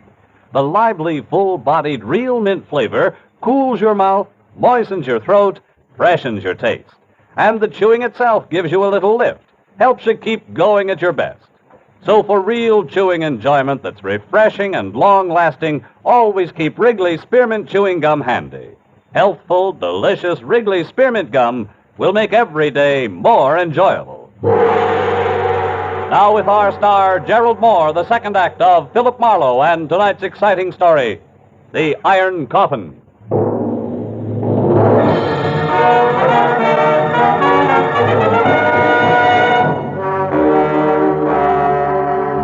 I kept telling myself that Virago wasn't in any danger, that this was 1950 and spirits from the 16th century didn't stand a ghost of a chance against a determined man. But I couldn't quite believe it. And things didn't get any cozier as I watched the man with the obsession descend into the crypt. A candle in his hand, casting a crazy chorus of shadow dancers against the dripping wet walls. After the trapdoor crashed shut, I kept holding on tight to the 20th century and things that made it tick.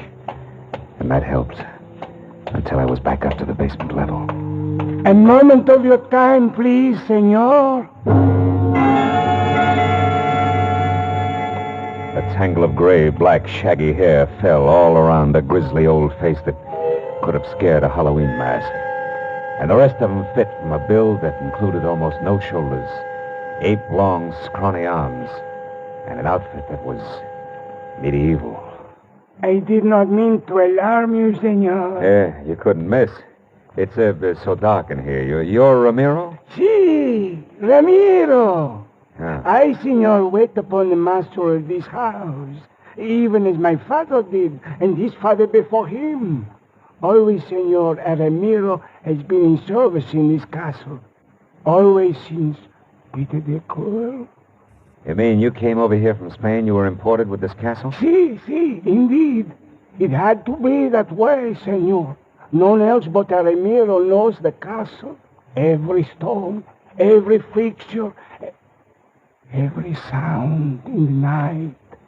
Why, senor, there where you stand, Ramiro stood on that fateful day in the year 1562 when Dominic Virago, the Count of Castile, sentenced Peter the Cruel to his death. Oh, it was an awesome occasion, senor. I'll bet. The story of that day lives in my mind as though I had been present. I hear and see it all.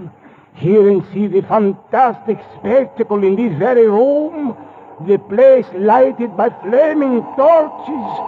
The prisoner was Peter the Cruel. His legs bound in heavy chains and weighted with an iron board. The crowd surged forward to hear what the still have to say. Dominic Virago, Count of Castile, to this day proclaim the tyrannical rule of the prisoner before me at an end. And I do further proclaim that the prisoner, Peter the Cruel, be hanged, wearing the shackles and weight of a common thief. And when his body is dead, I order it cut down and sealed in an iron coffin, the chains not removed. Only by right of the royal blood of our father do I allow his remains to be placed in the family crypt below this room. Now, Peter the Cruel, you have heard this sentence. How do you speak?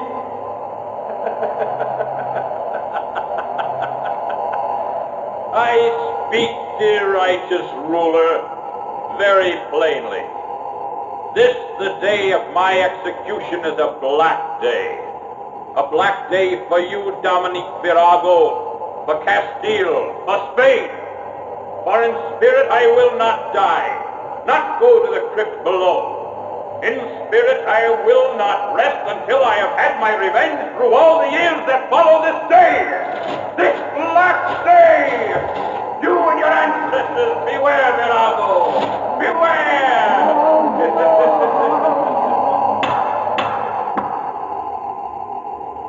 Silence! The Count of Castile would reply. Hang him!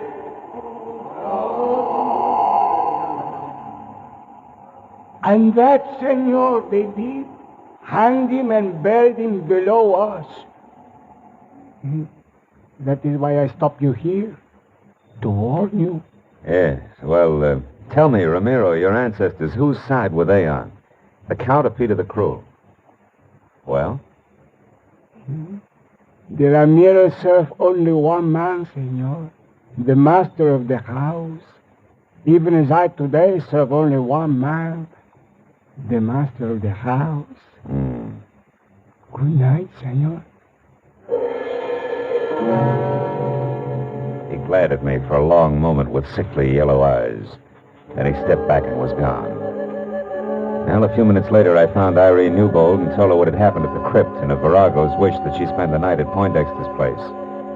When I saw her make one valiant try to keep from going to pieces, I picked up her coat and bag, held her firmly by the arm, and walked her fast outside into my car. It kept her thinking for a while. When we arrived at Poindexter's, I promised to awaken her at dawn for the return trip to the castle. She thanked me and went to her room, and a few minutes later, I went to mine.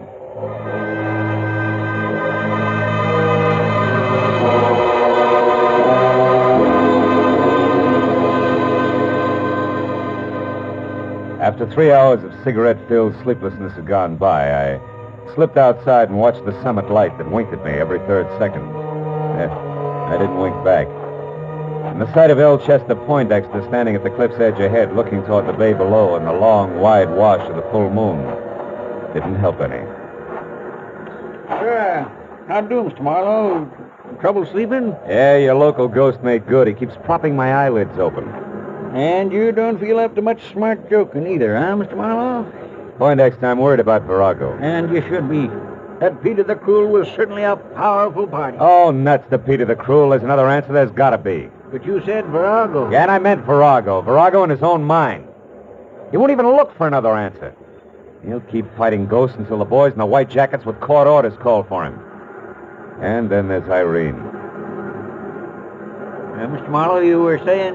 Hey, Poindexter, look out there. See out there, that boat anchored in the bay? Yeah. That's the same one I saw from the road before, isn't it? The road I took to the castle? Sure.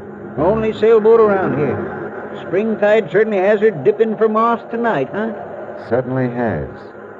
Her, me, and a lot of other things, including the fact that our boy who's chasing ghosts is going to be killed by something very real. If we don't get a move on. Come on, come on. We're all going to the castle in a big hurry.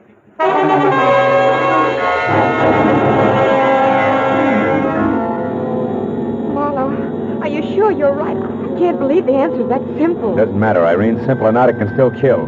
Come on, Poindexter. We're going to run for it. Every second counts now. You catch up to us, Irene. We're going ahead.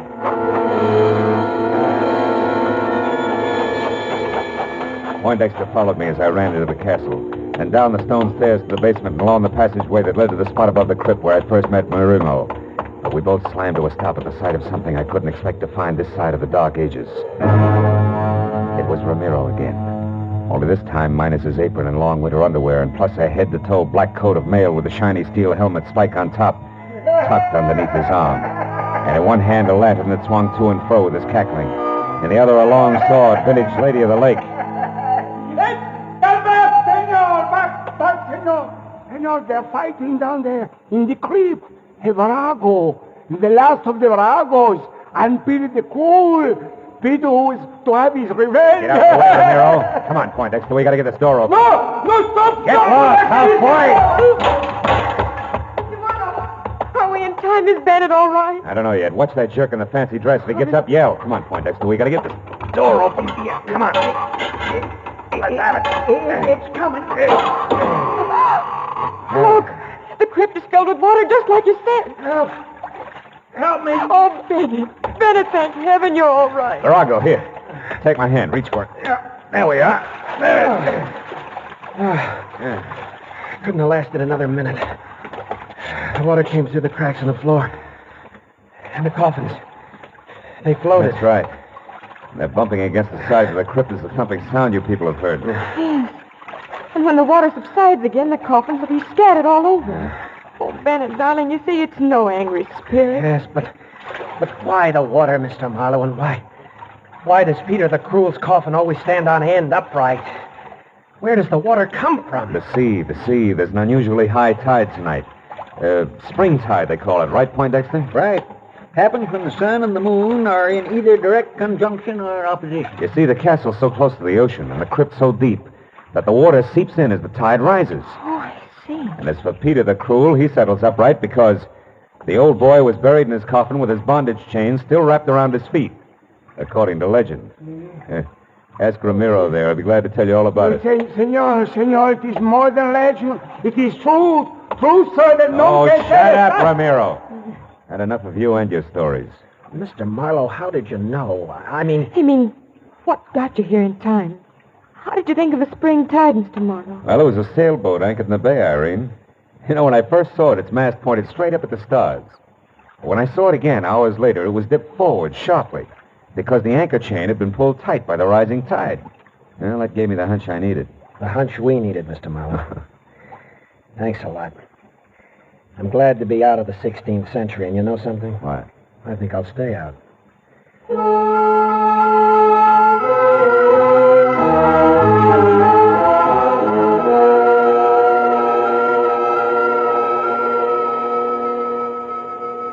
Well, it was another hour before we left the strange relic of another day. An hour in which everybody found himself thinking of Peter the Cruel's vengeful spirit.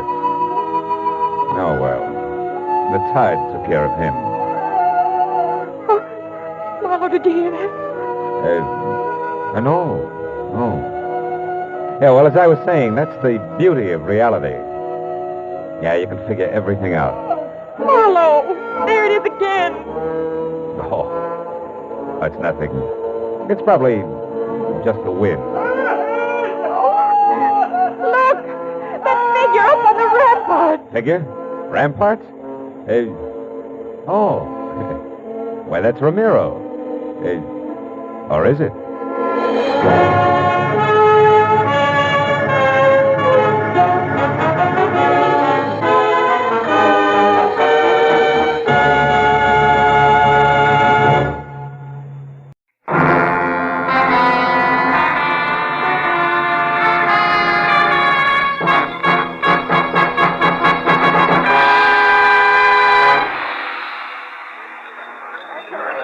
Flight 7 from Dallas, Texas, now arriving, gate 4. Flight 7 from Dallas. Here we are, sir. Just coffee. Still can't tell you on a running mate, huh? Pie, cake, sandwich. Hot or No, cold, honey, huh? just coffee, nothing else. Oh, wait a minute. Make it another coffee, will you? Sure. Oh, Lieutenant, Matthews, over here. Oh, hi, Phil. Hi. Sit down. I just ordered some coffee for you. Oh, that's wonderful, Marlowe. Now that the niceties are over, where is he? He's around, Matthews. Where around, Marlowe? Look, why all the hocus pocus? When you called, you told me to get over to the airport here in a hurry. You said you had him. I do. Also, I've got a story. Well, that can keep till we get to headquarters, Phil. No, it can't keep, Lieutenant. It's...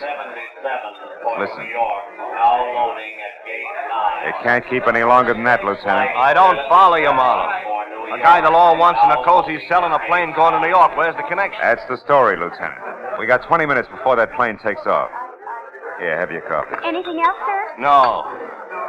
All right, Marlowe, let's have it. But make it I snappy. can't make it snappy, Matthews. It's not that kind of a story. Not parts of it, anyway. All right, Phil, do it your way. Well, it began early this evening, Lieutenant, about 5:30, when I got a call from a doctor in my neighborhood.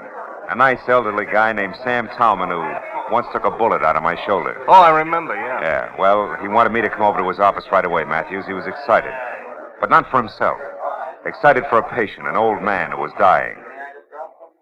When I got to his place, the kind of old-fashioned doctor's office where the drab horsehair furniture sort of gets mixed up with the shiny new x-ray equipment, he met me at the front door. He's inside with my nurse, Phil, and he's going fast. You've got to be quick. Now, what did I tell you on the phone? Well, almost nothing, Doc, just that he's old. Yes, 70, Phil. Maybe more.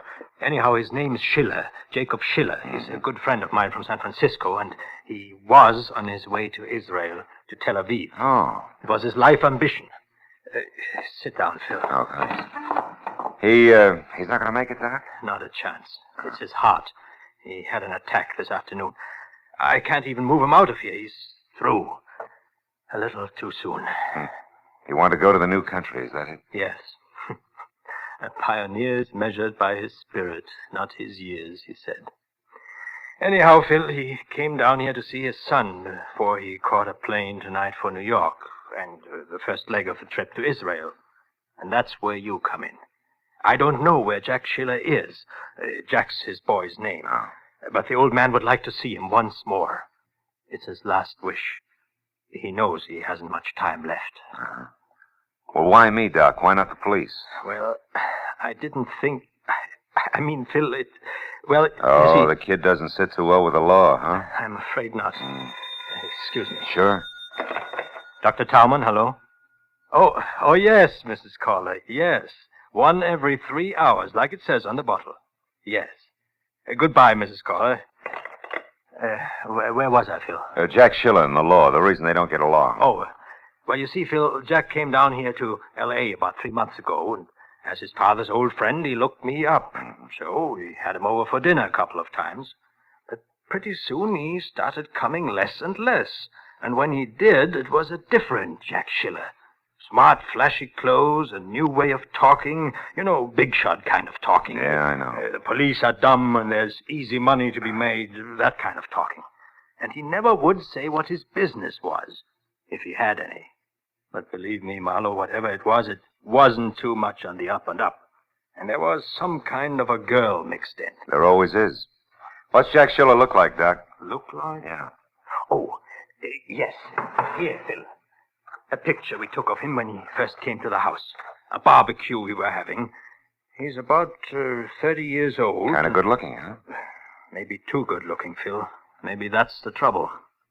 Anyhow, for Jacob's sake, Phil, for my old friend, do you think you can find him? Well, that depends, Doc. What else do you know? Like last address, friend's name, favorite bar.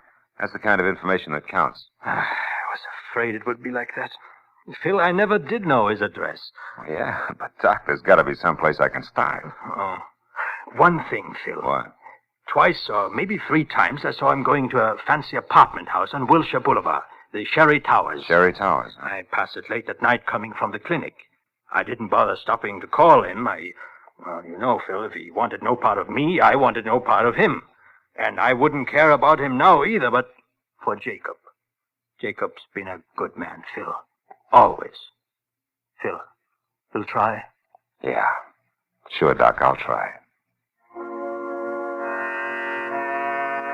Doc Talman smiled his thanks without moving his lips, turned and shuffled toward a room behind him. When he opened the door, I caught a glimpse of a lot of cylinders and tubes and gadgets I didn't understand. And something I did understand a little. The almost peaceful face of an almost peaceful old man who was dying. I didn't try to see any more. There wasn't time to waste. I suddenly wanted to get started in a big hurry.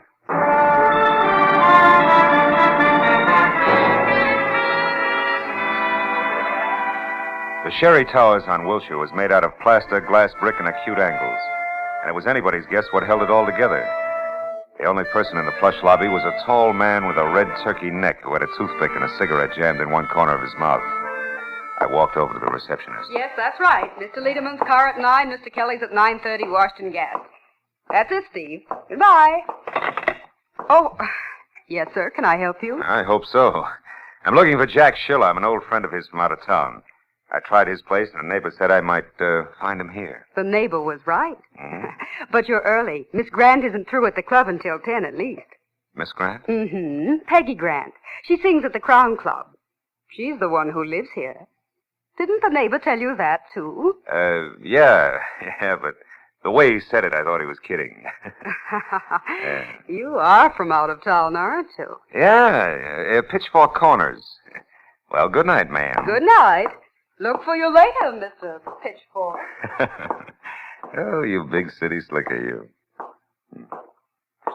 Huh? Yeah? Pardon me for butting in, but I couldn't help overhearing you. I can tell you something about your friend Jack Schiller. All right, start telling. Well, let's step outside. I'd rather only you heard it. Oh, sure thing.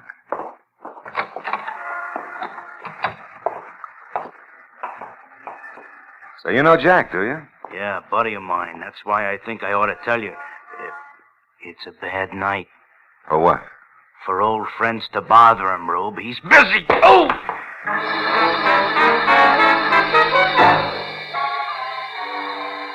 The roll of nickels it. Turkey neck must have had clenched in his palm. Folded me fast. By the time I climbed back onto a pair of wobbly knees, he was across the street into an alley and gone. But I cheered myself up at the thought that it was better this way. After all, with Turkey Neck coming out on top, I was only a friend of Schiller's from the sticks, so nobody had to worry about. And that thought helped, all right. Helped everything from the blood that trickled out of my mouth right down to the side. I hoped it would stop by the time I got to the Crown Club. Good evening. A table for one, sir? No, thanks. I think I'll watch from the bar. Yes. Oh, tell me, Captain, does Ross Holland still run this club? Oh, yes, sir. You're a friend of Mr. Holland's? An acquaintance. Oh, well, in that case, sir, I must insist. A table. Oh. Andre, a table for one, vivement. This way, sir.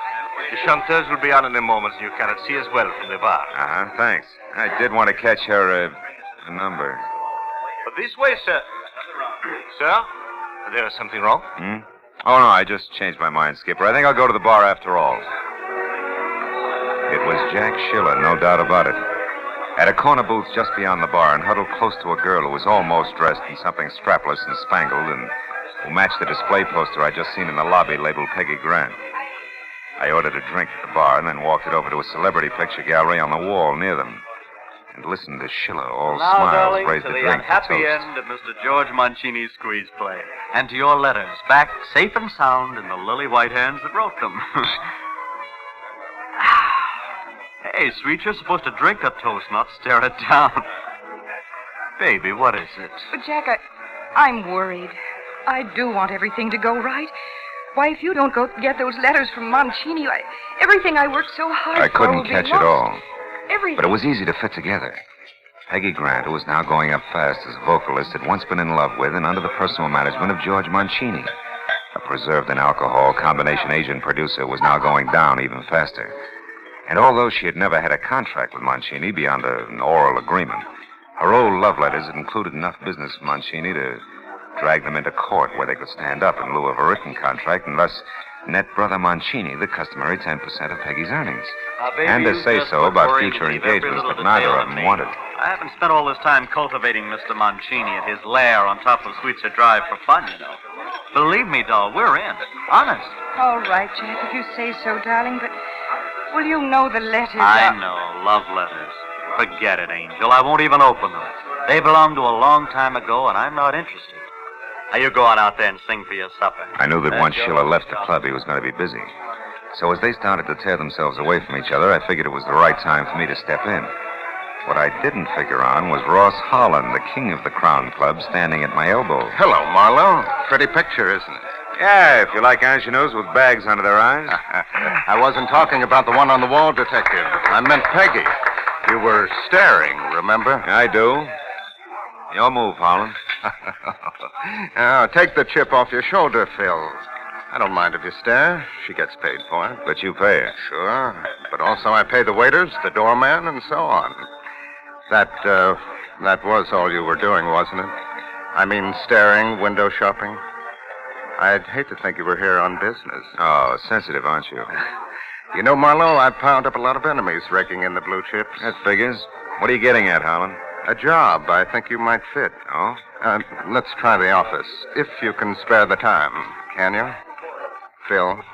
Sure. I've got nothing but time. Ross. Let's go. As I trailed Holland out of the bar as far as an unmarked heavy oak door, I caught a glimpse of Jack Schiller picking up his hat and coat at the entrance. Operation Mancini was underway. I never get these keys straight, Marlowe. Round key on top, square one on the bottom. You'd think I'd remember that, huh? Yeah, the switch to a revolving door. Oh, well, I like my privacy. So do my boys. Now, go on in, make yourself comfortable. I'll get a couple of drinks going. As I moved into the vault Holland called home, one thought alone stood out in my mind. Every second that mine host wasted was a second that old Jacob Schiller couldn't afford to lose. But finally, when I was just about ready to skip playing it close and take off, Holland came to the point. His proposition that I go to work for his enemies, play spy, and get paid for both parties. That I needed like a weekend in a leaky submarine. Well, that's it, Marlowe. Yes or no? Yes and no, Ross. I'd like to sleep on it. Fair enough? Fair enough. Good night, Phil. Get to bed early, huh? It was all the cue I needed. I bum-joked my way out of his office, hurried through the club to the street, then ran for my car and pointed it for the top of Sweetser Drive in the Hollywood Hills. And the Schiller-George Mancini rendezvous I couldn't afford to miss.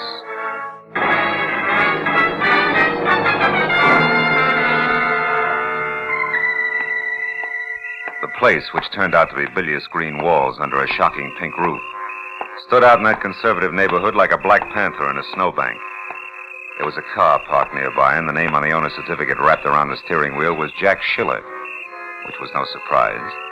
So when I knocked, I used the barrel of my .38. That was smart of me, but it would have been smarter if I'd pointed it the other way, behind me. Don't move an inch, mister. Oh, fine. And drop your gun right where you stand.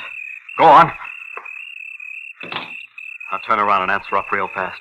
What do you want with George Mancini? Nothing. It's you, Hey, that blood all over you. What happened in there, Schiller? You didn't kill him for those lousy letters in that envelope under your arm, did you? Well, is that it? No, not quite, mister. He isn't dead. But what do you know about me? How come you know my name? Cops. Never mind. Just back off, mister. Fast. Open that door. Go on. Mancini's screaming must have disturbed the neighbors. Listen, Schiller, I'm working for Doc Tom. Stay shut or you'll wish you had. Now go on. Get in there with him, or I'll kill you.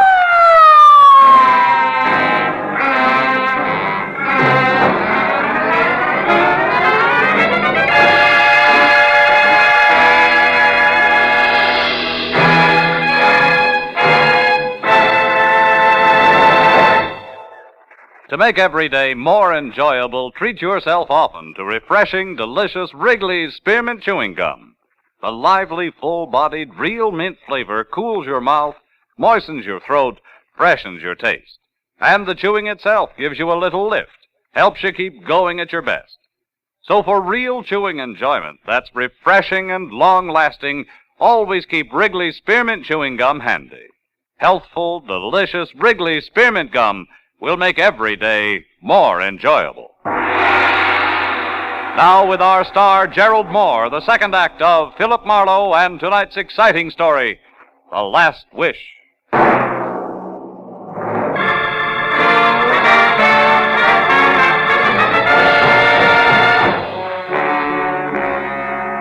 It only took one look at the unconscious pulp on the floor inside to tell me that George Mancini had tried hard to hang on to the letters. Almost too hard. I rolled him over. He was as limp as a slice of raw bacon, but still alive. I just got his shirt collar loosened up when the door behind me opened again. Easy, bud, now. Marlowe. Hello, Matthews. A little early for a lieutenant from homicide. How come they sent you? They didn't. Becker and I were driving by when the call came out over the radio. Oh. One of the neighbors out here heard something and phoned in. Who is he, Marlowe? A guy named George Mancini. Uh-huh. Becker, see what you can do for him. Okay, Lieutenant. Oh, looks like he soaked up a lot of punishment. He did, but not from me, Matthews. Oh, no? What were you, Marlowe? Referee? Who did it? It was over when I got here. And the guy who did it didn't give me much time to talk. He had a gun. All of which still doesn't answer my question. I don't know his name. His occupation is loving a blonde. Is that why you're here, the blonde? Yeah, more or less. She was afraid of Mancini. He had some letters. Letters, huh? Which are long gone now, no doubt. No doubt. What's the blonde's name? Hey, Lieutenant. I think we better have an ambulance. This guy is a long ways out. Okay, take care of it, Becker. Yeah, okay. Well, Marlowe. Now, look, Matthews. Nothing's actually happened so far but this beating, and it's probably well-deserved. But the situation's touchy. Girl's worried silly if a name gets mixed up in a thing like this. All right. Now, listen to me. I want the guy who dished up this mess. Either that or the whole story down at headquarters. Now, which? Okay, you'll have him, but just give me a little time alone and I'll deliver him on a platter. Oh, not I again. promise.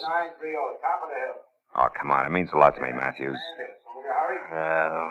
Okay, Marlowe. Just see this doesn't blow up when you kiss her, and don't get lost, understand? Outside, after I found my gun, I climbed into my car and headed for Peggy Grant's lush apartment house again. When I got there, I parked away from the place and skirted the front entrance. I was sure that by now the pretty face at the switchboard would be well primed for a tip-off. I went along the side of the building toward the service entrance at the back. The glow of a match from the shadows in an alcove stopped me. It was the turkey neck, Jack Schiller's quick-fisted helpmate, lighting a cigarette. I eased my .38 out and moved toward him. When he finally heard me, he turned. Hey. But by then he was looking right down the muzzle of my gun. Easy now, easy, chum. Still, Soul, it's a bad night for seeing old friends, chum. You got me nailed down, brother. You don't have to take my word for nothing. But listen, whatever your angle is, let it rest. Leave the kid alone for a while. Otherwise, you're due for nothing but trouble in large doses. You're kidding. Yeah, you bet I'm always kidding. You got more nerve than brains, Buster! You can't pull that swipe! Go fry your ears. You're making a cloud on the skull almost fun. Hey, wait a minute. All that stuff spilled on the walk there, it fell out of your pocket, didn't it? Didn't it? So what? So you don't have to say another word, watchdog. I'm beginning to get the whole thing all by myself. Sure. And what's more, you yellow jerk, I don't like it! The two small items I'd just seen on the walk made swinging the flat side of my gun butt against his head a distinct pleasure. They also made getting in the service door and up the stairs two at a time to Peggy Grant's apartment a definite gratification. Because now I had a Jim Dandy hunch on exactly what to expect. Come on, Princess, open up. Who are you? The cop? Expecting cops, Miss Grant? Not exactly. The milkman doesn't carry a gun, and my friends all use the front door. I'm the informal type. Where's Jack Schiller? Right behind you, mister. Again. This time, lay your gun on the table. Go on. Sure. You're slightly better than the guy downstairs. I got by him with no trouble at all. What's that? What guy? Why, you mean Peggy didn't tell you about the watchdog? What is this? Go ahead, Princess.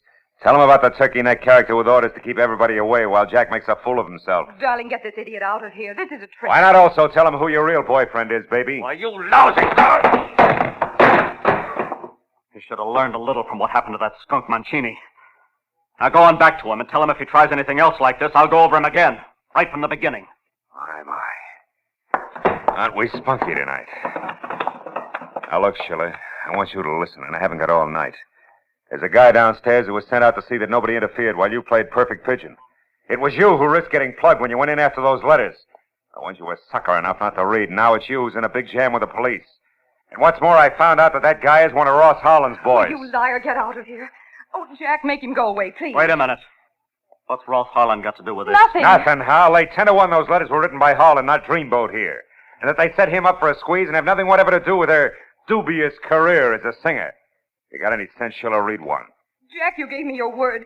Oh, don't be a child, darling. Can't you see what he's trying to do to us? Just take one look at one signature, Jackson. If I'm wrong, you can split my other lip. No, Jack, don't. Get the letters, Peggy. At least I'm going to know who wrote them. All right. If that's the way you want it, Jack, that's the way it'll be. Jack, my gun. Don't move, either one of you. Drop it, Jack. I mean it. Peggy, what are you doing? Drop that gun. Well, mister, you sure wrecked a lovely setup. Why, I don't know.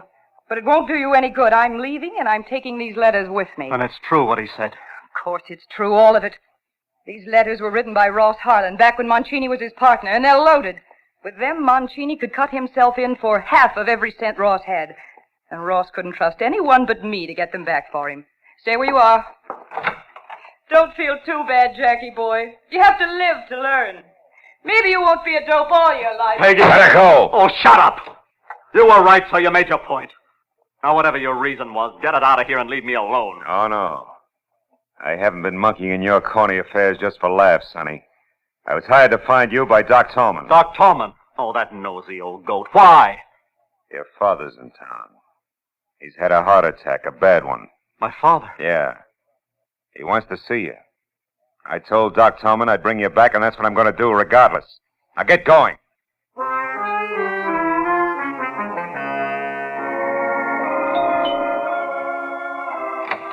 Oh, Phil, come in. I finally got Jack, Doc. Here he is. Hello, Doctor. Where's my father? Back in the bedroom. I'll go right in and see him. Jack. What? What is it? What's the matter? Jack, your father's dead. He passed away 20 minutes ago. Oh, I'm sorry, Doc. Dead? Oh, Pop. Pop. Here, my boy. Sit down. 20 minutes.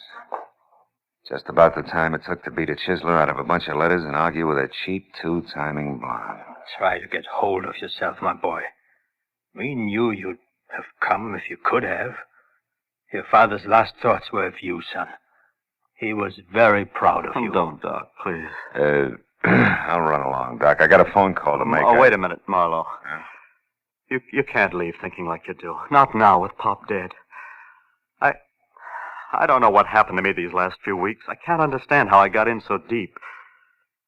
She had me, I guess. I'd have done anything she asked. You're not the first guy that's happened to. I doubt that she'll be the last. Yeah, but I've got to square myself now. I've got to. And I want to start with the police. You really mean that? I never meant anything more in my life. I'm not really a wise guy, honest. So what's this about the police? I'm in a jam, Dr. Tallman, a pretty bad one. Because you got too much nerve and too much energy. All you need is the right place to spend them.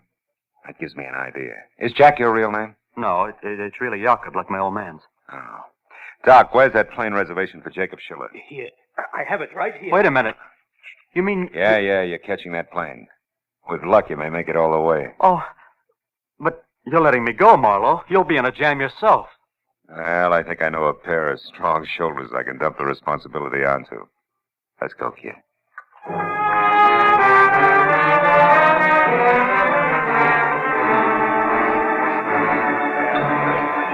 Flight 17 to New York, now loading at Gate 5. Flight 17. Well, that's the story to hear, Matthews. Now loading at Gate 5. Did Just whose shoulders did you have in mind in that responsibility business? You're wearing him, you lug. Yeah. Oh, give me that napkin, will you? Yeah, here. Hey, just tell me something else to make it all nice and tight. That turkey neck character, how did you know he worked for Ross Harlan? Oh, well, when I slugged him in back of Peggy Grant's apartment house, a lot of junk fell out of his pocket, including a pair of keys on a chain. One had a round head, the other one was square. Oh, duplicates of that set that opened Harlan's double-locked office, huh? Uh-huh. Tight enough, Lieutenant? Yeah, tight enough. Last call for Flight 17 to New York. Now loading at Gate 5. They just called a New York flight, Phil. Yeah. Last call. Yeah. You know, I hear they're doing great things over there in Israel. Yeah? Building farms right out of the desert land, that kind of stuff. That's right. They can use all the help they can get, I understand. I was raised on a farm, did you know? Keeps you so busy you don't have time to get in trouble. Hey, Marlowe. Sit down. I'll buy you another cup of coffee. Thanks, Lieutenant. Thanks a lot.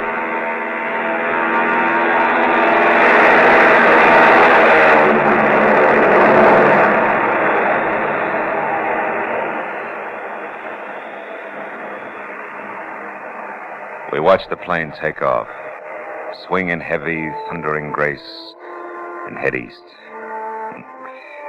I guess we were both thinking the same thing. Two Jacob Schillers were on their way to the fulfillment of a promise. The old and the new promised land.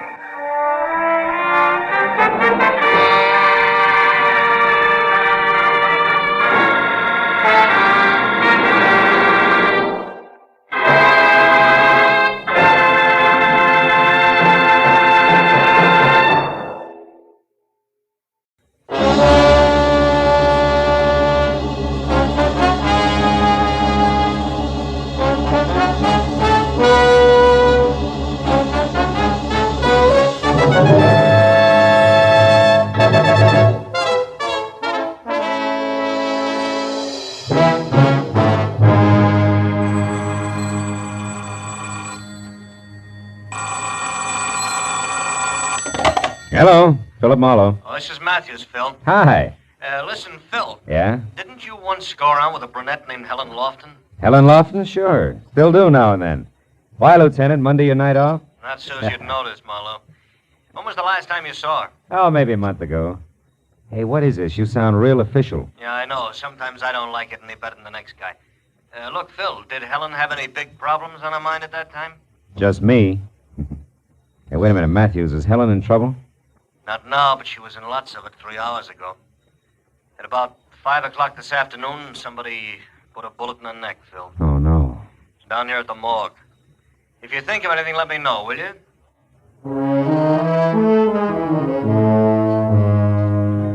Might as well have hit me in the stomach with a hammer. Helen Lofton, a good-to-look-at girl with soft black hair and clear hazel eyes, who gets a big charge out of life. But Helen was a great girl. And she'd always had enough sense not to waste time on the kind of people who put bullets in other people. For a long few minutes, I just sat in my apartment and felt sorry. But then I began to want to get my hands on whoever had pulled the trigger. By the time I got downtown and walked into the morgue attendant's office, that urge had become a big hot lump in my chest. Well, Mr. Marlowe. Hello, Chester. You're a stranger around here lately. You got a Helen Lofton? I'd like to pay my respects. Yeah, can't stop you, boy. Lofton, huh? Oh, yeah, she's still on the table. You'll have a little company back there, Lieutenant Matthews. Oh, he's still here? Oh, he's been in and out all evening. Can you find your way all right? Yeah, thanks, Chester. I didn't expect you in person, Marlowe. You could have called. Got something to offer on the Lofton girl here? Yeah. My services, Matthews. How much did she mean to you, Phil? Enough to make this real personal. What have you got on it, Matthews? Nothing. A neighbor reported the shot.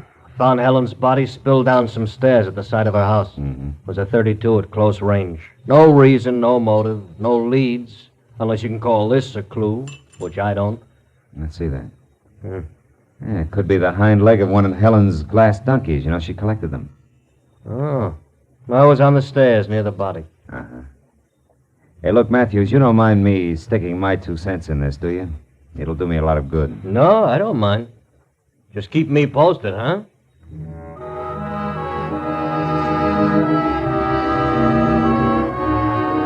I drove out Sunset Boulevard, then north on Camino Avenue to the neat little house where Helen had lived. I sat very quietly back under some big magnolia trees. Someone had drawn the blinds on the 2 front windows, and it made them look like a pair of closed eyes.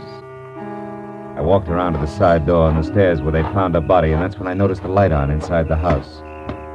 The door was unlocked, so I went in. The light was coming from the bedroom, and when I got to that door, I saw a girl, blonde with harlequin horn rims, moving stiffly, like a lost somnambulist. I watched her drag one slow finger the full length of the dresser. When that was over, I said, "Hello." Who are you? I was a friend of Helen's, Philip Marlowe. You? Lila Hughes. You startled me. I thought I was alone in here, and after all that's happened. Yeah. Did you, did you know Helen pretty well? Yes.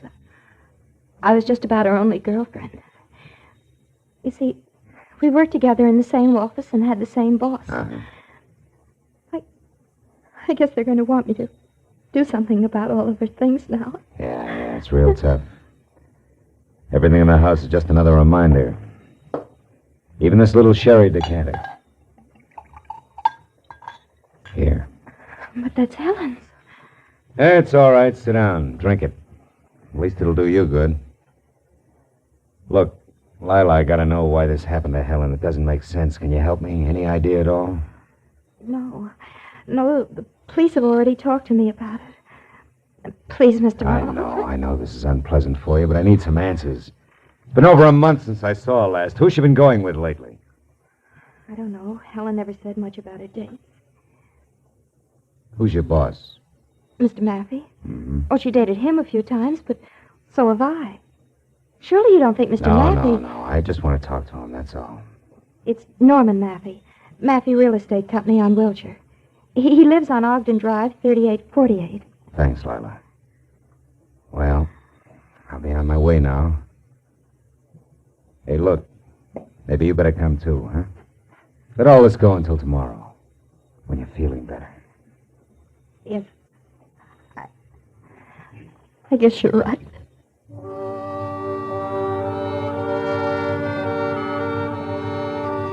I turned out the light and snapped the lock as we left. Then walked the sad little blonde as far as her coupe. Got her address on Beechwood Drive and saw her off. After that, I went to my own car, but before I got in, I looked back at Helen's house once more and tried to shake the empty, loose ends feeling it had given me. I was snapped out of that mood in a hurry. A man with a half an acre of forage had just twisted out of sight behind a tree trunk in the backyard. I started for him, and he broke and ran toward the wall in the alley. It was a 6-footer. He rolled across the top and fell over. When I got there, he was up and gone. He hadn't had time to get out of the alley, but it was empty, which could only mean he was laying for me. Come here, you! You don't, mister. This time, anyway, go! Trash in good neighborhoods is no softer than trash anyplace else. When I finally got clear of it, the forehead was gone. I figured all I had to show was one of his patch pockets, which I still had clenched in my hand. But there was something else. Glittering on the ground was what had been in that pocket. A little glass donkey with a hind leg missing. On the way back, I stopped once and tried to call Matthews, but he was out. So I drove on down to Ogden Drive as far as number 3848. A gray at the temples type in blue flannel opened up. Yes? Mr. Maffey? Are you a reporter? No, I'm a friend of Helen Lofton's. Also, I'm a private detective named Marlowe. I'd like to talk to you. A private detective? Mm-hmm. Who hired you, Mr. Marlowe? Who are you working for? Myself. Like I said, Helen was a friend of mine. Well, I'm quite busy, Marlowe, but come in. Uh-huh. Back this way, to the den. I've already been interviewed by the police. You may be again. It's not quite like being vaccinated, Mr. Maffey. Now, just why have you come here to see me? Because I intend to find out who shot Helen. What makes you think I'd have the remotest idea? Nothing special. She worked for you, didn't she? So do several other people. You dated her? Yes, I did. She was a very attractive girl, but that was no reason for me to kill her. There was no reason for anybody to kill her. Mr. Maffey, suppose I was to tell you that I'm acquainted with your wife. Oh, so that's it. You cheap blackmailer. Get out. And you do have a wife, huh? Now, look here, Marlowe. You don't have to be sly with me. I'm not hiding anything. Ask me what you want to know and get out of here. How come Mrs. Maffey doesn't object when you dine and dance the office help? Because we've been separated for several years. Separated, but not divorced, huh? That's right. She lives in San Diego, and we have as little as possible to do with each other. My bank takes care of our only mutual interest. She refuses to give me a divorce. Did you tell the police all this? They didn't ask. Did they happen to ask where you were this afternoon about 5? As a matter of fact, they didn't. I wasn't being treated as a suspect then, and I don't intend to be now. Okay, Mr. Maffey, where were you? Now, look, I'm a private detective. Remember, I'm not even taking notes. All right, Marlowe, all right. Been having business troubles lately. A lot on my mind. I was out driving in my car, trying to relax. Can't prove it, can you? No, probably not. I don't expect to have to try. All right, tell me something else. Do you happen to know anything about a man with a very high forehead, a young guy, maybe 30, about 6 feet tall? Yes, I do. Helen went out with a fellow like that recently. What's his name? Victor Semra, I think. Why? Well, I ran across him tonight, and I didn't like his attitude. Sure, that's it. I'll bet on it. What? What are you staring at? This ashtray? No. That little donkey in front of a betting window. Thanks for everything, Maffey. I'll see you.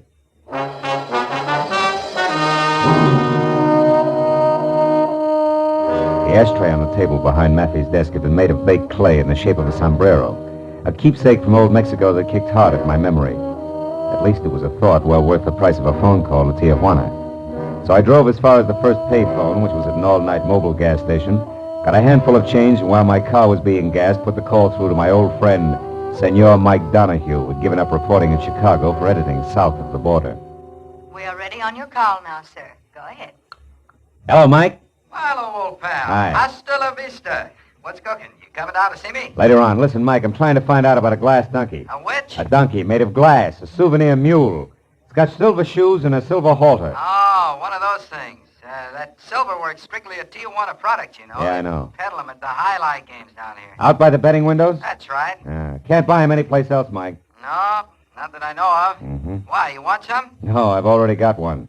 Well, thanks a lot, Mike. You've been a big help. Hey, wait a minute. What's the matter? As long as you're on the wire, Gumshoe, maybe you can help me. How? I got a big front-page mystery spread if I can get a little more dope. Ever hear of a babe around L.A. named, let's see, Mrs. Norman Maffey? Mrs. Norman Maffey? Yeah. Holy smoke, I'll say so. What, Mike, what's the story? Well, the boys just found her body out here on a side road at the edge of town. Yeah? Been dead a couple of days. Probably happened Saturday night. Saturday night, huh? Yeah. The hotel identified her about 10 minutes ago. She was run over. Run over? Well, Mike, you said it was a mystery story. Yeah. You see, the tire tracks out there is still good. It was no accident, Phil. It was murder. Somebody went a long ways out of their way. Yeah, Mike, somebody sure did.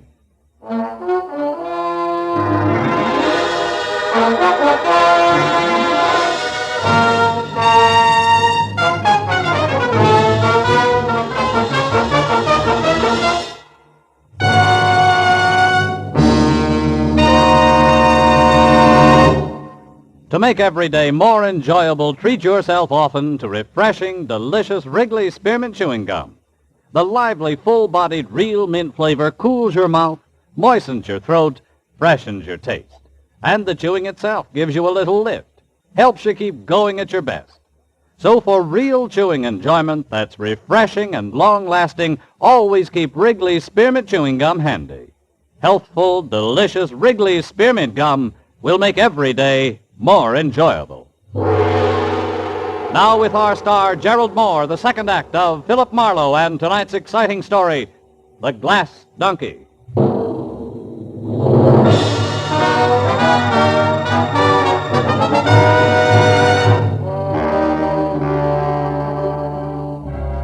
When I hung up on Mike Donahue in the news of Mrs. Maffey's violent death on a lonely road outside of Tijuana, I postponed trying to figure it all out until I had called Lieutenant Matthews at Homicide.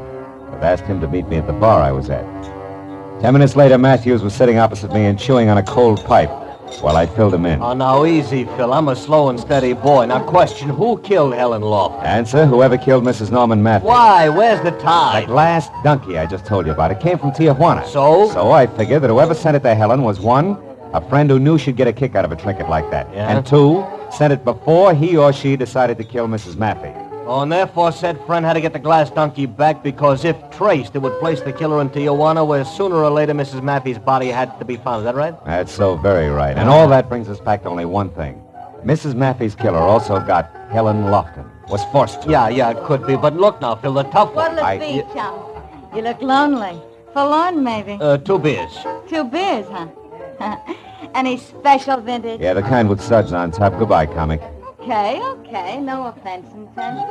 Oh, what was I saying? Oh, yeah, I was saying, Phil, the tough one. Now, who killed Mrs. Maffey? Mr. Maffey. The motive? He had the best motive. He hated his wife. Also, Matthews, when I talked to him, he was real vague about his whereabouts lately.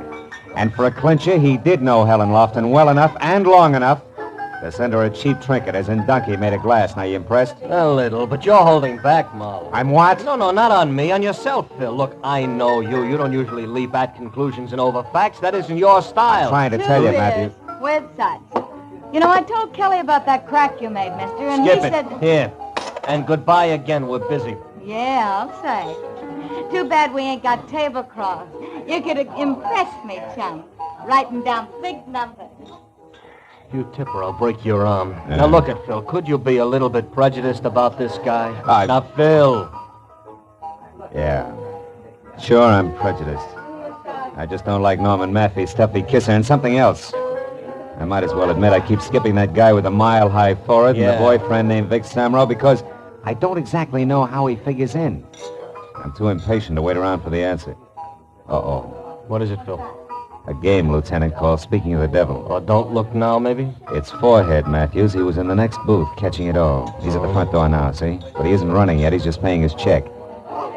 Lieutenant, how about trying that cigarette machine over there while you talk to me like I was still here, huh? Gotcha. I'll take the back entrance out to the sidewalk. You'll know if I need help. Matthews underplayed his part neatly, and I got out the back door to the street where I spotted Semrau some 50 yards ahead, walking slowly toward an empty car, a new green Nash that was parked close to mine. But then suddenly he started running like he had just backed into a blowtorch. Before I knew it, he had piled into his car. When I was in mine and after him, the street became that much narrower as a truck the size of a battle wagon lurched out of a side alley without so much as thinking about a full stop. You stupid clown! What was that, Sonny? You heard me, Muscles! Sonny, you have a nasty tongue. You got a couple of funny ideas about driving. Hold right there, fellow. Read it and weep. A bag? Yeah, and the big letters spell police. Now get back in your cab there and wait. We'll chat in a bit. Oh, yeah, sure. Whatever you say, officer. Only this jerk was in a row. Move! Like a brother, it wasn't mine. Marlowe, that still leaves us a big blank to fill in. Yeah. But while we're trying, Lieutenant, do you mind if I drop in on Mr. Maffey again? Alone, I mean? I'd like to try pinning the leg of the donkey on him. All right, Phil, but be careful, huh? It's fragile, you know, made of glass.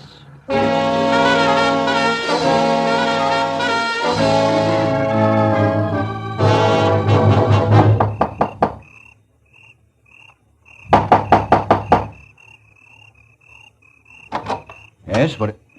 Oh, you again. Yeah, do you mind if I come in again, Mr. Maffey? Frankly, I do, Marlowe. I don't feel very well Your tonight, wife was murdered, Mr. Maffey. My wife? Murdered? Still mind if I come in? Where did it happen, Marlowe? In San Diego?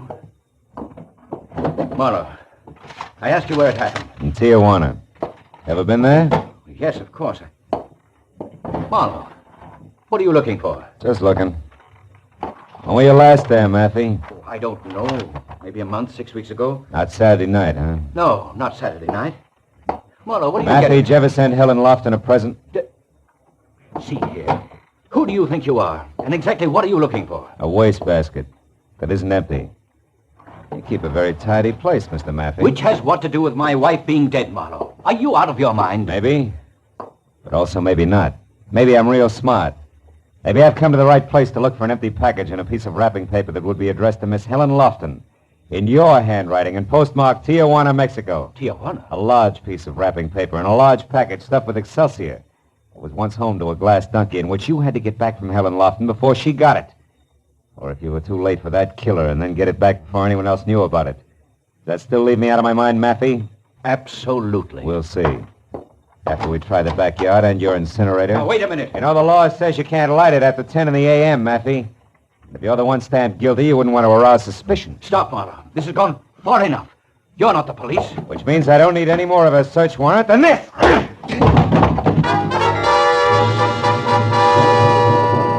caught him right. He plopped to the floor, face down, like he was made of wet wash. When I rolled him over and was sure that a return engagement was still a long way off, I cut the lights, then went through the house and out into the kind of backyard that you had to call a garden. Beyond all the moon-bathed beauty and half hidden by a fountain that was backed up by an ivy trestle was what I wanted. A short, squat, scarred, ugly incinerator. The door was metal cold, and inside I found more encouragement. None of the paper that was jammed 3 feet deep had burned. I started tossing the stuff out, counting more on the feel and sound of wrapping paper than anything else. Once I stopped short, but it was only a grocery sack. The second time I stopped short, I had a better reason. Marlowe, What? you're wasting your time there. Well, Mr. Victor Semrau. Yeah, or as you put it, the guy with the mile-high forehead. I wouldn't get touchy, Semrau. You were swinging the dock ahead, remember? I'm sorry about that, Marlowe. I didn't know we were both on the same side there. Both on the... Take it easy, Victor. You wouldn't try to set me up again, would you? Why the sudden change of heart? Because now I know that you're in the up-and-up, Marlowe. I overheard you talking to that police lieutenant and also the Mexican newspaper man. Well, bully for you, eavesdropper. But also you ran. Why? I was afraid you'd turn me over to that lieutenant. Marlowe, listen. From the start, I've been trying to find Helen's killer. That's why I've been following you. I found that glass donkey in her porch, and, well, to get right to the point, Marlowe, I can tell you that the one who killed Helen and Mr. Mappy...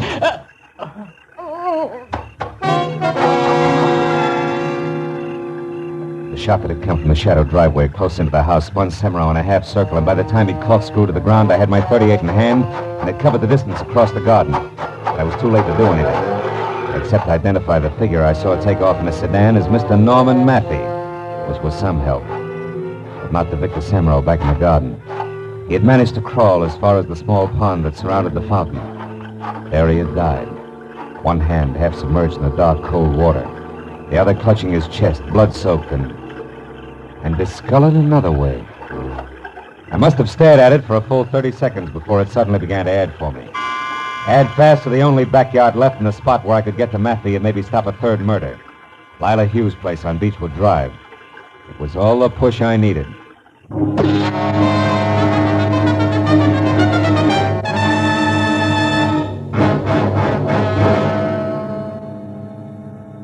When I pulled up away from the place and got out of my car and ran for the back, only 10 minutes had gone by, and I was glad of it. Because standing next to an open, still smoking incinerator, a piece of charred paper in his hand that I knew was the remains of the rapper I'd been after, was Norman Mappy. And opposite him, a gun in her hand, was Lila Hughes, the shy blonde. Lila, you're crazy, insane. Well, I saw you shoot Victor Semrau. And you must have killed... Of course it was me, honey. I killed him. I killed Helen. I killed your wife. Well, about her, I'm not sorry. I'd do it again. How could you plan an ugly, I ruthless... didn't plan anything, darling. I ran into her by accident. Tijuana's a small place. We started sociably. We had a few drinks, a drive to the outskirts in my car, and then talk. Talk of you, darling. I knew I could have you with her out of the way. Helen was no threat. You gave her up, so there was no one else to stand between us. And, honey, you hated your wife. But, Delilah... But nothing. It was all very simple, darling. Helen was different. You see, I had to kill her. That piece of wrapping paper there that you just snatched from me, the paper I sent Helen a little gift in. That's the reason, Norman. I did have to kill her. And now you do have to kill me, too. Don't you, Lila? Oh, no. No, darling. Now the killing's done. I did it all for you, darling. Don't you understand? You devil. You she-devil. Oh, Norman, dearest, you don't know what you're saying. Honey, I tell you, I did all this for you. Remember that, darling. How can he ever forget it? Don't move, Lila. Don't breathe. Drop your gun there at your feet. No. No, I think I'll use it again. Even if you shoot, I'll use it. We belong together, Norman and I, and we're going to beat it.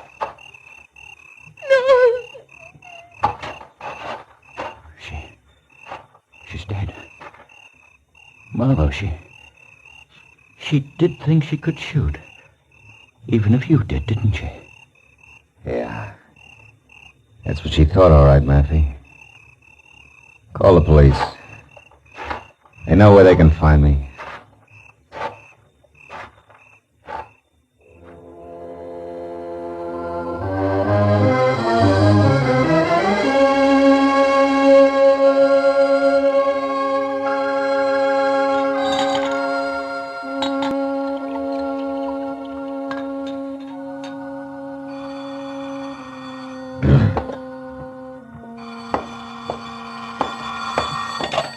Hello. Matthews, Phil, now where have you been? You know better than to just walk off this phone. Yeah, Matthews. I'm sorry. I've been out walking. What do you want to know? The one blank, Phil. What sent you over to Lila Hughes' place? Oh, Victor Semero, his hand was burned, blistered red. Like he'd been fishing around in a hot incinerator, huh? Yeah. That and what he had to say to me about us being on the same track. Lila Hughes was the only other one who was both close enough to Helen to send her that glass donkey and at the same time even remotely connected with Maffey. Uh-huh. Any idea what sent Semra to her backyard? I guess his tack all night was to follow me. When he tried to pick my trail up again after running from the bar, he thought Lila Hughes' place might be the answer. Found out he was right. Real right. Yeah, he must have seen her around her incinerator lighting it, and then decided to get to you when he couldn't reach in after the wrapping paper. Yeah, something like that. With, of course, her taking off after him. Look, anything else, Matthews? Phil. Hmm? Phil, you weren't in love with Helen Lofton once upon a time, were you? No. No, Matthews. I wasn't in love with her. Yeah. Well, so long, Phil. And, look, I'm sorry. About Helen, I mean. It's a crying shame. Yeah. Good night, Matthews. I'll come down to headquarters in the morning.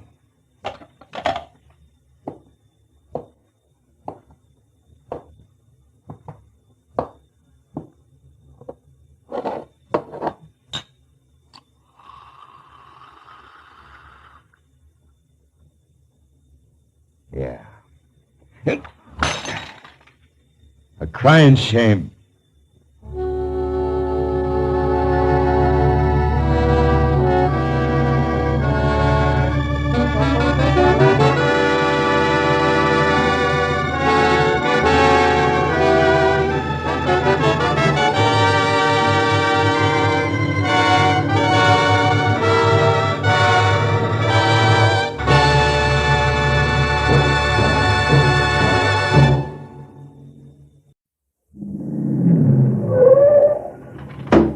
Well, here we are, mister. The Pirate's Cove. Only bar in San Pedro catering to the seafaring trade we ain't tried yet. You're sure of that, huh? Mister, I've been driving this hack in this burg since a self-starter. Sure, I'm sure. All right, wait for me. I'll only be a minute. Gladly. This kind of working for a living I like.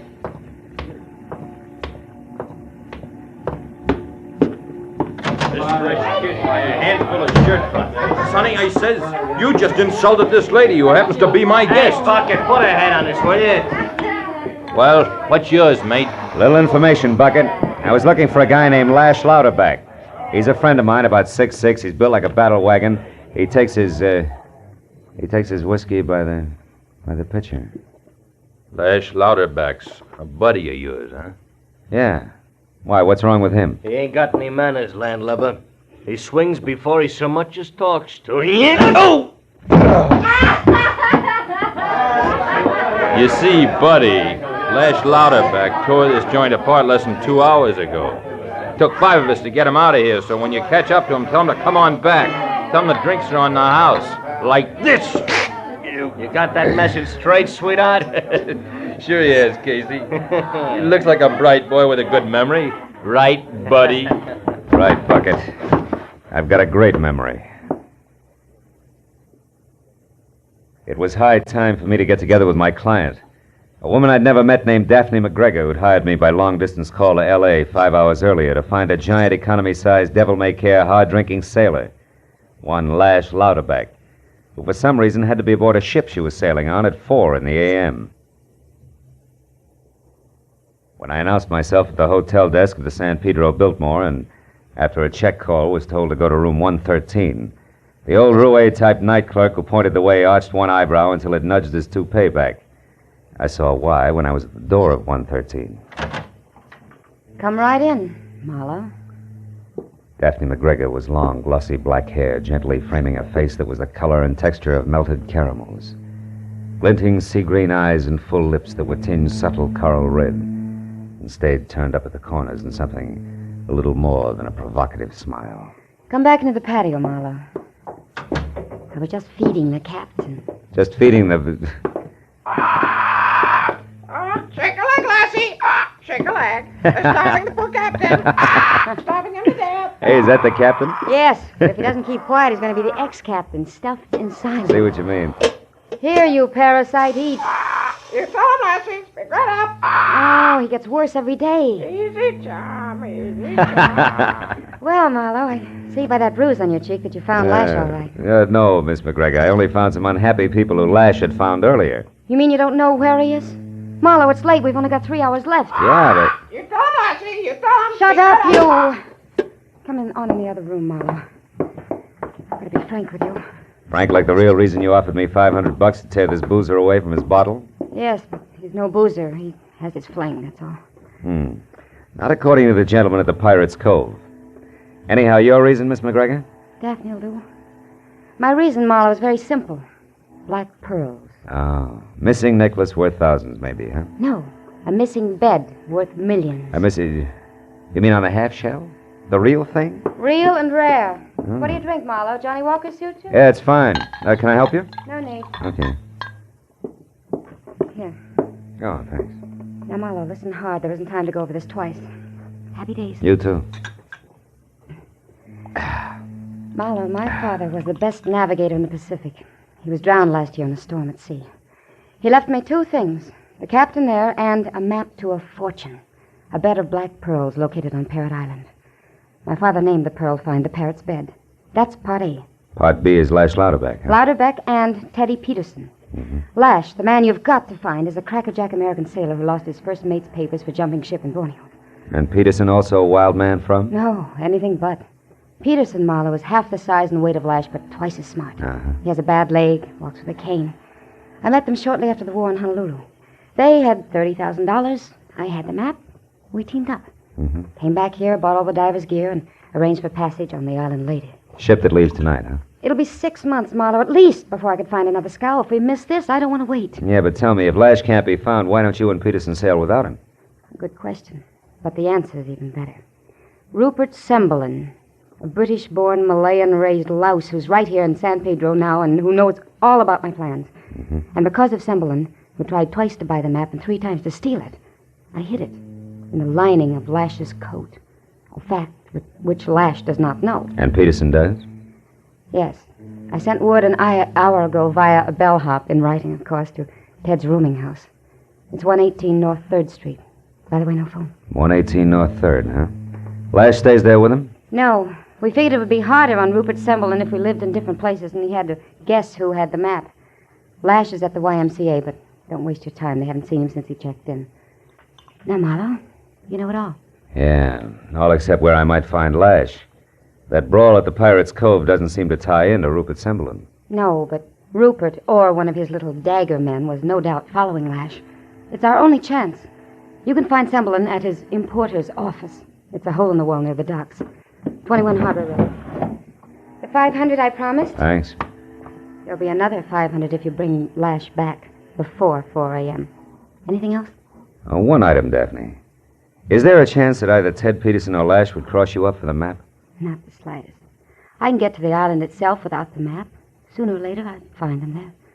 So you see, they'd have to kill me as well as steal the map. $1 million in black pearls. Yes. Well, I'm on my way. Goodbye, Daphne. I'll do my best. Oh, Marlowe. Huh? Marlowe, one last point.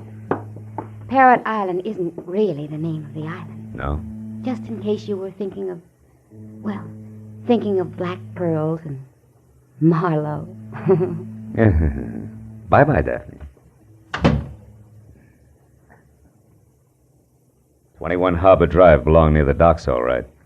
But Shanghai, not San Pedro. It was a small, dimly lit, twisted frame building, weather-warped, dirty, and sandwiched tight by a couple of flanking stone factories like a meek 120-pound commuter caught in between two fat ladies in the rush hour. And the man who answered my knock and admitted that he was Rupert Semblin in a pleasant voice was maybe 50. Looked like an underfed toad. Can I be of some assistance, sir? Yeah, I hope so. My name is Marlowe, Mr. Semblin. I'm an investigator for the San Pedro Port Authority. Oh, yes. Yeah, we're looking for a sailor in trouble named Lash Louderback. Do you know him? Why, yes, I do. No? Haven't seen him for months, though. Not since Honolulu, I believe. Now, Mr. Marlowe, if you'll excuse me, sir, I'm quite busy. A load of invoices, you know. But if you'll call tomorrow, I'll be only too glad to go into this further. Good night, sir. Semblin had invoices to attend to, like I had to spend the night mounting butterflies. I knew that as well as I knew that the take he had done had been at somebody behind me. So when I turned and started away from the place, I slipped my right hand around the .38 in my pocket and thought of Daphne McGregor's remark about Brother Rupert's little dagger men. But just then it came. A knife a foot long that splintered into the wooden porch behind me. Before I could get back to my feet, the small, shadowy figure with raised arm I'd glimpsed behind a step-down Hudson was across the street and into an alley. And when I was there and after him, I found only moonlight and the empty, cracked pavement and a long, long line of loading ramps. I knew I was licked. But it wasn't until I turned back toward the man with the invoices that I knew just how badly. Number 21 Harbor Road was lights out and one parked Hudson missing. Obviously, Mr. Rupert Semblin hadn't wanted to be followed. Well, Ted Peterson's rooming house on North 3rd Street was my only chance of picking up a lead on Lash Louderback. So now, Mr. Riley, here's the filthy money you were so afraid you'd never see. All of it, $11.28 due and coming. Plus, Mr. Riley, $5 in interest. Abbey Players in San Pedro? Oh, that surprises you, does it? Well, Mr. Liquor Merchant, it shouldn't. H. Ox will flick it, me only keep a rooming house, but he's a gentleman he means this day, and hello. Hello? I just practice enough of it. I guess the screen doors is only good for keeping the flies out. Or in. Mr. Flickett, I'd like to see Ted Peterson. Peterson, is it? Yeah. Do you have a message, like that bellhop? Something that I'd like to see Mr. Peterson. Oh, very well now. I'll call him. Mr. Peterson! Mr. Peterson! It's a great PA system. Coming, Oswald. What is it now? More talk about it? Oh, sorry. Didn't know you had company. He doesn't. I'm here to see you, Ted. My name is Marlowe. I'm a private detective working for Daphne, and, thanks, Mr. Flickett. He's here now. Hey? Oh, yes, of course he is. Well, there's no need for me any longer now, is there? Good night, gentlemen. Good night. Now, look, Ted, in a tight bundle, it's this. Lash is still missing, was last seen at a joint called the Pirate's Cove where he was in a brawl. You, of course, know he has the map on him. Yeah. Now, have you run into him at all in the last few hours? No, Marl. I've been right here. Oh? But you know, this isn't the first time old Lash has gone out and gotten himself... himself... but this time it may be different. Rupert Semblin is on Louderback's trail, I'm sure. Semblin? Well, that does make it different. Peterson, I think you better get over to the San Pedro Biltmore and stay next to Daphne, huh? Oh, but why? We gotta find Lash. And keep everybody alive doing it. Semblin already has his knife throwers out. If he finds Lash and gets the map, he'll start eliminating everybody. Oh, tell me, is there anything, no matter what, anything that Lash usually does at the tail end of a bender? Oh, yeah, Mart. Oh, yeah, there is. What? And it never fails. Once Lash is through drinking and fighting, he goes for the deck of anything that's surrounded by water, stretches out on his back, looks at the stars, and sings until he either sobers up or falls asleep. That might do it, Ted. I'm going to head back to the Pirate's Cove and work toward the water from there. You go to Daphne in a hurry, Yeah, huh? all right, Marlowe, but I still think we're going to be okay. Lash has done this sort of thing 1,000 times. Yeah, well, let's hope this makes it 1,001. I'll be in touch, Ted. Wasn't much to go on, but as I walked from the rooming house to my car, I tried to tell myself that Lash's kind, like the cows, always come home. There was no reason for me to worry. But in the next second, I changed my mind. No, don't! It was Peterson back at the house. When I got there, he was hugging the floor and trembling like he had every right to, but he hadn't been scratched. The shaky finger he pointed behind him and in a line with the open screen door said someone else had been and then some.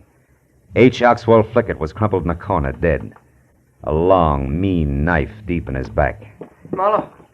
Marlowe? It was one of Semblin's men, I'm sure. And he was after me.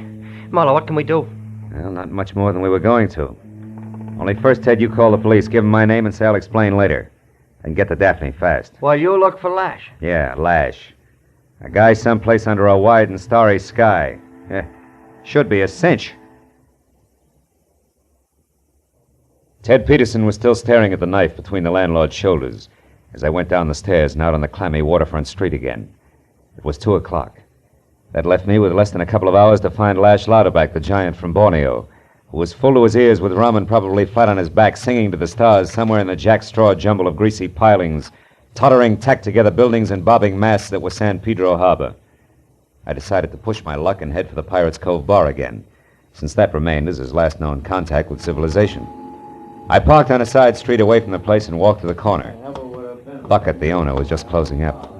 I watched as the last of his seamy clientele staggered off down the street, and then, while he fought with the stubborn lock on the door, I moved up behind him. Crummy piece of junk. Some of these days... Hey, Bucket. The joint's closed. Don't you jerks ever get tired? Shove off. Go on. Beat it. Keep your shirt on. We've got a conversation to finish. I'm still looking for Lash Louderback. Oh, sure. Now I remember. You was in earlier, wasn't you, Bo? Yeah, that's right, yeah. Me and my memory. But I guess you didn't learn much. I learned just this much. This time, let's have a straight pitch. Stand up, Heavy, stand up and listen to what I want out of you. It's very simple. I'll make it hard on us. How drunk was Lash when you finally got him out the door? Come on, talk it up. Well, that guy don't get drunk. He just gets thick-skulled. Yeah? But he put away enough to stagger an elephant. You watched him when he left? Where was he headed? Down the street. That way? What's of interest down there? Nothing. A few empty warehouses, a beat-up salvage yard, and a backwash. That's all. Thanks. Now, wasn't that easy? The street narrowed to a dark, silent alley that tunneled for 4 blocks between hulking warehouses. Finally opened on a sagging, rusty graveyard for old ships and ended abruptly at the brink of a stagnant backwash marked Dead End. So I stopped and turned around, and that's when my headlights picked up a woman. She'd been leaning against a piling at the water's edge. She looked into my headlights for a minute, then flipped a cigarette away and sauntered toward the car. This ain't private property, honey. I got a right to be here. Who says different? You cops. Always. Every time. Oh, wait a minute, sister. I'm no cop. Uh-huh. So I'm taking the night off anyway.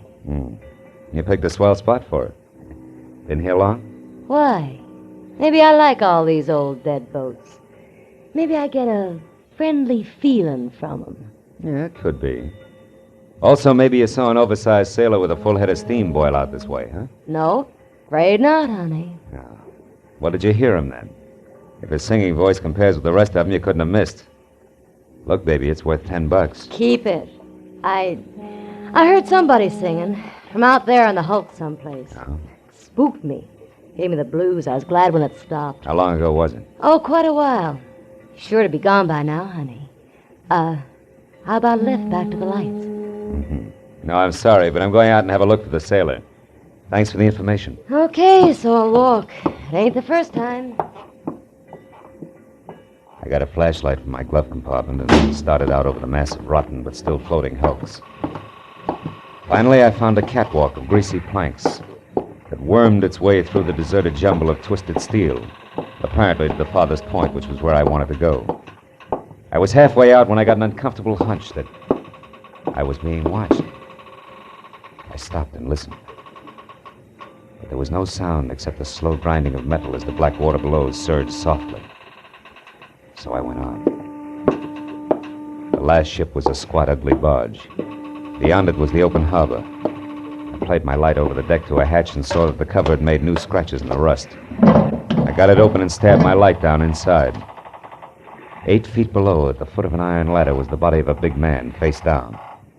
On the back of his coat, dead center, was a large red stain where a knife had been.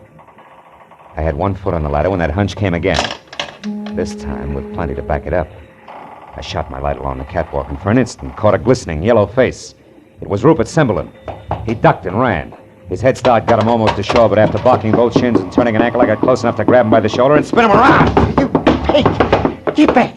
I'll kill you. Not tonight, Slimy. You've done all you're gonna do.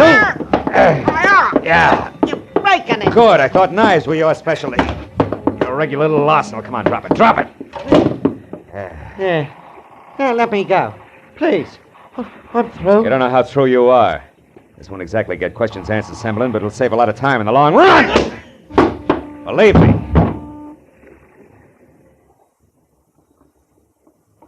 I tied Semblin's wrist to a 1.5 tons of rusty anchor chain with a long piece of wire, which I figured would hold him just in case he woke up before I got back. After that, I found an outside phone near the salvage yard office shack and called my client and Ted Peterson.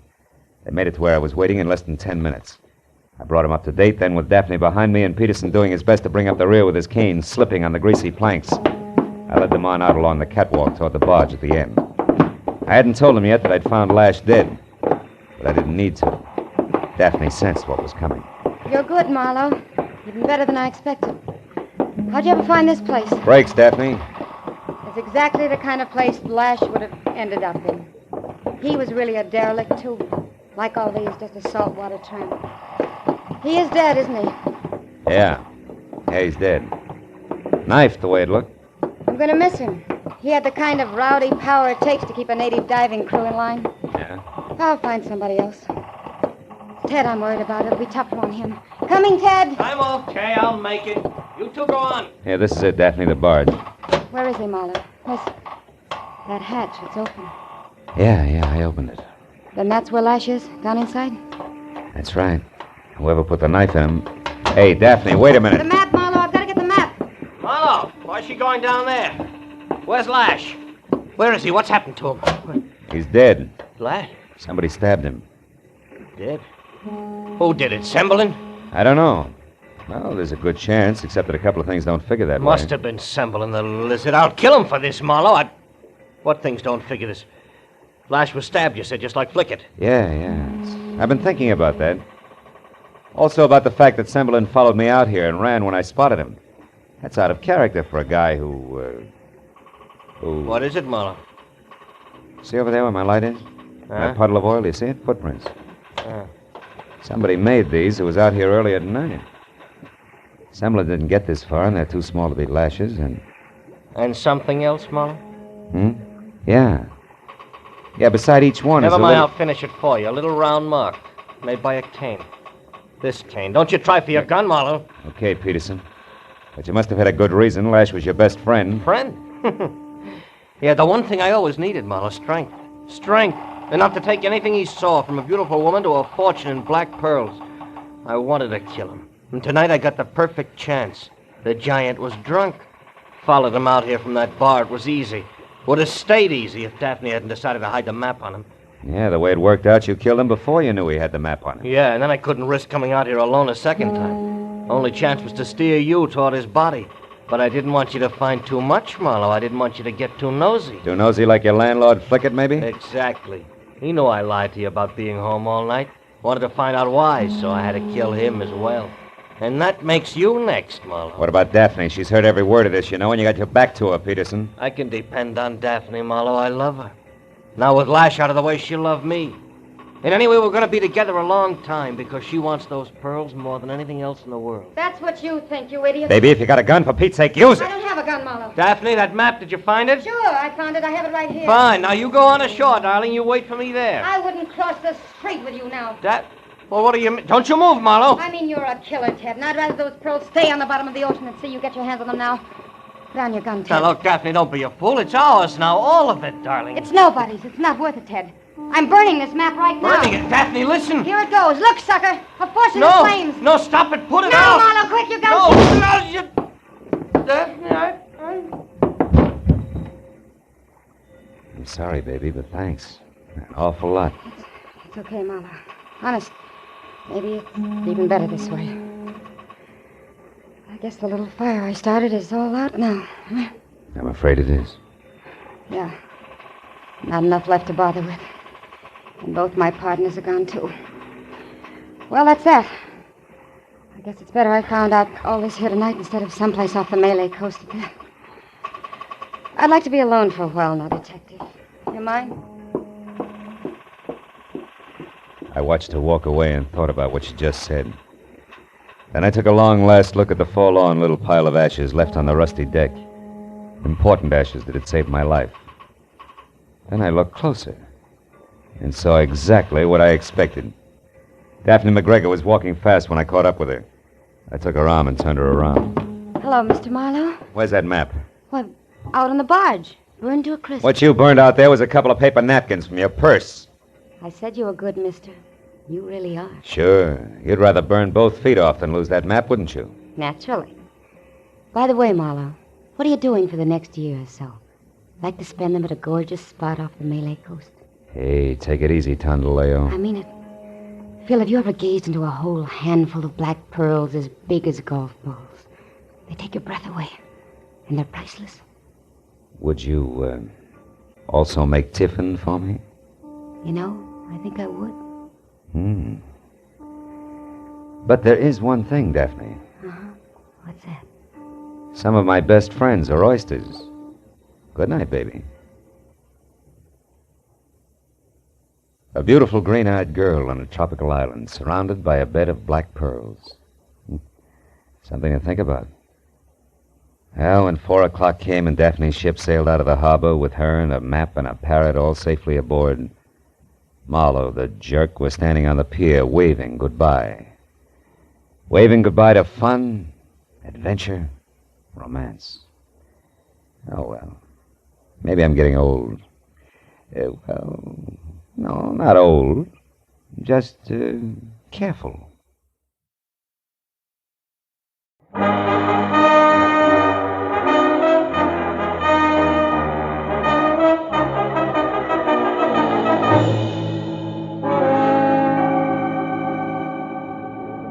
That's a lie! A deliberate, dirty lie!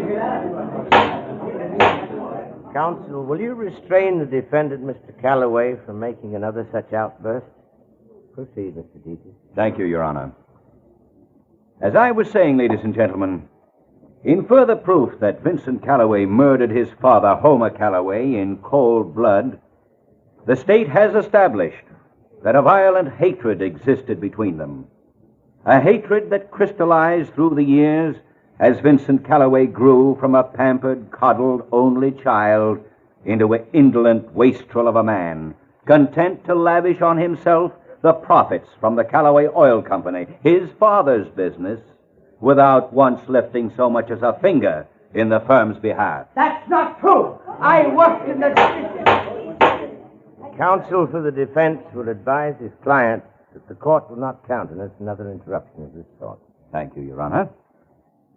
A hatred, ladies and gentlemen, that reached explosive proportions when Vincent Calloway recently took as his bride an ex-showgirl.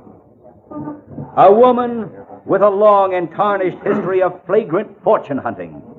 A woman whom he flaunted in the face of his father's expressed wishes and deep desires to the contrary. Further, the state has proved that just 2 days prior to his murder, Homer Calloway had decided definitely to change his will. Why? Why, other than to eliminate his son from its benefits? The court requests that the prosecution confine itself to the facts. Continue, Mr. Deaton. Very well, Your Honor. The facts are eloquent enough. Homer Calloway was murdered before his desired changes in his will could be executed. Next, we learned that on the night of the murder, a desperate effort was made by the killer to cloud the real circumstances of the crime by setting the scene to look as though Homer Calloway had surprised a common thief, robbing his private office. This clumsy attempt was at once proved by police officers to be completely faked. The motive was robbery, all right, but on a grand scale. Now, ladies and gentlemen, let us proceed to tighten this web of proof around Mr. Vincent Calloway. Let us show beyond any doubt that it was he. There was no doubt about it. Vincent Calloway was losing the fight for his life. Deety, the crisp, tab-colored assistant DA, was cutting him to ribbons. When they called Felix Lohman to the stand, I turned around and took a good look. Because it was Felix Lohman who had telephoned me earlier. and hired me to come to the trial and be on hand when he testified. He was a tired little man with a jaded cherub face who got up and walked unsteadily down the aisle to the bailiff's table. He acted like a man on the verge of collapse. Are you all right, Mr. Lohman? Yes. Yes, I believe so. Raise your right hand. Do you solemnly swear the testimony you're about to give to be the truth, the whole truth, and nothing but the truth to help you God? I do. State your name. Felix Lohman. Take the stand.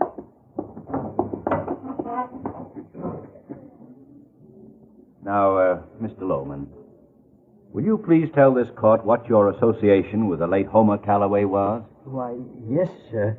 I was Homer's best friend for many years. I was his personal advisor and confidant until I... Mr. Lohman, the man's ill. Get a doctor. No, that won't be necessary, sir. It's nothing. Really, I have a friend here. Mr. Marlowe. Philip Marlowe. He'll help me. Is there Mr. Marlowe here?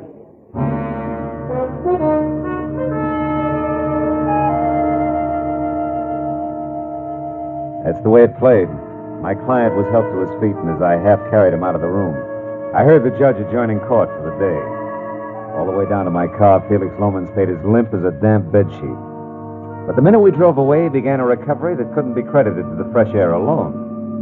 When we got a few blocks west on Wilshire Boulevard, a smile spread over his Cupid doll face like warm syrup over a waffle. Yes, a good restaurant. Pull in there, Marlowe. All right. I feel like a piece of pie. Now look, Mr. Lohman, not 10 minutes ago you were dropping dead in a courtroom.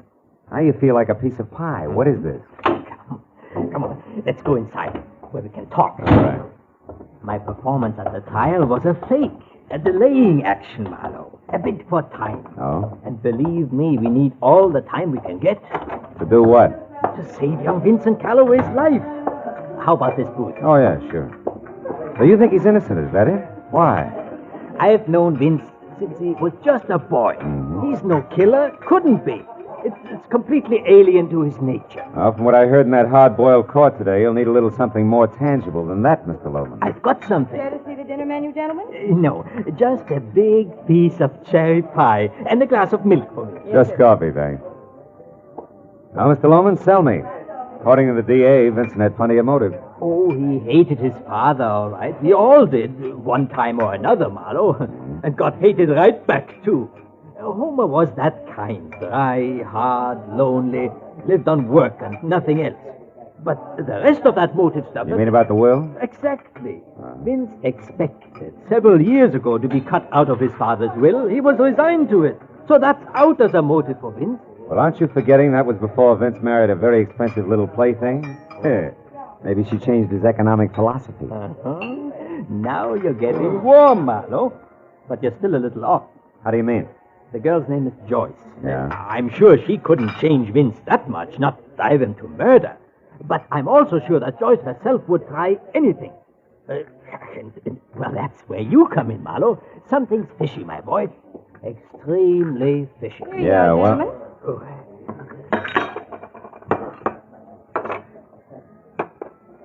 That's fine, thank you.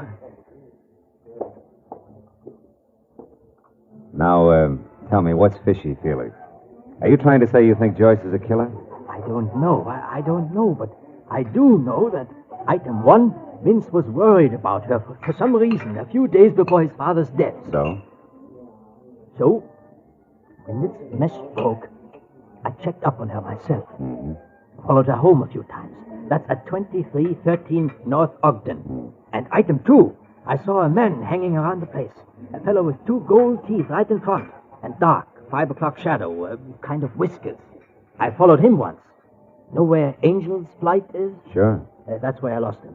But I learned that his name is Stoner. Stoner, huh? What about item 3? Blackmail. I don't know how or where, Marlowe, but it's there. Oh. And Vincent's caught in the middle, huh? Good and tight. Yes. We've got to find out about this fast. I wish I could go along, but Joyce knows me too well, and that Stoner has spotted me also, I'm afraid. So I guess it's up to you. Okay, I'll get started. I can reach you where? Home. That's stone 3962. 3962. And Marlowe, I'm just an old fuddy-duddy. But that boy Vince means a lot to me. And time is awfully short. Give us your best, will you?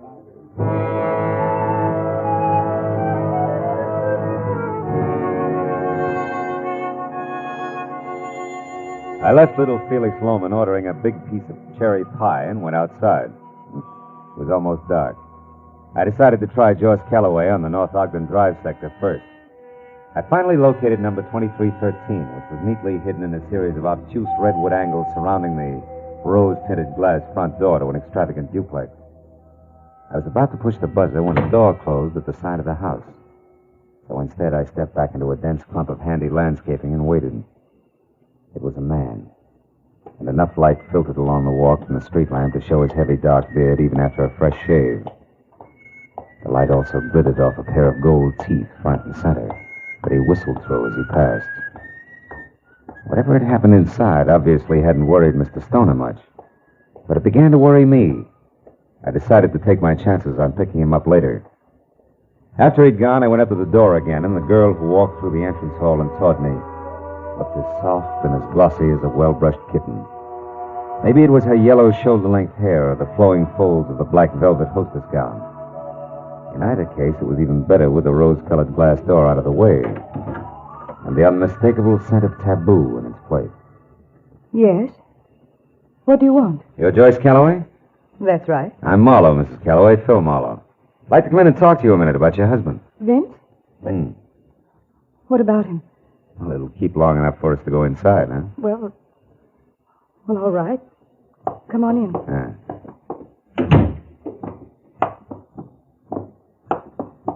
This is my apartment.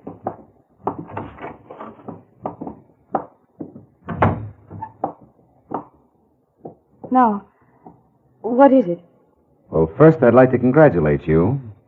The moral support you didn't give him today was real great. Too busy shopping to drop in at your husband's murder trial? Why, you... Oh! Okay, baby, I asked for it. I didn't go because Vince said that he didn't want me to. Now get out. And the next time your lousy district attorney's office wants to find out something, you can tell him... Just a minute. I'm not from the DA. I'm strictly freelance. At the moment, I'm interested in a small matter of blackmail and how a man named Stoner ties in. I don't know what you're talking about. You'd better get out of here. Now, listen, baby. I'm tired and it's late. I want to know about Stoner. I don't know any Stoner. Okay, let's make it easy. He's a bird with a heavy beard and 2 gold choppers, and I just saw him leave by your side door about 5 minutes ago. Does that help? You're crazy. There's been nobody else in here tonight. Now, get out of here. Sure. You know, Joyce, you're either awfully dumb or awfully scared. I don't know which. But neither one is going to pay off for you. I promise.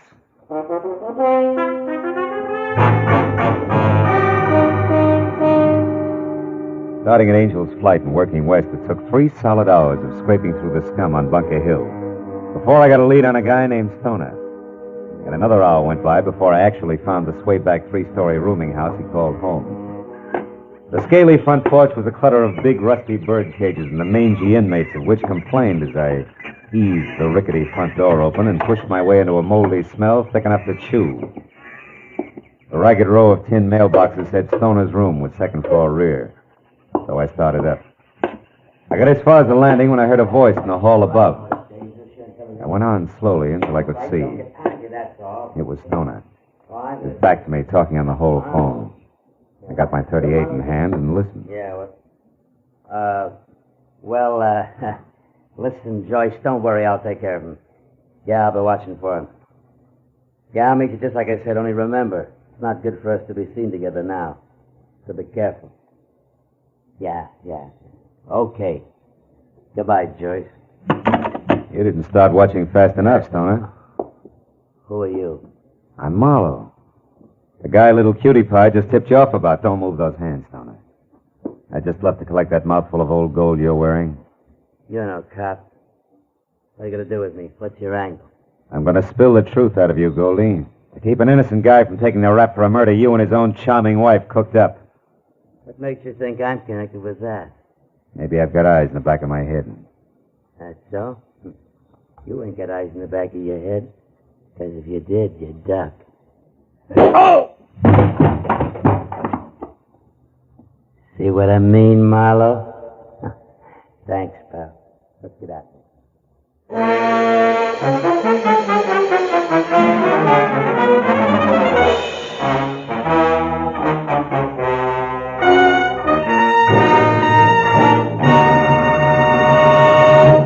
In just a moment, the second act of Philip Marlowe. But first, although the intention of the entire world is now focused on the critical situation in the Far East, there are still tragic remnants of another war in Europe. There are still hungry people, children who need clothes. There is still sickness and the ever-present misery and poverty. Now, as before, it is your job to help these people. Help them through your generosity, through care. One $10 care package can feed and clothe an entire family in France, in Italy, in Germany. Send hope to these destitute peoples of Europe by showing you care through care. Now with our star, Gerald Moore, the second act of Philip Marlowe, and tonight's story, The Quiet Magpie.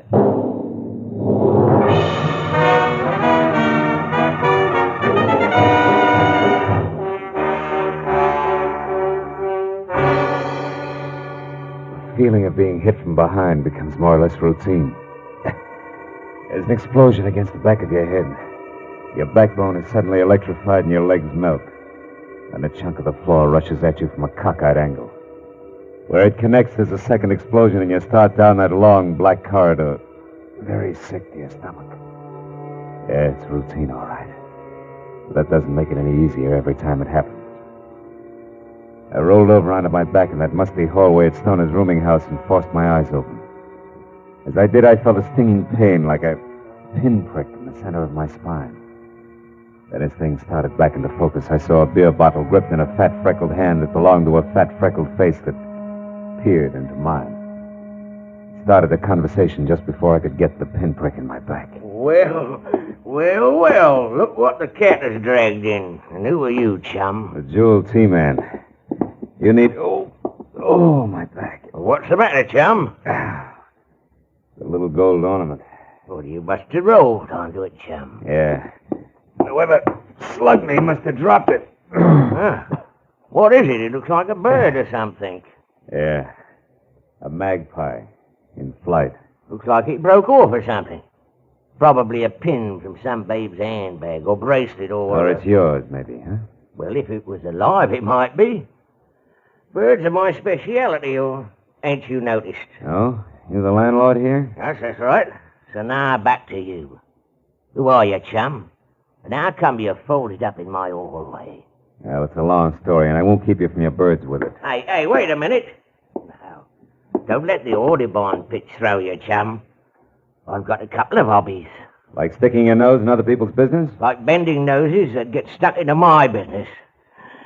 So clear out, chum, and stay out or you'll see what I mean. Okay, yeah, sure. Whatever you say, bird lover. After all, this is your nest. So long.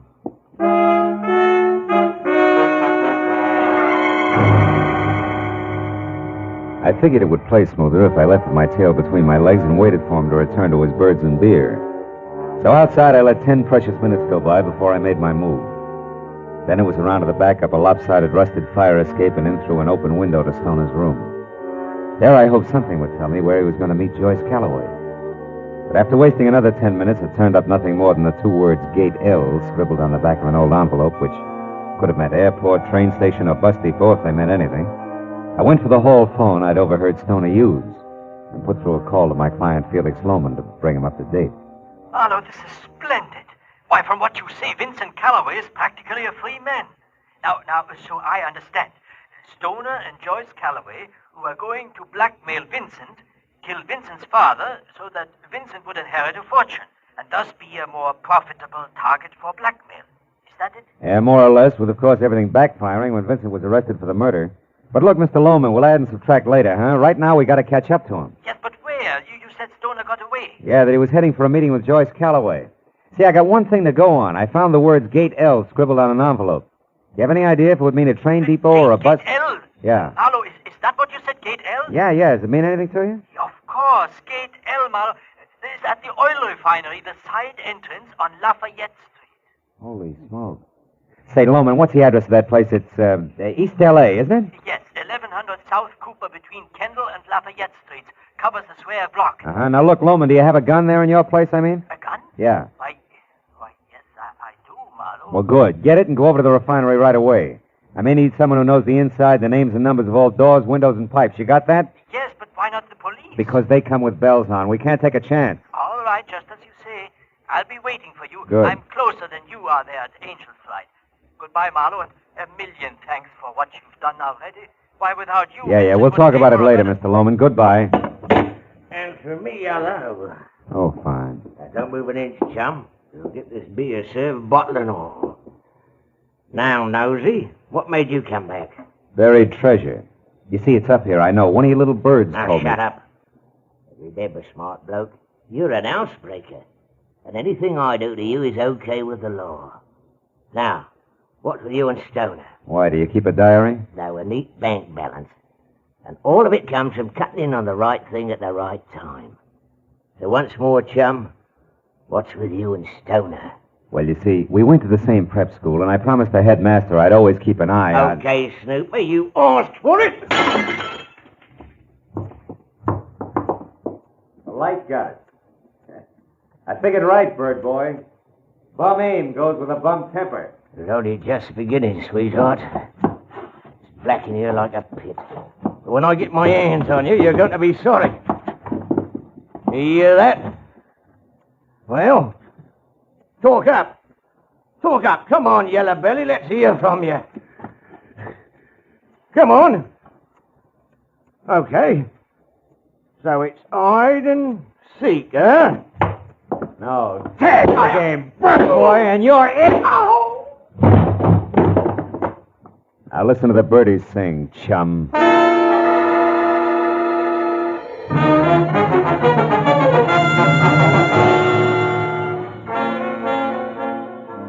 was a 20-minute drive from Angel's Flight to the Callaway Oil Refinery in East L.A. and all the way through the wide, deserted streets that the city's heavy industries called home. After 3 tries, I found the sliding gate marked L. On one side of it, and folded up like a marionette on his day off, was the night watchman, unconscious, blood oozing from a small cut on the side of his head. And inside, thousands of square feet of pavement dotted with a dozen different kinds of massive black metal oil tanks that were ringed with fat pipes and skinny ladders, and in the pale glow of a half moon looked like the kind of distorted stuff bad dreams are made of. I slipped my .38 out of its shoulder holster, moved into the narrow shadow of a long, low building, and slid a careful step at a time toward a center structure. It was shaped like a giant fishbowl on stilts. And then I heard it. It had come from someplace just under the fishbowl. And as I ran toward it, I was ready for what would be left of Felix Loman. And I started to curse myself for ever letting him come on ahead on his own. But when I was close enough to where I could see, I quit calling myself names. Felix Loman was there all right, but very much alive. Alive and holding on tight to a smoking revolver that was still pointing down at the crumpled form of Stoner at his feet. Stoner, who was very dead. Marlowe, she's up there. She has a gun, Marlowe. Look, up on that platform behind those pipes. Hold it, Loman. Get down. But, Marlowe, you must... Get down. She's got cover up there. We haven't. I don't care. You rotten, scheming woman. You are going to pay for all this. You're going to die even as you killed Vincent's father. No, Felix, I didn't. Yes, Mrs. Calloway. There's no other way out for you. It's too late for you and your lies. It's your end, Joyce Calloway, an end you deserve. Loman, you fool. She'll get you. Loman. You louse. My shoulder. It'll be your life, Loman, if you don't drop that gun. Well, dear client, what's your answer? Do you drop it or do I shoot again? No. I'll drop it. I'll do as you say. Okay, Joyce, come on down. Get a good look at your husband's benefactor, who incidentally murdered Homer Calloway, murdered his accomplice Stoner here, and tried to murder you. My shoulder. You know, for a smart guy, you're pretty stupid, Loman. You should take better care of your cufflinks. That gold magpie shines in the moonlight, especially when you extend your arm to shoot people. Marlowe. Here, Loman's the mate, the one that broke off in the hallway at Stoner's place. That much of you can still be patched up.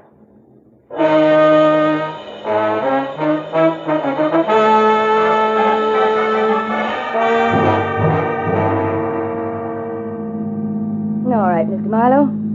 Now that Vincent's lawyer has heard it and the police have written it down, the press have printed it, how about me? I don't follow it. For instance? Well, Felix Lohman killed Homer because Homer no longer had any use for him. But with Homer out of the way... And Vincent in his place, Felix would be set.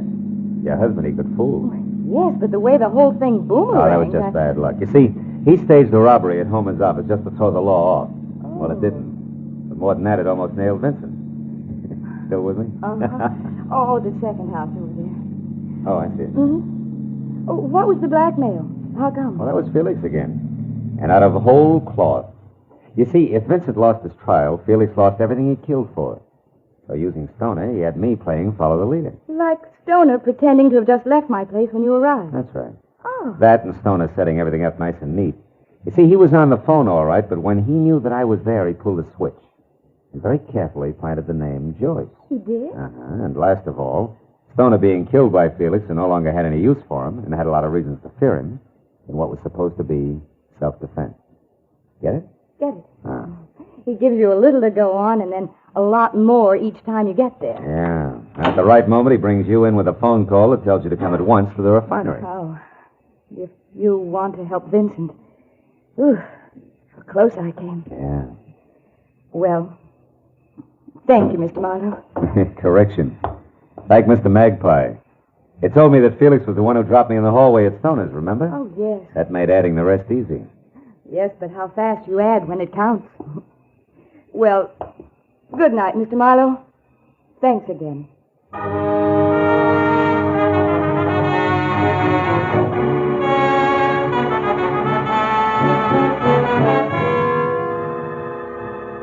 By the time I pulled up in front of my apartment on Franklin, the black in the sky had started to melt into a slate gray. And my eyes ached for the long sleep that they had coming.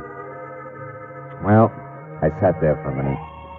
I lit a cigarette and I thought about birds. Did you ever stop to think how some people remind you of birds? For instance, the landlord. If ever I saw a vulture in pants, he was it. And my client, Lohman, a hawk with horn rims. And Joyce. A pouter pigeon. And then there's Marlowe. I wonder what kind of a bird I am. A dead pigeon.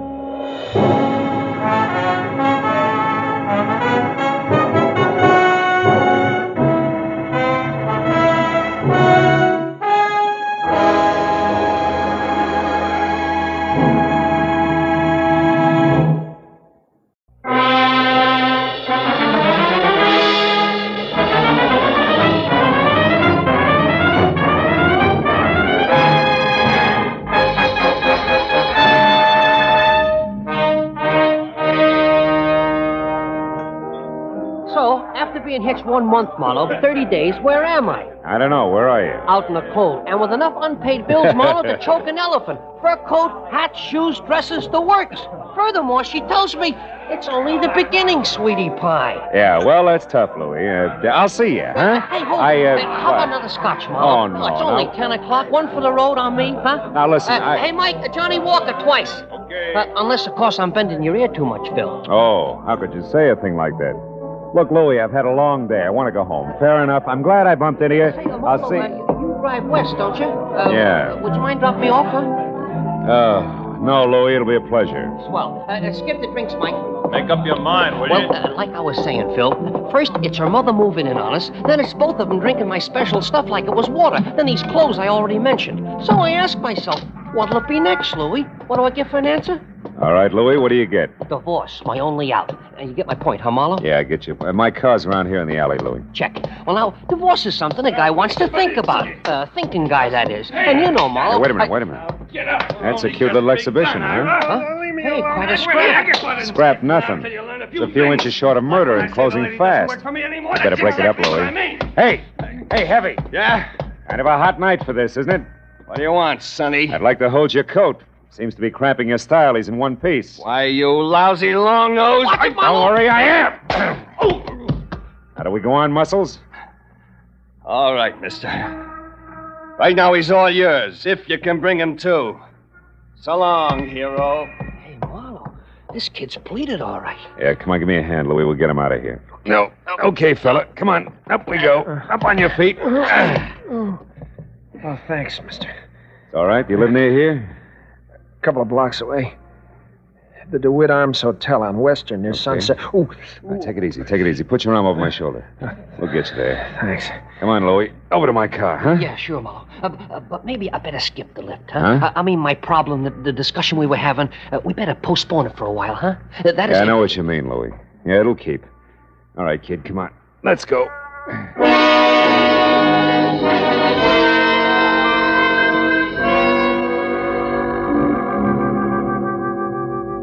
The DeWitt Arms on Weston was one of those cheap stucco and neon sign little hotels where the lobby floor is threadbare carpet and cigarette butts.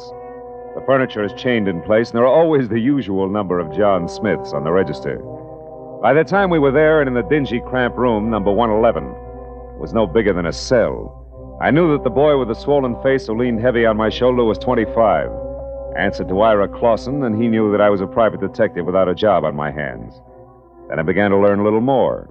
That slick guy in the alley, Mr. Marlowe, his name's Link. Austin Link. He runs the New Blossom Dance Land on North Hoover. Well, what has he to do with this Julia Thayer? I'm not sure. It was the last place she worked just before she dropped out of sight a month ago. I don't think I'll need this towel anymore. I feel... Ooh, take it easy. Take it easy. You better stay on your back, kid. Oh, yeah. Anyhow, Mr. Marley, I went to the New Blossom Dance Land tonight to see if I could pick up any kind of a lead on Julia. Where she went, or why, anything at all. Uh-huh, and you found out what? In Austin Link's office, in a desk drawer, this newspaper clipping. Mm-hmm. It's a month old, like Julia's disappearance. Otherwise, it doesn't make any sense to me. It was stapled to this picture of Julia. Here. Guess it was used in an ad for the dance hall or something. Hey, she's a pretty girl, isn't she? That clipping, what's it all about? Well, I'll read it to you. You mind closing the window first, Mr. Marlowe? I think I'd rather have it hot in here. Yeah, I know I would. Every jerk thinks he's Valley. All right, go ahead, kid. Well, the headline is Faye Patillo killed in car wreck, and then mystery surrounds death of famed gangland woman. Faye Patillo. Hollywood's glamorous first lady of crime in the rackets. Yeah. It says she was killed late last night when her car plunged from Lookout Mountain Road at a hairpin turn. However, the police are puzzled by the fact that although the 40-year-old redhead was in her own car, she was not found at the wheel, but in the back seat where, according to the condition of the wreck, she could not have been thrown. Furthermore, no sign of any driver dead, injured, or otherwise was or has been found. I know all about that one. Now, look, is that all you have to go on? Well, not quite, Mr. Marlowe. There's one thing more. What? Just before Link caught me in his office and I ran and hid, as far as the alley where you found me. Yeah. I overheard him talking to someone on the phone about Julia. I have no idea who it was, but Link was very respectful, and he was given a private telephone number.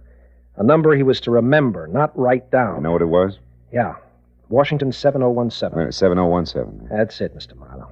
It's not quite, Ira. That's only half of it. What do you mean? You and Julia, why you want to find out, what she means to you, why you haven't gone to the police. Well?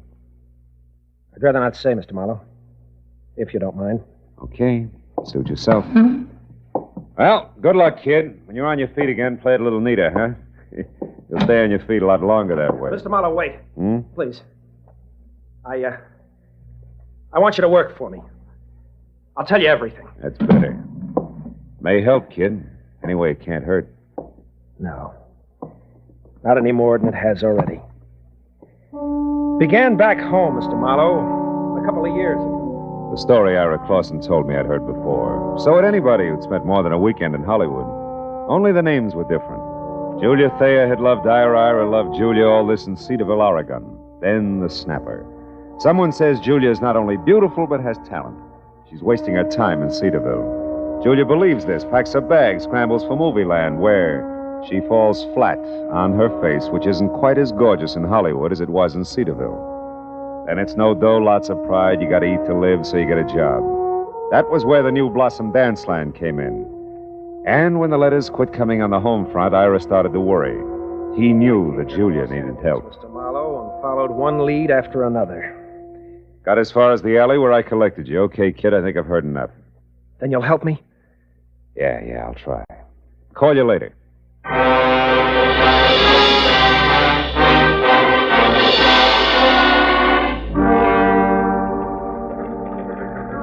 So, your problem's a phone number, huh, Marlowe? Washington, what was it? 7017. Hey, Callahan, that's a handy book. Newspapers need handy books, Marlowe. People clam up too much these days. I blame the movies myself. Hey, no such animal. It could be a new number, or didn't I mention that? You didn't? All right. We'll try the supplements. Get one from the phone company every month like a bill. Let's see. Wallace, Washington, 5,000, 6, 7, 7,000. Yep, here it is. 7017. Good. Address 1622 Ramona Boulevard, which would be East L.A. and Industrial. Listings Southern City's warehouse. Ring a bell? A cannon. Southern City's warehouse is just one of the interest of L.A.'s answer to whatever became of the big bootleggers. I mean Joe Stapp, a very smooth, very nasty man. Yeah, this I've heard. Now tell me, Callahan, does he also happen to own the New Blossom Dance Land over on North Hoover? He does? Now you tell me, Phil. There's a story I could use here? Oh, no story. Uh-huh. You know, Marlowe, it's just like I said. People clam up. Too much these days. Yes, all right. Good night, Callahan.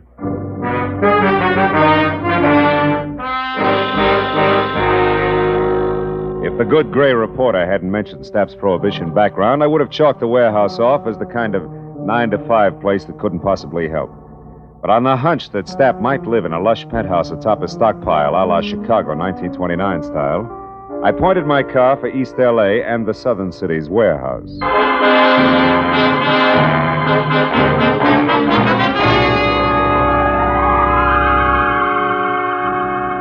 20 minutes later, when I was there and saw a step-down Hudson outside and soft light oozing over the edges of the roof, I didn't regret my move. Not at least until I'd found a flat metal door and had pushed the button attached there, too. Then I began to wonder because Aladdin himself couldn't have gotten a quicker response. Nor could his genie have been any more of a mountain than the item I drew. Out of a nearby shadow, not the door. Okay, Charlie. Lay it out nice and neat. Who are you and what do you want? Joe Stapp. Name's Marlowe, occupation private detective, now you. The handle's Pork. I work for Stapp and... Hey, now wait a minute. What's it to you who I am? Shamus is close enough to cop the stink. And I'll beat it before I start thumping on your boy wonder and turn you into something vest pocket size. Steady, Pork. Seems to be the trouble. Who are you, mister? His name's Marlowe, Mr. Stapp. He's a private... He'll answer for himself, Pork. Go ahead, Marlowe. What do you want with me? What's it about?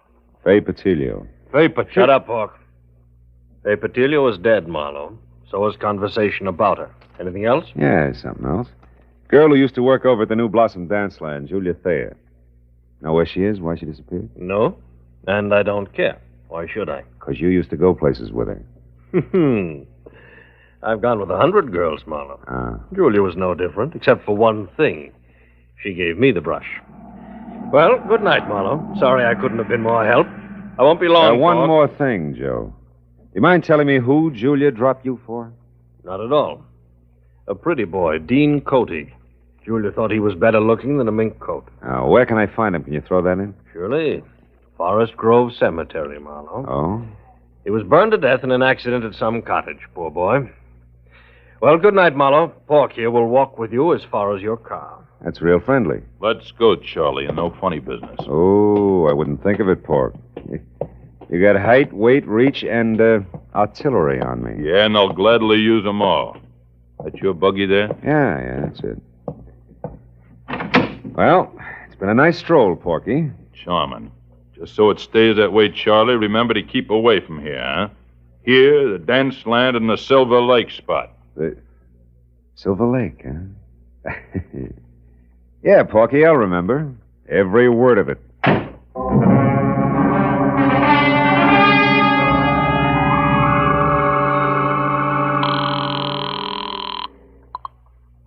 City desk. Callahan, go ahead. Marlowe again, Callahan. Now listen on Joe Stapp. Does the Silver Lake spot mean anything to you? It does. Yeah? It's on the north end of Silver Lake Road, Marlowe, overlooks the reservoir.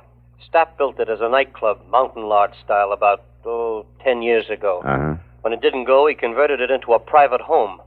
Or I should say, a cozy place to take the cuties for that one drink. I know what you mean. Good night, Callahan.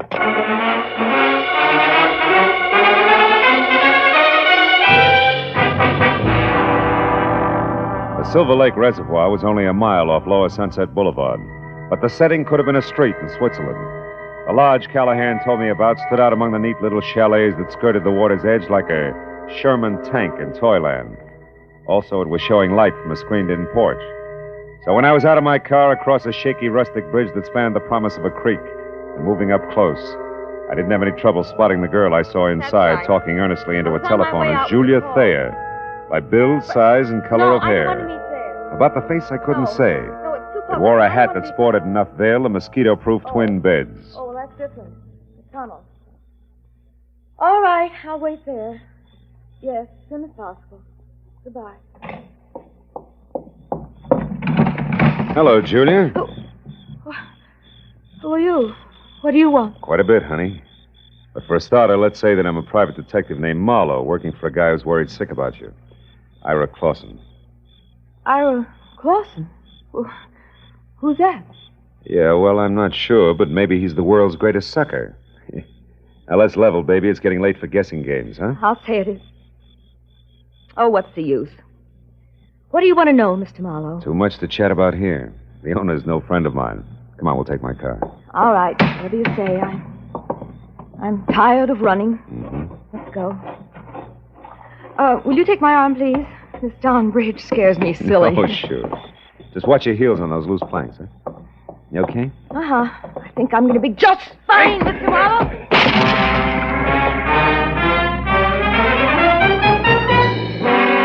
It was all the lead she needed because by the time I'd crawled out of the inch-deep, inch-wide river and was back up on the road, Julia Thayer was in her car away fast as far as Sunset Boulevard. So I went to the phone back in the lodge and got through to my client at DeWitt Arms Hotel and brought him up to date in a hurry, including the latest question mark. The tunnel? Well, of course I've heard of it, Mr. Marlowe. Matter of fact, I've been there. Why? Well, it's where Julia's heading right now. Now, what's the location of it, Ira? Ira! I'm still here, Mr. Marlowe. Yeah. You sound real different. I don't get it. What's up? Very personal business, Mr. Marlowe. You see, I'm Ira Cody, not Clausen. Dean Cody's brother, Mr. Marlowe. Brother who's out to get the girl responsible for his burning to death. Julia Thayer, the cheap scum. So Marlowe played Patsy. Oregon, the boy-girl pitch. You made it all up. Every bit of it. Mr. Marlowe, before I needed your help. Now I don't anymore. Get lost.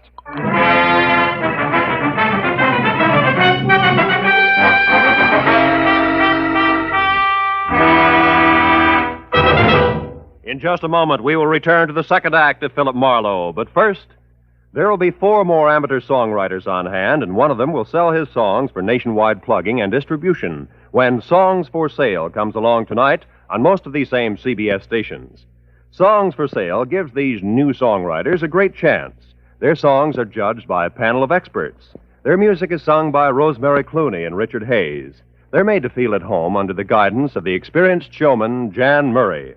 For an hour of fascinating fun behind the scenes of Tin Pan Alley, here's Songs for Sale tonight and every Friday on CBS. Now with our star, Gerald Moore, the second act of Philip Marlowe, and tonight's story, The Dark Tunnel.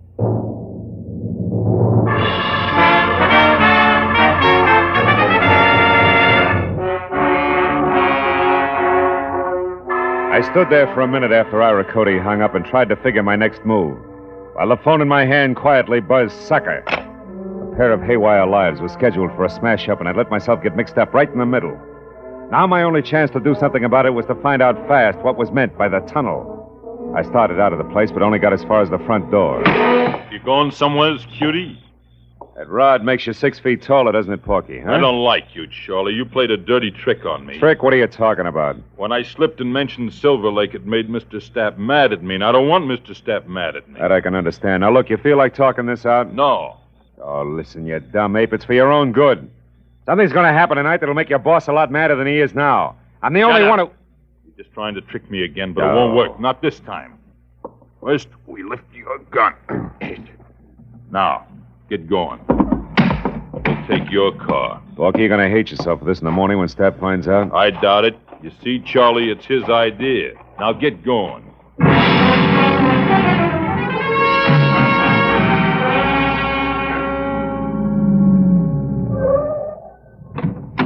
Over there, Marlowe, the big door.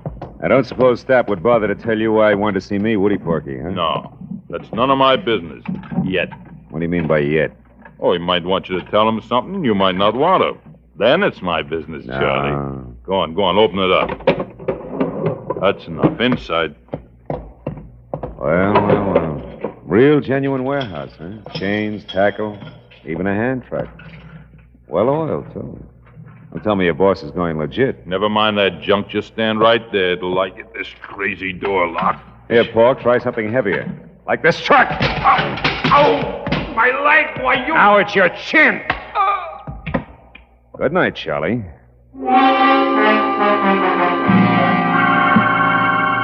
I fished my own gun out of Pork's pocket, tossed his .45 off in a dark corner, and rolled the Hulk himself out of sight behind a stack of crates. Then I went over to an elevator in the corner. On the way into the warehouse, the light I'd seen earlier from the roof was still there, so I decided to try the penthouse. I walked quietly down a thick carpeted hall to the only door. When I knocked, it was with the barrel of my .38. Come in. Well, hello, Marlowe. I've been waiting for you. A gun? Hey, how come... Pork? Pork! Save it, Joe. Oh, that dumb cluck. Yeah, big wheel like Joe Stapp ought to afford better help. Now I'm holding the gun, so I'll...